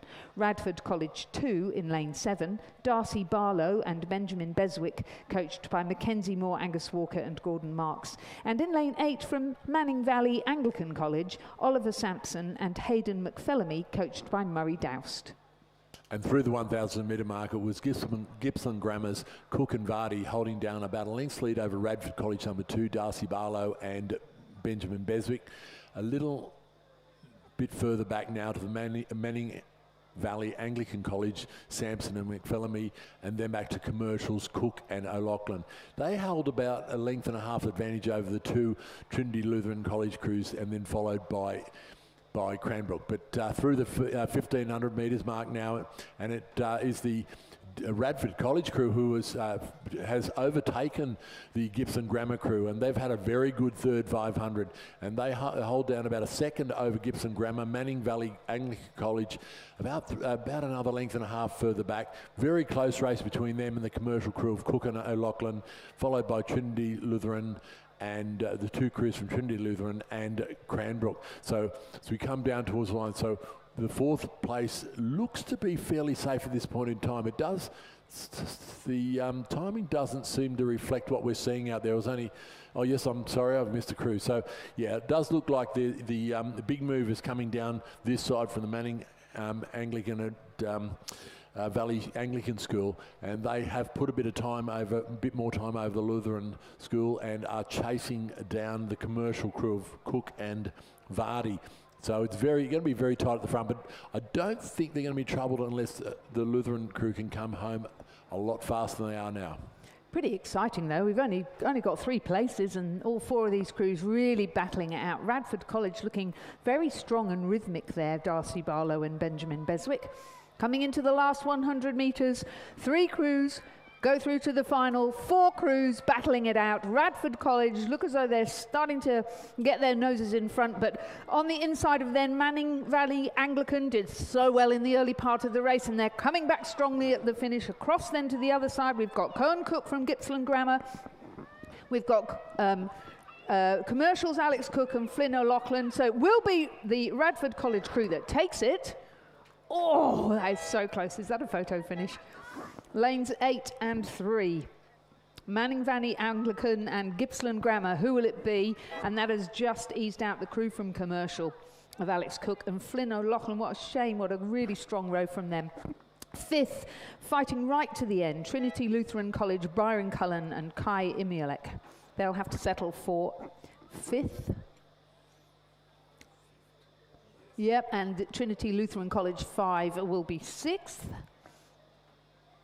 That's right, and finishing our race now, the crew from Cranbrook. Whew, that was a bit too exciting. So Radford College, 7:08.22, and we're just waiting for a photo finish to be judged between Gippsland Grammar and Manning Valley Anglican. But those will be the 3 crews. Oh, there's the photo finish on the screen if you're watching on your phones. Those 3 crews will progress through to the final. And just missing out will be Commercial, who are 4th, Trinity Lutheran 3, who are 5th, Trinity Lutheran 5, who are 6th, and Cranbrook, who are 7th. So we're moving over to race 240, the third heat of the Schoolboy Double Scull. Just a reminder while we're talking about that we need to get barrel numbers back. So please have a look around your trailers. We have a critical shortage of barrel numbers, so please make sure you take them back as soon as your races are finished. Check around your trailers, get them back for those at the barrel number holders, takers to get them out to them. So in lane 3 we have Gippsland Grammar. In lane 4 Mossman. Lane 5 Radford College number 3. In lane 6 Trinity Lutheran College. Lane 7 Cranbrook and lane 8 Cranbrook. I think there's some selection processes going on here. Everybody racing in doubles. The Gippsland Grammar crew in lane 3 is Stuart Ray and Lachlan Harrison, and their coach is Brendan Scott. The Mossman crew is Rocco Griffiths and Fred Ashby, coached by Josh Hewitt. The Radford College crew in lane 5, Owen Scowcroft and Lincoln Uren, coached by Mackenzie Moore, Angus Walker and Gordon Marks. The Trinity Lutheran College first crew in lane 6 is Johannes Lido and Kai Lees, coached by Sam Duncan. And the 2 Cranbrook crews, lane 7, Christopher Vlahos and Oscar Auden. Lane 8, James Campbell and Henry Dawson. So lane 8 is the one closest to you in the grandstand or on the bank. And through the 1,500 metre mark, we've got only about 300 metres to go. Through the 1,500 metre mark, it was the Radford College crew of Scowcroft and Uren, who are holding down a slight advantage. There's nothing in it though. 0.68 back to Lutheran College, a little bit further back to Gibson and Cranbrook. So nothing in this race. It does look the all-important race for third place, but it does look like the Radford College crew just holding a little bit of advantage. Certainly just pushing it out a little bit at the moment, keeping their eye on the Lutheran, Trinity Lutheran, and it is coming down to the line. There is absolutely nothing in it. The big finish coming over on this side from the Cranbrook crew. But Radford now understanding that they need to pick this up. It's going to be absolutely down to the wire between these 3 crews. And we've got stroke for stroke. The Trinity Lutheran has just bumped up the rating, and they look like they've just snuck through. It's going to be very tight, but it looks like it will be the crew in Cranbrook crew of Campbell and Dawson, who may have just scraped through on the Gibson Grammars, Ray and Harrison. But yeah, and that's how it is showing. So it is Radford College, followed by Trinity Lutheran, followed by Cranbrook and then Gibson Grammar. So it will be those first 3 going through to the final. Oh my goodness me. So yep, confirming the 3rd and final heat of the Championship Schoolboy Double Scull, a win for Radford College, Owen Scowcroft and Lincoln Uren. 2nd, Trinity Lutheran College 1, Johannes Lido and Kai Lees. And 3rd, Cranbrook, James Campbell and Henry Dawson through to the final. And 4th place, just missing out, Gippsland Grammar, Stuart Ray and Lachlan Harrison. 5th, Mossman, and 6th, Cranbrook, Vlahos and Auden. The winning time was 7:11.47 provisionally. The margins 2.29, 0.57, and Gippsland missed out by 0.59. Such an amazing finish and a wonderful push by Trinity Lutheran College at the end there to take out 2nd place. That completes this current section of racing. We're just going to go and refresh our start lists, and we'll be back to you shortly with the next race.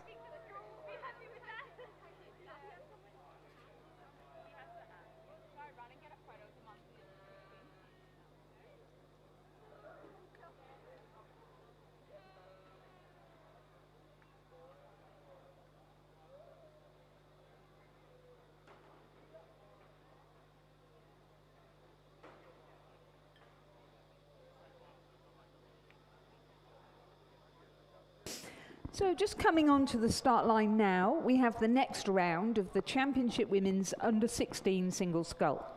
They're racing over 1,000 metres, which means they have a free start and they're not being held.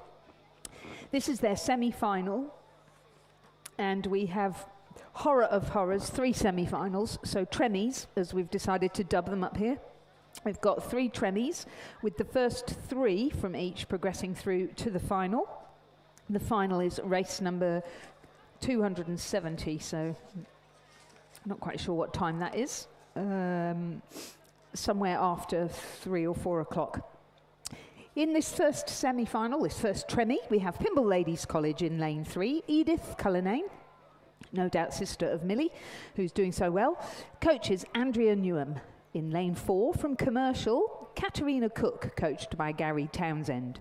In lane 5 from Corio Bay, Sky Quirk, coached by Jeff Watt. In lane 6 from the Armadale School, Matilda Coddington, coached by Emily Stevenson and Harry Rourke. In lane 7 from Maroochydore, Theodora Smith, coached by William Smith. And in lane 8 from Queenwood School, up in the Northern Beaches, Vivian Walk, coached by Tom Walker. Yes, and certainly flowing on with this new innovation from Rowing New South Wales, the NSW Final, and they proving to be a real hit amongst the competitors out at the championship. So we're just waiting for the first of the timing huts to send us some telemetry, but just a little bit. But it does look like it's a very close race. But as we'd expect from memory, we're very close across all the semi-finals. So it doesn't look like we've got too much of a gap back. Back there. Of course, these races are only over 1,000 metres, so probably expectation that we'd have a midway timing point between the 1,000 and 500 was probably a little bit overrated. And we've got certainly some umpires' directions happening on the screen at the moment, and it does appear to be the scullers in the middle of the track. The very bright green hat of the Armidale Schools, Matilda Coddington and Corio Bay's Sky Quirk, and I remember they had very, very good heats, so not surprising that they'd be up there. Marucci's Theodora Smith also faring very well on the heats, and that looks to be where these the three places are at the moment. Only three to go through to the final.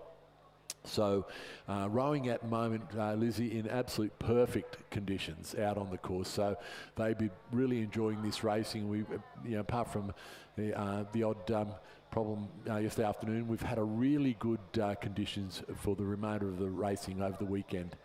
But it does appear that it might be Corio Bay's Sky Quirk, who just has the slightest advantage at the moment over Matilda Coddington from the Armidale School. A little bit further back to Theodora Smith from Marucci. And I'm sure that Theodora would be appreciating this warm weather rather than being a bit colder she'll face when she gets down to Tasmania, if she's indeed going there.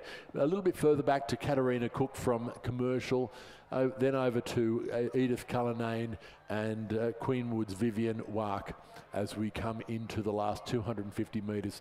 But certainly looking very confident now is Sky Quirk from Corio Bay. And she's holding down probably a length's lead over Matilda Coddington and Theodora Smith. I don't think any of them are really being pushed, but they've got to keep an eye out for the commercial sculler, Katarina Cook, because she certainly is still wanting to be part of this finals action. And the one at the back, Theodora Smith, is the one that needs to keep her eye out, because certainly the movement is coming from Katarina Cook over there in lane 4, and she is coming down very hard, but responding now. Theodora Smith now responding, and has realised she's got to do a little bit more, and has pulled up onto the stern of the Armidale School sculler, Matilda Coddington, and looks like that's how they will go across the line. So those first three through to the final, but still Katrina Cook still giving it her all and trying to pull back that third position, but it will be Corio Bay's Sky Quirk coming across the line in first. From Armidale's Matilda Coddington, it will be Theodora Smith in third, followed by Katarina Cook in fourth. A little bit further back to Edith Cullinan from Pymble Ladies and Vivian Wark from Queenwood. Yep, and as you said, the first three progressing through to the final, and from this Tremmy, it will be Sky Quirk from Corio Bay, second place Matilda Coddington from the Armidale School, and third placed Theodora Smith from Maroochydore. The winning time for Sky Quirk, 4 minutes 16.56, so we're getting faster. The margins 1.39 of a second and 2.14 of a second. In the second semi-final of the under-16 women's single scull, we have Ascombe School's Jess Brown in lane 3, coached by Mitchell Caponis. Hunter Valley Grammar School's Georgia Foster in lane 4, coached by Sarah Abrams, Rowan Hislop and Oban McIntosh. Ruby McLeod of Commercial in lane 5, coached by Gary Townsend. Ruby Mullins of Sydney Rowing Club in lane 6, coached by Patrick Graham. Grace Camaglia of Commercial in lane 7, coached by Gary Townsend and Jeff Barker. And Pippa Wise from Kinross Walleroy in lane 8, coached by Rebecca Pearce. And through the 500 metre mark, it was indeed Commercial's Ruby McLeod going through with a quite a sizable lead over Ruby Mullins from Sydney and Jess Brown from Askham, but only 0.6 of a second, splitting third to sixth. So the race certainly on for those minor placings that will get them into the final. But the Commercial sculler at the moment, Ruby McLeod holding down quite a commanding lead really for a 1,000 metre race, and certainly looking very comfortable. And that very distinctive, looks almost olive and black coloured boat. I'll be corrected on that a little later, but nothing in it. And certainly Jess Brown over there in lane 3 having to work really hard now as the sculler from Hunter Valley Grammar, the Sydney Rowing Club, and coming back at it. So 4 into 3 doesn't go. So all the work having to be done at the moment by the Hunter Valley and Askham scullers, because the Sydney sculler Ruby Mullins has moved through the both of them. And coming down to the line, it will be Commercial's Ruby McLeod taking a comfortable victory in the end. Nothing between these two. Coming down to the line between Jess Brown and Georgia Foster. It is going to be nothing in it as Ruby Mullins crosses the line, and it looks like that it could have been Georgia Foster just on the surge from Jess Brown. She just, it's that timing of the stroke, isn't it? So, yes. What a race between those two. How fantastic. Oh, I think they have emptied their tank. There's some really exhausted scullers out there. My goodness, what a race. What was the time for it? Ruby McLeod, 4 minutes, 7.83 seconds. Wow. That, Ruby McLeod, was 9 seconds faster than the previous Tremie. What a race. Well done, all of you young ladies. That was fantastic to watch. But the end result was that Ruby McLeod of Commercial progresses through as the winner of the second Tremie final. Second was Ruby Mullins from Sydney Rowing Club, and third was Georgia Foster of Hunter Valley Grammar School by 0.27 of a second over Jess Brown from Askham School. Fifth, Kinross Wallaroy's Pippa Wise, and sixth, Commercial's Grace Camuglia. What an amazing race. Congratulations, ladies. Wow.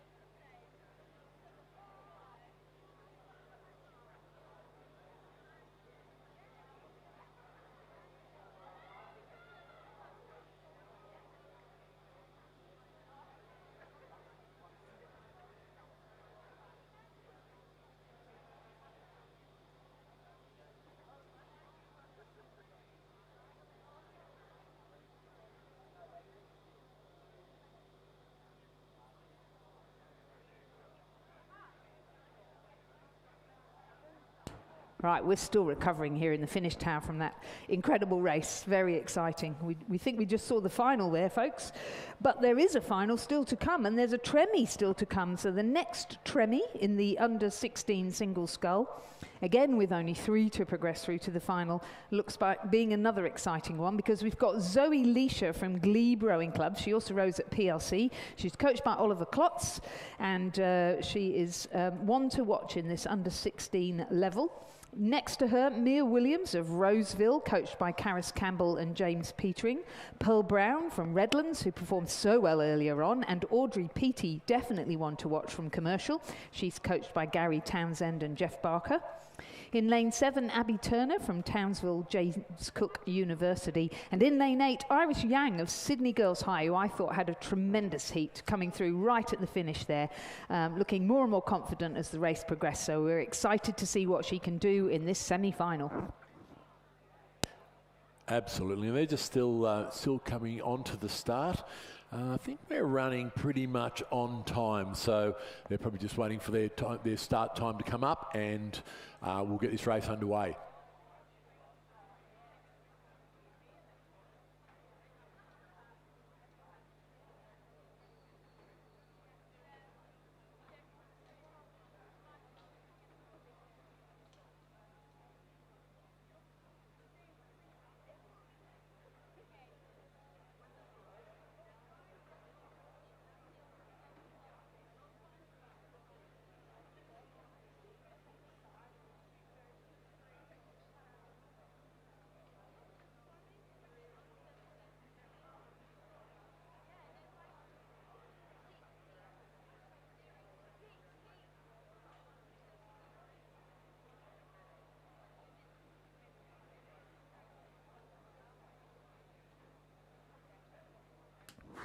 So those of you who are following on a screen will see that the umpire is the starter is just bringing our under-16 scullers for Heat 3 up onto the start line now.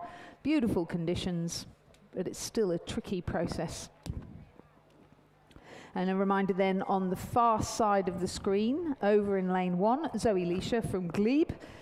Next to her, Mia Williams from Roseville, with their very confusing change of colours.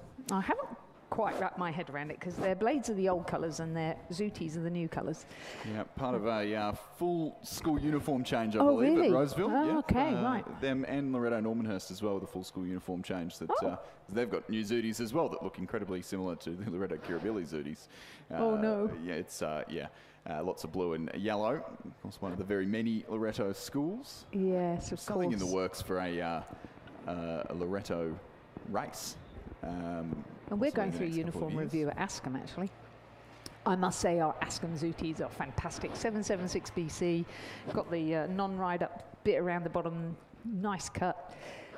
Guys, we are off and running here, so we're saying Zoe Leisha on the far side, Mia Williams from Roseville in lane 4, Pearl Brown from Redlands in lane 5, Audrey Peaty from Commercial in 6, Abby Turner from Townsville JCU in 7, and Iris Yang from Sydney Girls High in lane 8. So all New South Wales and Queensland representatives here, but from all over Queensland, with Townsville JCU's Abby Turner there, and Commercial's Audrey Peaty, who I would dare say has probably had a few runs down the course already today. The Commercial girls have been out in force. They have, and what strong competitors they are too. You always know you're going to have a good race if you're up against someone from Commercial. Yeah, so Audrey Peaty was in that under-17 8 that took a silver medal yesterday, and raced in the under-16 quad, won the under-16 quad earlier today. That's where I knew the name from. So has already had a few runs down the course, and now here in this Tremmy final.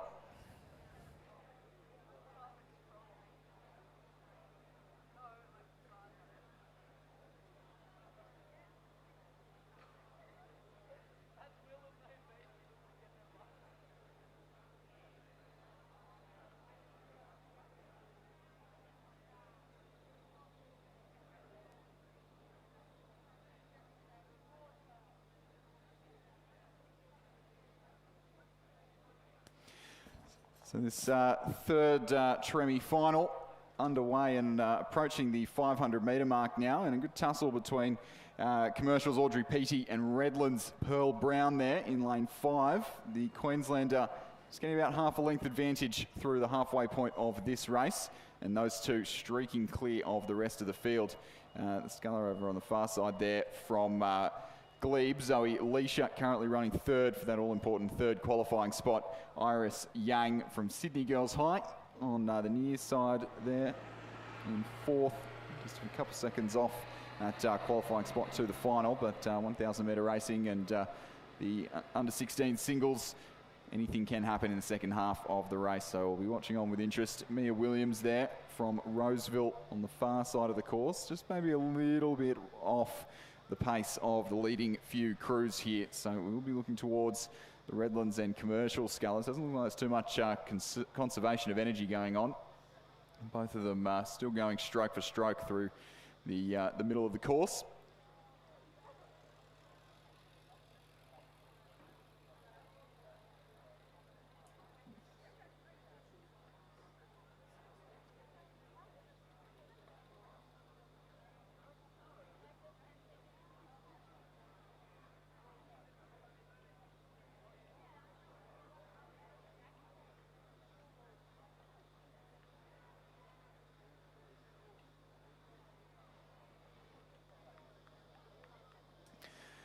So it's still staying pretty tight at the head of the field here in the under-16 single. I think our top three qualifiers making their presence known will almost certainly be Commercial, Redlands and Glebe, but the order of the top two yet to be determined. Pearl Brown from Redlands still knocking on the door. She'll want the best lane for the final.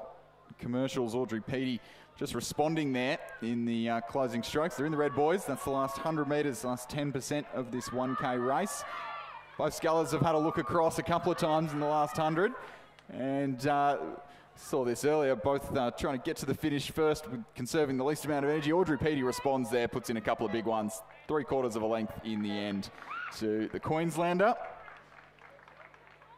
Pearl Brown second, and it'll be Zoe Leisha, coached by Oliver Klotz, third, and Iris Yang from Sydney Girls High, coached by Cam Ogilvie, Miku Johnson, and Tal Lewis. But we'll move on from this event, and then Roseville's Mia Williams in 5th place. And no start from Abby Turner from Townsville JCU there. And the provisional winning time for Audrey Petey of Commercial was 4 minutes 14 seconds. Second was Pearl Brown from Redlands. Third, Zoe Leisha from Glebe. And they're the 3 that will progress through to the final. And we now move to the under 21 age category, and we're going to stay with double sculls. We'll have our first heat of the men's under 21 double scull. 2 heats, the first 4 will progress directly through to a final, and the remainder will be eliminated. In lane 3, we have a composite between Morgan Jones of Sydney University Boat Club and Harry Coddington of Mossman Rowing Club, coached by Rob Black and Pete Warne. In lane 4, a composite of Blair Parnell from Swan River Rowing Club and Liam Davis from Fremantle. In lane 5 from Adelaide Rowing Club, Tom O'Mani and Ren Anderson. In lane 6 from Canberra Rowing Club, Garvin Hayes and Dylan Outram, coached by Mark Kwakowski and Jeffrey Brown. In lane 7, a composite of Bryn Potter from Sydney University Boat Club and Dylan Lee of Leichhardt, coached by Isaac Shepherd and Simon Huxley. And in lane 8 from UTS Haberfield, William Pender and Robert Olivia, coached by Matthias Ungermark and Jack Hargreaves.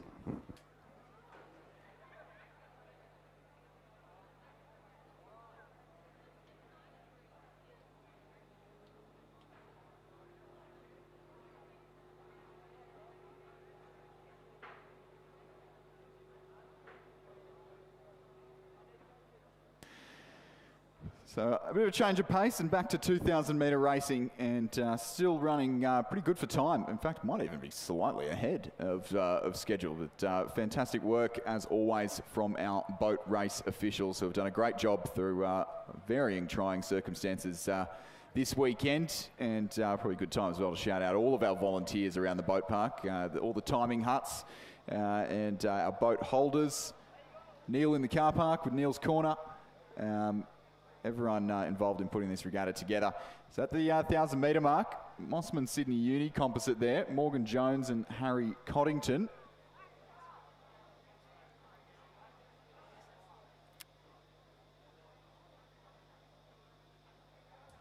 Good to see you've got our 1,000 metre timing hut back up and running. Had some power issues in there throughout the day, but the Morgan Jones and Harry Coddington from Sydney Uni and Mossman respectively leading this first heat of the under-21 doubles. So top 4 through to the final. At the moment, Canberra Rowing Club, Garvin Hayes and Dylan Outram trailing them, but by 4.5 seconds. So good early look back on the field for the Mossman Sydney Uni composite.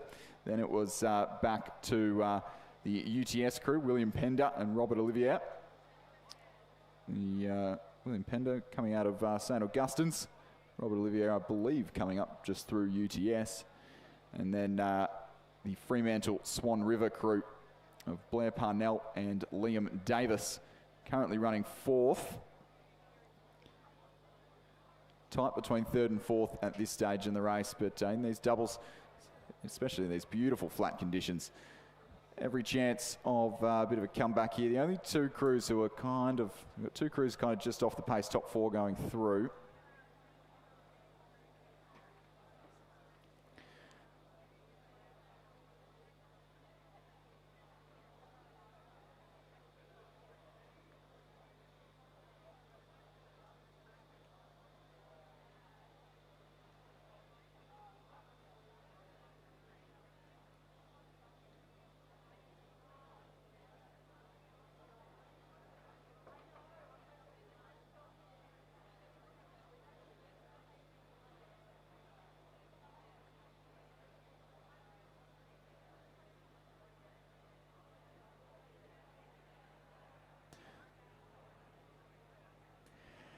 So this Mossman Sydney Uni crew still leading the charge from the moment still Canberra. Canberra having some challenges now from UTS to their left and the two crews to their right as well. And I wouldn't write off this Leichhardt Sydney Uni composite crew as well in lane 7. So we welcome Ant DeCosmo back up to the commentary box after winning a state title this morning in the elite lightweight 8. Ant, how was it out there on the water? It was actually beautiful, thanks Chris. The weather was good and the conditions were good, nice and flat. And the racing was even better. Racing was fantastic. What a fantastic event that was, seeing 8 very high quality crews out there in the elite women's 8. So Sydney Uni Mossman crew probably just conserving a little bit of energy, but definitely being reeled in by Canberra Rowing Club, who have not taken their foot off the gas in the closing strokes here. The South Australians bringing up the rear, but still putting some pressure on the field. Dylan Lee and his Sydney University Boat Club teammate of Bryn Potter starting to make their case for a finals berth known, and they might have just overtaken the West Australians as well for that spot in the top 4. Mossman Sydney Uni first, Canberra second, UTS third, and it is come from behind row there for the Leichhardt Sydney Uni crew for 4th. And then the West Australians will miss out on the final of the under-21 double, as will the South Australians. So majority of that one from New South Wales and the ACT. And those who have had a long way to travel missing out on the final of this one, Ant. Yes, very fast. It's warm out there, so very fast conditions. I'm looking at the times there that they've just posted, and man, 7:01, that's quick. It is quick considering there was a fair bit of, I thought there was a little bit of bringing things down a little bit in the middle of that race, and I thought we'd see a good sprint from that Sydney Uni Leichhardt combination. Dylan Lee did, I think, a 7:20 in the single at South Australian State Champs. So not on the quickest course. Must be nice. And Andy's only under 17 as well. Oh, wow. Yeah, I know. Cracking effort then. Yep. So heat 2 underway now in the men's under-21 double scull. In lane 3 from WA is Jacob Lundberg and Tom Jones. In lane 4 from Sydney is Michael Jenkins and Hamish Hargens. In lane 5 from Canberra is Campbell Milne and Ben Haywood. In lane 6 from Tasmania is Luke Prudy and Henry Manning. In lane 7 from Rockhampton Fitzroy is Nicholas Thompson and Harry Brandt. In lane 8, the Adelaide Uni composite there of Alex Lee and Patrick Keenan. And here's that composite from the Tasmanian University Boat Club with the Sydney University Boat Club, Luke Purdy from Sydney Uni, who has had a few runs down the course today and more than one Zooty change as well between his Hunter Valley Grammar colours and his Sydney University colours. I know he was in the quad as under-21 quad as Sydney Uni, and then or as Hunter Valley Grammar, and then went Sydney Uni for the lightweight 8. And then back in the Sydney Uni colours as well, now in the under-21 double scull.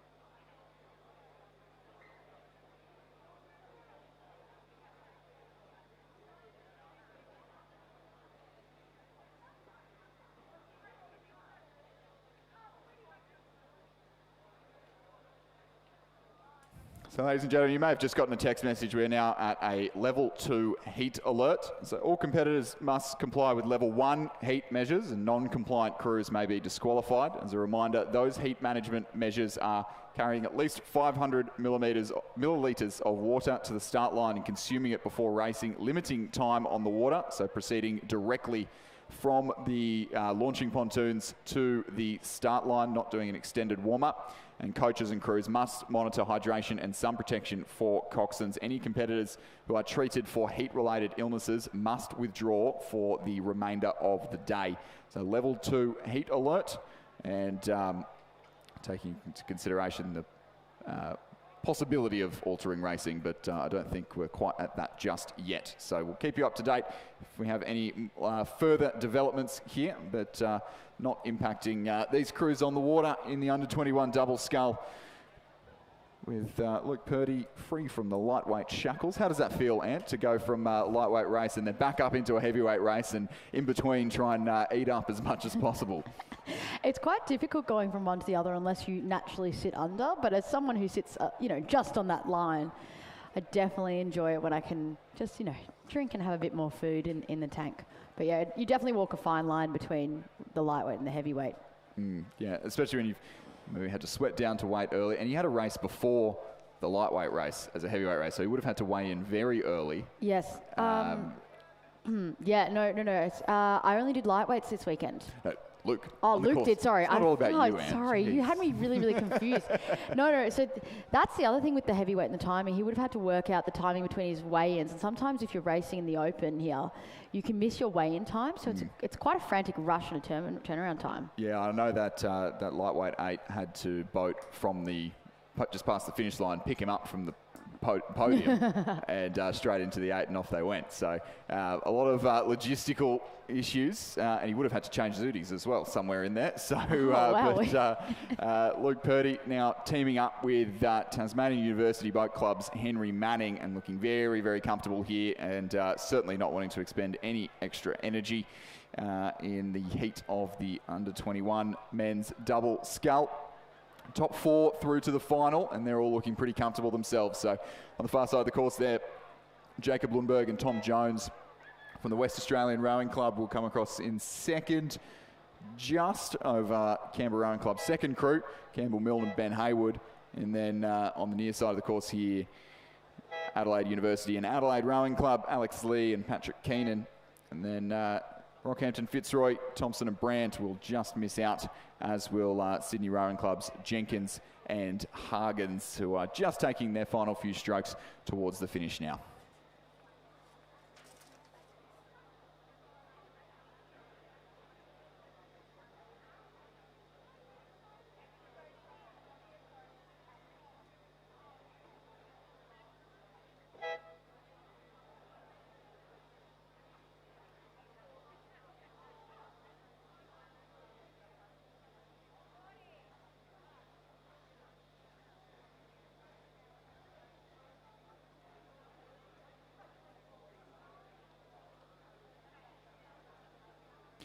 So moving back to the single sculls, an event which, considering starting this late in the day, will have 3 races, and this is only the first of 3.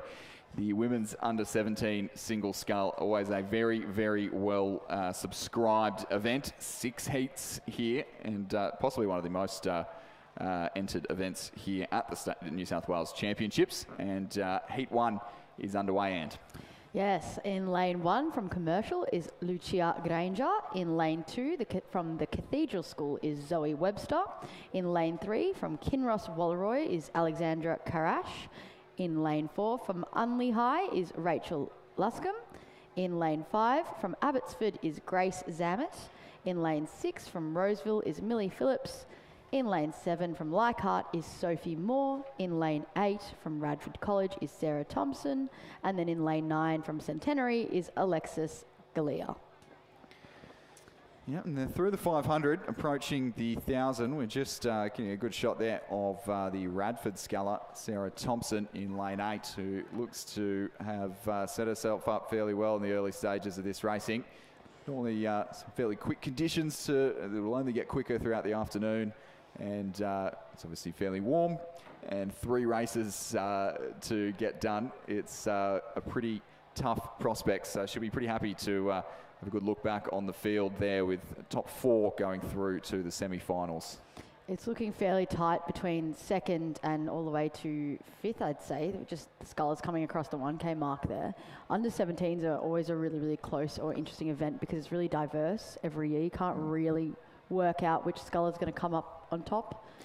Yeah, it's the first insight that we get into a lot of these scullers. First time we see them out here racing over 2K, or the first season that we can see them, and yeah, it can be very hard to know who's who, and it is really interesting to watch athletes learn from their mistakes or learn from a poor race or get confidence from a really good race. It can be, we're just talking about it on the podcast, how by the time we get to nationals, the under-17 age category, watching how they mix between the single and the double and the quad, and now this year will be the 8 as well, is really, really fascinating. There's always a lot of very distant yellow pages composites, as we like to call them, that give the phone book a good workout, bringing together crews from across the country.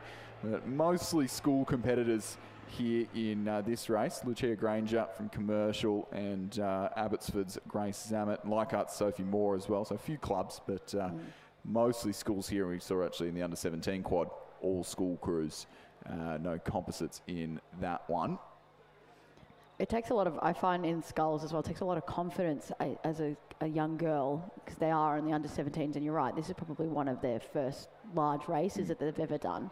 It takes a lot of confidence to get out there and do this, and to do it well. So it's a very impressive effort from, in the warmth, and to get these races done from these girls, and it's amazing to see 3 heats worth of it as well. Six heats. Oh my gosh, double that. Sorry, 6 heats worth of it. You didn't realise what you signed up for, did you? No, I had no idea. Oh my goodness, that's amazing.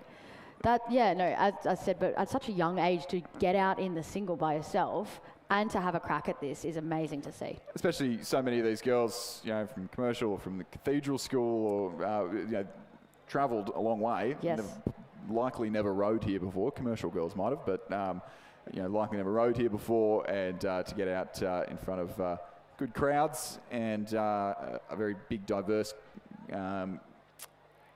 competition it's certainly, it is a big ask, and it always, I don't know, that's why I really like doing a little bit of coaching on the side. It's always really impressive what our younger athletes can do, and always makes me think that, man, I was not very good when I was very young, so. No, I certainly wouldn't have had the same sort of confidence to get out in a scull. Even now, I'm battling with my coach to, you rowing the scull? No, I'm not. Yes, you are. No, I'm not. So these girls have already got one up over me. Although you came in yesterday and said you wish you rode the elite lightweight scull here this weekend. I do. But, confidence. Comes back to confidence, Chris. Yeah. Oh, you have a shot at nationals, surely, if you... No. No. No. I'll leave that battle and that argument with my coach. Victorian champs next week in the single? Yes. Yeah. That's a compulsory event for me, unfortunately. Of course. And, you just love Lake Nagambie so much. It's such a fantastic course down there, don't you? We're actually rowing at Ballarat, Chris. Oh, is it Ballarat? Yeah, go back and... Yeah, it does. It rotates. You should know this. Come on. This is what we've got you for on the podcast, to tell us all about what's going on at Ballarat. If you are hanging around watching us and looking for something to do, it should be live. It's just got a notification on my phone that Rowing Down Under Season 2, Episode 5 has just been published. And that's our wrap-up of everything that happened yesterday and today, from new champions to old rivalries and lightning strikes and everything in between, with myself, with Ant, and with Stuart John, who's having a nap outside the commentary box at the moment. So wherever you get your podcasts, Spotify, Apple Music, Rowing Down Under is a new episode for you to listen to on the way home. But a few more races to get through first, and 2 more races likely for Radford College's Sarah Thompson. Well done. Good lead there. Very well rowed across the line. And a little bit of extra time to recover, given that margin. It's going to be close for the last qualifying spot here. Cathedral or Centenary's Alexis Galea on the near side, making a push, but might just fall short here, or maybe she's going to get it. This is going to go to a photo finish. It was close. Certainly Unley High's Rachel Luscombe in second there. But Zoe Webster and Alexis Galea, so the Cathedral and Centenary, 2 of our Queensland athletes in that race, will go to a photo finish for 3rd and 4th. Both will go through to the semi-final. And then Sophie Moore there as well will go through. So timing just drops off for a second there. Oh, there we go. Oh, no, timing just drops off for a second there in front of us. But Sophie Moore, Zoe Webster, 5th and 6th. Over on the far side of the course there will be 7th place sculler from Commercial, Lucia Granger. Roseville sculler in the centre of the course in a very similar shade of blue now to Commercial, Millie Phillips. And rounding out the rear of this field will be the Abbotsford sculler, Grace Zammit there in lane 5. Be a good first hit out here at the regatta set. I think probably would be a first hit out over 2,000 metres for young Grace Zammit. I always wonder the age of some of these girls, because it's in Victoria, we get some 14-year-olds and 13-year-olds out in the scull as well, having a good crack, and over 2,000 metres. That's a massive jump. I know a couple of girls where we coach a couple of the Year 9 girls, like, oh, can we do a 2K race just for fun, just so that we know what it's like this season before we go to next season. And we're like, okay. It's too late, unfortunately, to do it. But I think a few of them might be rowing for clubs actually this afternoon. But it just shows. I don't think I was keen to graduate to 2K racing, but he needed any earlier than I needed to. But Grace goes back to the confidence of these scullers, Chris. They're doing a wonderful job. I know. It's the under 17 category, going from strength to strength there. Next race underway, Heat 2. Fremantle's Lily Offer in lane 1, Glebes Miller Gray in lane 2, Inkster Dive now rowing for St Catherine's in lane 3, Zara Lyons from Commercial in lane 4, Ava Rathel from Black Mountain in lane 5, Manning Valley Anglicans Nia Simmons in 6, Leora Fensom from Abbotsford in lane 7, and Queenwood's Penelope Rolls in lane 8. And then the Sydney Sculler in lane 9 has withdrawn. And they're through into the last 500 now, or just crossing the 1,500 mark. So it was Black Mountain's Ava Rathel who was leading at that 1,500 metre mark. Inkster Dive from St Catherine's in second. Penelope Rolls there from Queenwood just through the 1,500, and Manning Valley Anglicans Nia Simmons in fourth. Bit of a way back then to Zara Lyons from Commercial. So all of these girls are going to have a fairly cruisy end to their heat. How much of an advantage of that is going into another 2 races this afternoon, of not having to push yourself through the later stages of the race? It definitely, and particularly on windy, the race for lanes can be a factor, and definitely to not have to go to a repechage or anything like that. When you've got warmer days, being able to race less and have more recovery time really does help you, I find, unless you're one of those freak athletes who are really able, like, you can bounce back really quickly. I mean, I never was, so I always plan to not have that extra race. So I dare say some of these girls will enjoy to get out of the warmth. Yeah, for sure. And, no repechages here, but all of these girls are, it's 1,000 metres less racing that they're having to do if they can shut things down halfway through the race and get themselves a good lead. And they'll also, it's a good, practice of your first K, and maybe in the second race you'll practice your first 12:50, and then in the third race you put the whole thing together. But here our leading sculler in the red boat of Black Mountain Rowing Club, the red shed boat. I know they're moving some of their boats into the red shed these days. They kind of split across both Black Mountain, and beautiful red shell. And maybe just bringing the rate up slightly in the closing strokes here. Put on a show for the grandstand. Finish the race quicker. Yeah, exactly. And so that'll be Ava Rathel over the line first. And still a fair way quicker than the last heat.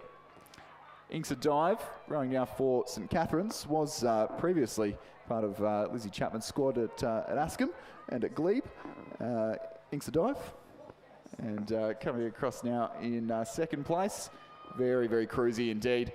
Certainly is one to watch. It's going to be close for third and fourth.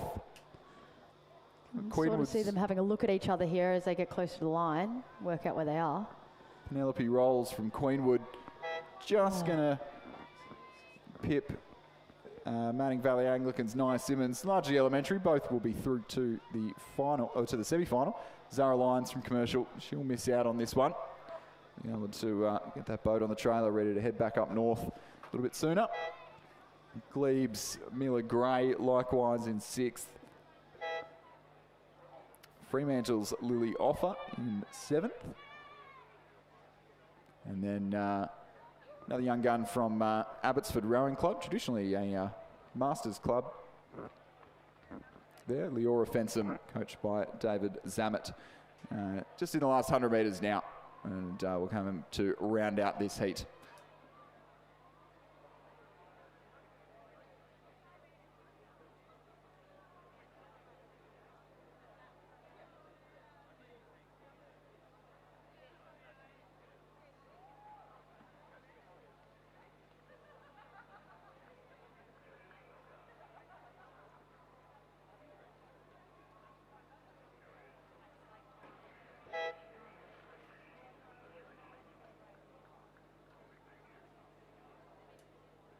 So the screen's saying heat 4. I think we've got to get heat 3 out of the way with first. Race 248, another 9 scullers coming at us thick and fast.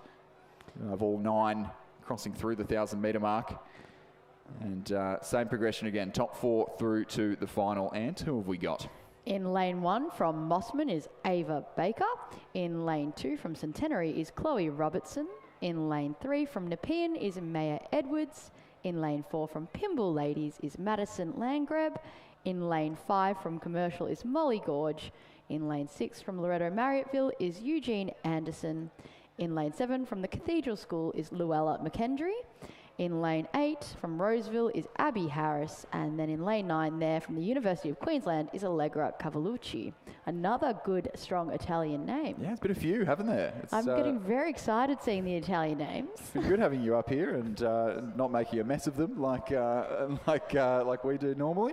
But yeah, the University of Queensland sculler there leading. It is a little bit closer this race than what we have seen. Although, having a look on the screen, there is certainly not a whole lot of urgency going on. No one too keen to race the full 2,000 metres here and just try to get it done as early as possible. You can see the Pimble sculler, Madison Landgrab, from their first 8, is just leading. Well, she's got the rate down right low and has moved into the lead in the third 500. So Rowing nice and long there, prioritising that length.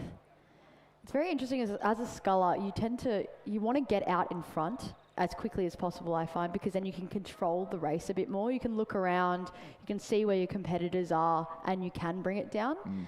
I think we actually missed Allegra there on the timing. She's on the near side there. I think we actually missed her on the camera. I think she might be that far ahead. Oh, wow. On the near side there. That Just she's coming down here. Yeah, so she's also managed to shut it down, as has the Pimble sculler, and both cruising along. So the battle for fourth is going to come between Molly Gorge from Commercial in 5th, sitting a little way behind, 6 seconds back on her fellow Queenslander Chloe Robertson. So the top 4 once again just showing, proving their worth for a spot in the semi-final and not having to battle too hard for that next round of competition. Yeah, at the moment, Allegra Cavalucci, coached by John Pettigrew from the University of Queensland on the near side of the course there. Good solid margin on the rest of the field. Madison Landgrab from Pimble Ladies College, straight out of their first 8.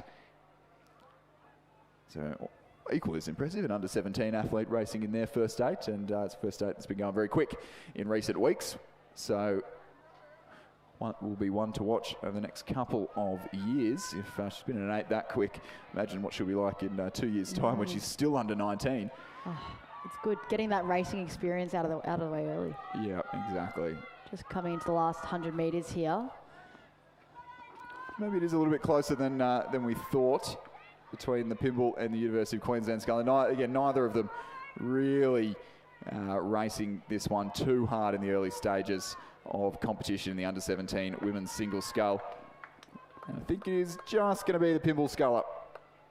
Maybe I was wrong about what we saw come through the camera there, but Madison Landgrab from Pimble Ladies College, first across the line there, books herself a spot in the semi, as does Allegra Cavalucci from University of Queensland. Loretto Marriotteville, we do have heat 3. Ava Baker from Mossman in 3rd. And then Loretto Marriotteville's Eugenie Anderson and Chloe Robertson from Centenary. Molly Gorge from Commercial. Nepean's Maya Edwards over in lane 3. She'll cross the line 7th. And that'll be the afternoon sorted for her.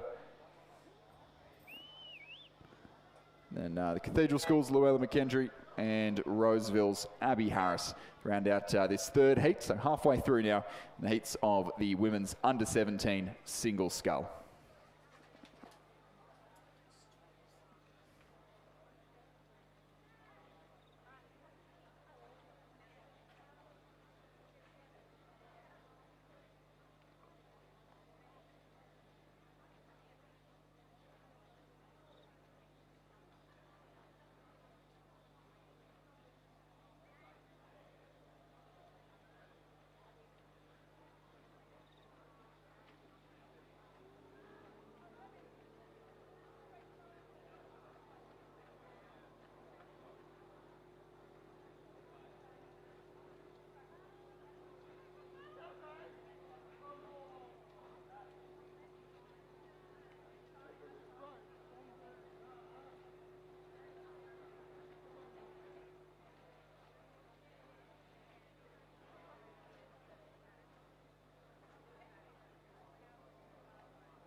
Heat 4 now of the under-17 single scull. In lane 1 from Commercial is Abigail Sexton. In lane 2 from Marucci is Olivia McBride. In lane 3 from Marimbula is Zara Wyatt. In lane 4 from Corio Bay is Sky Quirk. In lane 5 from Tweed is Florence Correndon. In lane 6 from the University of Queensland is Coco Kent. In lane 7 from the Cathedral School is Michaela Penrose. In lane 8 from Roseville is Piper Robertson. And lane 9 there from Gippsland Grammar is Emily Henderson.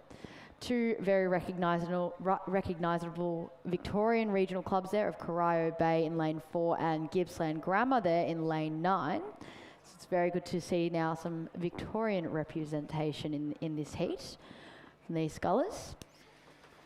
Oh, walked into it, haven't we? Having a Victorian up in the commentary box. Absolutely, and you left presenting me its there. challenges. You left me there for a while there, and I was able to run away with the Victorian narrative. The Victorian narrative, the Victorian propaganda. Absolutely, we're in New South Wales at the New South Wales State Champs. Some shade from Lizzie Chapman out of the Lizzie. back of the box there that, about the quality of state champs between the states. I dare not repeat. Anyway. Rowing Victoria board member here nonetheless. Anyway, it's good to see. Oh, and they've got the camera on. They see me side-eyeing you there. No, definitely very nice to see Gippsland Grammar. They're from the north of Victoria, and if they want to come race at Ngambie or Barwon or even on the Yarra, it's a good solid drive for those girls and those program and the boys there. Some so they actually spend a lot of time in the ACT. They often go up and race up there. I dare say it would be closer. Yeah. Than some regattas. So it's very good to see them here. But Gippsland has a very strong sculling program there.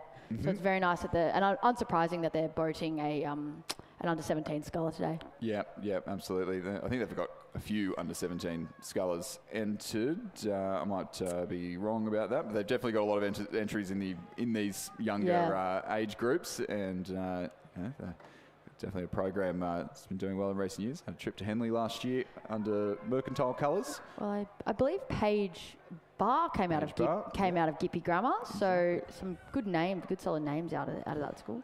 Anyway, first sculler coming across the line there in lane 3 is Zara White. And then there's in lane 6, we have Coco Kent from the University of Queensland. In lane 5, Florence Corndon from Tweed. They'll all be going through to the semis.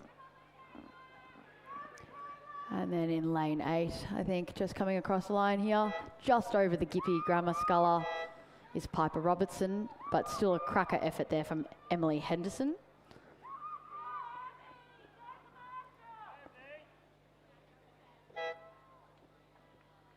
And then Michaela Penrose from the Cathedral School.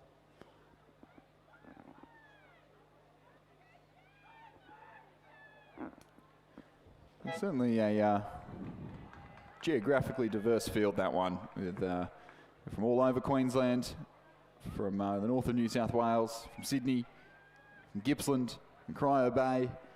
Got a full gamut of the East Coast in Heat 4 there, but Zara White, Coco Kent, Florence Correndon and Piper Robertson through to the semi-final.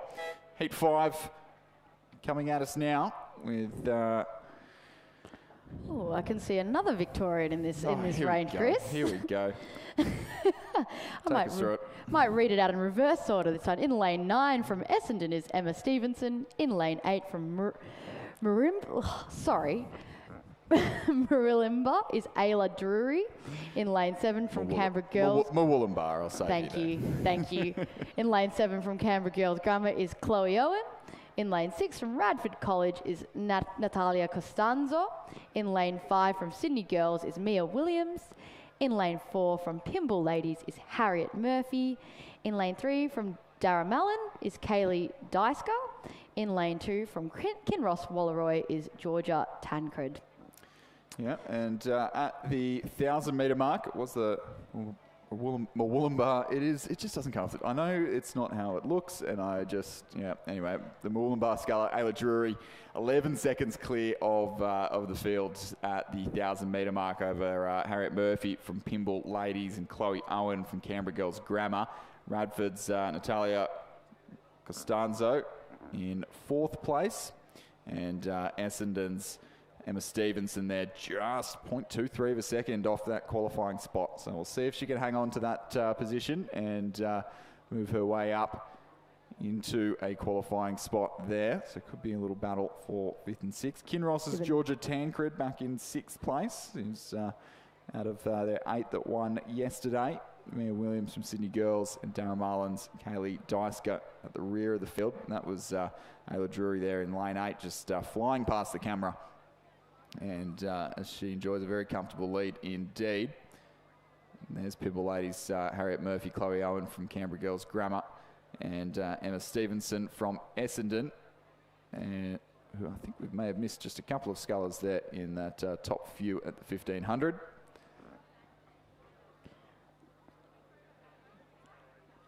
So Georgia Tancred moving up to, I think that's actually 4th place. I think we've missed our leading sculler, Ayla Drury there, who's very comfortably in front of the field. So far in front that our timing hunt may not have seen her coming. Here we go, it's just updated. There we go. So 12 seconds clear. Good to see Emma Stevenson just hanging in there, biting my nails. So invested in the Victorians here, aren't you? Just love my state so much. For sure. No, it's good. I always love a bit of again, as a spectator, I like to see the closer racing, the closer finishes.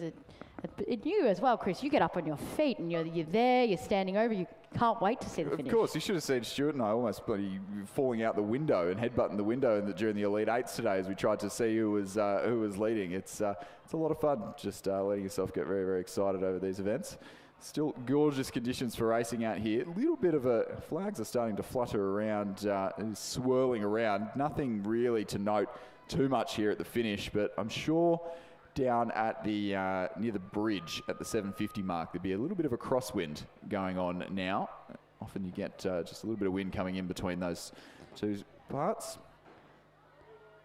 And they're doing a very excellent job to sort of stay calm given how warm it is out there at the moment. It is very warm. It's gorgeous here in the commentary box, and I actually haven't left the tower since very early this morning, so I haven't had to deal with the heat, but especially for these very young competitors, making sure we're taking all measures possible to keep cool between multiple rounds of racing. Ayla Drury from Murwillumbah in 1st there in this 5th heat. Reasonably competitive time too, one of the quickest times we've seen so far for a very comfortable win. 2nd there from lane 7 is Chloe Owen from Canberra Girls Grammar. Close for 4th, but both will progress, but timing's got Pymble Ladies Harriet Murphy over Essendon's Emma Stevenson there. And Georgia Tancred from Kinross Wallaroi in 5th. And our last 3 scullers across the line in this 5th and penultimate heat will be Radford's Natalia Costanzo, Mia Williams from Sydney Girls, and the Darren Marlin sculler Kaylee Deisker. Well done, girls. Make sure you drink plenty of water after these races. Plenty of water. I reckon a cold shower is between these races is a very, very good idea. I'm totally not aware of how hot it is outside. It's gorgeous up here, which is a good time to spruik if you are out here all day, especially if you're a parent or a supporter. Please get involved with volunteering. We can always use people in the timing huts. If you get a finish tower gig on the timing, that is in the air conditioning, bow numbers in the air conditioning. We've got the timing huts along the course, boat holders. That one, unfortunately, not air conditioned in down in the bus. Make sure you sunscreen the back of your legs. Yes, absolutely. I have been caught out many a times before. Good note to anyone else who is about to go out in the water. Make sure you're taking those SunSmart measures. It will get away from you. Put your hat on, sunscreen, take all of those measures. Absolutely. Final heat now of the under-17 single scull. Very, very well subscribed event, and 6 heats, and they'll be back in the semi-finals. Race 2, 6, it's in just 11 races time, the semi-finals. So it was a very, very quick turnaround. At about, 3:30, we're going to be having the semi-finals underway, and 6 heat coming at us thick and fast, Ant. Yes, in lane 2 from Mossman is Heidi Heap, coached by Alfie Young. In lane 3 from Fremantle is Lily Duke. In lane 4 from Roseville is Sophie Ben. In lane 5 from the Cathedral School is Georgia Gordon. In lane 6 is Pimble Ladies, Claudia Wyatt. In lane 7, Abbotsford, Ellie Zammett. In lane 8 from Loretto Marriotteville is Lila Bryant. And in lane 9 from Glebe is Evelyn Chu. I think I've just seen the last name Wyatt, which I believe, yes, we had Zara Wyatt in heat 4 of this event. I wonder if there's any relation there.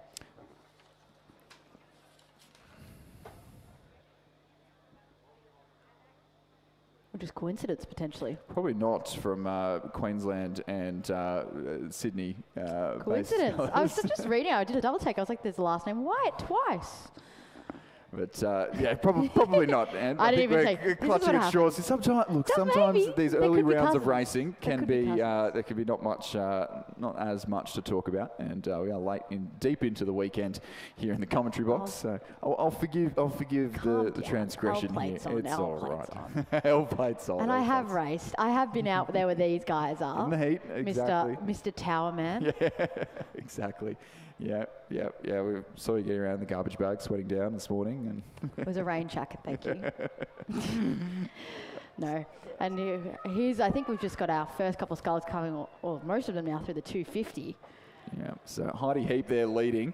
Heidi Heap raced this event last year, and it was one of the best finishes of the regatta. Stuart and I definitely spoke about it on last year's State Champs edition of the Rowing Down Under podcast, but it was a photo finish for 3rd, and Heidi didn't think that she had finished in 3rd, and paddled round back to the boat park and put her boat away. No. And they were having the presentation, and I remember seeing her sprinting through the grandstand to come down and get her medal.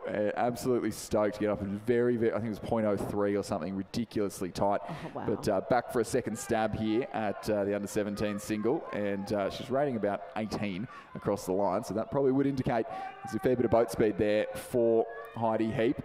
Looking like it's going to be pretty close here for the last qualification spot, and the Pimble sculler just coming out of a lane, in fact, and the sculler in lane 8 from Loretto Marriotteville getting herself up into a qualification spot. So disaster there for the Pimble sculler. I reckon that's a sore forearm to my eyes in the single, which can be tough when you're coming out of the sweep boat. But sculler in lane 8 from Loretto Marriotteville up into 3rd. And the Fremantle sculler, Lily Duke. A bit of an upset in the closing strokes there. And the Pimble sculler just coming unstuck. And that'll be the end of racing in the single for today for Claudia Wyatt. Roseville's Sophie Ben in 6th place, and Glebe's Evelyn Chu in 7th. And then another Abbotsford sculler, Ellie Zammett, coached by David Zammett, to round out the field here in this 6th and final heat of the women's under-17 single scull.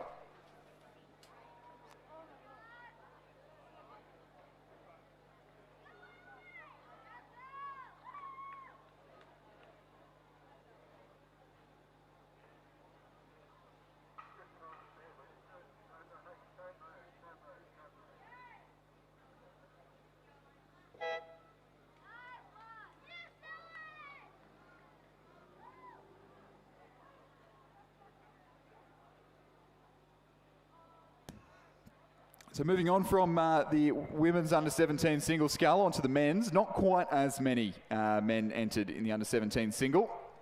Just the 4 heats, I believe. 3 heats. Just the 3 heats. Slacking on the men's side in the under-17. So we'll go straight through to the final after this heat. No semi-finals required. Heat 1 is underway. Sydney Rowing Club in lane 1, Oscar Nicolaitis, coached by Paddy Graham. Surfers Paradise in lane 2, Marcus Fox. Radford College in lane 3, William Fraser. Soren Anderson from Leichhardt in lane 4. Gordy Llewellyn from Northern Beaches Secondary in lane 5. Louis Hayward from Radford in lane 6. Remy Johnson from the Cathedral School in 7. Alexander Donaldson from Darramarlin in lane 8, and Cooper McLeod from Barwon Rowing Club in lane 9, just to make sure that Ant's got a Victorian to talk about in this race. I've just noticed the coach there of Cooper McLeod is Michael Cushion, who coached the Penrith Cup actually a couple of years back, and is the coach of Tom Hastings and Carl Tomczak, who we saw race earlier today. So, yes, very exciting. So this is why you need me here. Not just Victorians, but lightweight Victorians as well. We've got so My much to talk about. My favourite topic. No, but it's good to see young Cooper there in lane 9. And he looks like he might be in for a shot at the final here from this angle. What do you reckon, Chris? So top 3 through, I'd say. So we're looking at the 1500 metre timing. Young Cooper is sitting in third. But Louis Hayward from Radford College in the ACT. Hot on the tail. Yeah, 1.68 seconds is certainly not a comfortable margin to have in the single scull. So William Fraser leading there, the first sculler from Radford College in the maroon zooty on the far side of the course there. And then in second, Marcus Fox from Surfers Paradise in the well, it's red, but it almost looks orange from this side. It's very bright red. Yeah. They're new zooties of Surfers Paradise. The modelled off the Yam squad from old mate Cam Buchan, who went and trained there for a little bit. The bright orange zooties. And Barwon's Cooper McLeod on the near side, sitting in that third qualification spot. But there is Sorensen from Leichhardt and Radford's Hayward will be a knocking on the door. Hot competition for that third spot there. You know, there looks to be 4 possible scullers taking that out from here. He's responded now. Last 100 metres, and I think will be more than safe in the end. Not unlike us in the commentary box to make something sound tighter than it was. But Radford over the line first. William Fraser, Marcus Fox from Surfers Paradise second. Cooper McLeod from Barwon third. Close for fourth. The second Radford sculler there. In third, I think just in front of the Leichhardt sculler, Soren Anderson. Oscar Nicolaitis from Sydney Rowing Club in 6th. And Darramarlin, almost thought it was Essendon. Yeah, I was. It's a very similar zooty. I didn't want to say it, but it is a very similar zooty, and especially when they're on the far side of the course, it can be hard to tell. It is very, very similar, but in lane 8 there in 7th place, and then Mossman's, or Northern Beaches Secondaries, but in the Mossman zooty, Geordie Llewellyn, coached by Kieran Kabelke, and he'll cross in 8th in this first of 3 heats in the under-17 single scull.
Heat 2 now of the men's under-17 single scull. In lane 1 there from Essendon is Lewis Sirotic. In lane 2 from Radford College is Billy Miller. In lane 3 from Leichhardt is Luca Wilson. In lane 4 is Sydney from Charlie Huggins. In lane 5 from the Northern Beaches Secondary is Harrison Peedy. In lane 6 from Darramarlin is Patrick Curran. In lane 7 from Mossman is Banjo Kirkham. And in lane 8 from Hunter Valley Grammar is Fergus McCormick. In lane 9 from St Augustine's is Oliver Kennedy. So once again, top three through in this second heat, and the final race 283 is, they've actually got, in the grand scheme of things, a slightly longer break between the heat and the final, because it's at the same, or just after the women's final and in the under-17s, and they have semi-finals to contest in between. So an extra race there. 5:25, these gentlemen will be down at the course. So 2.5 hours. That's luxurious by the standards of this regatta, with so many athletes contesting. It is sometimes means some tight turnarounds in the heat. And at the moment, in heat two, just got no timing coming up for this one on the screen in front of us, but we'll bring it to you shortly once we've got something. So Banjo Kirkham from Mossman with or rather Leichhardt's Luca Wilson with a reasonably comfortable lead at the first 500. He's first to the 500 and a couple seconds up on the Canberran, Mr. Curran from Darren Marlin, and they're just coming through. Should be through the 1,000-metre mark shortly. We'll have some updated timing.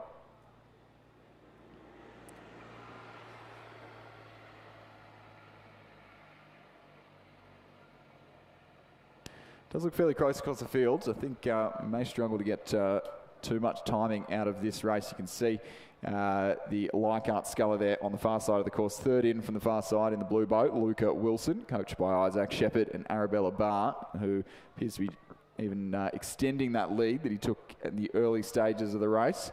I'd be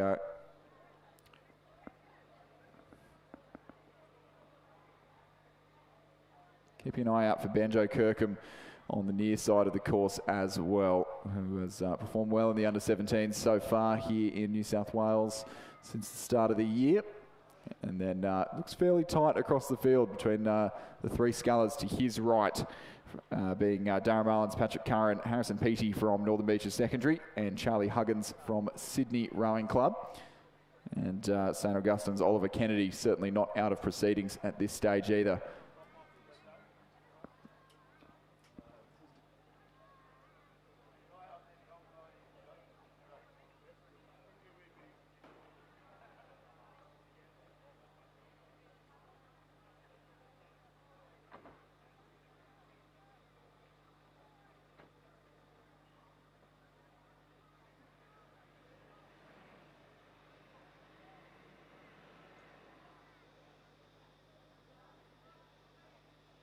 So Luca Wilson leading this race, as he led the South Australian Championships a couple of weeks ago. As I think he went down there to collect that new boat that he's rowing in, and put down a stonking time. It's about 30 seconds. 30 seconds. Stu's checking some results for us in the back of the commentary box. I think it was about 30 seconds clear of a field that included that under-21 quad that we saw. It wasn't 30 seconds. I'm making things up again, aren't I? 14.5 seconds ahead of the field, but it was a pretty high-quality field down there in South Australia. A pretty quick time for a a course that's not really known for being very fast. Old West Lakes, is it? I've never actually rowed on West Lakes. I haven't either. The only one that's escaped me. Stuart in the back here confirming that he has. Peanut gallery in the back of the commentary box, haven't there? But yeah, it's not the fastest course. Good location, quite close to the CBD. I would like to go to a regatta there. But Luca Wilson bringing things right down. In a beautifully blue coloured boat there. Wouldn't look out of place in a Loretto two-rack boat shed, would it? No, it wouldn't actually. It does look very Loretto blue. Although there are multiple shades of Loretto blue, it does really upset me that their Empacker and their Sykes are different shades of blue. I have no control over that, Chris. Okay, so we're getting some pause rowing here from Luca Wilson. Yeah, there was a few really pauses there, so that's he's very, very confident in his position. I don't think he's going to be first across the line now, though, because of that. And it looks like Banjo Kirkham from Mossman is going to just nick that first place. Both through to the final. Though. Doesn't look too stressed about it. I mean, if the wind continues like this, it won't be too big of a deal. Sydney Rowing Club's Charlie Huggins through to the final. Fergus McCormack from Hunter Valley Grammar in fourth. He'll miss out on this occasion. Second, Mossman sculler, or Northern Beaches Secondary rather, but in the Mossman colours there.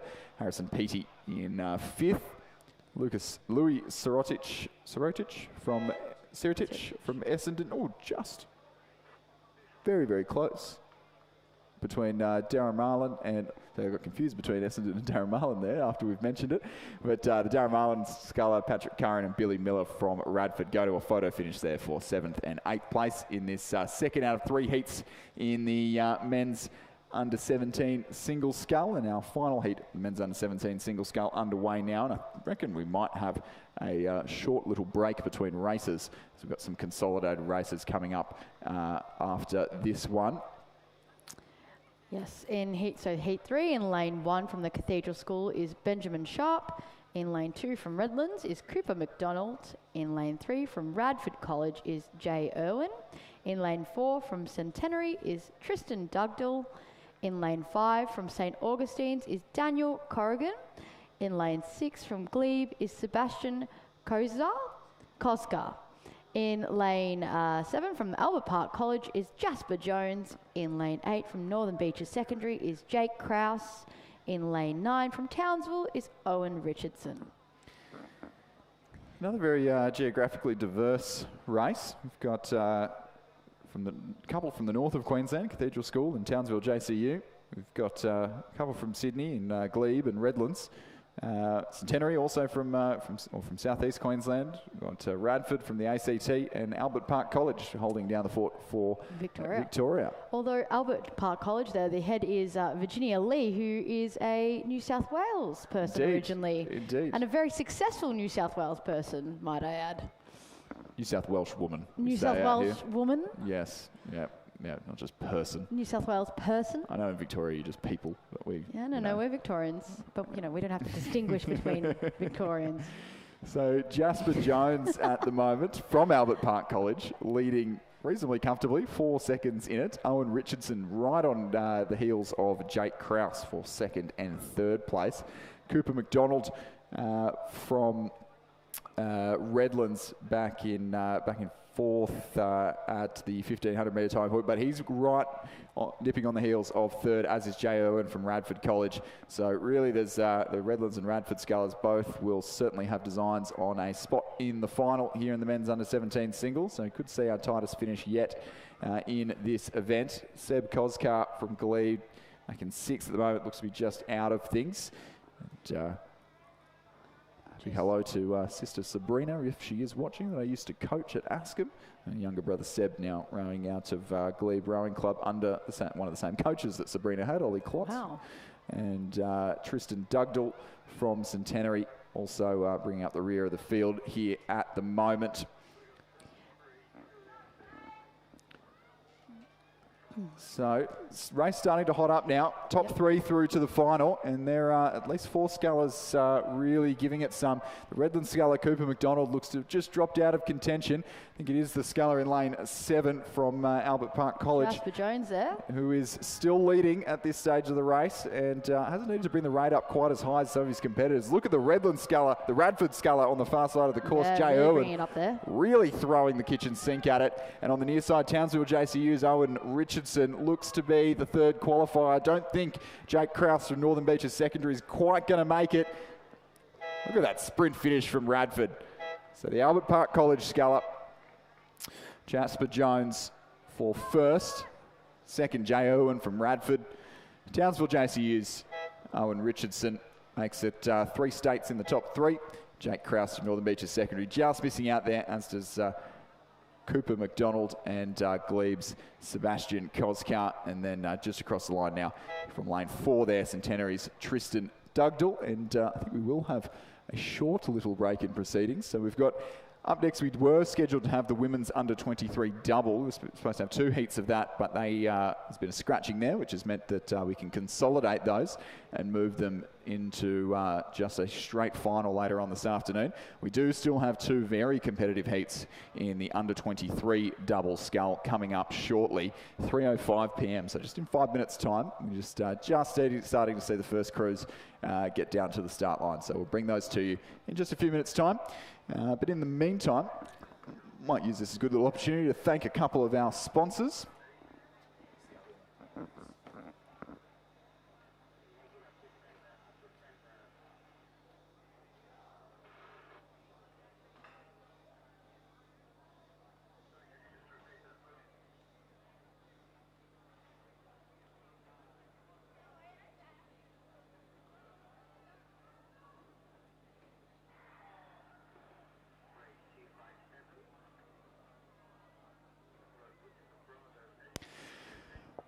So a few fantastic companies from around the rowing world and from not just the rowing world, but from outside the rowing world that make this regatta happen. Quest in Penrith are the official accommodation partner of Rowing New South Wales and are the place to stay here in Penrith.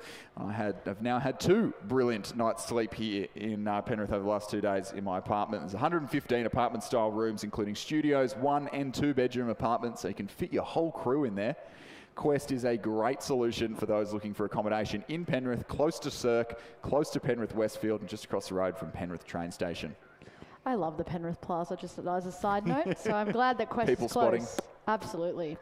The Regatta Shop are the official event merchandise partners of Rowing New South Wales. Check out theregattashop.com.au or head up to the pavilion to see the full event range for the 2026 New South Wales Rowing Championships. And you've done some shopping. Tell us about your haul. I went to Pontoon and I had a little look. They've got a lot of colours in there of the shorts, the running shorts and matching sports bras. So I had a little bit of a field day there.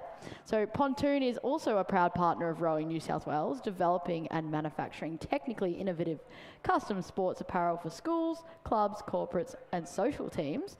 Head to pontoonsports.com for details or do what I did and have a look. Go and have a look. And we've got our fantastic stall holders all around the place. V Insurance Group is the appointed insurance broker of Rowing New South Wales as Australia's largest specialist sports and leisure insurance broker. V Insurance has many exclusive recourses and solutions available to help protect the rowing community across New South Wales and across the country. Isn't that right, Ant? Oh yeah, especially in Victoria.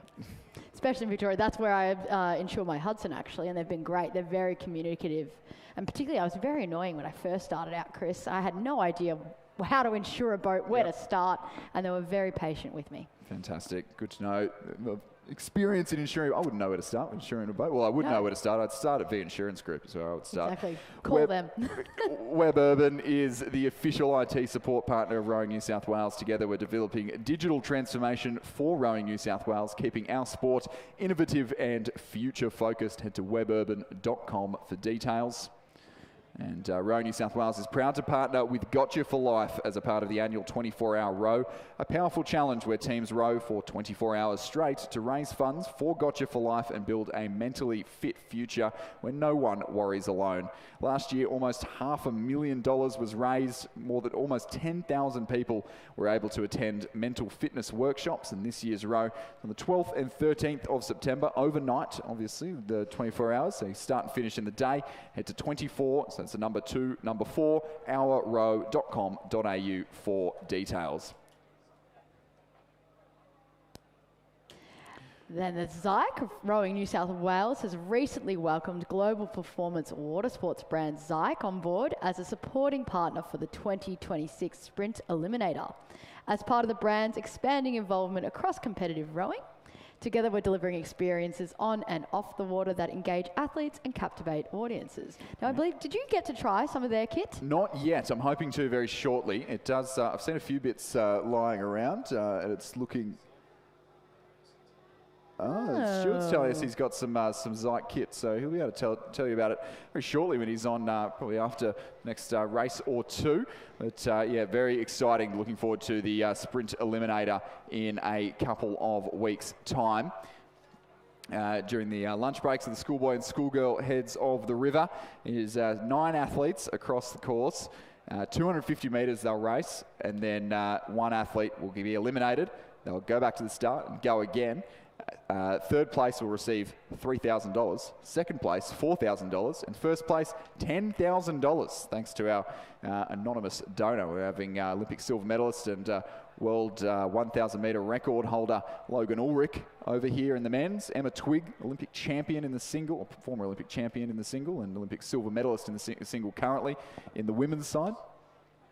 And beach sprint world champion, Emma Twigg. I had the pleasure of, at the Nationals 2 years ago, to compete against Emma Twigg, and I've got this photo where I'm literally half her size. Yep. But we'll turn our attention back to the racing because we've gotten underway slightly early. But before we'll do, we will farewell Ant de Cosmo from the commentary box. Thank you so much for joining us up here, Ant. It has been fantastic to have a little bit more state diversity, even though Stuart is always such a proud advocate for the ACT and occasionally for Queensland. It has been nice to have some Victorian perspective up here to follow all of the Victorian crews who we've had, and we hope to have you back here in the future. Safe travels back down the Hume. I will definitely hold you to that, Chris. Thank you very much for having me. Over to Stuart.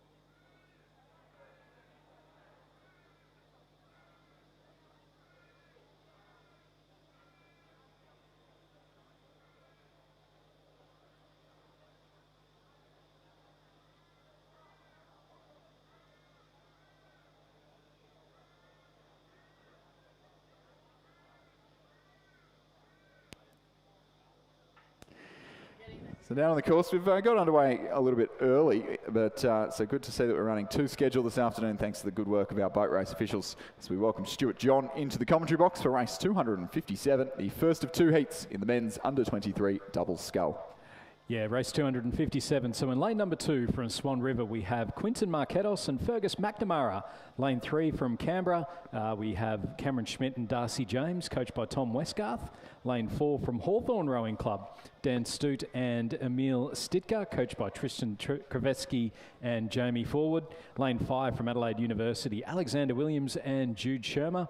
Lane 6 from Camden Mercantile, Matisse Kerr and Jake Gilmore, coached by Scott Rowe. Lane 7 from the University of Queensland, Thomas Stevens and Patrick Murphy, coached by Randall Martin and Lachlan Johnston. And lane 8 from Sydney Rowing Club, it is Henry Bedell and Nick Whalen. They're coached by Shane Mulvaney and Brooke Robertson. It's top 3 to go through to the final and through the 1,000 metre or through the 500 metres, so we're just having some issues with the timing at the 1,000s. It was Camden Mercantile leading out Adelaide University, University of Queensland, Canberra, Hawthorn and Swan River. So that's Canberra crew. They've got Cameron Schmidt and Darcy James, part of the ACT Academy of Sports, the program now led by Tom Westgarth. And again, it's another very geographically dispersed set of crews. So West Australia represented by Swan River, Canberra Rowing Club in the ACT, Hawthorn down in Victoria. We've also got the Mercantile Composite, which Queensland and also Victoria, Adelaide University from South Australia, Uni of Queensland and Sydney. So it is absolutely scattered, 3 sheets to the wind there. It is the Cairn Composite who have the lead at the moment just through that 1,500 metre timing. Adelaide Uni, sorry, that are listed as the top crew through the 1,500 with Canberra in second, Cairn Mercantile, and then back to the University of Queensland, Swan River and Hawthorn. So we may just have had an issue with the Sydney Rowing Club crew. Adelaide University, they're rowing in a new Zooty for 2026. It's to commemorate 50 years of women rowing at Adelaide University. So instead of the traditional white Zooty with the black chevrons, they've got the black Zooty with the white chevrons and then the pink outline. It's a very distinctive Zooty and a very nice looking one indeed. And it is Adelaide University who are holding on to the lead, but not by much. It's only top 3 to go through to the final. It is Adelaide University with that lead at the moment, but they're being pushed and pushed hard. We've got Canberra Rowing Club over on the far side of the course who are starting to make their move up now, try and get up into first. Also, just off to the left, the Cairn Mercantile Composite in lane number 6. And on the very far side of the course, Marquetos and McNamara from Swan River Rowing Club, who are also trying to make up a boat length. I think they'll just miss out. It'll be 1, 2, 3, Canberra, Adelaide University and Camden Mercantile. The order, though, it's just about throw a blanket over the 3 of them. It is going to be Adelaide University by half a canvas over Mercantile Canned, with Canberra finishing in 3rd place. Swan River, they'll finish back in 4th place with the University of Queensland in 6th. And then our final crew to come across the line will be the Hawthorn Rowing Club crew in lane number 4. So Adelaide University, Cairn Mercantile and Canberra Rowing Club, our 3 crews to go through to the final of the men's under-23 double sculls.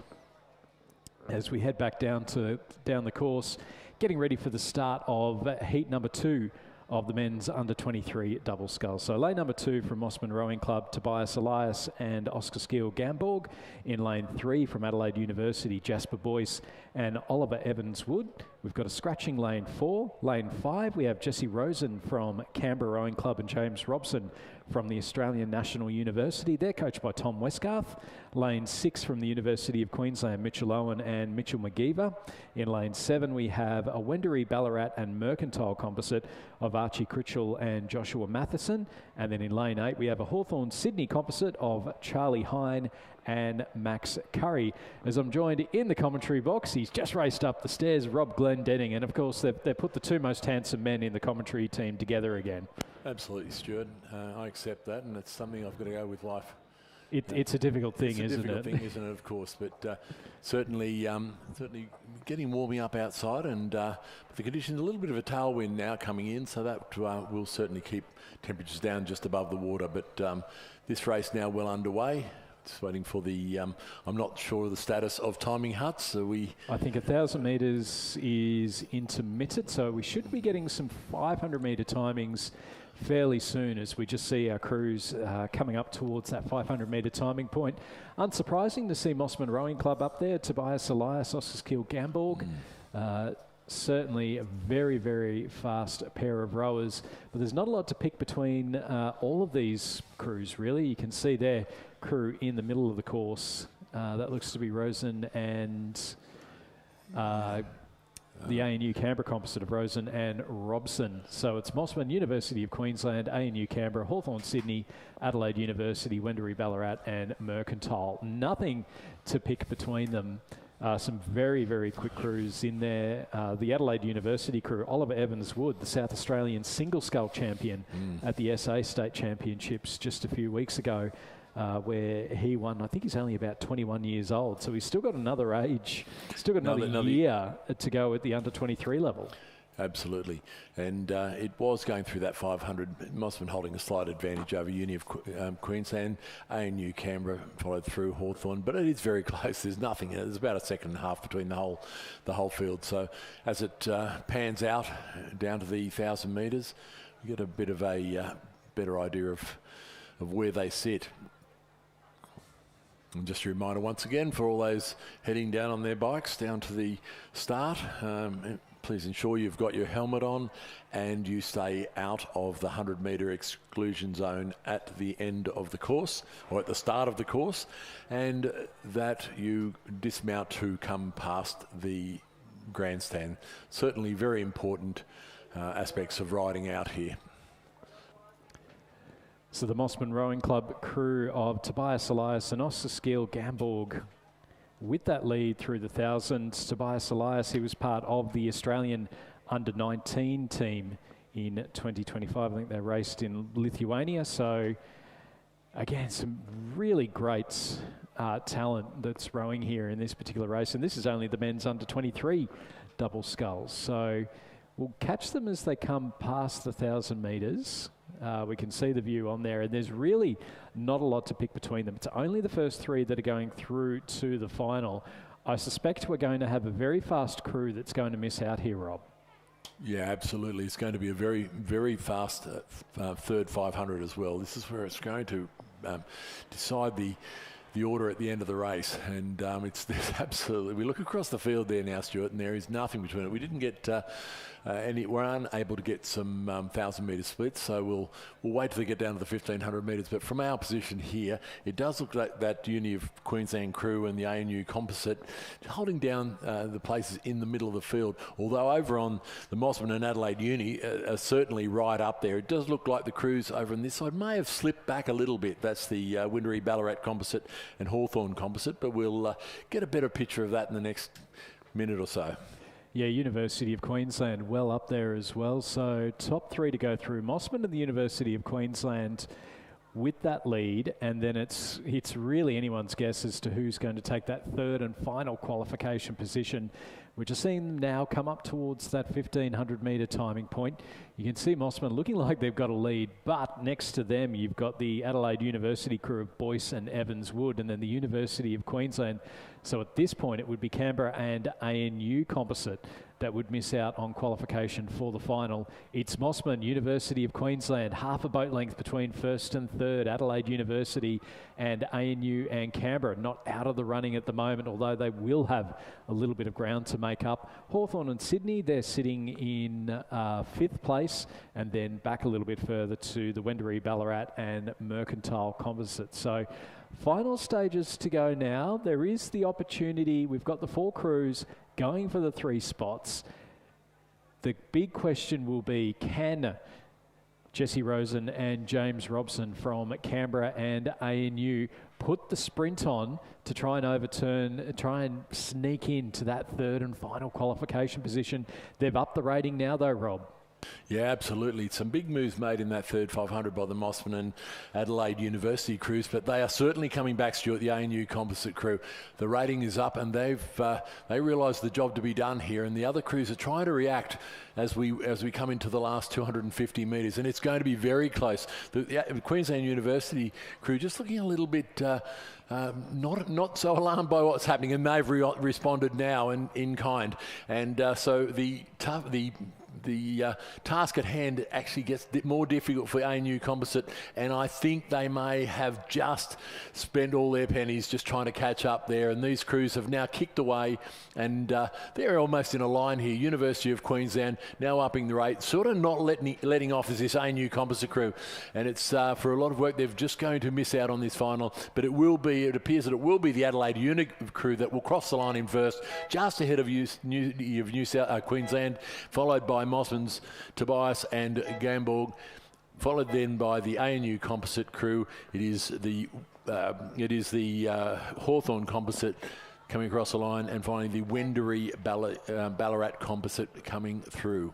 So Adelaide University, University of Queensland and Mossman making it through to the final. I think with that one, I think the reason that Mossman finished 3rd in that was mostly because Adelaide University and the University of Queensland could see the ANU Canberra Composite pushing up, and they made the decision to try and make sure they kept going. Back down the course though for heat number 3 of the men's under-23 double sculls. Lane 2 from the University of Queensland, Frederick Atkins and Emmanuel Koga, coached by Randall Martin and Lachlan Johnston. In lane 3 from the West Australian Rowing Club, Lucas Kadachi and Joshua Hankey. In lane 4 from Adelaide Rowing Club, Igor Zarubin and Jonathan McKay. Lane 5 from Commercial and Marucci River Rowing Clubs, we have Zach Lazarus and Pierre-Eric Cartier, coached by Hamish Parry, Jacinta Edmonds and Amanda Rukaway. In lane 6, at Sydney University, Adam Holland and Will Rogers, and they're coached by Tom Larrick and Simon Huxley. And that will be a very difficult crew to beat, just the 2 to miss out. And through the 1,000, it really only looks like there's... the Uni of Queensland, Stuart, has withdrawn. So it's just the Western Australian Rowing Club, Adelaide Commercial Composite and Sydney. So one of the crews that slipped back a little bit, it appears to be the Commercial Composite from where we sit. So very clear with the first 3, Western Australia, Adelaide and Sydney University. They are holding down. They're rowing in fairly...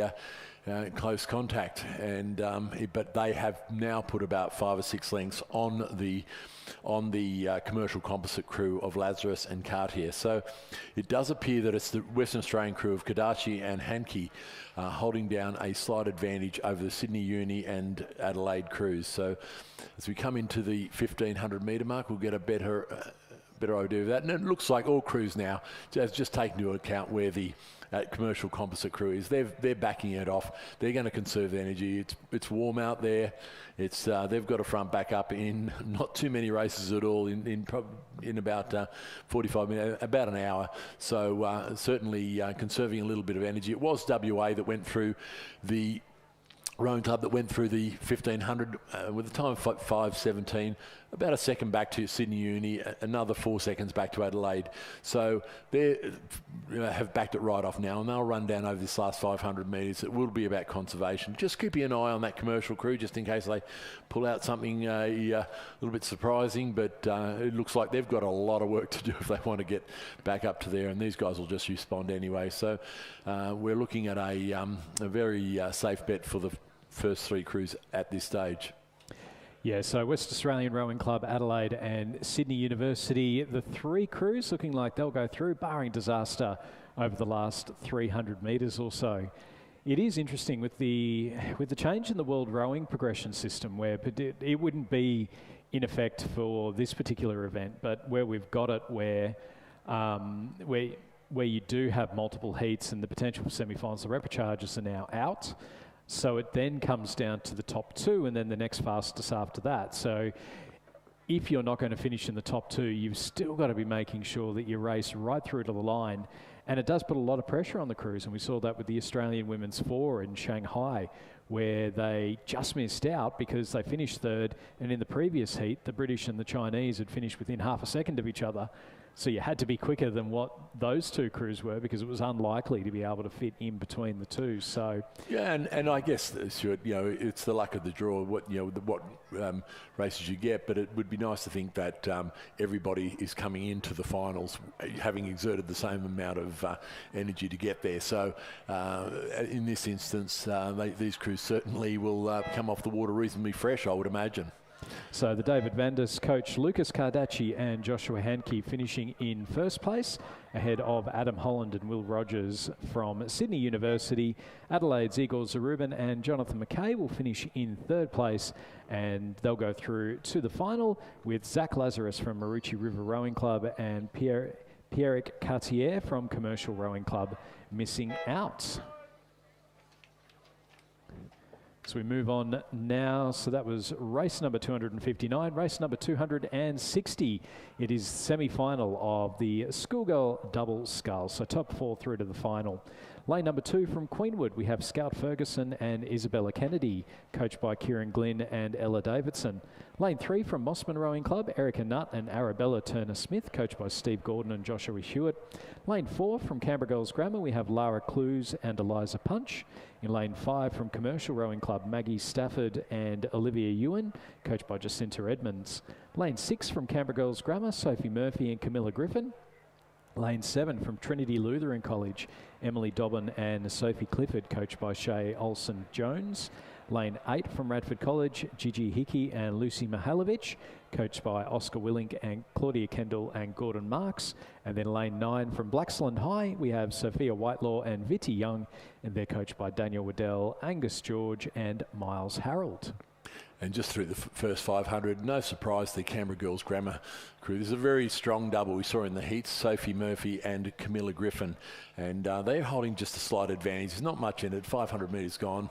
A lot to play out in this race yet. But as we move down to the 1,000 metre mark, get some better idea of where they're all sitting. But they do look to be in the middle of the course there. They do look to have moved out to a little bit more of a lead over this second 500. So the nice chevron shape coming down the course, which we'd expect with the semi-finals. Queenwood over on the far side of the course, looking like they may just be putting a little bit of a gap on Mossman in lane number 3. And potentially 2 Canberra Girls Grammar crews going through to the final. So we'll keep an eye out on those ones.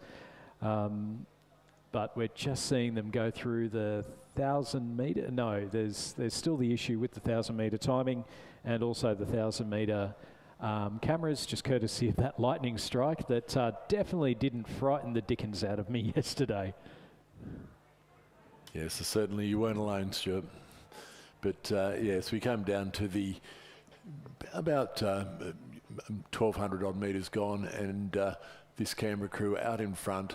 It does look like, as Stuart mentioned earlier, between these crews, the chevron shape, the commercial crew over a little bit to the Canberra Girls Grammar.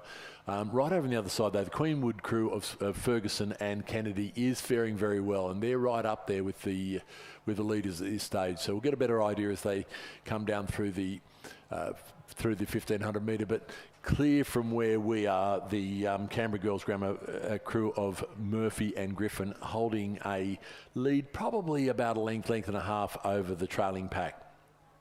So Canberra Girls Grammar with the lead ahead of Commercial Rowing Club. That's Stafford and Ewan, part again of that fantastic junior program they've got at the Commercial Rowing Club up in Brisbane. Off to their right-hand side, you've got Clues and Punch from Canberra Girls Grammar. They look like they may just be in third spot, as well as Trinity Lutheran College, so Dobbin and Clifford. So the crews that seem to be dominating here are the ones from Queensland and the ACT, which, as a Queenslander living in Canberra, does not make me unhappy one little bit. Canberra Girls Grammar with the lead. Commercial sitting in second. Queenwood have moved up into third now, and then it is back to the second Canberra Girls Grammar crew, and then a couple of seconds back again to Trinity Lutheran, Radford College in there as well. And then we do go a little bit further back to Blaxland High and also the Mossman crew. So we're just seeing the Mossman crew pass over the 1500 and then the local crew from Blaxland High. So let's keep an eye out on Queenwood. They're sitting in, they were sitting in third place through the 1500 metres, moving ahead of Canberra Girls Grammar. It does look like that second Canberra Girls Grammar crew are nicely positioned in fourth, nearly down to the Red Boys, marking 250 metres left to go, and they are sitting ahead of Trinity Lutheran and Radford College. Radford College just coming a little close to the boys at the moment, so they're just steering away from those, making sure they're keeping that momentum going. They are starting to put a little bit of a push on. They've upped their rating and they're moving a little bit quicker than the Trinity Lutheran crew next to them. So we might see, Rob, the big push towards the end, and the Queenwood crew in particular, they may not have a visual on it, and they've certainly dropped the rating down. They'll need to be careful, as will the second Canberra Girls Grammar crew. Oh, absolutely. This Trinity Lutheran crew over on this side have got the rating right up and are really pushing through. And I think you're right, Stuart. I don't think Queen would realise just how close they are. And I would venture to say they've actually started to react now, but it may well be too late. The Lutheran crew has come right through them. So it almost looks like they just do not realise what's happening over on this side of the course. Of course, coming through with them is the Radford College crew as well. And it's going to go right down to the wire, but no trouble whatsoever for the Canberra Girls Grammar crew in lane 6, Murphy and Griffin, and they will. Yeah, so now the Queenwood crew now reacting, but it looks like also that the other Canberra Girls Grammar crew have also not seen them coming. It will be the commercial crew of Stafford and Ewan going across in second, followed by Queenwood and Trinity Lutheran. So it's a great row by Trinity Lutheran to come back. They were totally out of the places there with 250 metres to go. I've rode through them. And that's where it's that situational awareness, isn't it? Right towards the end, you're looking right the ways around the course. So just confirmation of the results in the first semi-final of the Schoolgirl Double Sculls. Canberra Girls Grammar, Murphy and Griffin with the win, ahead of Commercial in second. Queenwood in third, Trinity Lutheran in fourth. Well, that's a photo between the two of those. They managed to race ahead of Lara Clues and Eliza Punch from Canberra Girls Grammar, missing out on qualification for the final just at the end there. Radford College in sixth place, Blaxland High in seventh, and then Mossman back in eighth. As we move back down the course for the second semi-final.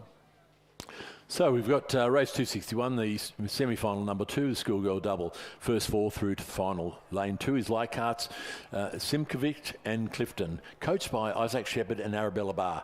In lane 3, Mia Kansidis and Eloise Tavaski, coached by Nick Bartlett from Gippsland Grammar. In lane number 4, MLC Schools, Eve Parker and Sophie Winnell, coaches by Charlotte Armand and Rafe Stanford Meisel. In lane 5, Radford College, Freya Tessendorf, Isabel Egan, and coached by Oscar Willink and Claudia Kendall and Gordon Marks. Lane number 6 is Mossman's, Amelia Darcy, Isabel Armstrong, coached by Joshua Hewitt. In lane 7, University of Queensland's Amelia Moore, Jessica Carroll, John Pettigrew is their coach. In lane 8 is Newcastle Grammar, Roxana Brown, Elliot Munro, coached by Jack Hanley and Jenna Order. In lane 9, Askham's Chloe Hitchens and Sammy Rebillard, coached by Oliver Klotz. So through the 500 metres, it was Askham leading Mossman, Radford College, MLC, University of Queensland, Newcastle Grammar, Leichhardt and Gippsland Grammar. Now we are having those issues with the 1,000 metre timing, so but it doesn't look like there's all that much to pick between them. So Isabel Egan is an Australian representative in the under-23 women's para single scull. She was also the Open PR3 single scull champion at last year's Australian Rowing Championships. Gordon Marks, who was the previous para rowing head coach for Rowing Australia for a number of years. And then it's worthwhile pointing out that the Gippsland Grammar coach, Nick Bartlett, rowed for Australia in 2024. He was in World Cup number 2 in Lucerne, rowing in the pairs along with Toby Gufsasson from the Southport School and also the University of Queensland. So quite a few para influences in there. I'm just having a look down the course now, Rob, and this is, so you can see there on the footage on the screen, for those watching on the live stream, there is nothing to pick between about 5 or 6 different crews as they come in now to the 1,500 metre timing point. We had that lovely chevron shape in the last semi-final. This time around, though, it is anyone's guess as to who's going to take those top 4 positions. Yeah, we've got Mossman in the lead, though. It does look like Mossman will go through that 1,500 metre mark with a slight advantage, about half a length over the chasing pack, and they're locked in sync on the 1,500 metre between Askham, Radford College, and following them through was MLC School, University of Queensland, Newcastle Grammar and Gippsland Grammar, but literally 4 or 5 seconds over the top 6 crews in this race. So first 4 going through to the final. Way off being able to pick who's going to get through on this in this one, Stuart. Well, we saw in the last semi-final that the big push from Trinity Lutheran made them able to go through and get ahead of the second Canberra Girls Grammar crew. Now, again, because we've got Askham School over on the left-hand, over in lane number 9, so closest to the grandstand, they're making a bit of a push. So for the crews on the far side of the course, they'll need to keep an eye out on their left-hand sides to make sure. It's still Mossman with that lead. Radford College sitting in second place, it looks like, and then next to them, MLC School, and then Askham over in lane number 9. So let's see where the push might come from. We're now starting to see Newcastle Grammar just start to up their rate, put a bit of pressure on the footplate as they come through. And then in lane number 2, Gippsland Grammar are doing something similar as well. There's no crew that's really dropped off the back here. We're 200 metres to go. Radford's made their move. Radford College, Isabel Egan, Freya Teschendorf, and they've got themselves out in front. Mossman's still sitting in second. MLC School in third place. Who's got the 4th place? The push has come from Newcastle Grammar over Askham School. Are they able to row through them? Far side of the course, we've got Gippsland Grammar also starting to make their move. The cheers are starting to come from the grandstand. Radford College out in front. A boat length lead now over MLC and Mossman. Everyone's upping the rate. They're trying desperately to qualify. Newcastle Grammar and Askham battling it out for the 4th and final qualification position. It's going to be a win for Radford College. Second place will go to Mossman. Third place will just go to, it's third place MLC, and then Newcastle Grammar just managing to row through Askham School. Both those crews will qualify. Askham, Hitchens and Robilliard unfortunately just missing out. University of Queensland back in 6th, Gippsland Grammar in 7th, and Leichhardt back in 8th place. The sprint again in that semi-final, Newcastle Grammar. Newcastle Grammar, you could see them start their wind-up from about 300 metres out, and it paid dividends. Just looking across, because the vested interest in MLC, I, once again, don't think they reacted. They didn't look across, were unable to get their position. They did get through, but they certainly didn't have the boat speed at the end as the others came through. Another 2 or 3 strokes. So that all-important that aspect of rowing where you need to know where you are, how you're placed, and what you need to do to get to that across that line. As we move down for race number 262, it's the first semi-final of the women's under-17 single sculls. In lane number 3 from Pymble Ladies College, we have Harriet Murphy, coached by Harrison Randell. In lane 4 from the Cathedral School, Georgia Gordon, coached by Jamie Forbes, Mika Talbot and Layla Keneally. In lane 5 from Pymble Ladies, we have Madison Landgrebe, coached by Harrison Randell. In lane 6 from Black Mountain, Ava Rathel, coached by Charlotte McCarthy. Lane 7 from Canberra Girls Grammar, Chloe Owen. In lane 8 from Mossman, Ava Baker, coached by Joshua Hewitt.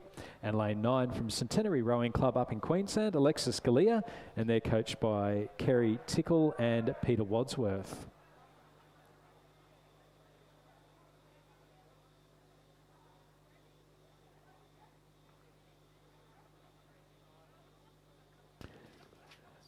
So through the 500, it was Ava Rathel leading out Chloe Owen. So ACT 1 and 2, and then 2 Pimble ladies. So Murphy and Langrebe. It's top 4 to go through to the final. There wasn't much to pick between Harriet Murphy, Madison Langrebe, Alexis Galea, and then also Ava Baker from Mossman. But that was only through the 500 metres.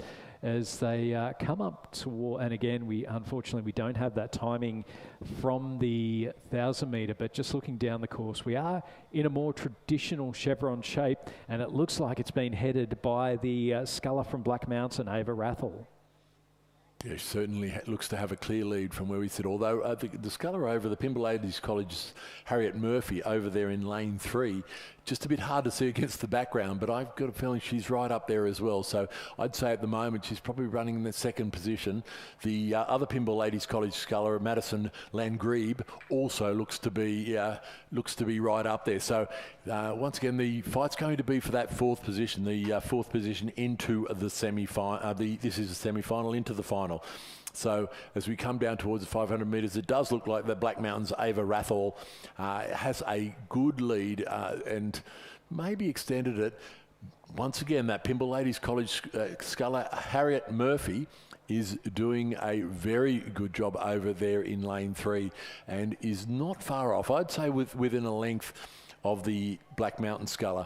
So as we come down to the 1,500 metres, we'll get a better understanding of exactly where they sit. But as they come around, we can see that Ava Rathel from Black Mountain has a clear lead now, about 2 or 3 lengths over the Pimble sculler Harriet Murphy in lane 3. So coming through the 500 metres now. And yes, certainly some nice sculling being displayed out there from Ava Rathel, and it is about 7.5 seconds, so about 3 lengths in front of the chasing pack. It was Harriet Murphy coming through in second place, followed by Chloe Owen and Madison Langrebe. So they look at the moment like the crews that will go through to the final. It's a little bit of a gap back and a ding-dong race for the minor placing, and the 3 scullers back there are the Cathedral School and Canberra Girls, Mossman and Centenary scullers, and they are fighting out for that 5th, 6th and 7th. But looks to be like there's been a bit of a hiccup in the Pimble Ladies' Madison Langrebe. She just seemed to lose momentum there for a minute, and certainly looks to be going again now, but not quite sure if anything has happened within that boat. But she does appear to have picked it up.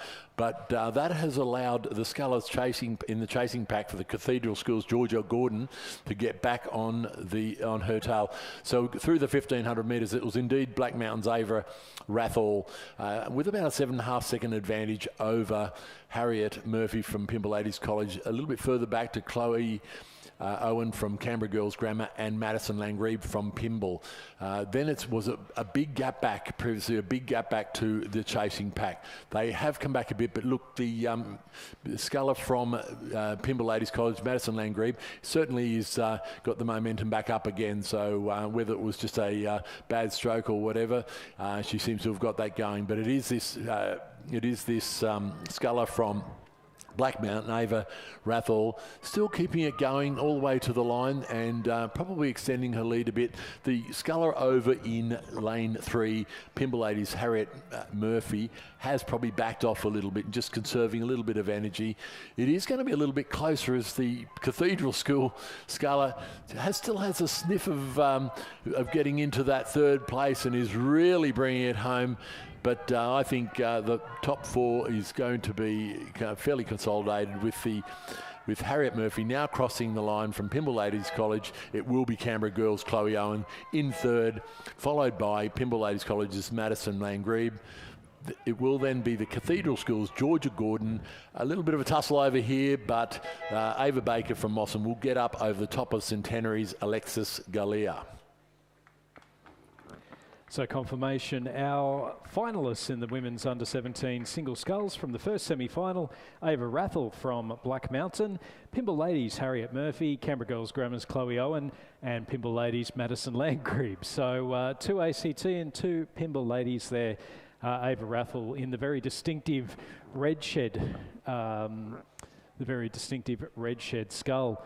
Moving back down the course, and it's the second semi-final again, first 4 to go through to the final. Lane number 2 from Fremantle Rowing Club, we have Lily Duke, coached by Jack Sheriff. Lane 3 from Tweed Rowing Club, Florence Correndon, coached by David Houston. In lane 4 from St Catherine's, Inksa Dive. In lane 5 from Murwillumbah, Zara Wyatt, coached by Tara Townsend. In lane 6 from Radford College, Sarah Thompson, coached by Olivia Hickey and Gordon Marks. In lane 7 from the University of Queensland, Allegra Cavalucci, coached by John Pettigrew. We have a scratching in lane 8, and then lane 9 from Loretto Marriotteville, Eugenie Anderson, coached by Dario Sportelli. And before they get to the 1500, it does appear that it's the scullers in the middle of the field. So Inksa Dive from St Catherine's, probably across to Radford College's Sarah Thompson and Uni of Queensland's Allegra Cavalucci, who hold down the first 3 positions. So it's going to be a real tussle for that 4th position, although the sculler over 2 in here looks to be it is the University of Queensland, looks to be, I know, so we're a bit confused because there's a crew going down the other course. The Loretto Marriotteville sculler, Eugenie Anderson, looks to be up there as well, and they look to be holding down the first 4 positions as we come to the 1500. Yeah, it'll take a big effort from the final 3 crews. So we've got, looks to be Murwillumbah's Zara Wyatt, and then Florence Correndon from Tweed, and then Lily Duke. So a couple of rowers there from similar area, northern New South Wales. And then Fremantle's Lily Duke, our 3 scullers just at the moment that are out of the picture. So we're just seeing through the 1500 metres, Sarah Thompson leading, Inksa Dive, Allegra Cavalucci and Eugenie Anderson, our top 4. It's 17 seconds back to Zara Wyatt, then Florence Correndon, and then back a little bit further to Lily Duke. So our top 4 looking fairly comfortable at the moment, and I dare say they'll all take the opportunity just to reduce the rating down a little bit, try and conserve a bit of energy. A reminder that we are at the level 2 heat warning, so please make sure you are taking water out. Make sure that you're hydrating before and after the race. If you are getting thirsty, then it is just that little bit too late. So, and also try and keep core temperatures down as much as possible as well. So you can be hydrated but still have a warm core, and that's still not particularly conducive to good health. So our leading scullers now, we've got Sarah Thompson from Radford College, who's pulled herself out into the lead. Allegra Cavalucci sitting in 2nd. Big push coming here from Eugenie Anderson. She was one of the junior scullers at the South Australian Championships that I thought really did quite well. So she's come home with the wettest of sails just on this closest to us. And then our final rower to go across in 4th place will be Inksa Dive from St Catherine's, who's really just taken the rating right down. So the different strategies used. So Eugenie Anderson from Loretto Marriotteville taking the chance to practice a little bit of sprint work, get a bit of pressure in. And Inksa Dive from St Catherine's just dropping that rating nice and down, conserving the energy. It's not too far away before the final of the women's under-17 single sculls. It is going to be a win for Radford College. Sarah Thompson, she'll go through to the final later on today.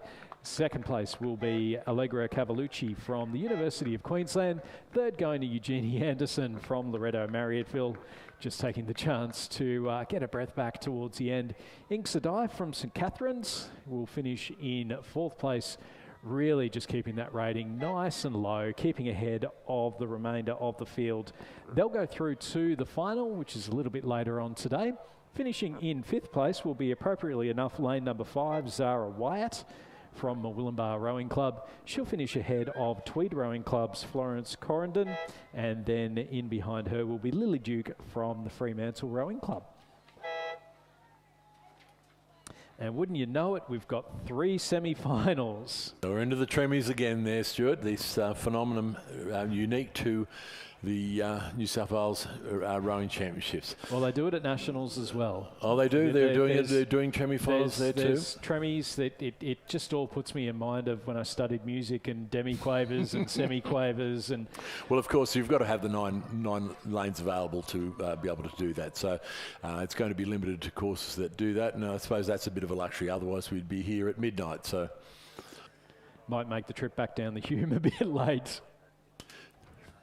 So on the course now we have the third semi-final of the women's under-17 single scull. In lane 2, Manning Valley Anglicans Nia Simmons, coached by Murray Doust. In lane 3, the Cathedral School's Zoe Webster, coached by Jamie Forbes, Mika Talbot and Layla Keneally. In lane 4, we have University of Queensland's Coco Kent, coached by John Pettigrew. In lane 5, Murwillumbah, Ayla Drury, coached by Tara Townsend. Lane 6, Mossman's Heidi Heap, coached by Alfie Young. In lane 7, Unley High, Rachel Luscombe, coached by Mitch Parker. Lane 8, Loretto Marriotteville, Layla Bryant, coached by Dario Sportelli.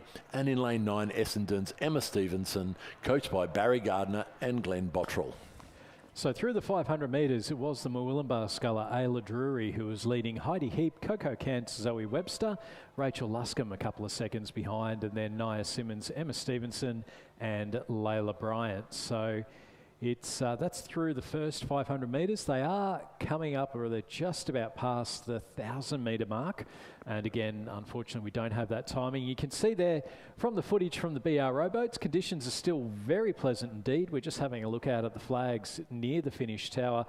There doesn't seem to be much in the way of a breeze. Any ripples that you see on the water are coming from either the rowers themselves or also the BR rowboats, who are, of course, very careful to make sure that they're not disrupting the race in any way.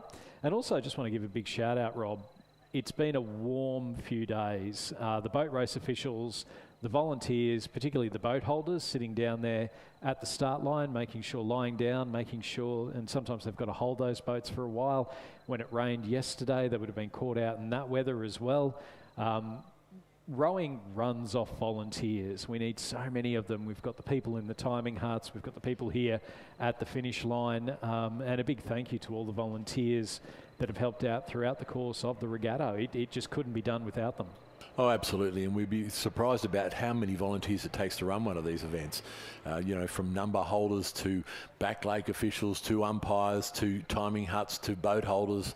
It's and of course those of us in the tower. So it's a really big task and it's a difficult task to get the volunteers, but certainly we do appreciate the volunteers and the effort they put in over these 3 days, and certainly I'm, you know, as most of us do, find it a very fulfilling time out here at these championships. So our leading rower from Murwillumbah in the under-17, so she's rowing in the under-17s in the so that's Ayla Drury. She came third in the under-19 single sculls, so she's still under-17, has a couple of years worth of under-19. She's already come third in that one, and now leading out through the stages here in our third and final semi-final. So again, it'll be the top 3 to go through. So Ayla Drury looking very comfortable out in front. It's a very nice lead as they come up towards the 1500. And isn't it great, Stuart, that a rower from a regional club can be competing at this level? Well, obviously competing at this level, but certainly doing so well. And it just proves that, you know, if you've got the right coaching and the right environment, you're going to be able to succeed. I think one of the things I really like about rowing are those stories of the people from the regional areas. You know, you've got Alex Hill, who's one of the most successful rowers that we've had. He is from regional South Australia. You've got Ayla Drury, obviously, that's coming through here. Laura Goulet from Narrabri. Obviously learned to row in Sydney, but, you know, you've got these people that have come through. Harriet Hudson's from Warwick on the Darling Downs up in Queensland. So there's quite a few, you know, these rowers that are from these country areas, and it's one of those, you know, it's one of the strengths of Australian sport, the amazing talent that we get from some of these regional areas. Through the 1500, Ayla Drury had a 12-second lead over Heidi Heap, who herself is a very fast rower. Then it's 6 seconds back to Coco Kent of the University of Queensland, Zoe Webster from the Cathedral School in 4th, and then Rachel Luscombe, Nia Simmons, Emma Stevenson and Layla Bryant. So we'll see if those crews, it might just be starting to tighten up a little bit between the Cathedral, it looks like the Cathedral School's Zoe Webster, and then Unley High's Rachel Luscombe going out for that 4th and final qualification position. So they'll need to keep a bit of an eye out. But there really is no doubt about our race leader. She's already got a bronze medal in the under-19s. Here in the under-17s, Ayla Drury from Murwillumbah just coming up towards the line now. And I guess, even though I think Murwillumbah is part of Rowing Queensland, but it is in New South Wales though. Absolutely. Just on this side of the border, it's a beautiful town, Murwillumbah, and great access to the Tweed River, of course. And lovely part of the world. A lovely part of the world up in the hinterland behind it. It's just an absolutely fantastic environment.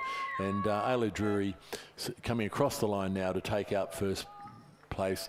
It does look like that Heidi Heap will hold on for second, followed by Coco Kent of Queensland, Uni Queensland, still trying hard, but looks like she may not. The progression is first 4, so it does look like the Unley High row will miss out. Well, it'll be first three. So first 3, but also we may just have to get confirmation because we've been calling the first 4 for the first 2 semi-finals. So I suspect that that something may not be quite right there. So our apologies on that. We'll get confirmation on our finalists for that event, but certainly the first 3 were Ayla Drury, Heidi Heap and Coco Kent.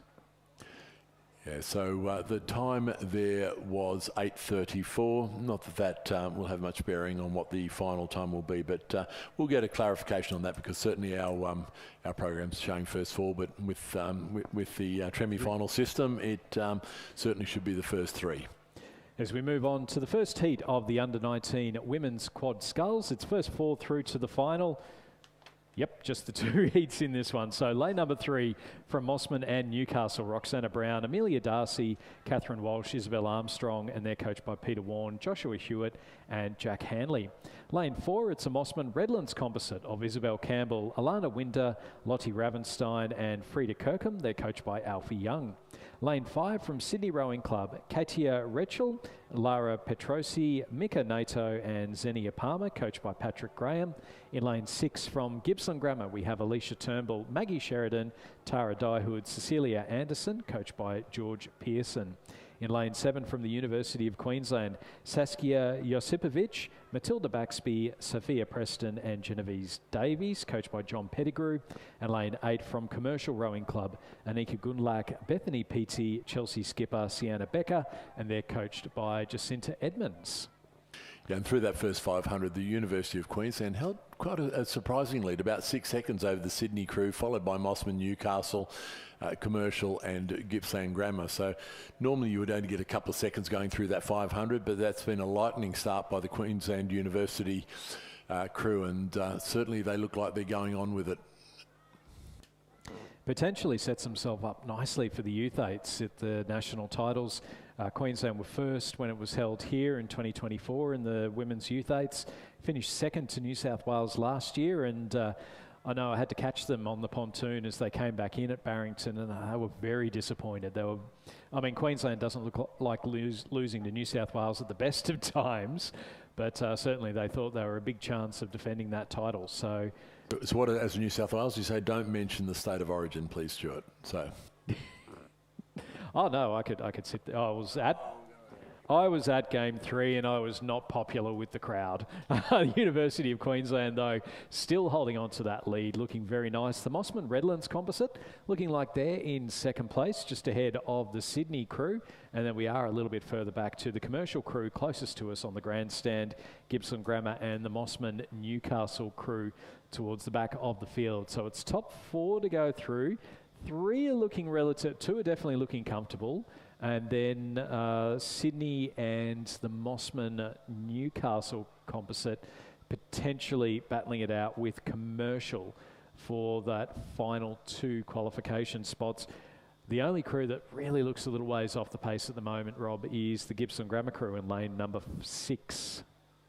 Yeah, that seems to be the case, and they come out. Although the commercial crew over in lane 8 looks to be a little bit back, but not quite as far as the Gippsland Grammar. So until we get a better picture, it does look like the crew of Mossman Composite, Mossman Newcastle Composite, and the commercial crew look to be running neck and neck, and so that is where the race is going to be for that 4th place into the final. So the leading crews just starting to drop that rating down. You can see them as they're coming up towards the 1,500 metres. These are coxless boats, so they don't have the coxswain in there telling them exactly where they are, so it'll be the call from the 2-seat. It is the University of Queensland, so you can see them. They've got out to that flying start, as you said, and now it's just under a boat length between 1st and 2nd. So 2nd place at the moment, the Mossman Redlands crew in lane number 4. Plenty of clear water then between them and the chasing pack. So you can see why both those crews have just dropped that rating down. We're just starting to see now the Mossman Newcastle and Sydney crews coming across the line, so they're across the 1,500.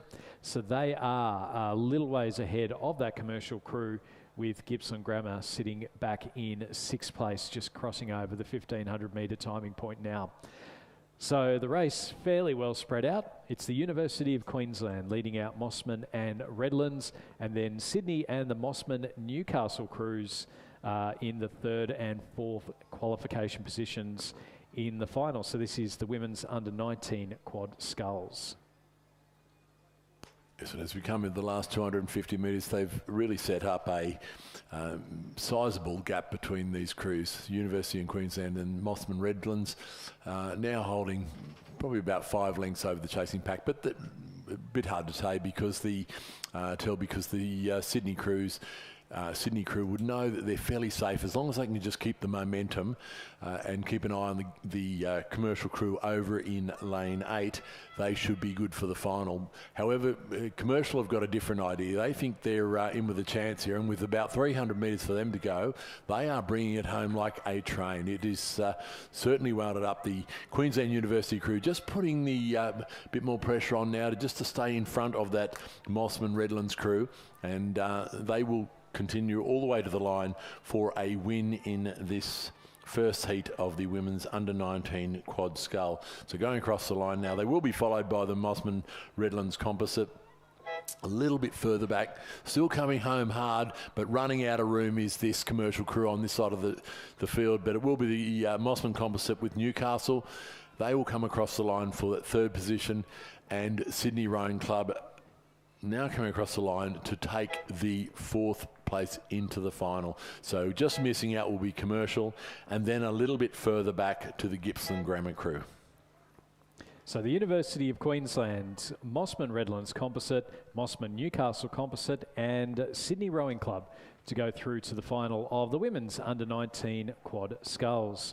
Moving on to heat number 2. In lane number 2, we have a St Catherine's, Canberra Girls Grammar and Gippsland Grammar composite of Lily Canfield, Rio Smith, Charlotte Bowen and Florence Hennessy. In lane 3, from Surfers Paradise and Adelaide University, we have Nikita Rogers, Gia Rinaldi, Jackson Phil, Maddie McLaughlin, coached by Gus Rodero and Katie Healy. In lane 4, from Commercial Rowing Club, Lucy Quarterman, Ella Thorne, Evie Kendall and Sophie Brett, coached by Jacinta Edmonds. In lane 5, we have a Tweed Heads and Coolangatta / Murwillumbah composite. So there you go. That's 2 clubs very close together. That's the crew of Zara Wyatt, Maeve Swanson, Annabelle O'Grady and Florence Correndon. Quick turnaround there for Florence. In lane 6, from Mossman and Sydney University, Eloise Stevens, Summer Phillips, Patricia Boland and Elise Coates, coached by Alfie Young and Alan Bennett. Lane 7, we have a Toowong University of Queensland composite of Caitlin Cooper, Yo-Yo Wang, Matilda Dammers and Zoe Bull. They're coached by Alex Field and John Pettigrew. Some great names in this race. Yeah, we appear to be missing a crew from this race. We've got 6 showing up as entries and we've got 5 out there. So it does appear that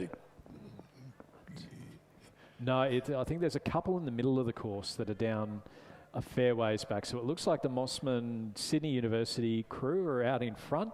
Unsurprising given the quality that they've got there. Lane number 2, the St Catherine's Canberra Girls Grammar Gippsland Grammar crew. Very difficult to see at the moment, but they look to be sitting in about second place. And then Surfers Paradise Adelaide University, and then the Toowong University of Queensland. Our 2 crews just towards the back are the Tweed Murwillumbah Composite, and then the commercial crew in lanes 4 and 5. So we're just seeing the St Catherine's Composite actually have the lead ahead of Mossman and Sydney University. Third place at the moment going through is Surfers Paradise and Adelaide University. And then fourth place in that final qualification position is the crew from Toowong and the University of Queensland. And then we've got our 2 crews towards the back, and that is Commercial in lane number 4 and Tweed Heads and Murwillumbah in lane number 5. Although I just wonder if that's the crew that might be... Yes, I'm pretty sure there's only 5 crews there, Stuart, so we'll run with that, though. It does look like this St Catherine's Composite, and the crew across here in lane 6, the Mossman Composite, is where the race is at the moment. A little bit for the... does look like that crew in the middle is Surfers Paradise Composite.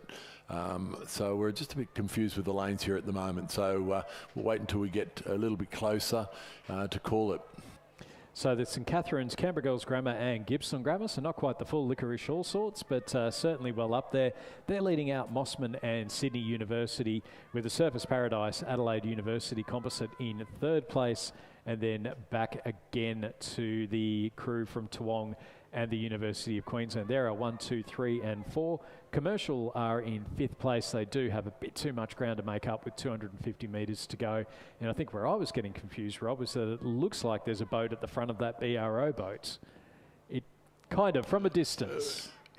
Yeah, you could say that, but if they are, they're in trouble. So, but certainly no trouble at all for this St Catherine's Composite crew coming down to the line now to take out an easy win in this race. The Mossman Sydney University Composite will be second across the line, followed by the Surfers Paradise Composite crew.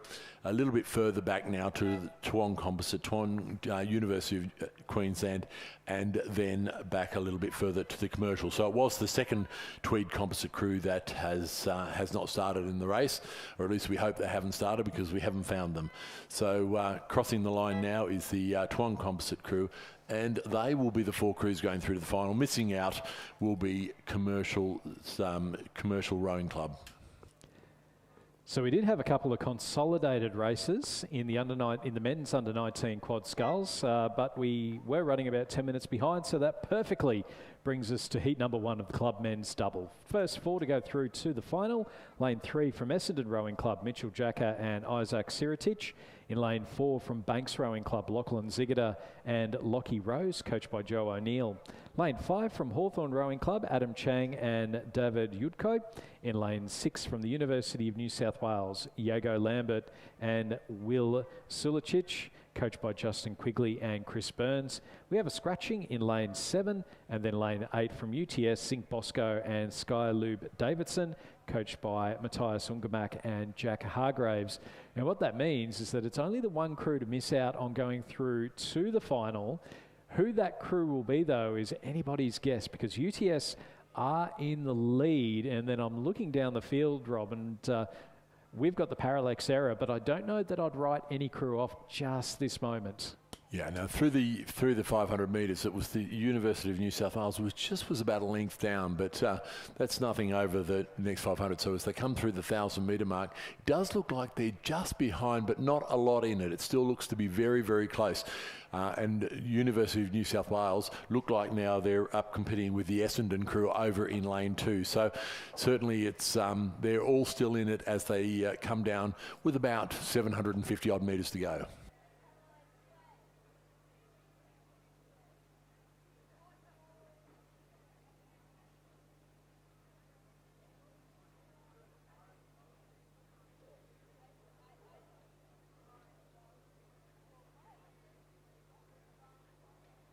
So once again, the crew, the UTS crew of Zinc Bosco and Sky Lube Davidson over on this side of the course in lane 8 do appear to have a slight advantage over the Hawthorn and Banks crews as we come down to the 1500 metre marks.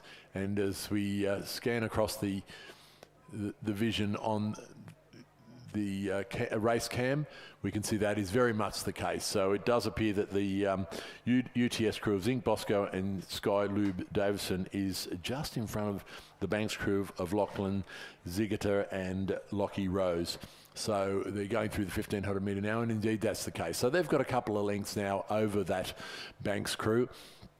It will be, following them through will be Hawthorn, and following them through will be the Essendon crew. So they at the moment look like the 4 that will progress through to the final. University of New South Wales just a little bit off the back of these crews, and I think a little bit too much work to do, although they're not that far behind Essendon at this point.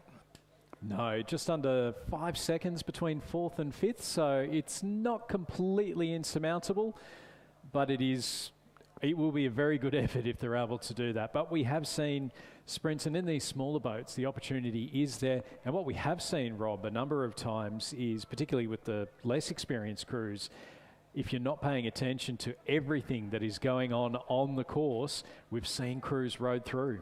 Yeah, and I think we're not far off seeing that again. I think the Essendon crew over in lane 2 or 3, where they are, is certainly not hasn't responded yet, but just looked like they've just reacted now, taken a look over and saw this Hawthorn crew, University of New South Wales crew coming through, and thought, oh my God, we've got to do something here, and certainly have reacted now. So they trying to nullify that attack by the University of New South Wales crew, but a great row by them. But over on this side, we have the UTS crew of Bosco and Lube Davison, and they hold down quite a substantial lead coming into the last 50 odd metres, looking very, very clean, just conserving a bit of energy. A real race on for second, third and fourth. It does look like Hawthorn just putting on a extra spurt over the Banks crew, and they look like they might just have a bit of momentum, but nothing in it. I think Banks don't look like they want to react too much, so they're going to let them go. Hawthorn coming across the line in second, Banks in third, Essendon in fourth, for a all Victorian second, third and fourth, and then University of New South Wales closing out the field. Yeah, good push there from Yago Lambert and Will Sulicic from the University of New South Wales, just unable to to be able to get that overlap and really put those other crews under pressure. So UTS, Hawthorn, Banks and Essendon qualifying for the final of the club men's double. As we move back down the course, we've got the second heat and again top 4 to go through to the final. In lane number 3 from UTS, we have Liam Taylor and Patrick Burke, coached by Matthias Ungermack and Jack Hargreaves.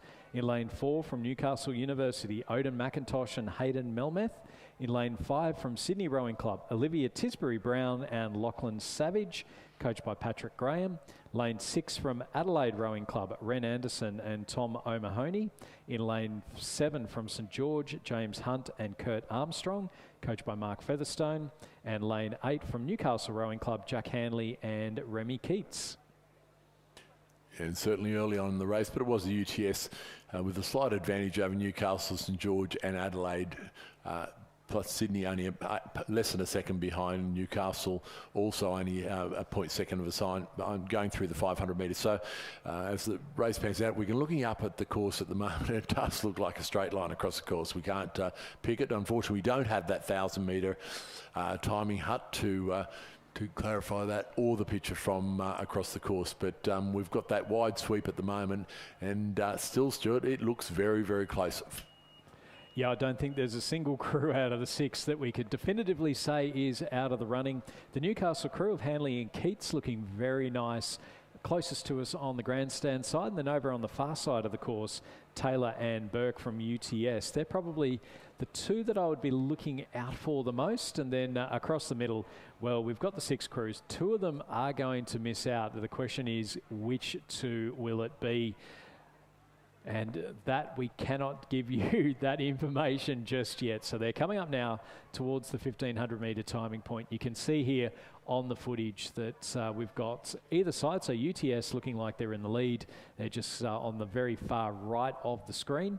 And then Newcastle closest to us, closest to the camera, closest to the grandstand.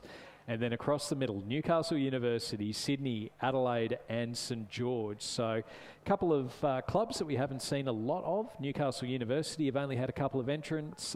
Remy Keats, I think, was in one of the lightweight events and also in the elite double sculls with Ben Homer a little bit earlier on. St George, we haven't really seen any from St George throughout this regatta. And then Adelaide Rowing Club as well with a nice representation coming across. So that's Anderson and O'Mahony. So through the 1500, it is UTS leading out Newcastle. Then we've got the crews from St George, Sydney, Newcastle University and Adelaide. And between those crews, we've only got about 3 seconds separating third from sixth. It is very much anyone's game with 500 to go. Absolutely, and they're coming down to the line and the sprint is on. Certainly the Newcastle Uni crew in lane 4 and the Adelaide crew with all the work to do. They're just probably a length back, but the Newcastle Uni crew now on a big move, and they're trying to track down this UTS crew as they come into the last 250 metres. It's a big effort from them, and they certainly have made back a lot of that ground that they were out the back. So they have moved themselves up into a qualifying position. Over on this side, the Newcastle's Jack Hanley and Remy Keats also have made a bit of a move and moving ahead with the Sydney's Oliver Tisbury Brown and Lachlan Savage. So it's going to be a real race, Stuart, coming into the last 200 metres. It's the only crew that seems to have dropped off now. Adelaide Rowing Club just about a boat length back from the St George crew in lane number 7. So it's UTS with the lead. Newcastle, so either side of the course. But now the push is on, as you say, Newcastle University and Sydney. What have St George got? Can they make up a bit of ground? Newcastle University with those blue zooties, second from the top. They're pushing themselves ahead. Newcastle are looking out to the right-hand side. Whoops, we're going to get moving as well. It's potentially St George that are the ones that are going to miss out. UTS are going to go through and take the heat win, second, third and fourth. So it's going to be second to Newcastle, third to Sydney, fourth to Newcastle University, with St George just missing out by the barest of margins there in that heat. It was half a second between fourth and fifth. Newcastle University over St George, and then back a little bit further, Anderson and O'Mahony from Adelaide Rowing Club just dropping out a little bit in that last 250 metres. Yeah, look, a great finish by the St George crew, just missing out on a place in the final. They certainly pulled up about 2 lengths over the last 200 metres, but probably left their run just a fraction too late. So those crews, UTS, Newcastle, Sydney and Newcastle Uni moving through to the final for race 285. So we do have a slight gap in the program. So our next race is the final of the women's under 16 single sculls. That's over 1,000 metres. So our crews are heading up to that 1,000 metre timing, 1,000 metre point, and then they'll head down shortly. So that next race, race 270, coming up in just a couple of moments.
So as we can see, we've got finalists in the championship women's under-16 single scull on the line on the 1,000 metre mark, race 270. In lane 1, we have Marucci's Theodora Smith, coached by William Smith. In lane 2, Hunter Valley Grammar's Georgia Foster, coached by Sarah Abrams, Rowan Hislop and Odin McIntosh. Lane 3 is Redlands Pearl Brown. Lane 4, Corio Bay Sky Quirk, coached by Jeff Watt. In lane 5, Commercials Ruby McLeod, coached by Gary Townsend. Lane 6, Commercial number 2, Audrey Peaty, coached by Gary Townsend and Jeff Barker. Lane 7 is the Armidale School's Matilda Coddington, coached by Emily Stevenson and Harry Rourke. And in lane 8, Sydney's Rowing Club's Ruby Mullins, coached by Patrick Graham. Lane 9 is Glebe's Zoe Leishman, coached by Oliver Klotz. So they're just lining up in anticipation of the start. And as we saw from the heats and semi-finals of this event, this is a hotly contested event. So we expect some very, very close racing for this championship race final.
So we are now underway in race number 270. It's the women's under-16 single sculls, the final here. So lane number 1 from Marucci Rowing Club, Theodora Smith, coached by William Smith.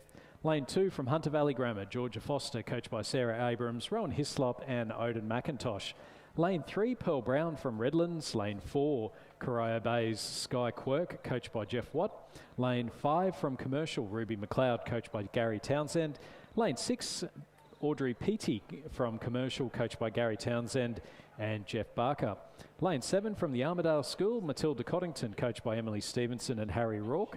Lane 8 from Sydney Rowing Club, Ruby Mullins, coached by Patrick Graham. And then lane 9 from Glebe, Zoe Leisha, coached by Oliver Klotz. So our rowers now underway as we head towards the late afternoon, the final stages, the final tranche of finals for the 2026 New South Wales Rowing Championships.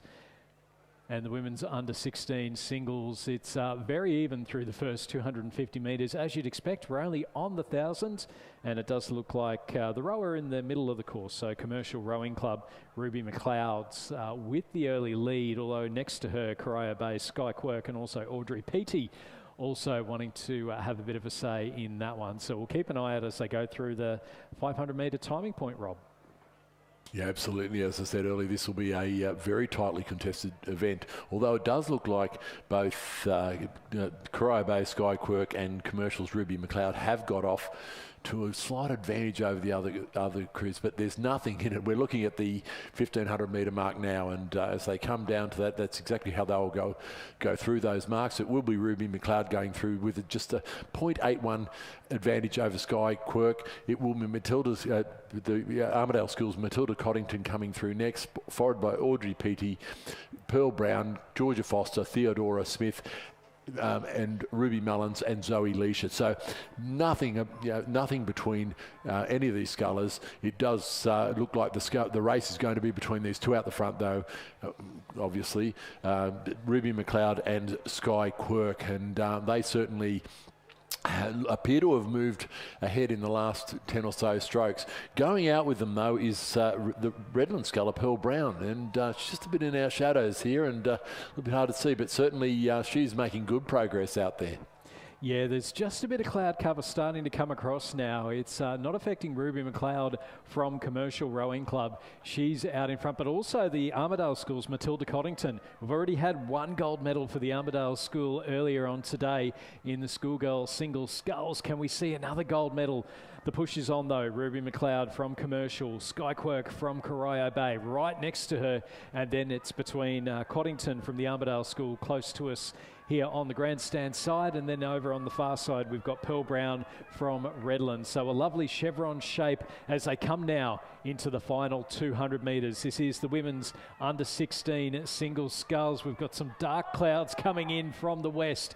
It's going to make things potentially a little bit tricky later on in the afternoon.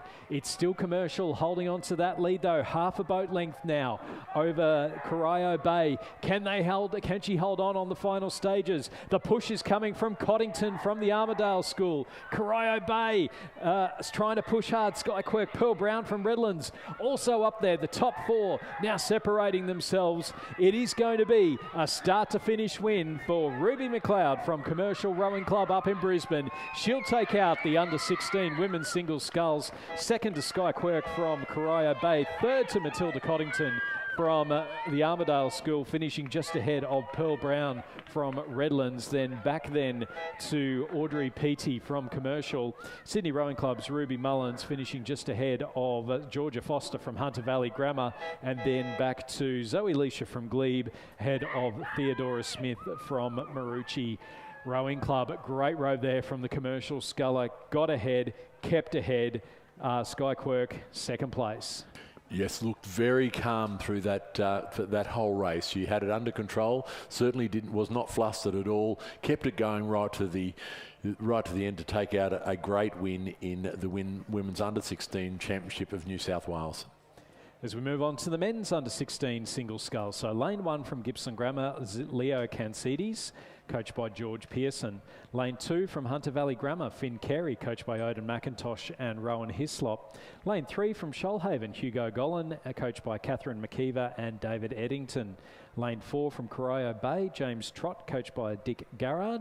In lane 5 from Rockhampton Grammar, Archie Becker, coached by Kimberly Brown and Ian Becker.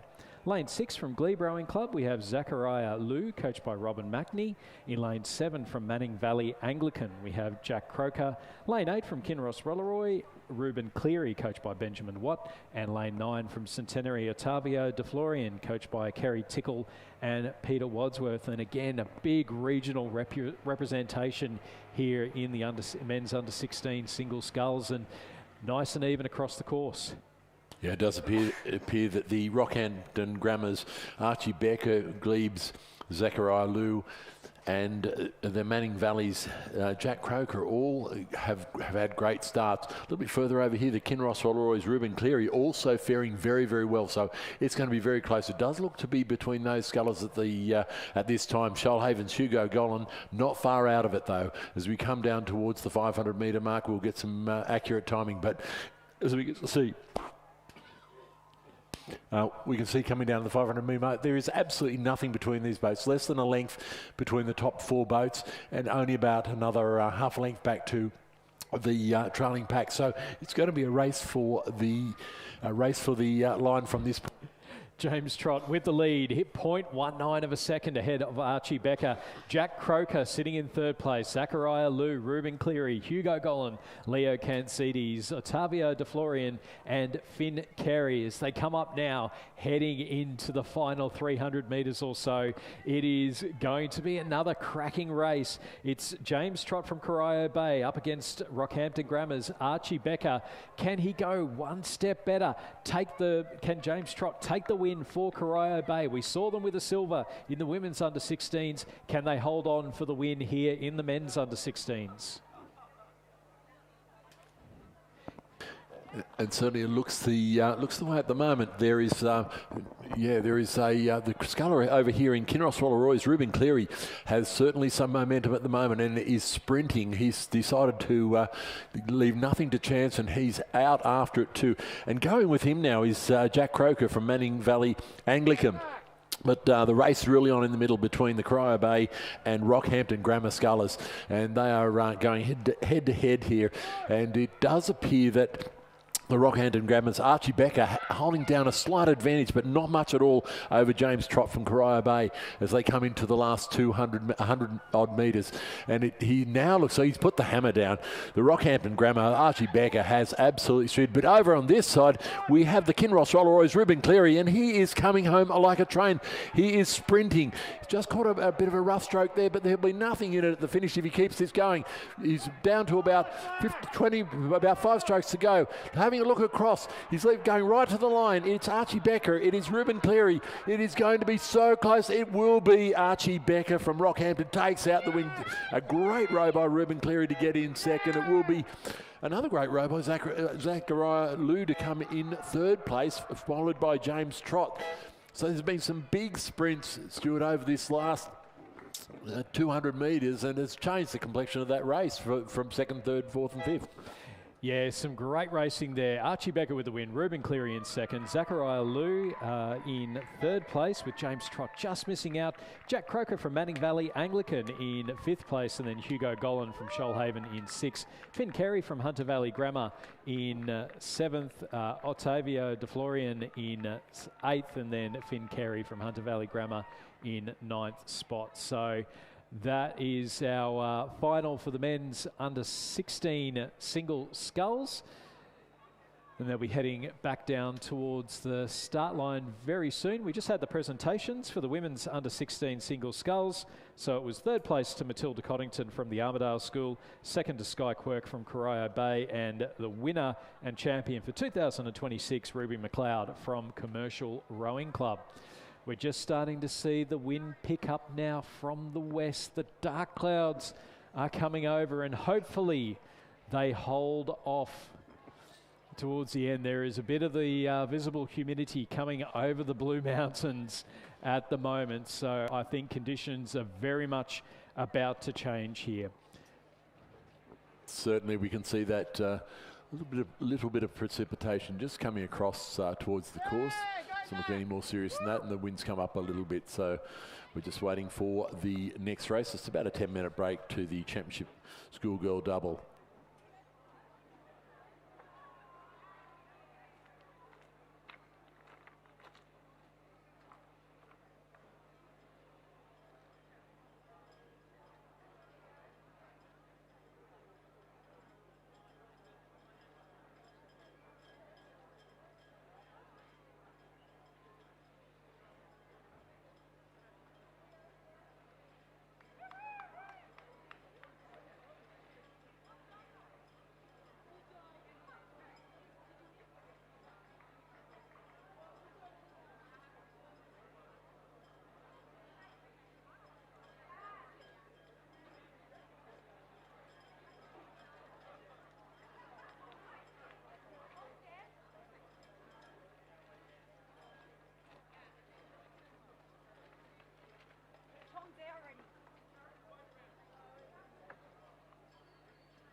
So our crew's just sitting down at the start line for the Championship Schoolgirl Single Sculls.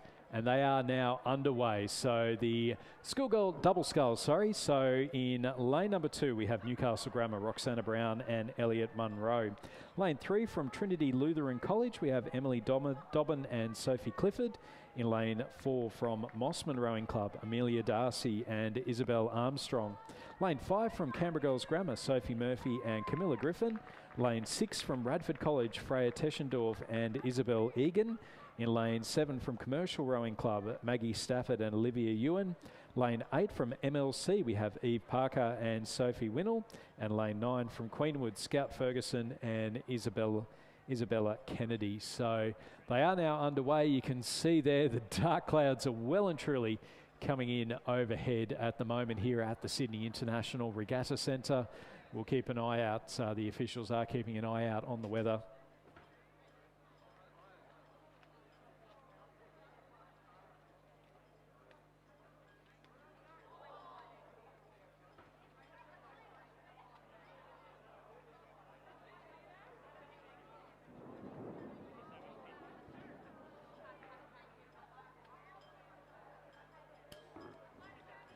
So for those that still have boats on racks, please make sure that they are tied down. So if you have boats on racks, please make sure that they are tied down, and please make sure that you are in an area around where the speakers are or listening to the live stream. So we just had the presentation of medals for the men's under 16 single sculls. So the bronze medalist representing Glebe Rowing Club, Zachariah Liu. Second place from Kinross Wallaroy, Ruben Cleary, and our champion for 2026, representing Rockhampton Grammar, Archie Becker.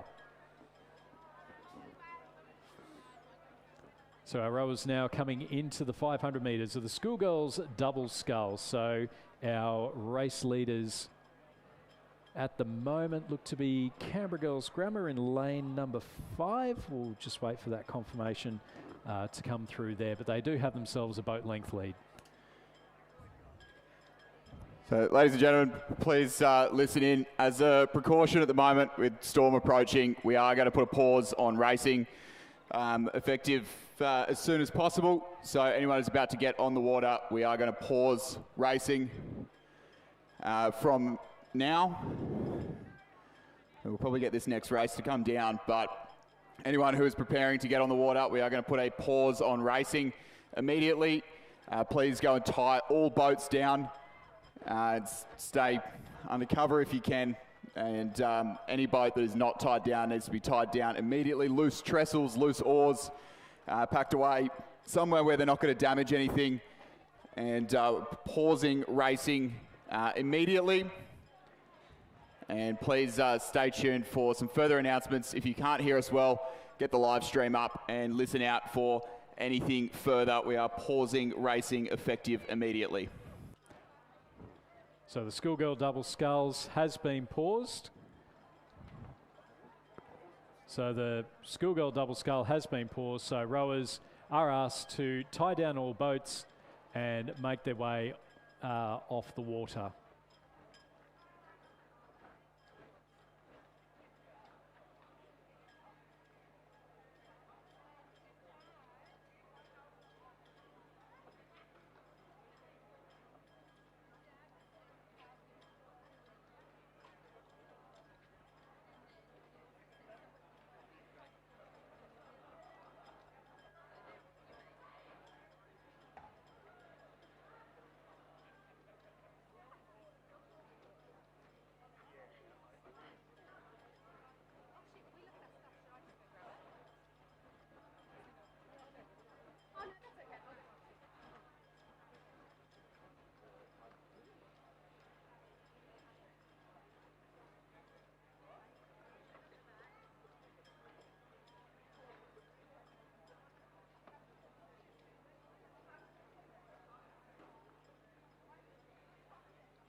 So ladies and gentlemen, if you are hanging around in the grandstand or listening to us on the live stream waiting to see what happens with this afternoon's racing, can I suggest heading to wherever you get your podcasts, Rowing Down Under.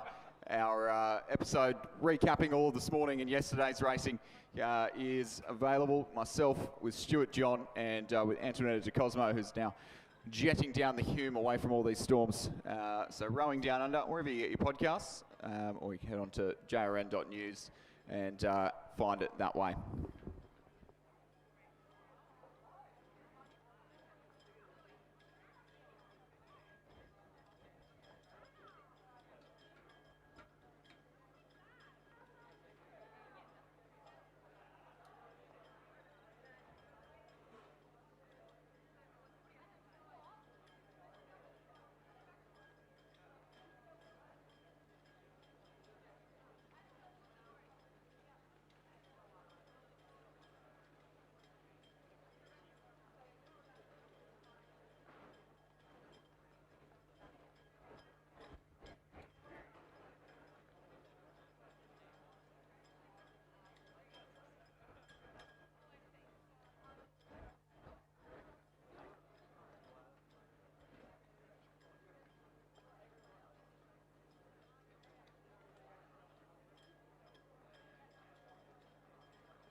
So, ladies and gentlemen, just repeating our previous announcements, pausing racing at the moment as a precaution while there is lightning in the area. Please tie down any boats. Please put away any trestles that are loose. Lower it down. Any tents that are still up at full height, or take them down altogether as this wind and rain sets in. And please stay tuned for any further announcements about the progress of the weather through the Regatta Centre.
Attention, ladies and gentlemen, we've got an update. So we will resume racing from race 280. So 280, race 280.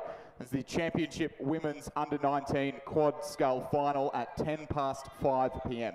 So 280, Women's Under-19 Quad at 5 p.m. Bow numbers can be collected as per usual. We will finish at the same time as was scheduled. The draw is the same as was scheduled. All races from where we were up to, which was 272 or 271 to 279, are cancelled. We will resume from race 280, the Women's Under-19 Quad Scull at 5:10 p.m. and we will go through to the scheduled finish time at 5:45 p.m. So we will still get racing in this afternoon. Races 280 to 289.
So crews just underway to the start line.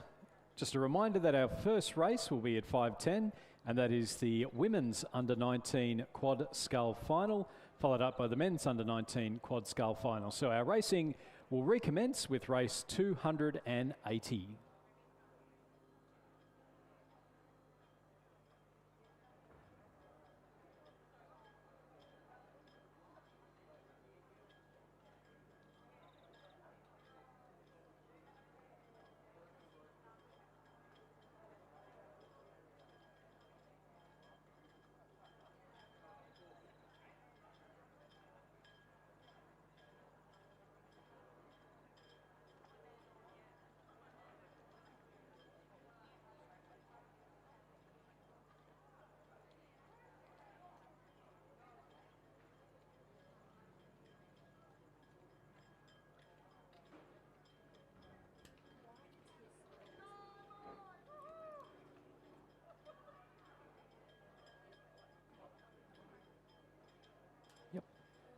So if you're the owner of a white Tesla, number plate EZX95R.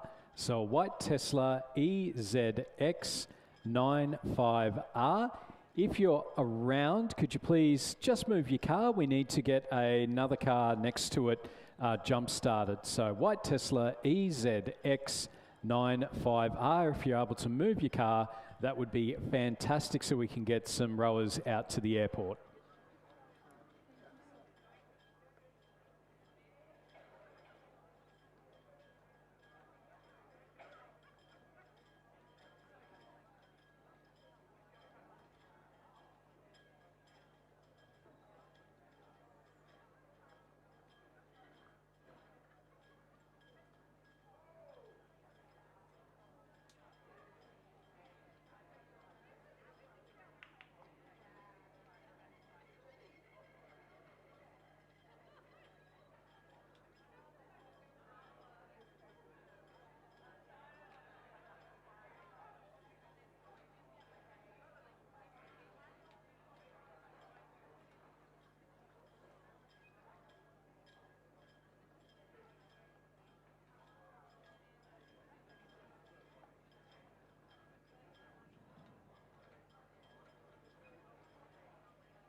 All right, ladies and gentlemen, well, welcome back to a little bit of racing. We've got crews on the start line for race 280 in Championship Women's Under-19 Coxless Quad.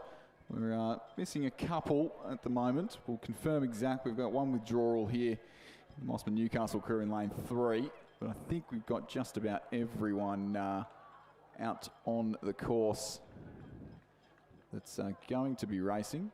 There we go. I think we've had a 2-minute call there. I've seen a few people moving forward to the front of the boat. So it doesn't look like we've got the Toowong composite in lane 2 or the Mossman composite in lane 3. Then we've got the other Mossman composite in lane 4 is there. It might be the Surfers Paradise Adelaide University composite. Yeah, it looks like Mossman Redlands are there.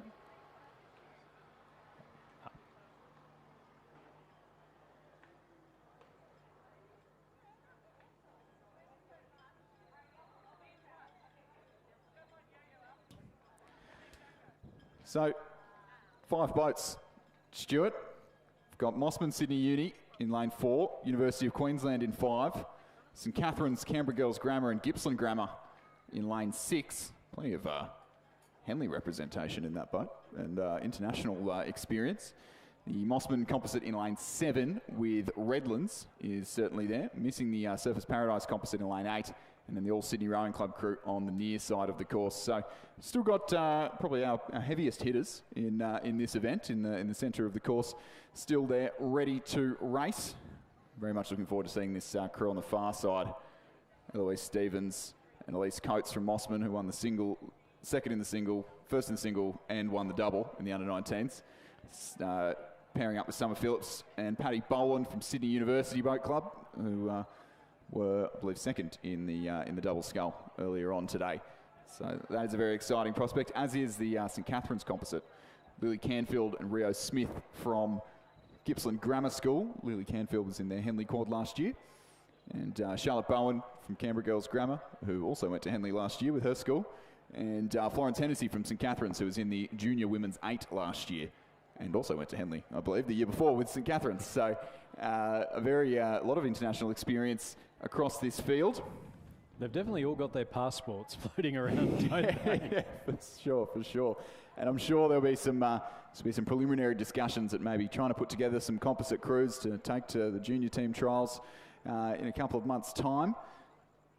And this will be the first hit out for some of those composite crews to sort of see what's viable and what can train and what's going to be quick. And there's always plenty of action on the phone books. But one crew who haven't had too much action on the phone books, University of Queensland, Seoul University of Queensland crew, and there's the Seoul Sydney Rowing Club crew on the near side of the course as well. The University of Queensland there, Saskia Josipovic, Matilda Baxby, Sophie Preston and Genevieve Davies, who are at the moment right in the tussle. The Sydney crew on the near side, Katia Regional, Lara Petrosi, Mika Naito and Xenia Palmer. And that University of Queensland crew got off to an absolute flyer in the heats, blitzed it through the first 500 metres or so. We're just saying through the 500 it is University of Queensland. It looks like the St Catherine's, Canberra Girls Grammar and Gippsland Grammar composite in there as well. So Sydney crew just a little ways off the pace at the moment. So the 4 crews in the middle, Mossman Sydney University, University of Queensland, St Catherine's, Canberra Girls Grammar, Gippsland Grammar, and then Mossman Redlands. And you can see there the view from the BRO boat. The skies are clearing out towards the west. We can see out towards the Blue Mountains again.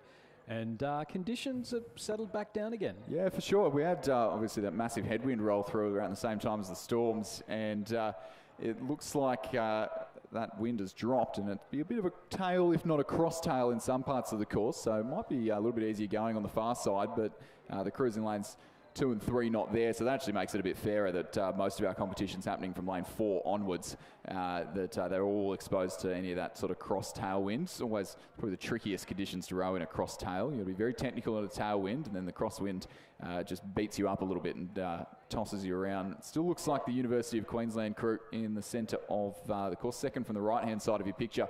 If you are joining us on the live stream, and thank you to those who have hung around on the live stream and joined us for this fantastic coverage of the New South Wales Rowing Championships. We promise you'll be done with listening to us in a bit over half an hour's time, but we do appreciate your company on YouTube. Well, then once you're done listening to us here on the live stream, you can listen to us on the podcast, Rowing Down Under. The latest episode has dropped. Exactly. Wherever you get your podcasts, Rowing Down Under. But hello to the 473 of you watching. Don't tune out now because we've got an exciting race coming. But maybe flick over to Spotify or Apple Podcasts and just save that one for later.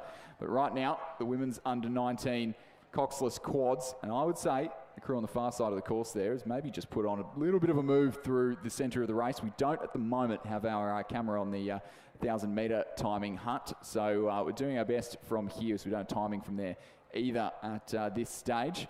It is certainly those two leading crews, the St Catherine's, or the Mossman Sydney University crew rather, on the far side of the course, and the all University of Queensland crew, coached by John Pettigrew there in lane 5, and St Catherine's, Canberra Girls Grammar, Gippsland Grammar composite not out of the running at this stage of the race either.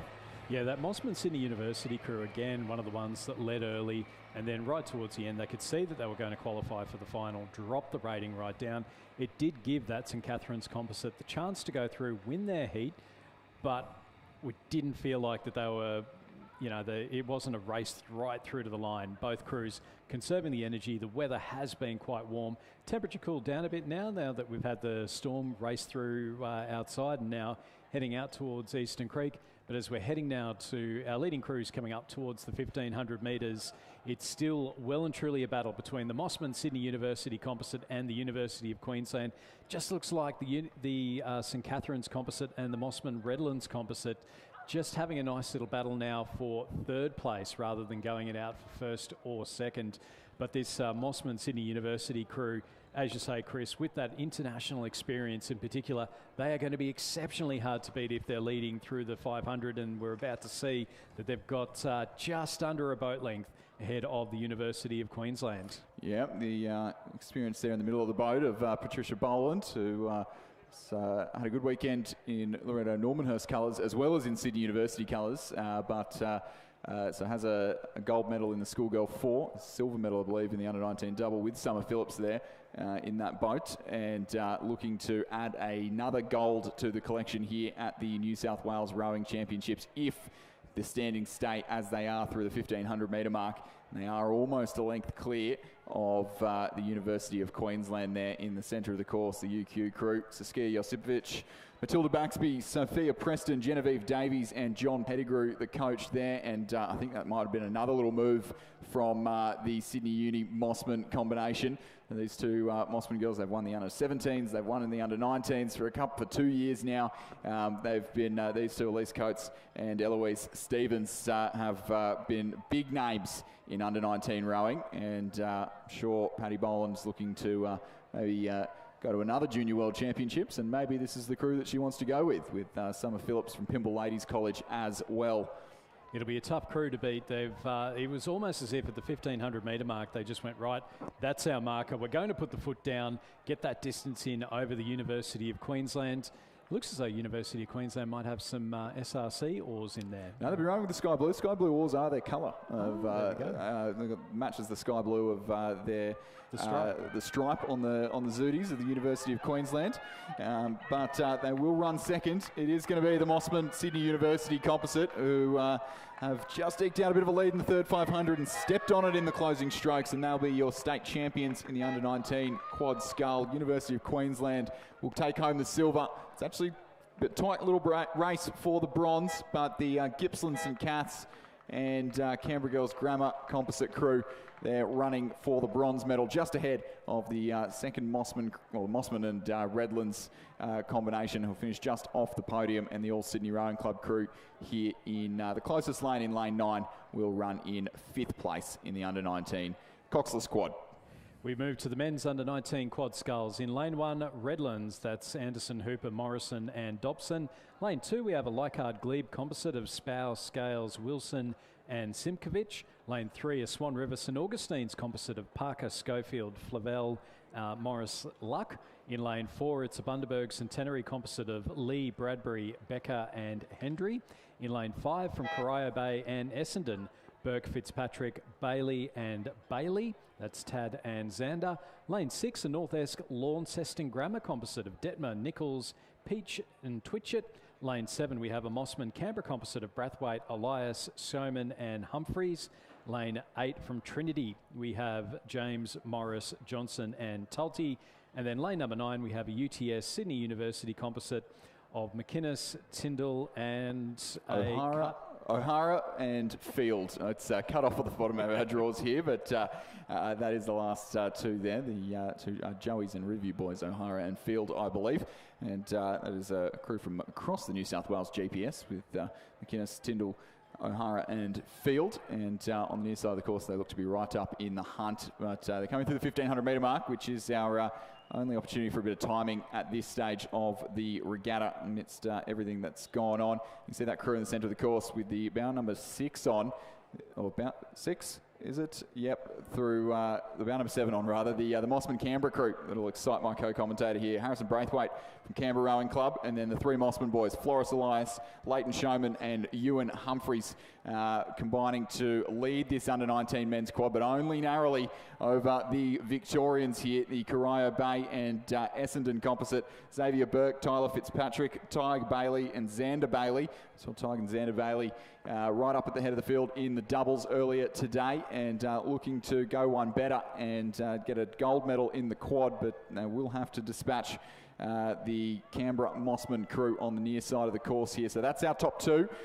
Running third at the 1500 was the Redlands crew, which would be a great result for them, but I think as well the North Esk, the Tasmanians in the centre of the course there, North Esk and Launceston Grammar, Sam Detman from North Esk, Pease Nichols from Launceston Grammar, Isaac Peach and Jasper Twitchett from North Esk, so they're right in the hunt for the bronze medal, as are the Sydney Uni UTS crew on the near side of the course. So the race is on for a spot on the rostrum here.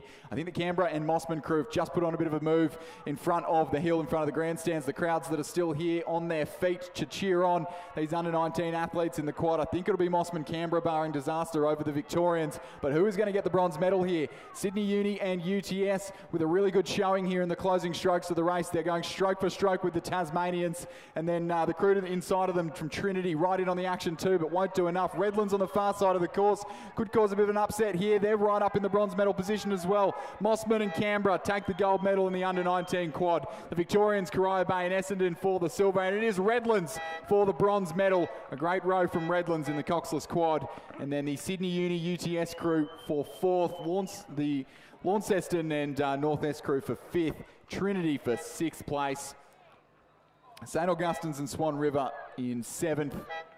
8th will go the way of the Queenslanders, Bundaberg and Centenary, and then the Leichhardt and Glebe crew in lane number 2 for 9th place. And that was very, very tight indeed. There we see the Mossman Canberra crew. And there we see the Corio Bay Essendon combination there. Wait to see the margins here. There's Redlands, about half a boat length over the Sydney Uni UTS combination. Great race in the under-19 quad. Certainly not quick conditions here now this afternoon. Wind swung right back around to be coming from the west and slowing things down. So 6:25 is probably not terrible given the conditions, but great to see the strength of junior men's sculling at the moment, to have that many quads, composite crews as well that wouldn't have had tons of time together. Finishing that close to each other is always impressive. Moving on to race number 282, it's the women's under-17 single scull final. Lane 1 from Canberra Girls Grammar, Chloe Owen. Lane 2 from the University of Queensland, Coco Kent, coached by John Pettigrew, as is Allegra Cavalucci, also from the University of Queensland. And in lane number 3 from Black Mountain, we have Ava Rathel, coached by Charlotte McCarthy. Lane 5 from Murwillumbah, Ayla Drury, coached by Tara Townsend. Lane 6 from Radford College, Sarah Thompson, coached by Olivia Hickey and Gordon Marks. Lane 7, Heidi Heap from Mossman Rowing Club, coached by Alfie Young. Lane 8, Harriet Murphy from Pymble Ladies, coached by Harrison Randell. And lane 9 from Loretto Marriotteville, Eugenie Anderson, coached by Dario Sportelli. And just having a look, Ayla Drury, we mentioned, from Murwillumbah. She finished 3rd in the under-19 single sculls, now in the under-17s. A real chance of going through and taking a win back to the northern edge of New South Wales. For sure, she progressed through the 3rd semi-final, which I know we won't hold it against her. It's not her fault that there were 3 semi-finals. Heidi Heap also progressing from that event. I don't know if you remember, Stuart, this event last year, Heidi Heap finished 3rd by 0.03 of a second, and thought she'd missed out, and I saw her running down through the grandstand to get her medal in that event. Now back for seconds in the under-17 single.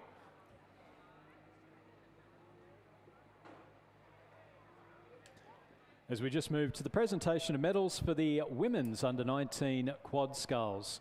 3rd place and bronze medalists representing St Catherine's School, Canberra Girls Grammar and Gippsland Grammar. We have the crew of Lily Canfield, Rio Smith, Charlotte Bowen and Florence Hennessy.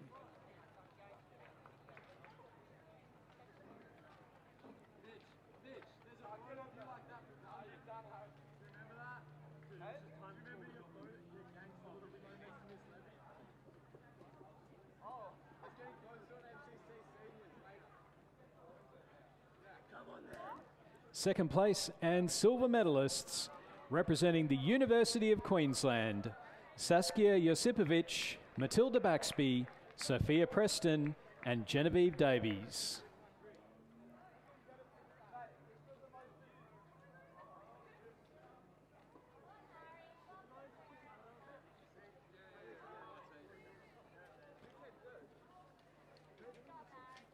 And our champions for 2026, representing Mossman and Sydney University, Eloise Stevens, Summer Phillips, Patricia Boland and Elise Coates. They're coached by Alfie Young and Alan Bennett.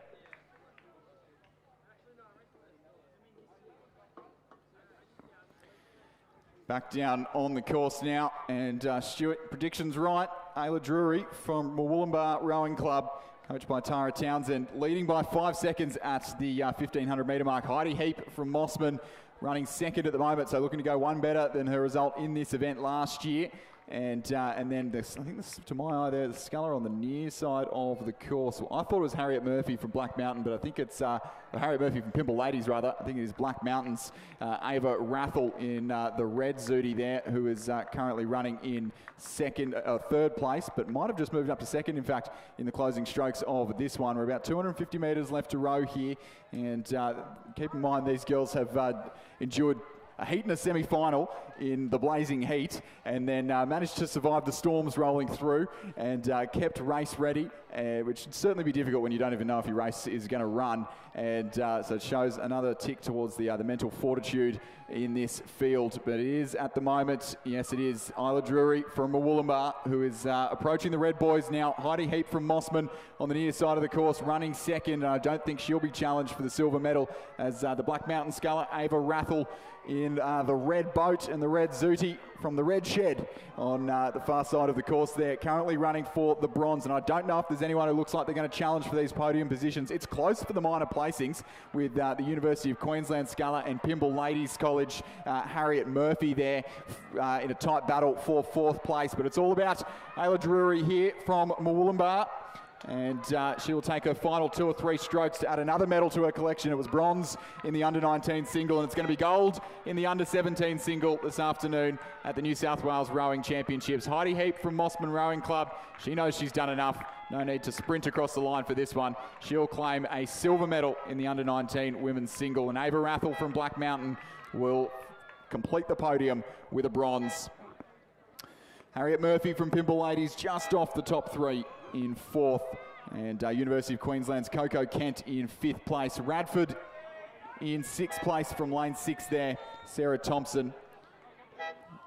Ahead of Chloe Owen from Canberra Girls Grammar, the second University of Queensland sculler, who we've got University of Queensland buzzed twice there, but I think that was Allegra Cavalucci over in 8th place. In 8th, and then Eugenie Anderson from Loretto Marriotteville in 9th place. Great to see that we did get all 9 here after the break in proceedings that we had in the under-17 women's single. But the under-17 men's single is almost upon us, Stuart.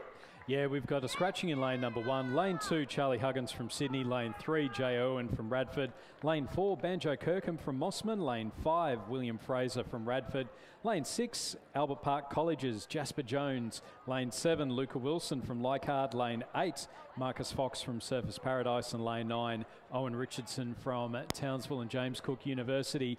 And the same man who won the South Australian State Championships is leading the New South Wales State Championships as he comes now into the final 250 metres. Luca Wilson from the Leichhardt Rowing Club has a commanding lead over the rest of the field. Radford College's William Fraser sitting in 2nd place, and then it is back to the Mossman sculler, Banjo Kirkham, back in 3rd, and then they're our 1, 2 and 3.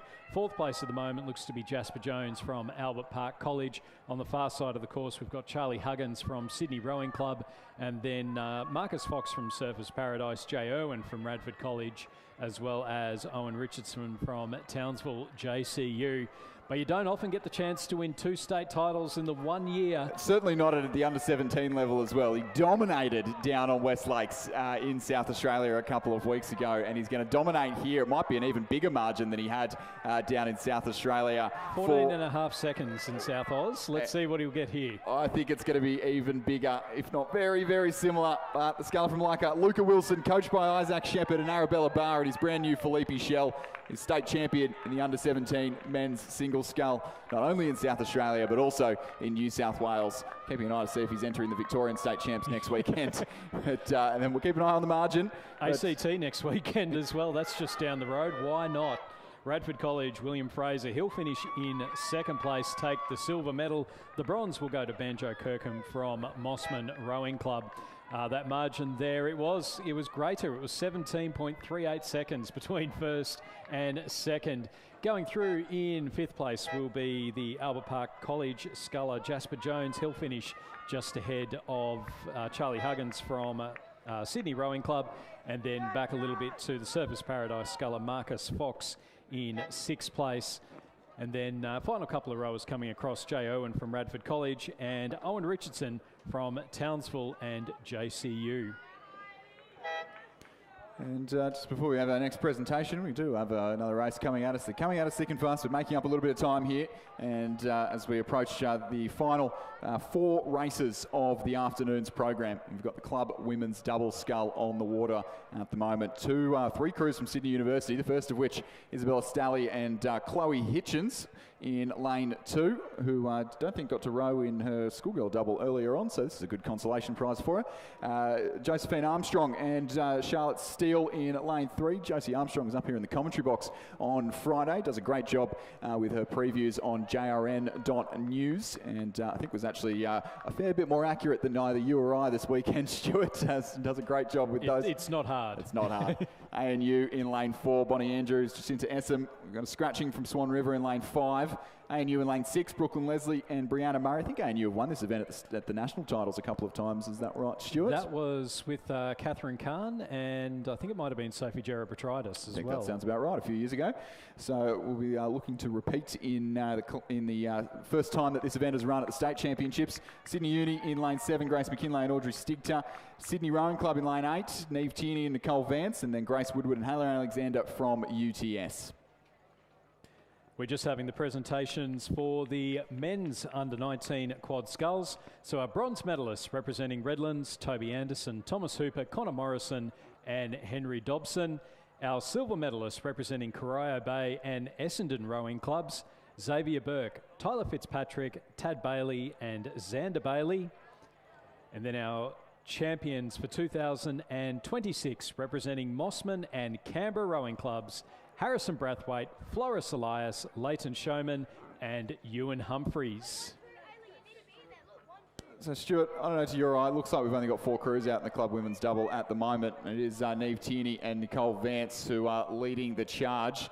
And ANU running in the provisional silver medal position, Brooklyn Leslie and Brianna Murray. ANU looking for 2 crews on the podium here with Bonnie Andrews and Jacinta Essam running in 3rd place. And then a little way back to the crew on the near side of the course here from UTS, Grace Woodward and Hannah Alexander. So Neve Tierney and Nicole Vance, 2 very experienced athletes, to be one of the more experienced combinations you get in a club field. Neve Tierney won the Victoria Cup a couple of years ago for New South Wales. Nicole Vance has represented New Zealand at the Junior World Championships. But of course the rules for the club events, you cannot have rowed at a senior or 23 level last year or be nominated to compete in those events this year. So they fully qualify those rules. Yeah, Bonnie Andrews in the ANU crew in lane number 4. She was a junior representative in 2013.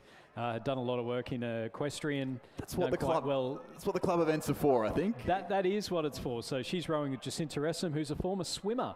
Only learned how to row a couple of years ago and doing quite well in the sculls. And then you've got Brooklyn Leslie. Brianna Murray rowed for WA in their Queen's Cup crew last year. She's been posted back to Canberra as part of the military. So great to see a couple of ANU crews there sitting in second and third place, but not to take away from our leading crew. They haven't won just yet from Sydney Rowing Club. Neve Tierney and Nicole Vance sitting comfortably out in front. And then the two ANU crews having a nice little battle. It's Brooklyn Leslie and Brianna Murray ahead of Bonnie Andrews and Jacinta Essam.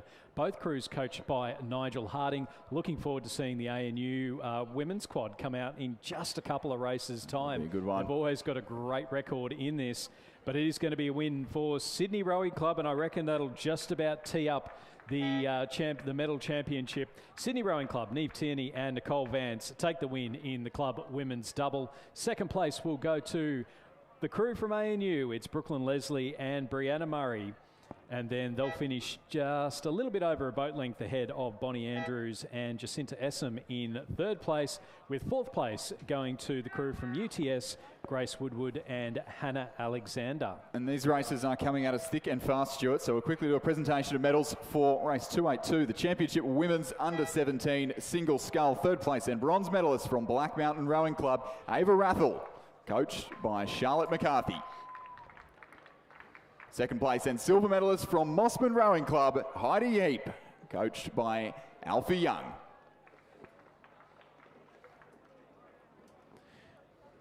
Gold medalist and New South Wales champion for 2026 from Murwillumbah, Ayla Drury, coached by Tara Townsend.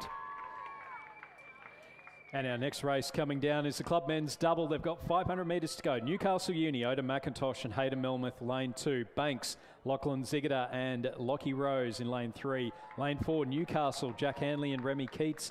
Lane 5, UTS, Zinc Bosco and Sky Luba Davidson. Lane 6, also from UTS, Liam Taylor, Patrick Burke. Lane 7 from Hawthorn, Adam Chang and David Yudko. Lane 8 from Sydney, Olivia Tisbury Brown and Lachlan Savage. And lane 9 from Essendon, Mitchell Jacka and Isaac Siritich. And it's a nice even race as they're coming into the final stages, Chris. I know that our co-commentator Ben Homer will be watching on very keenly to this one to see Newcastle Rowing Club, Jack Hanley and Remy Keats. So Remy Keats was paired up with Ben Homer when they won a medal at the National Championships in this very boat class last year, and swapping out Ben for Jack Hanley. Some would say an upgrade.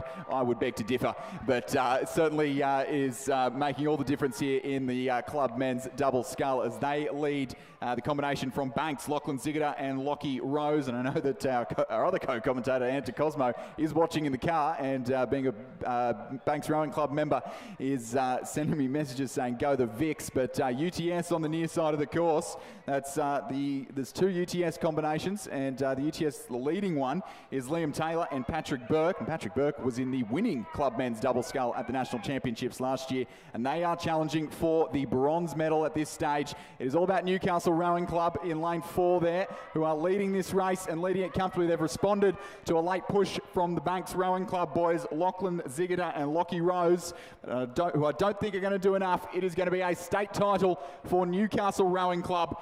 In the closing strokes of this race, the club men's double will go the way of Newcastle, Jack Hanley and Remy Keats. The silver medal to Banks Rowing Club's Lachlan Ziggler and Lockie Rose, and the bronze to UTS Haberfield, Patrick Burke and Liam Taylor. The second UTS crew finishing just off the rostrum in 4th, Zinc Bosco and Sky Lube Davison. And then Essendon on the near side of the course, who are doing quite well in the medal table so far, but won't be able to improve with 5th there. Newcastle University in 6th, Hawthorn in 7th, and Sydney Rowing Club in 8th place there in the club men's double scull.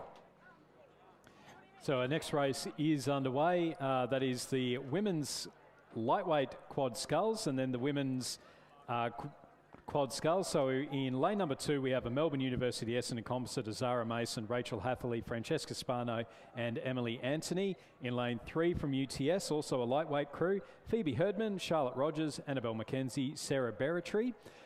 We've then got in the open women's quad sculls, Sydney University, lane 5, Alexandra O'Brien, Alyssa Fickers, Alice McReady and Sophia Whiteman. Lane 6 from ANU, Hannah Tippett, Alexandra Moylan, Zara Turner and Catherine Kahn. Lane 7 from Sydney Rowing Club, Lucy Yabsley, Ella Spalding, Rihanna Sumpter, Remy McKay. In lane 8 from UTS, Sarah Fard, April Draney, Imogen Wollstonecroft and Sarah Tisdall. And then lane 9 from Sydney Rowing Club, Isabella Scammell, Caitlin McManus-Barrett, Lucy Spores and Grace Cypher. It's not bad when you can throw in an Olympic gold medalist into your quad scull. Yeah, exactly. This is a stacked field here in the elite women's quad, and joined by the 2 lightweight crews. And hopefully before they get too much further down the course, we'll have a medal presentation soon, but we'll bring you that one shortly once the medals make their way down to the rostrum. And as our faithful CEO, Melissa, cleans up the carnage on the presentation dais. But at the moment, we can see them coming towards us here, and it is a tight race in the elite quad. I think the elite crews are just clear of the lightweight crews, certainly of the lightweight crew in lane number 3, the UTS crew. The Victorians, the Melbourne Uni and Essendon composite, Zara Mason, Rachel Hathaway and Francesca Spano from Essendon, and then Emily Anthony from Melbourne Uni, certainly leading the charge out of the 2 lightweight crews. And then it is anyone's guess in the elite quad.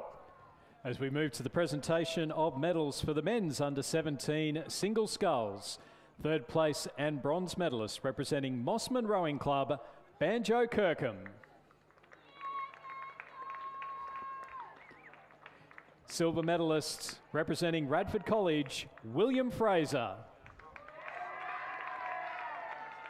And our champion for 2026 representing Leichhardt Rowing Club, Luca Wilson.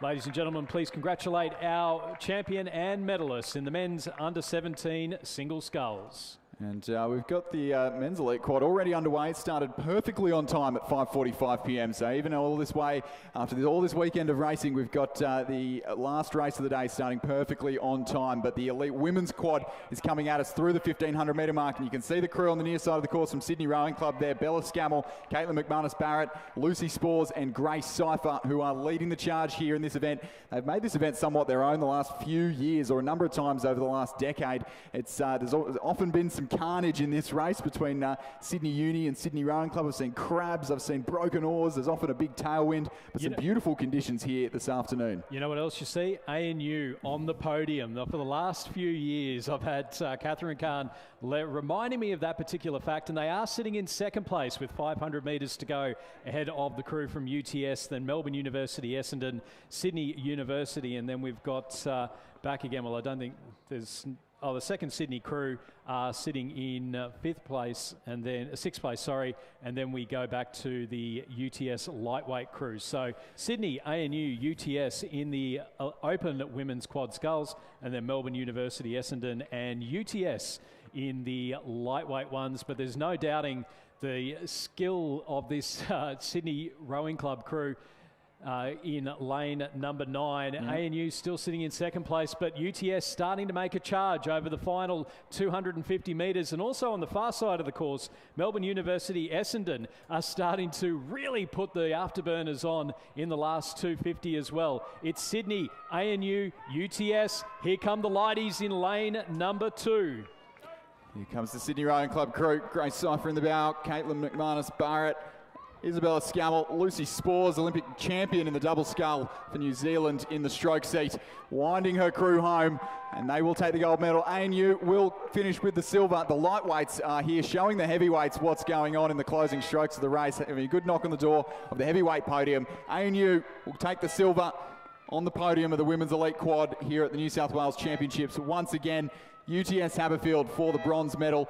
The lightweights cross the line from Essendon and Melbourne University Boat Club to win their division comfortably and beat the heavyweights from Sydney University and the 2nd Sydney Rowing Club crew, and the UTS lightweight crew in lane number 3 cross the line for 2nd in their division and 7th in the race overall. And we turn our attention for the final race of the New South Wales Rowing Championships for 2026. Stuart, race 287. We haven't quite run all of those 287, unfortunately, but over 1,900 entries, the biggest New South Wales Championships in history. Stuart, who have we got coming down the course? Lane 3, Sydney University, Marcus Delamata, Finlay Mitchell, Tom Anderson and Hamish Danks. Lane 4, UTS, Jack Power, Sam Green, Oscar Baregi and Brandon Smith. Lane 5, Sydney University and Mossman, Tobias Elias, Oscar Skiel-Gamborg, Adam Holland and Will Rogers. Lane 6 from Torrens, Tom Redmond, Finn Redmond, Sebastian Willis-Hell and Hugh Hall-Craggs.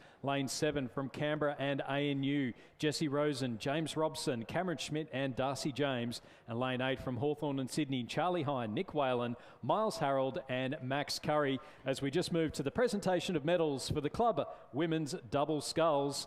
Third place and bronze medalists representing ANU, Bonnie Andrews and Jacinta Ressam. Second place and silver medalists representing ANU, Brooklyn Leslie and Brianna Murray. And our champions for 2026 representing Sydney Rowing Club, Neve Tierney and Nicole Vance. Ladies and gentlemen, please congratulate our champions and medalists in the club women's doubles. And the last 500 metres of racing here at this weekend's championships, and UTS Haberfield are making it their own. Jack Power, Sam Green, Oscar Baragi and Brandon Smith leading the men's elite quad scull over a very young Sydney University composite as an under-23 level crew. Tobias Elias from Mossman, Oscar Skiel-Gamborg from Mossman, Adam Holland and Will Rogers from Sydney Uni currently running in second place, and back in third place. I think we just missed on the timing.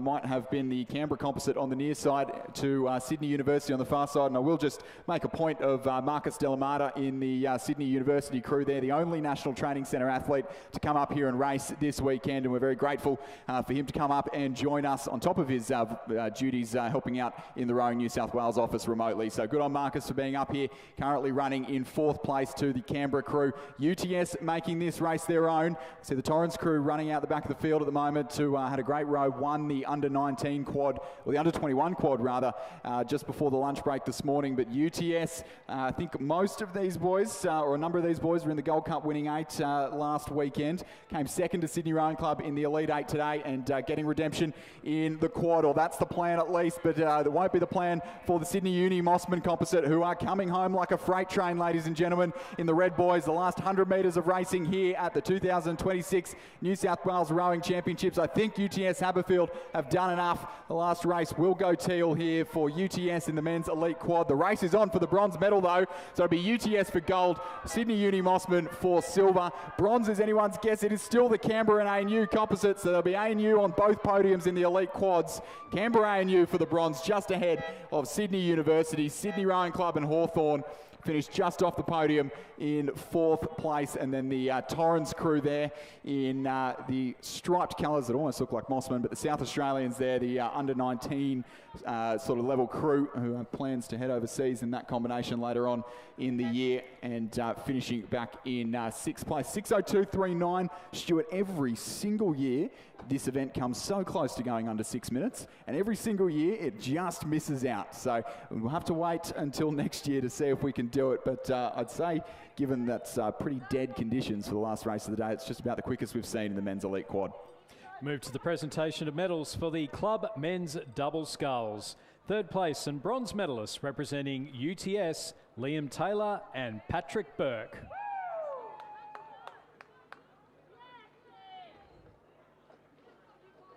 Second place and silver medalists representing Banks Rowing Club, Lachlan Ziggiter and Lockie Rose.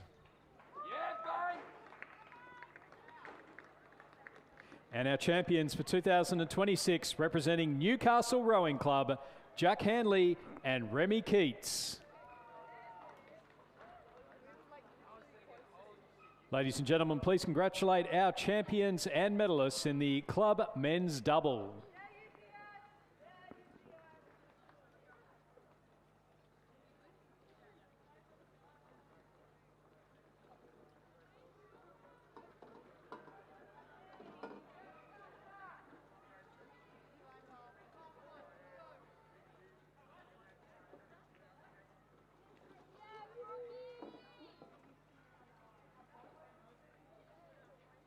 Well, Stuart, just a couple of presentations left to go. What do you make of this, the largest New South Wales Rowing Championships we've ever seen? It's been fantastic. It's a shame that the weather didn't play nicely right the way throughout. We had yesterday that thunderclap that definitely didn't scare the living dickens out of all of us. But no, it's been a fantastic regatta. We've seen a number of athletes lay down markers for the national titles at Lake Barrington at the end of March. I don't think we're any closer to knowing in a lot of key categories, schoolboy, schoolgirl 8s. I don't know that we know exactly who's going to go away and win those. I don't know that we've got any kind of insight without the National Training Centre athletes as to who's going to win the big boats in the interstate regatta either. Absolutely not. I think for all the great racing we've had, we've learnt nothing about where all these crews sit in the lead up to the schoolboy and schoolgirl heads of the river in a couple of weeks' time, and as well to the national titles in just over a month. Well, they'll be starting in less than a month now, or exactly a month at Lake Barrington. We'll have a couple more medal presentations and a couple more sponsors and people to thank here on the live stream and around the grounds before we all hit the road and you journey back down to Canberra before getting back up here in a couple of weeks' time. Get ready for that. Next weekend, we've got the ACT Junior Championships, ACT Head of the Lake, so looking forward to that. I know we've got Barker College coming down for that one, and hopefully Redlands, Cranbrook as well. So it should be some great racing. And then, yeah, we've got the Eliminator coming up as well, and the schoolgirl and schoolboy heads of the river. Some big names for that one. Emma Twigg racing over 250 metres. And Lucy Spores, who's down on the podium as well, and Bella Scammell. So we'll have defending champion Bella Scammell. Exactly. Beating Tara Rigney in that memorable final. As we just move to the presentation of medals for the women's elite quad sculls. Third place and bronze medalists representing UTS, Sarah Fard, April Draney, Imogen Wollstonecroft and Sarah Tisdall.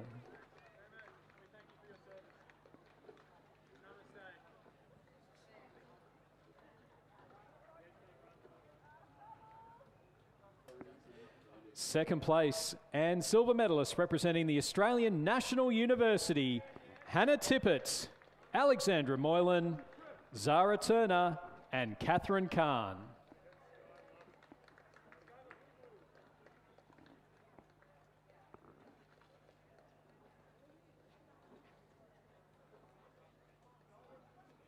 And our gold medalists for 2026 representing Sydney Rowing Club, Isabella Scammell, Caitlin McManus Barrett, Lucy Spores and Grace Cipher. They're coached by Lachlan Carter and Florence Griffiths.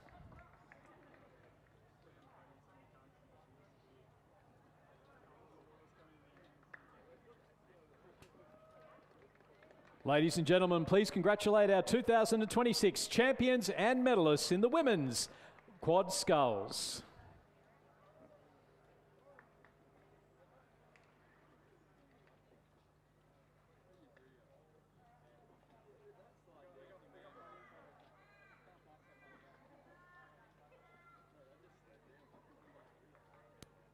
And just looking at the medal table, if anyone's been interested, that'll just about seal, well, I think a little while ago sealed Sydney Rowing Club the victory in the medal table, 9.5 gold, 19 total.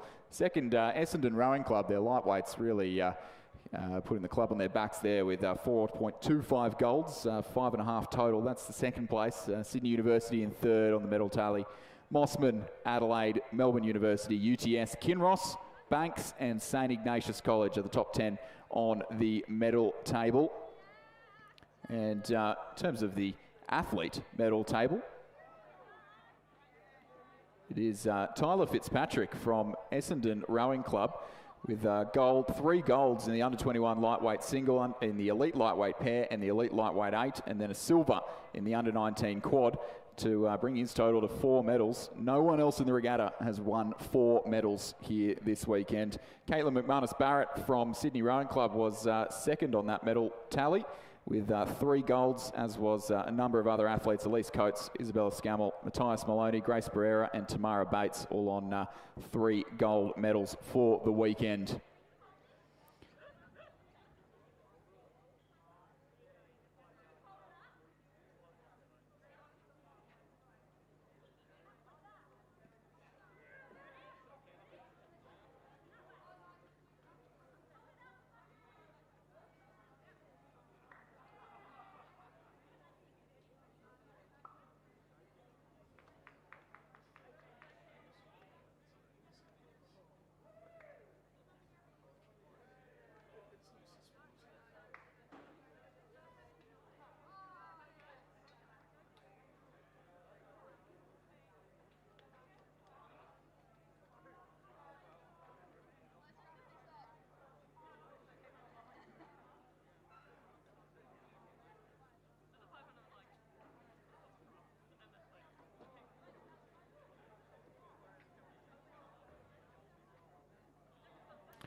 So we'll correct that on the athlete medal tally. I don't think the medal tally is quite updated to our last couple of races yet, but with that, big Caitlin McManus-Barrett and Isabella Scammell will be the top of the athlete medal tally with 4 gold medals in the elite pair, 4 quad and 8. And our presentation of medals for the men's quad sculls.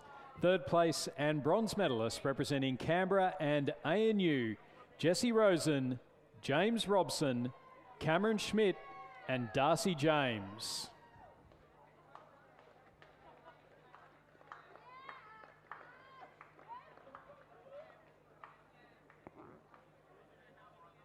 Second place and silver medalist representing Sydney University and Mossman Rowing Club, Tobias Elias, Oscar Skill Gamborg, Adam Holland and William Rogers.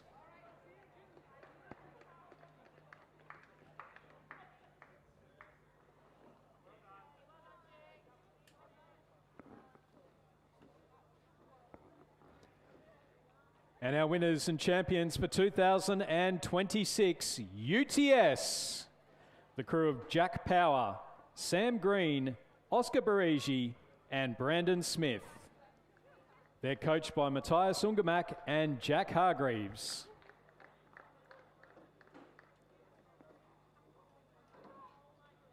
Ladies and gentlemen, please congratulate our 2026 champions and medalists in the men's quad sculls.